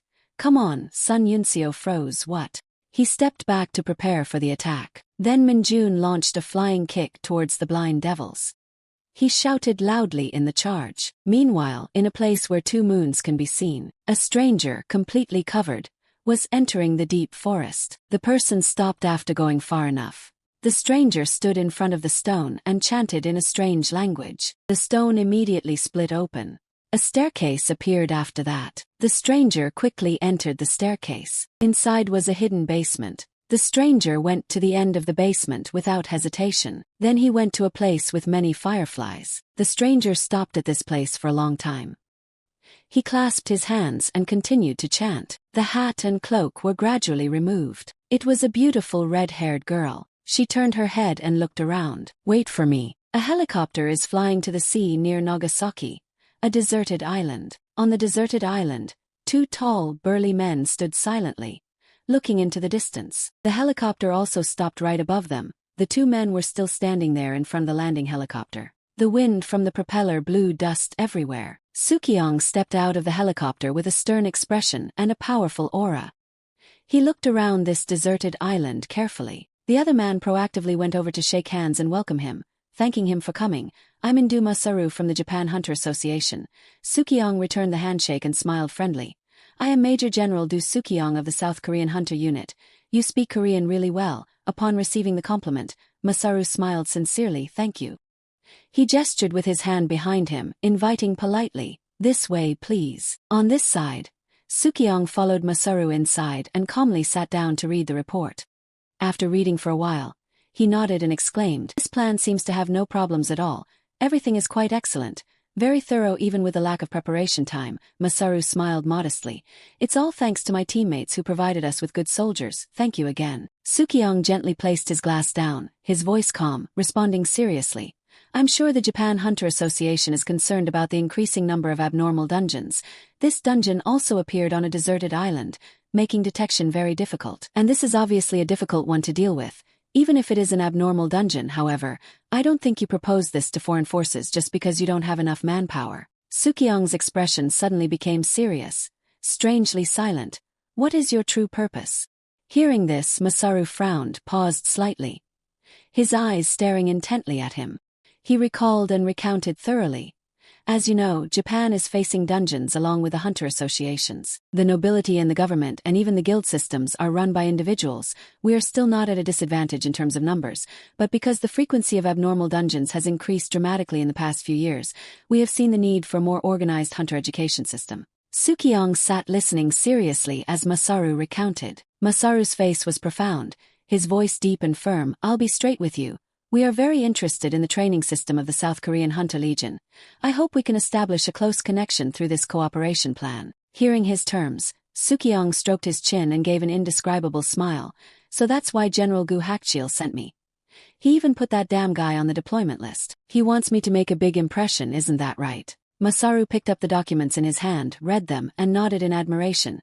This hunter is worth paying attention to. Achieving this evaluation, even though he just joined recently. Sukyong, hearing this, suddenly exclaimed him. Masaru slightly frowned with a fleeting gloomy expression, making him hesitate a little, his ascension speed. He's also mentioned a lot in the South Korean Hunter Legion community. Compared to the resume you sent, the rumors in the community must be true. How did he get so strong so fast? It's shocking. Facing Masaru's probing question, Sukyong stammered in embarrassment. Before he could finish his sentence, Masaru, as if agitated, exclaimed in surprise. I'm really looking forward to seeing how he performs in this raid. On this side, Minjun stood nonchalantly, picking his ear. Sergeant Kim Minjun. A teammate saw the monster attacking Kim Minjun and shouted in alarm, warning him to move. Sergeant Kim at the same time, a figure rushed from afar with lightning speed. This person then used their steel kick to attack the monster's face directly. At this moment, a young man with blonde hair came in with a sword to support, and so the two combined to create a perfectly accurate attack down to the millimeter. The monster facing the previous attack was also somewhat weak, retreating a few steps. It painfully clutched its face, its attitude still arrogant and angry. The masked man, seeing this, frowned and grimaced. This guy is tougher than I thought. The blonde-haired person was also a little wary. Then before he could finish, a woman confidently stepped forward from behind. I will deal with him. And so she went and drew the sword from her side. The monster, seeing this, also grabbed its club and furiously rushed in to fight back, only to see the woman frown, her eyes sharp as a knife. With her top-notch observation skills, she gave the monster a few memorable cuts. And that woman was Suzuki Mio of the Japan Hunter Association. Seeing that everything was done, a man came over and happily praised, that swordsmanship is top-notch. Is anyone injured? At the same time, the two men earlier, one named Ren and the other named Ken, both belonged to the Danjo Guild of Japan. Ren admired Suzuki Mio's achievements, exclaiming Suzuki is truly a monster. Ken, standing nearby, also quipped, Hey, don't you really want to join Danjo? You'd definitely be a core member. Faced with the praises and invitations from the two, Suzuki just coldly brushed it off without a care. She went straight to Minjun and asked, "Excuse me, are you injured?" Suzuki Mio looked up, expressing a very serious attitude. "You seem completely out of focus. We can't let others get hurt or die when we were the ones who proposed this collaboration plan. If you're worried, stay back on the rear lines. More importantly, please do not participate in the fight." Minjun fixed his eyes on Suzuki Mio. His eyes lowered, not uttering a word. After pondering for a moment, he then cheerfully became excited. "Yes, understood." Minjun also marveled. Her Korean is really good. Seeing that eagerness and joy, Suzuki's heart was heavy with gloom. "Okay." On this side, Minjun's teammate was Major John Hyundo of the 104th Priest Division. After a period of careful observation, he warned, "It's much larger than the red dakibi that appeared in Korea. It seems that the Japanese dungeons are not easy either, do you think?" Before he could finish his sentence, he witnessed an angry and enraged face of Captain Kim Sang-deek. "What the hell is this?" He rushed over, grabbed Minjun by the collar and angrily reproached, "Are you trying to make us ashamed? No, are you trying to make our entire nation ashamed?" He calmly shook his head and replied, "Absolutely not." However, Sang-deek still made an effort to blame. "I knew this would happen when a damn sergeant was sent here. I don't understand why the division commander likes someone like you." Seeing the tense situation, Hyundo immediately reminded Captain Kim Sang-deek, "Stop it, you shouldn't be too strict. He still lacks a lot of experience." However, he insisted on loudly implying criticism of Minjun. "Major, this isn't right. Didn't you hear what the Japanese hunter said to him?" Hearing this, he sighed in frustration. "I was just watching to see the skill level of everyone, but I guess this has caused a misunderstanding." Minjun recalled the techniques of the trio of Japanese people, and also marveled. "Those Japanese hunters are better than I thought." Suddenly, Minjun glanced to the side and observed attentively. He stared intently at Suzuki Mio, who was standing alone, especially at her. Seeing Minjun distracted, Sang-deek patted his shoulder and reminded, "Stick together, I'll be watching you." He nodded and replied in a bored voice, "Yes sir." On the surface it seemed so, but in his heart a bit of sarcasm arose.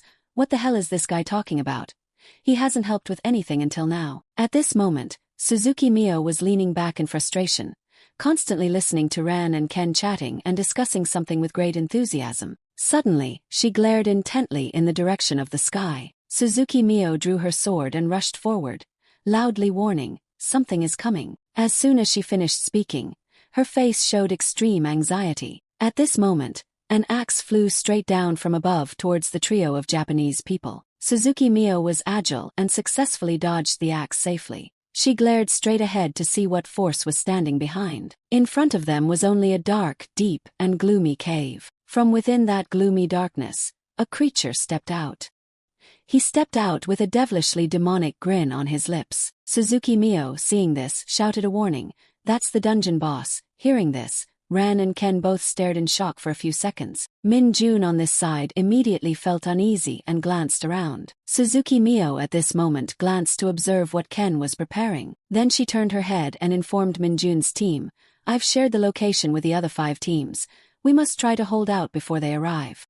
At this moment, the monster rushed straight forward, but Suzuki Mio didn't pay much attention and still reminded, "Fight back if necessary." Before she could finish her sentence, her eyes flashed with extreme terror. The monster opened its mouth as wide as a cosmic black hole and lunged straight towards Suzuki Mio. Seeing the situation was too dangerous, Ran and Ken rushed in to support her, but the monster easily grabbed the legs of both of them. Just that was enough to make Ken and Jen stiff and unable to move.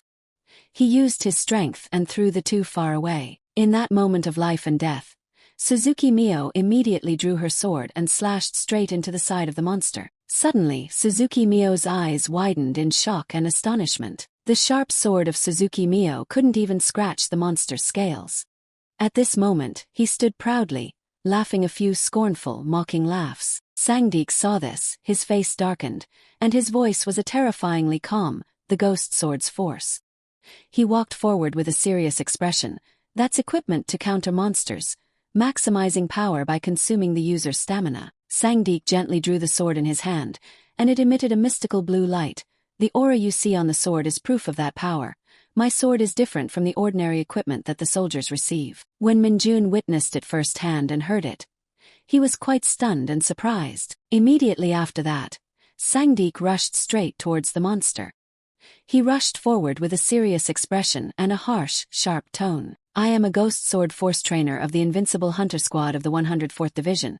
Sangdeek immediately unleashed a familiar palm strike, using this super destructive attack. Right at this moment, Suzuki Mio behind also held her sword, preparing to finish off the monster. She put all her strength into swinging her sword towards the monster, but he easily dodged it. Seeing the precarious situation, she immediately shouted the order to retreat. Minjun was also carrying Ran and Ken on his shoulders back, and Suzuki Mio, worried, pleaded, "I'll stall for time, so please take Ran and Ken." Before she could finish her sentence, she saw that he had already carried both of them away. This made Suzuki Mio a little stunned and slightly amazed, as they retreated to a safe place. Minjun now went over and picked up the sword on the ground, then voiced his doubts about retreating. He picked up the sword and replied with a confident and decisive voice, "We just need to kill that guy, the boss." Suzuki Mio, now panicked, hurriedly stopped him. "No, that's too reckless, we should gather our forces and—" Before she could finish her sentence, Minjun smiled subtly like this, "Huh." As soon as he finished speaking, he unleashed a new kind of power. Suzuki Mio's face couldn't help but be astonished and amazed when she witnessed the new energy of that power. The monster also felt something ominous from this power. On the other hand, the sword in Minjun's hand continued to emanate a copious source of power. The emitted power with its terrifying force made everything around it a little wary. The monster didn't hesitate and charged, reaching out to grab the axe on the ground. Minjun, seeing that scene, also just smiled and sighed inwardly. He remained standing there, even though the monster with the axe rushed to attack. Right at this moment, the axe blade was very close to Minjun's face, and seeing it as advantageous, the monster's face suddenly showed a devilish and smug smile. However, beyond imagination, Minjun swung the sword once, causing him to be flung high into the sky. He, seeing this new and suspicious miracle, also exclaimed with joy and excitement, while the monster was furious, grinding his teeth. Minjun's sword continued to radiate an abundant source of energy, and Suzuki Mio widened her eyes as if she couldn't believe what she was seeing. Immediately afterwards, the sword emitted a supreme mystical power. The sources of power unconsciously rushed to attack Suzuki Mio, causing her to be momentarily surprised and caught off guard. Hyundo on the other side was also bewildered, not understanding why he was attacked so unexpectedly and strangely.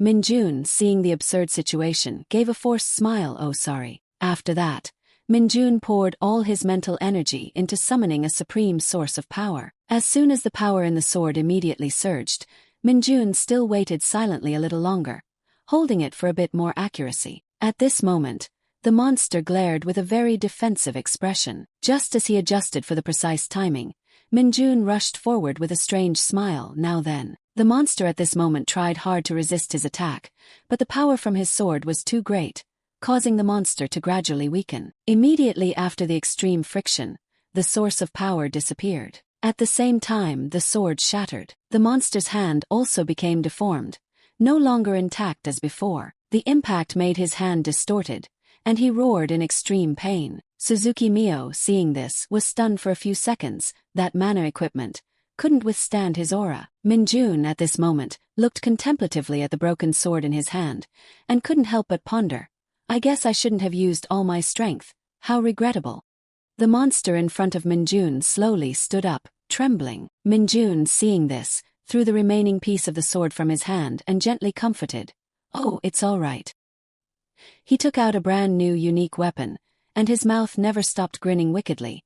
Just use the boss's reward to compensate. The sky was clear, with white clouds drifting gently in the air. At this moment, a group of people were sitting, humming, and resting in the hot sun. Chote at this moment took a deep breath with an expression of enjoyment. "When was the last time we rested like this?" Take was very dissatisfied at this moment, constantly complaining. "It's all because of Sergeant Kim Minjun, because he said that no matter your rank, you are not exempt from any work. So now we have to work like dogs in our final years. It's best to rest while we still have the chance." Chote on this side tried his best to cover his mouth and advise him, "Hey, be careful what you say." Cody's expression suddenly turned pale and weary. "We have a traitor here."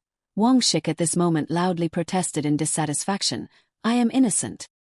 He recalled the past and began to recount it. "Since I was appointed as a senior sergeant, he has lived with us. What should I do? He is a monster who achieved the rank of sergeant only 1 month after being appointed. I have to obey him no matter what." Wangshik gritted his teeth in anger. "Now he has become deputy commander too." Han Young on the side sighed in agreement. He's right, but thanks to him the atmosphere of the squad is much better. And everyone's skills have also improved. Take stretched and yawned tiredly. Never mind, I just hope he will stay in Japan for a long time. It would be even better if he returned after I left this place. As soon as he finished speaking, his eyes caught a familiar figure. Take called out this name, Lee Dongjin. He heard the name and hurried over. Private Lee Dongjin. As soon as they saw him arrive, Take's group asked a few questions. You are a private, why do you have to work so hard? Taeguk took the opportunity to inquire. Any news about Sergeant Kim Bin-jun? You're the #1 traitor. You cried because you got the rank of private thanks to him, right? Dongjin was a little embarrassed when he heard this, stammering and hesitating. That's not true, but I heard some news. He recalled some things that had happened before and recounted them. It is said that they completed the dungeon raid yesterday when Sergeant Kim Min-jun defeated the boss. I don't know what happened, but it is said that he took down the boss alone. Everyone was shocked and surprised when they heard this. What, just him alone? Is that true or false? So he will return today. Dongjin smiled awkwardly and then explained in detail. Because the raid ended much earlier than expected, they all got to rest.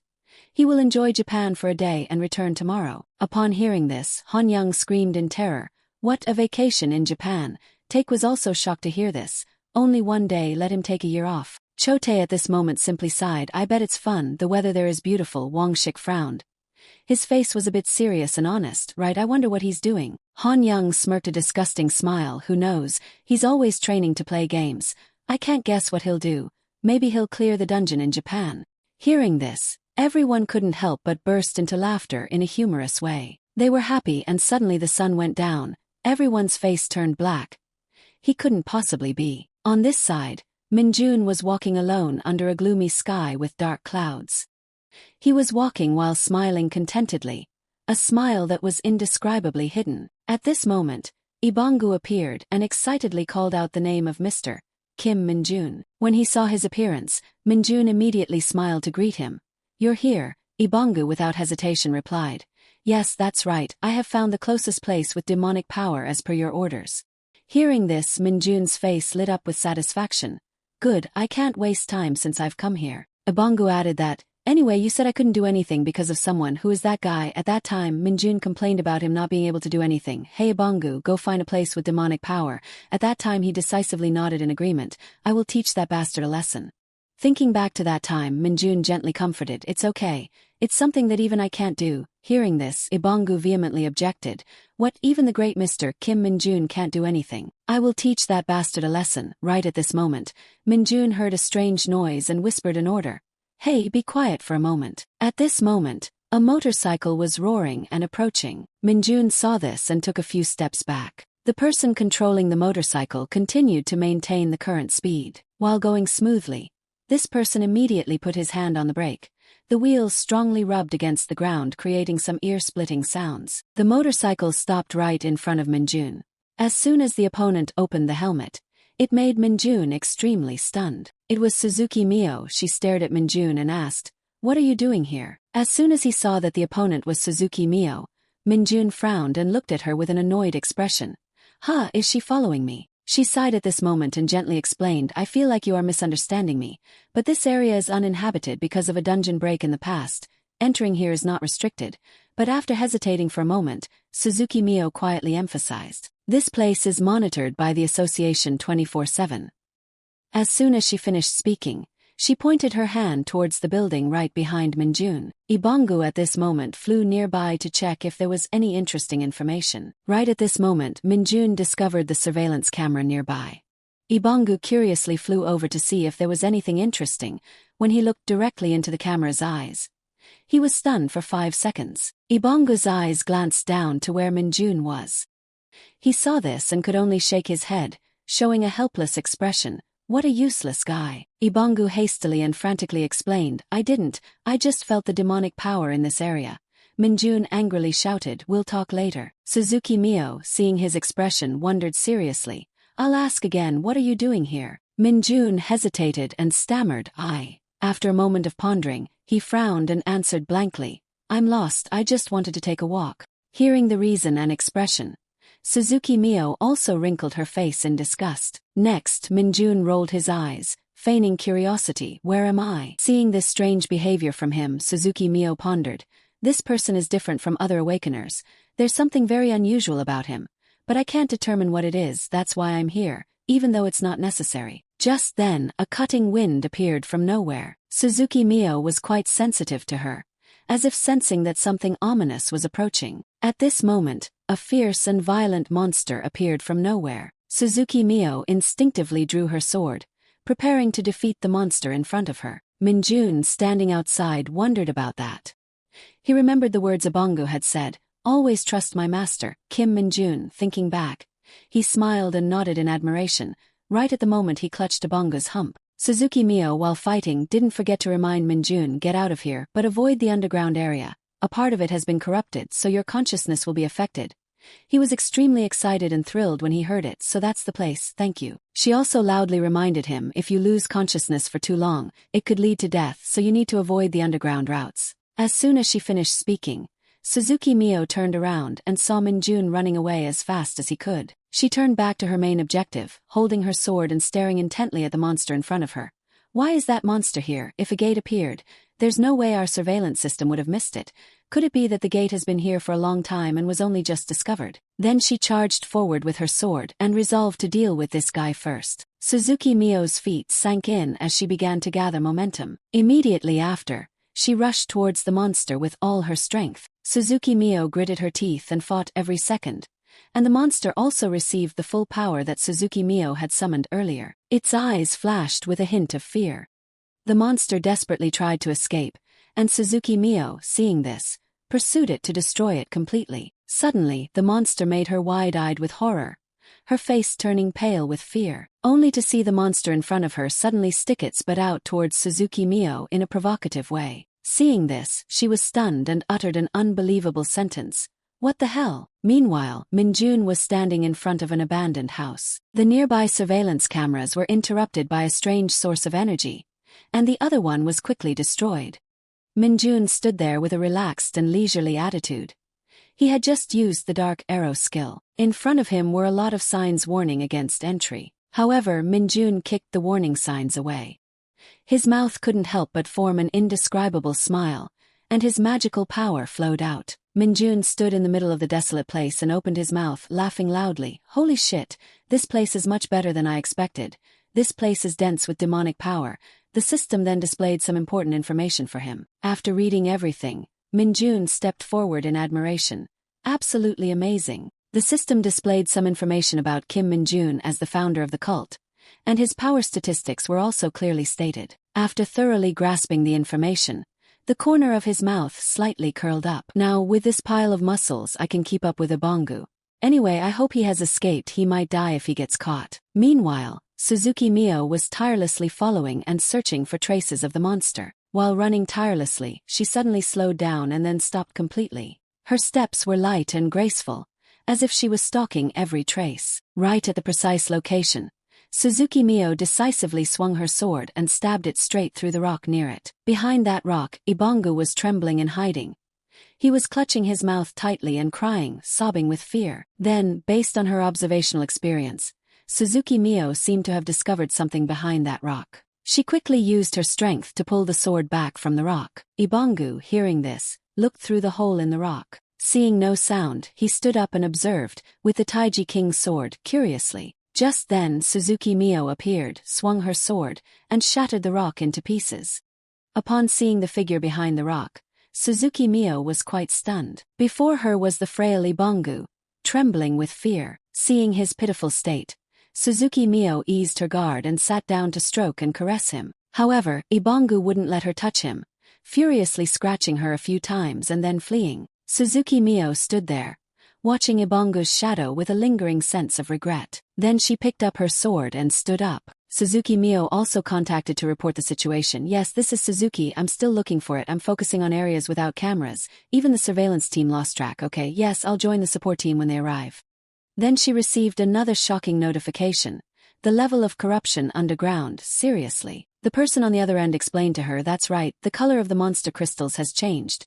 You know that the color gets darker when there's corrupted matter in the dungeon, right? It has faded and returned to its original color. We're also very confused. If it's not a problem with the equipment, then there's a possibility that the corrupted matter has been. What, is there any other anomaly?" On this side, Suzuki Mio continued to observe and report back, "No, I don't see anything unusual." Hearing the satisfactory answer, the man on this end nodded in satisfaction.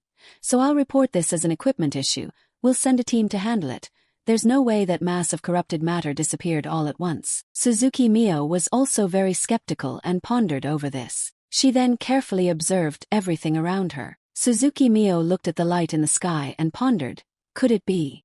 Cut to a gathering area at the airport. The team members were now fully assembled and standing in a neat line. At this moment, Hyundo, on behalf of everyone, shook hands to say goodbye to Muresu. Within the ranks, Sangdeek angrily questioned Minjun.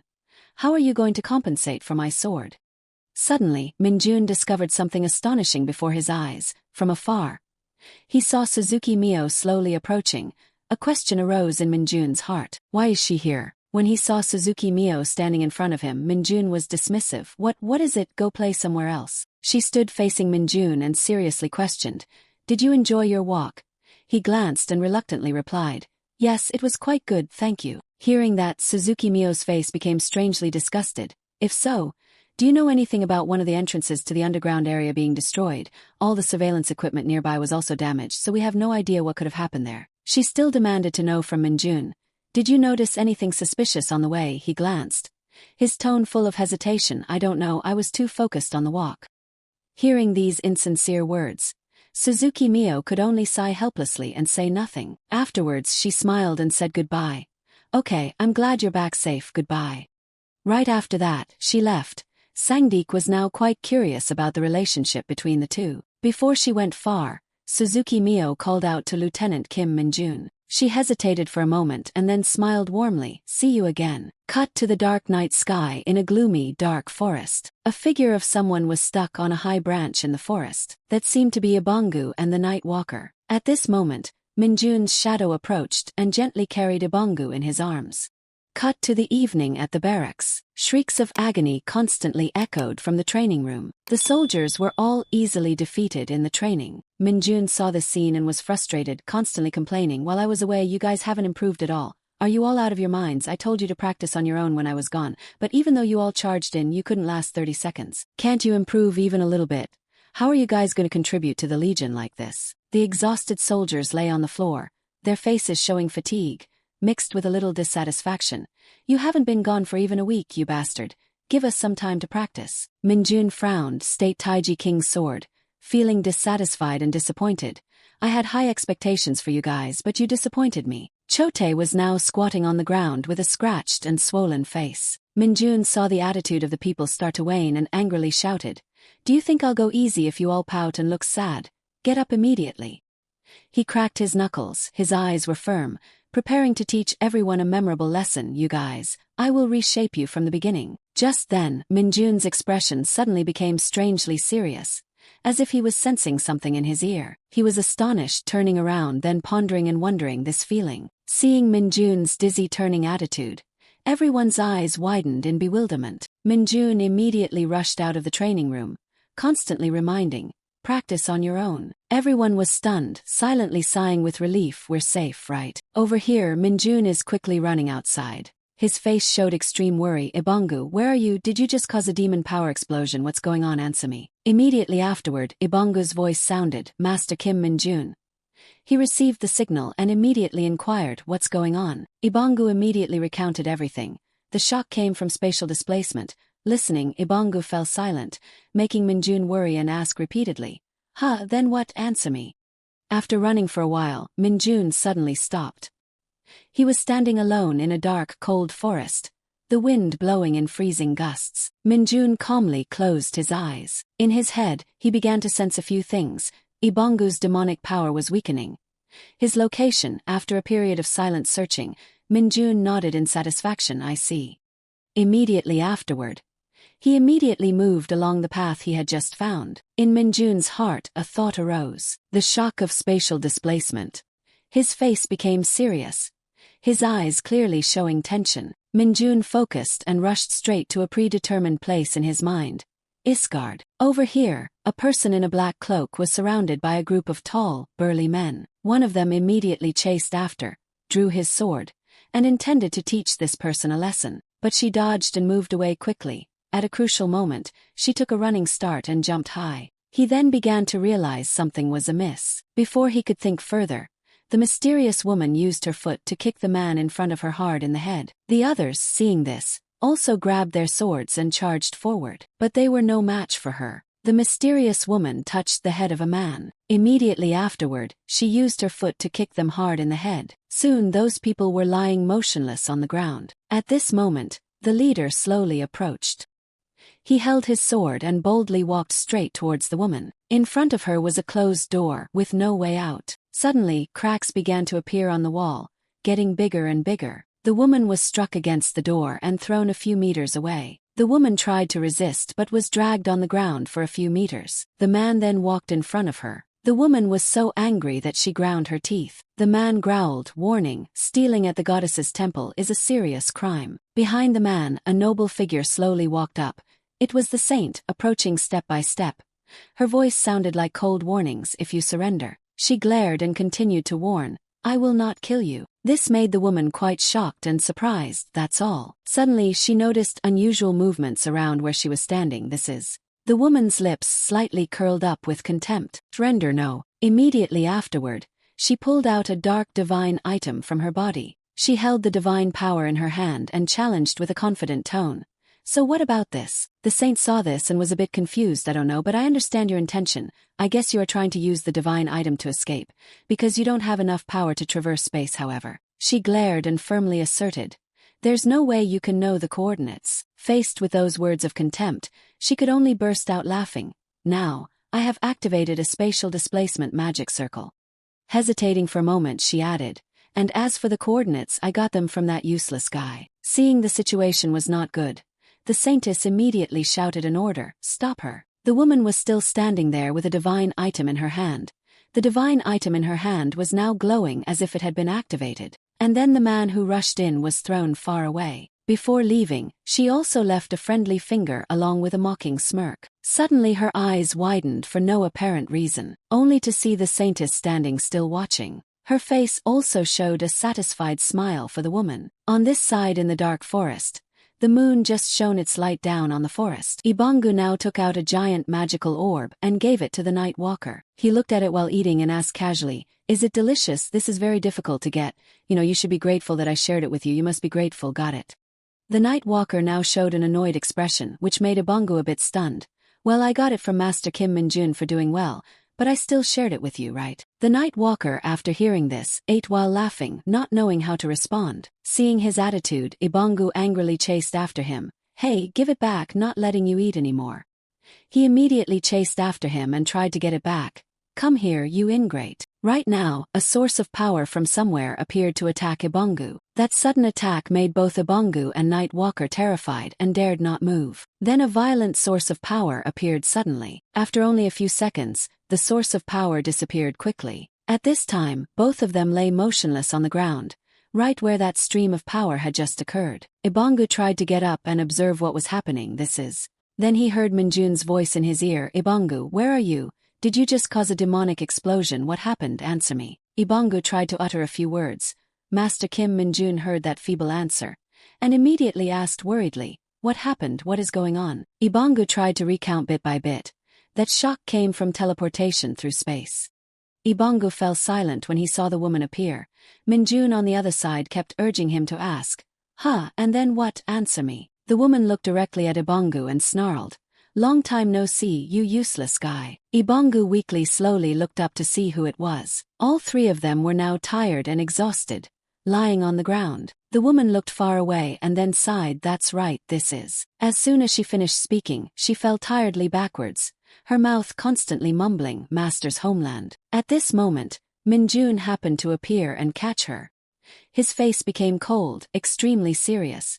The woman was overjoyed when she saw Min-jun appear and exclaimed, Master. As soon as she finished speaking, she collapsed exhausted in Min-jun's arms. He saw this and his face darkened. His mouth began to utter, oh. After enduring for a while, Min-jun angrily scolded, are you crazy? He looked at Ibangu and then loudly blamed him first. And now she is too, both of you will be punished. The rage within Min-jun rose. I give up with you fools. Then he used his demon control skills to bestow more power on all three. Minjun, as if restless, kept loudly asserting, I will make sure she is still alive before I beat her, you little brats. After a while of receiving more power, the woman slowly opened her eyes, waking up after an exhausted stupor. She was met with Minjun's angry face. Seeing herself as if resurrected, her eyes suddenly overflowed. So owner Minold is not a dream. Before she could finish speaking, her entire body was re-empowered from head to toe. At this moment, the woman's excited and joyful face appeared. Immediately afterwards, she bowed and paid her respects in front of Minjun. I, Kim Seonian, your loyal servant, send my greetings. I am truly sorry that you have had to waste your precious demonic power on me. One day I will repay it with my life. Upon hearing this, the anger within Minjun surged further. Fine. Then, you always talk about repaying a debt with a life or something similar. Why don't you try to live as long as possible and repay me during that time? Seonian kept bowing respectfully. I apologize. After a tirade, Minjun just sighed in annoyance. One would think he'd stop, but no, Minjun kept berating her, asking what was wrong with her. Unlike Abangu, Kim Seonian, you are considered the brain and pride of the cult. I even put effort into naming you. Unlike Abangu, I thought for a good 15 minutes. So what are you doing here? Why? Seonian still bowed her head and replied extremely seriously. Yes, unlike that freeloading. Unlike Abangu, I am here for another reason. Upon hearing this, Minjun was furious and shouted for another reason, but he didn't have any reason in the first place. While scolding fiercely, Minjun suddenly realized, wait, could it be that she has seen something? Seonian's eerie eye twitched slightly and then she nodded yes. Seeing the unsteady eerie eye, Minjun had a fleeting thought, it's a rare masterpiece. Which I found for Kim Seo-hyun because she lost an eye in the battle. Its ability. Minjun looked deep into those eyes and thought, a prophet. Minjun cautiously asked, so what have you seen? Seonian raised her head and explained with a determined expression. What I saw was destruction. She saw the apocalyptic vision of the earth. Minjun raised an eyebrow slightly. With some skepticism, it will collapse. Seonian, with an unchanged expression, used a certain tone to answer his question. Yes, although the demon of illusion did not show me when that would happen. But I definitely saw you standing on the remains of the earth along with a freeloader. Ibangu standing beside you. He felt an overwhelming urge to laugh, taking steps closer to her. So you came here to tell me that, by using the tracking spell that I put on the troublemaker Ibangu to monitor him, just because he and I are in your prophecy. Minjun's face was contorted in an unbearable funny way. The more he talked about it, the angrier he got. My God, are you a modern-day Sherlock Holmes? But how did you get here? You can't teleport between spatial realms. Did you steal a relic or something? Then his eyes suddenly looked down. His attention immediately drawn to something. Following Minjun's gaze, there was a cross-shaped necklace pendant that looked quite special. As soon as he saw it, he sighed in frustration, not even bothering to ask another question. Then Minjun returned to the original issue, wanting to investigate in more detail the cause of the world's destruction. Seonian gave the judgment she felt, although not very certain. I think it's war. I feel the clash of terrible hatred like in Isgard right now. As soon as he heard this, he suddenly stopped, involuntarily gasping in surprise. A moment later, Minjun became furious. I already ended that wretched war. Yet you people are starting a war again, this time with whom? Seonian still used that cold, stony face and a very firm tone to answer his question. The Nova Empire has returned. At that time in the Nova Empire in the north, it was a day before Kim Minjun returned to Earth. Inside that vast castle, the orcs were all destroyed with just a very light slash. They were lying everywhere, and also caused blood to stain the entire floor. Some valiant hero stumbled through those corpses without any hesitation.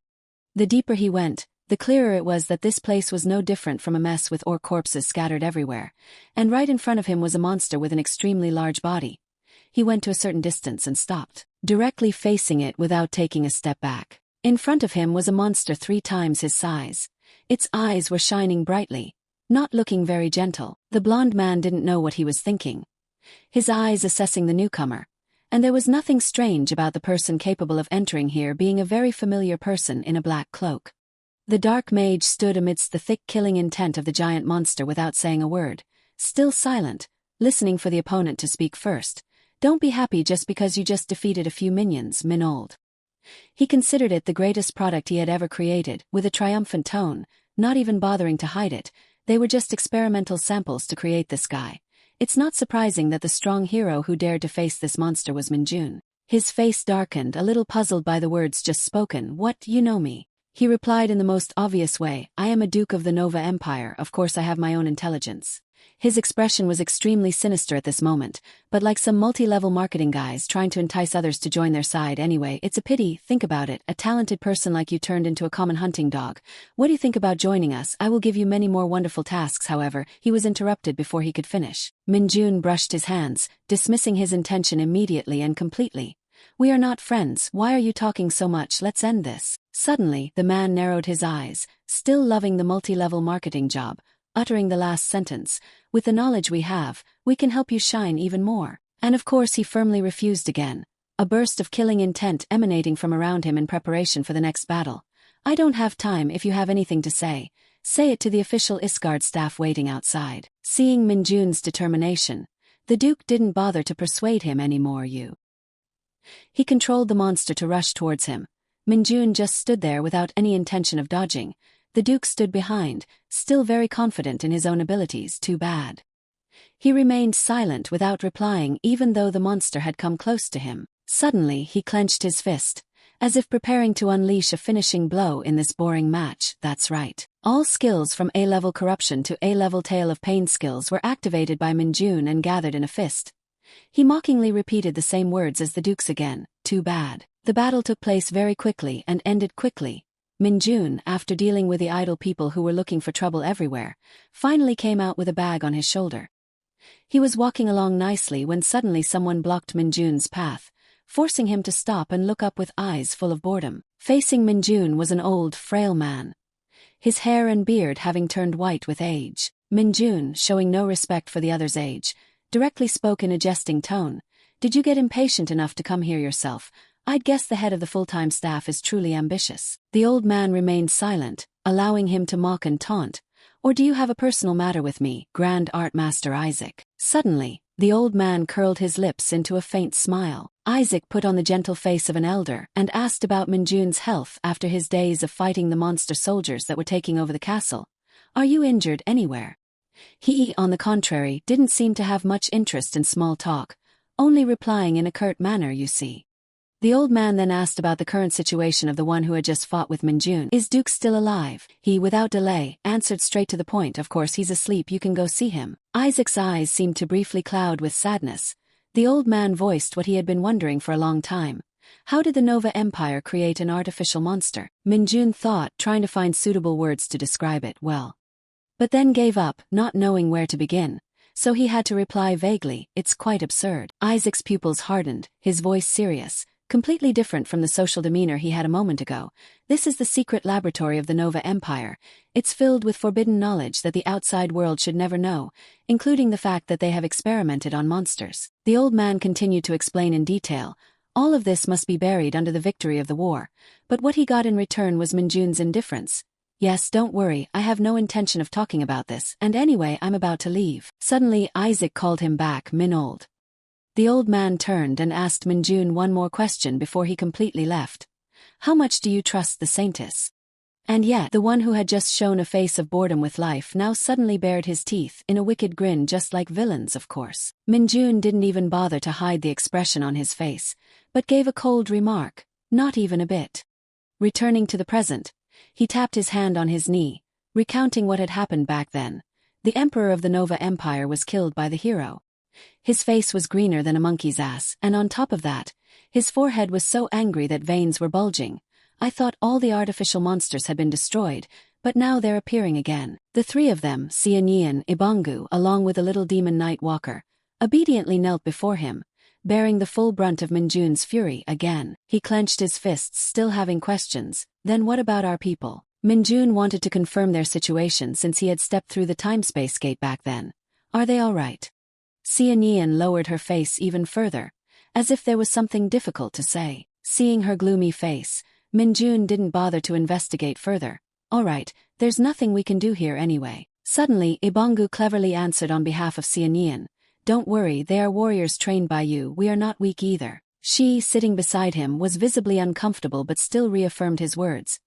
He's right, even though I don't like hearing this from his mouth, but you don't need to worry too much about them, there is. Having received the answer from the two of them, Minjun finally didn't care anymore. Alright, I won't think about that anymore. Suddenly, the status window appeared in front of him. It continuously updated its owner's skills. Ibongu and Kim Seonian have teleported across dimensions just because they missed you. Loyalty has increased greatly. They have become loyal followers of the Lumi Sect, who is my favorite character.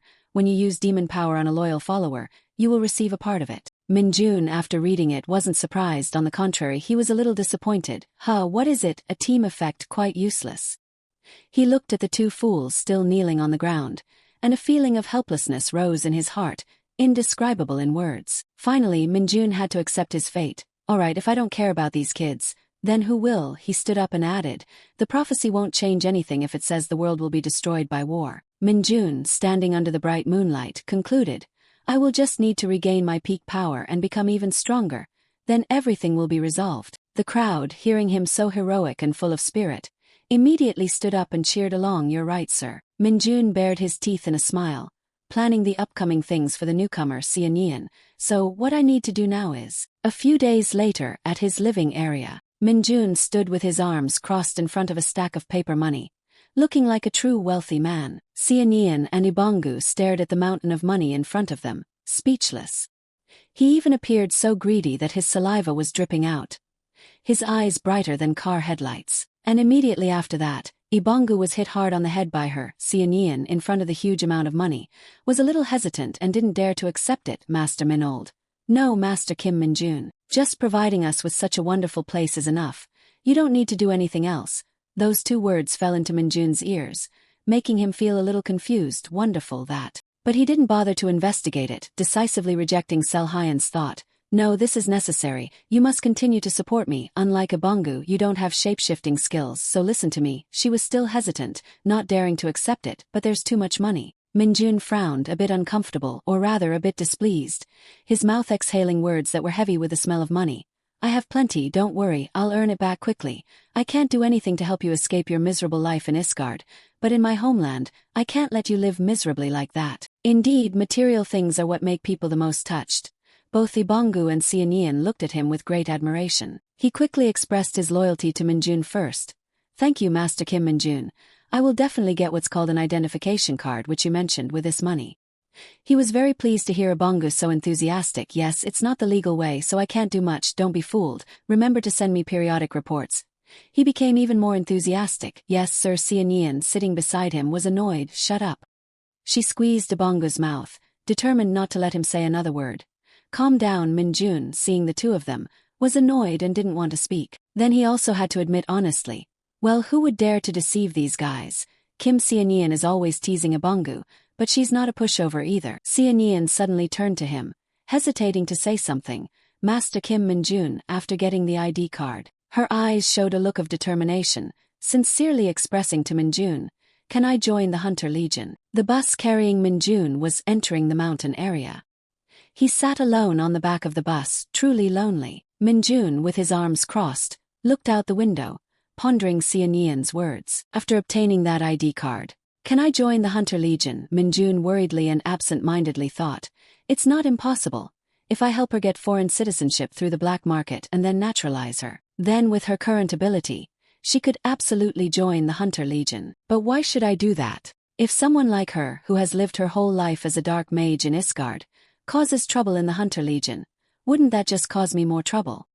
Minjun immediately bit his nails, revealing his embarrassment. Had she gone crazy to the point that I couldn't even stop her?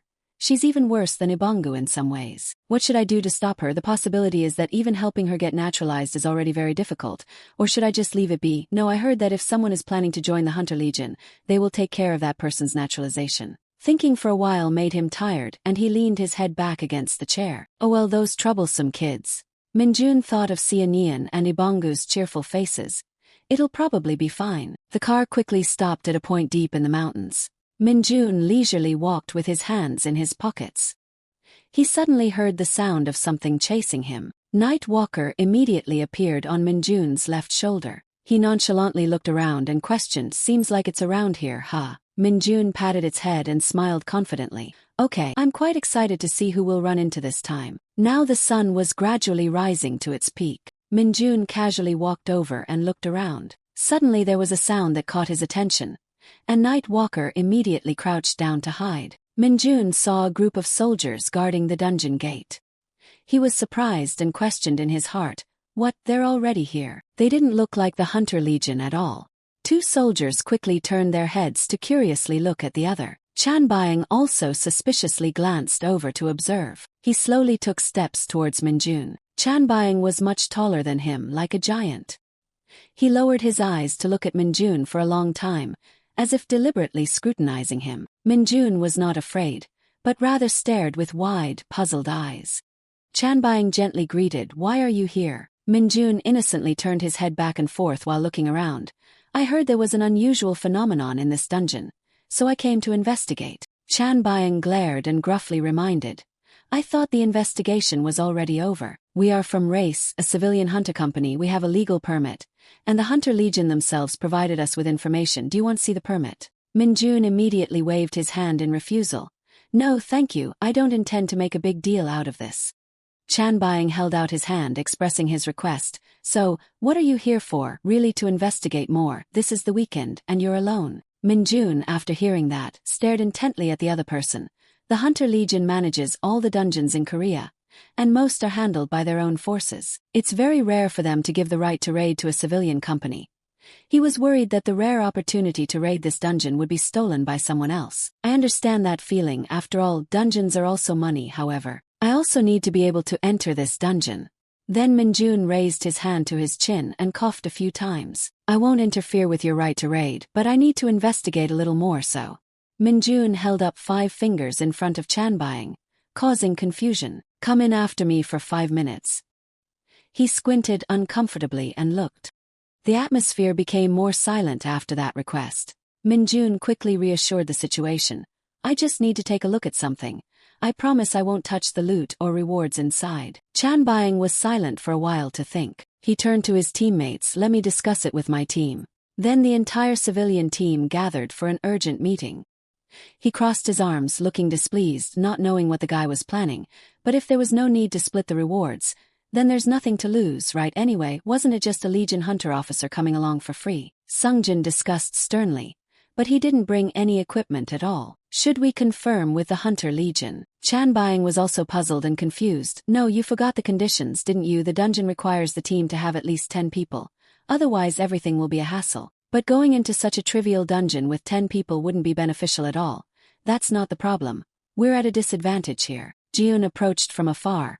"Why not just do as he said? There's no problem, right?" Chanbying and his 2 teammates stammered their words, but still stubbornly agreed. "Should we? I think we should. Let's go." Then the 3 of them quickly laughed happily. Minjun was waiting on this side, getting so sleepy that he yawned frequently. Jiun quickly approached to invite him, so Minjun and Chanbying walked towards the dungeon entrance.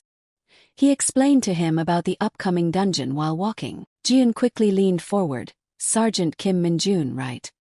He looked back with a surprised and wary attitude. Jiun happily lifted his hat. "I'm your fan." Minjun indifferently continued to walk away.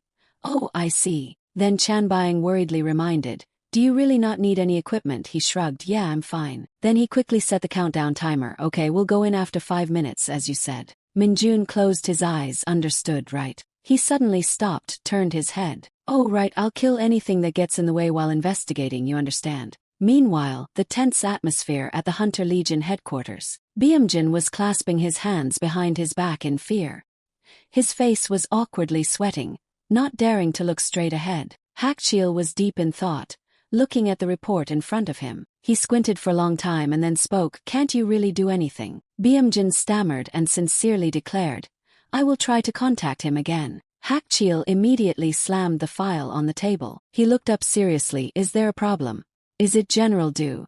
Byung-jin was still bowing his head to the ground in a terrified manner. "Yes." He seemed very displeased with this plan. Hakchil immediately cut in. "But the target himself is the one who opposes it the most. Then there's no other way. Go out." Byung-jin immediately clenched his fists and swore. "No, I will try again if necessary. I will personally fight Colonel Song Byung-ji." Hakchil was annoyed, glancing sideways. "General Song Byung-jin, go out." He quickly opened the door and left. Byung-jin put his hands over his face, feeling very tired. The phone in his pocket rang. He happily walked away and talked on the phone. "Hello, my beloved daughter. What's wrong?" "Yes, because of him I got scolded so badly, huh?" Tell me in detail." "That girl is Jiun." She smiled softly and began to tell. "Yes, the thing is, I just met Jiun took a deep breath and threw out the familiar name Kim Min-jun. Then Min-jun entered the dungeon. The surroundings were deserted. Not a soul in sight. As the surface of the water underground suddenly rippled slightly, the lizard's feet gently stepped on the puddle to move. It stuck its tongue out, observing furtively, eyes darting back and forth. Suddenly the lizard perked up, hearing a strange noise. Something was approaching it from the shadows. The lizard eagerly stuck out its tongue, preparing to catch its prey. Immediately Min-jun ran sideways, hitting it and sending it flying straight up into the sky. He quickly jumped over the lizards and thought to himself, he's definitely hiding very well. The demonic energy I sense is very faint. That's probably why civilian hunters are allowed in here. If I wasn't here, the consequences would be terrible. 2 other lizards charged at him, but Min-jun wasn't scared at all. He immediately jumped through them, throwing them away professionally. I don't have time to play with you. The lizards were stunned, watching Min-jun's back as he walked away. They were extremely confused and bewildered. Min-jun dashed away like the wind in a moment.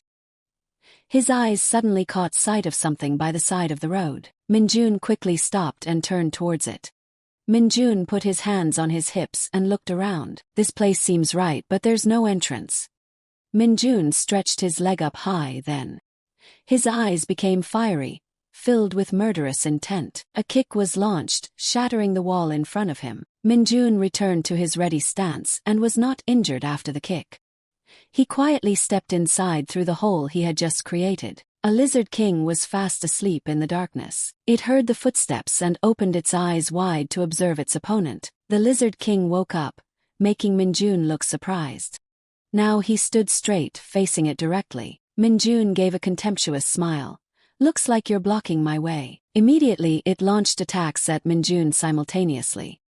He was lightning fast, blocking all the lizard king's attacks. Suddenly, an attack came from afar, intending to ambush him. Min-jun casually held out his hand to block the attack with just one hand. He smirked, I have a crazy new skill I just learned recently. After saying that, Min-jun raised his hand to the sky, and a purple cloud gathered above the lizard king's head. That's a D-rank corruption rain. Min-jun laughed perversely. Wanna try it?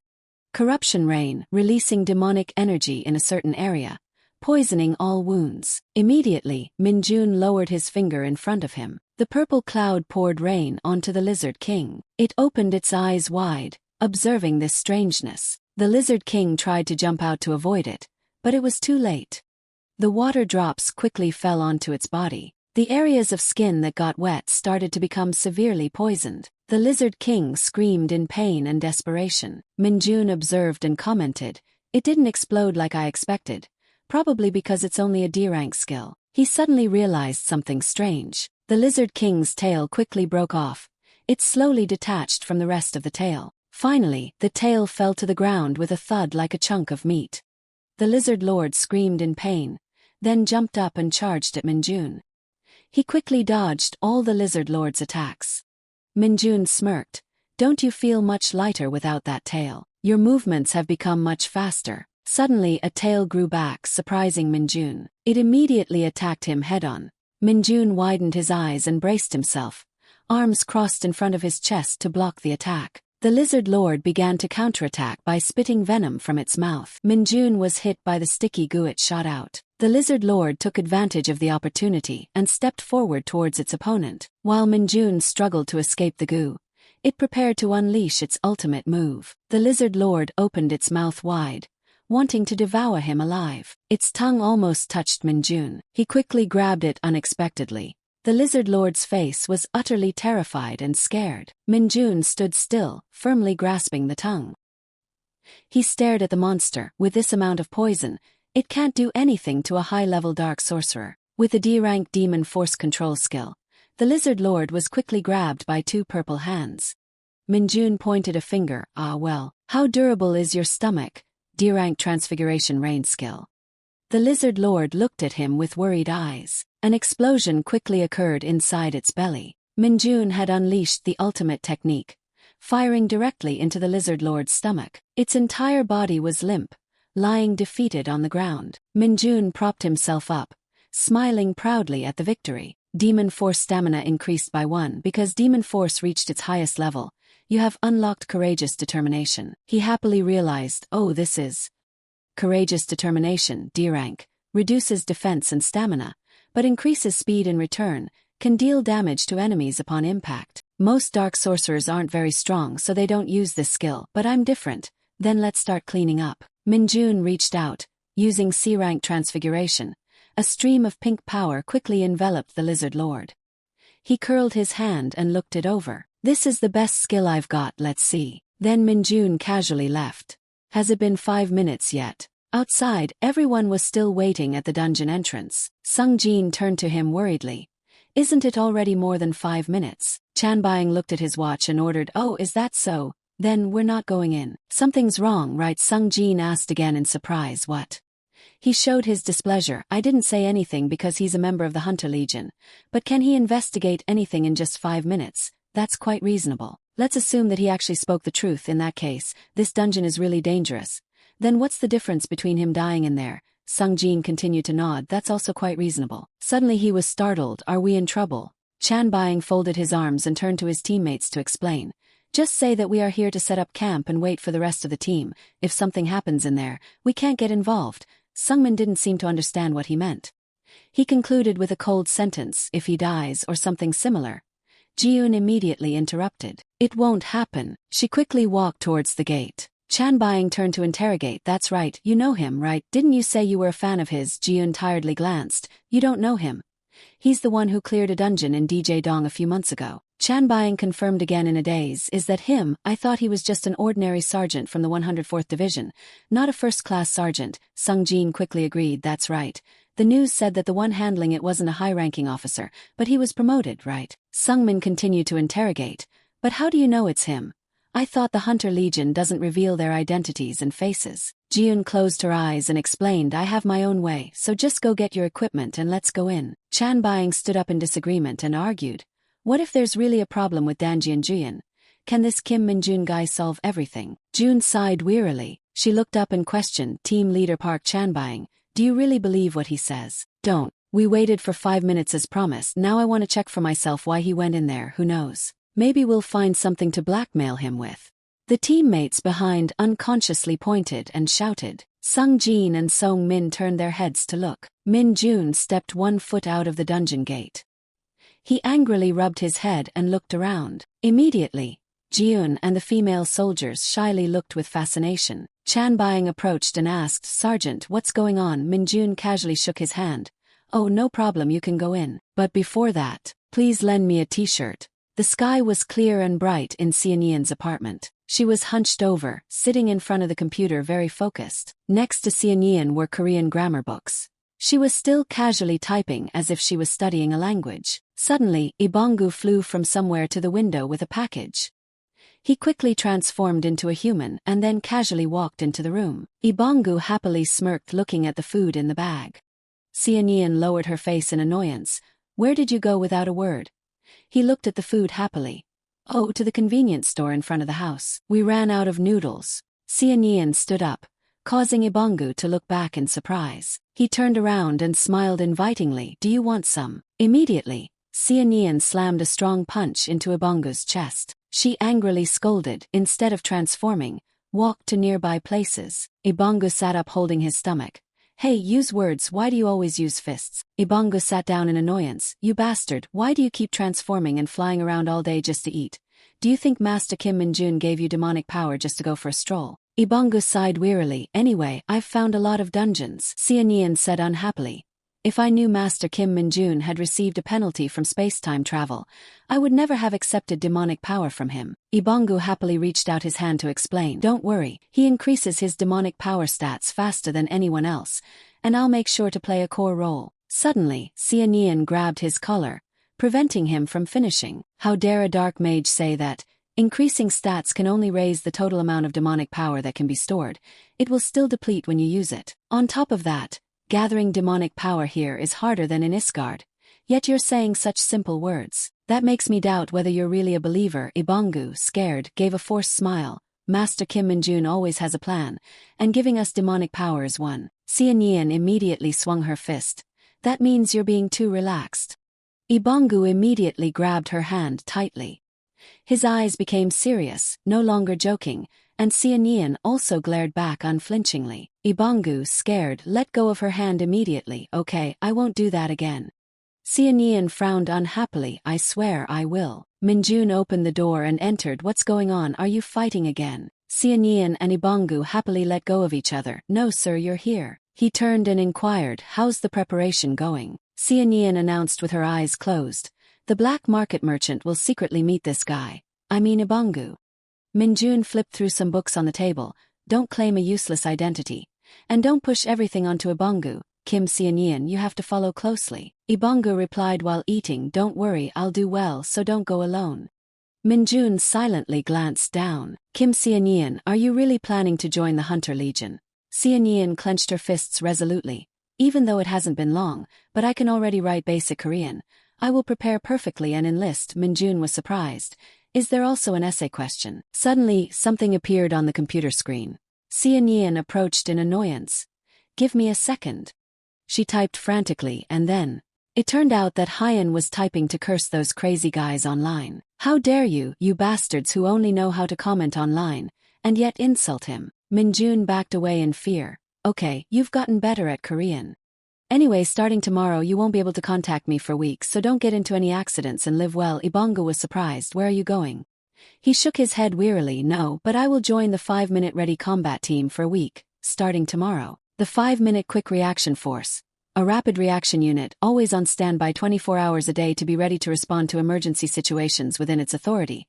It is often called 5 minutes. And in the Hunter Legion, a squad will be operated in rotation at the battalion level. Although the Hunter Legion, despite the emergency situations, the requirement to deploy the 5-minute combat force of the Hunter Legion doesn't happen often, but this place is still very well known for being difficult. And the reason is Minjun opened the door to announce, there's a situation. Everyone moved to the company's training ground immediately. Han Young and Wang Shik sighed again. Is it another false situation? He shook his head and left. I don't know, we'll know when we get there. Stop talking, let's go. Wang Shik and Han Young shouted in annoyance. I'm asking because I know that 9 out of 10 such gathering situations are false. It's too much, that's right. It's absurd to have a situation every hour since the first day of the 5-minute operation. Sungo quietly left. Let's go. The platoon deputy is waiting there. It's a habit of endlessly rehearsing false situations, because even the 5-minute operation mode is considered part of the training. Everyone immediately got into the car and waited. Minjun heard the radio announcing 5-minute operation. This is the command. The position is to move fast. He glanced in the rear-view mirror. Han Young gave a signal. We're on the car. Minjun replied over the radio. We will march. The car quickly sped off like flying. He rested his chin thoughtfully. They're harsher than usual. Maybe this time it's for real. The car suddenly stopped. The driver asked Sergeant Kim Minjun, look ahead. He was surprised. What's wrong? Minjun's eyes widened in surprise. It was Min-soo who was standing and blocking the way. He smirked and looked at the car. Minjun slowly looked and remembered. Memories of him meeting Min-soo flooded back. The image of him large in front of Min-soo appeared. Even when he defeated Min-soo, his face was in agony, crying and enduring the fight. Minjun jumped down and walked closer. Min-soo happily greeted with open arms. Sergeant Kim Minjun, long time no see. He waved back. What wind has brought you here? He pointed behind him. As you can see, my car broke down. It seems you're busy. I apologize. Minjun looked at his watch. Ah, okay. Min-soo suddenly smirked and laughed loudly. Minjun turned around and ordered Squad 2, get out of the car. We will run to the target positions. One by one the whole squad quickly got out of the car. They seriously ran away from the position. Min-soo could only watch and smile. He was annoyed, cursing the impolite person. Squad 2 continued to run with weapons in hand. Minjun turned around and shouted, we're almost there, speed it up, you want to die. Wang Shik was extremely frustrated. From the first day of the 5-minute operation regime, the sky began to get hotter. The team stopped at a rooftop in the forest. Wang Shik yawned loudly. Byung-jin smiled brightly and started the timer. He praised 4 minutes 55 seconds, almost late. Minjun turned around and ordered the gathering. He raised his hand to his head, saluting. Minjun's eyes were extremely serious. Byung-jin's insignia and rank shone. He smirked and said, so this is how the special forces want to play.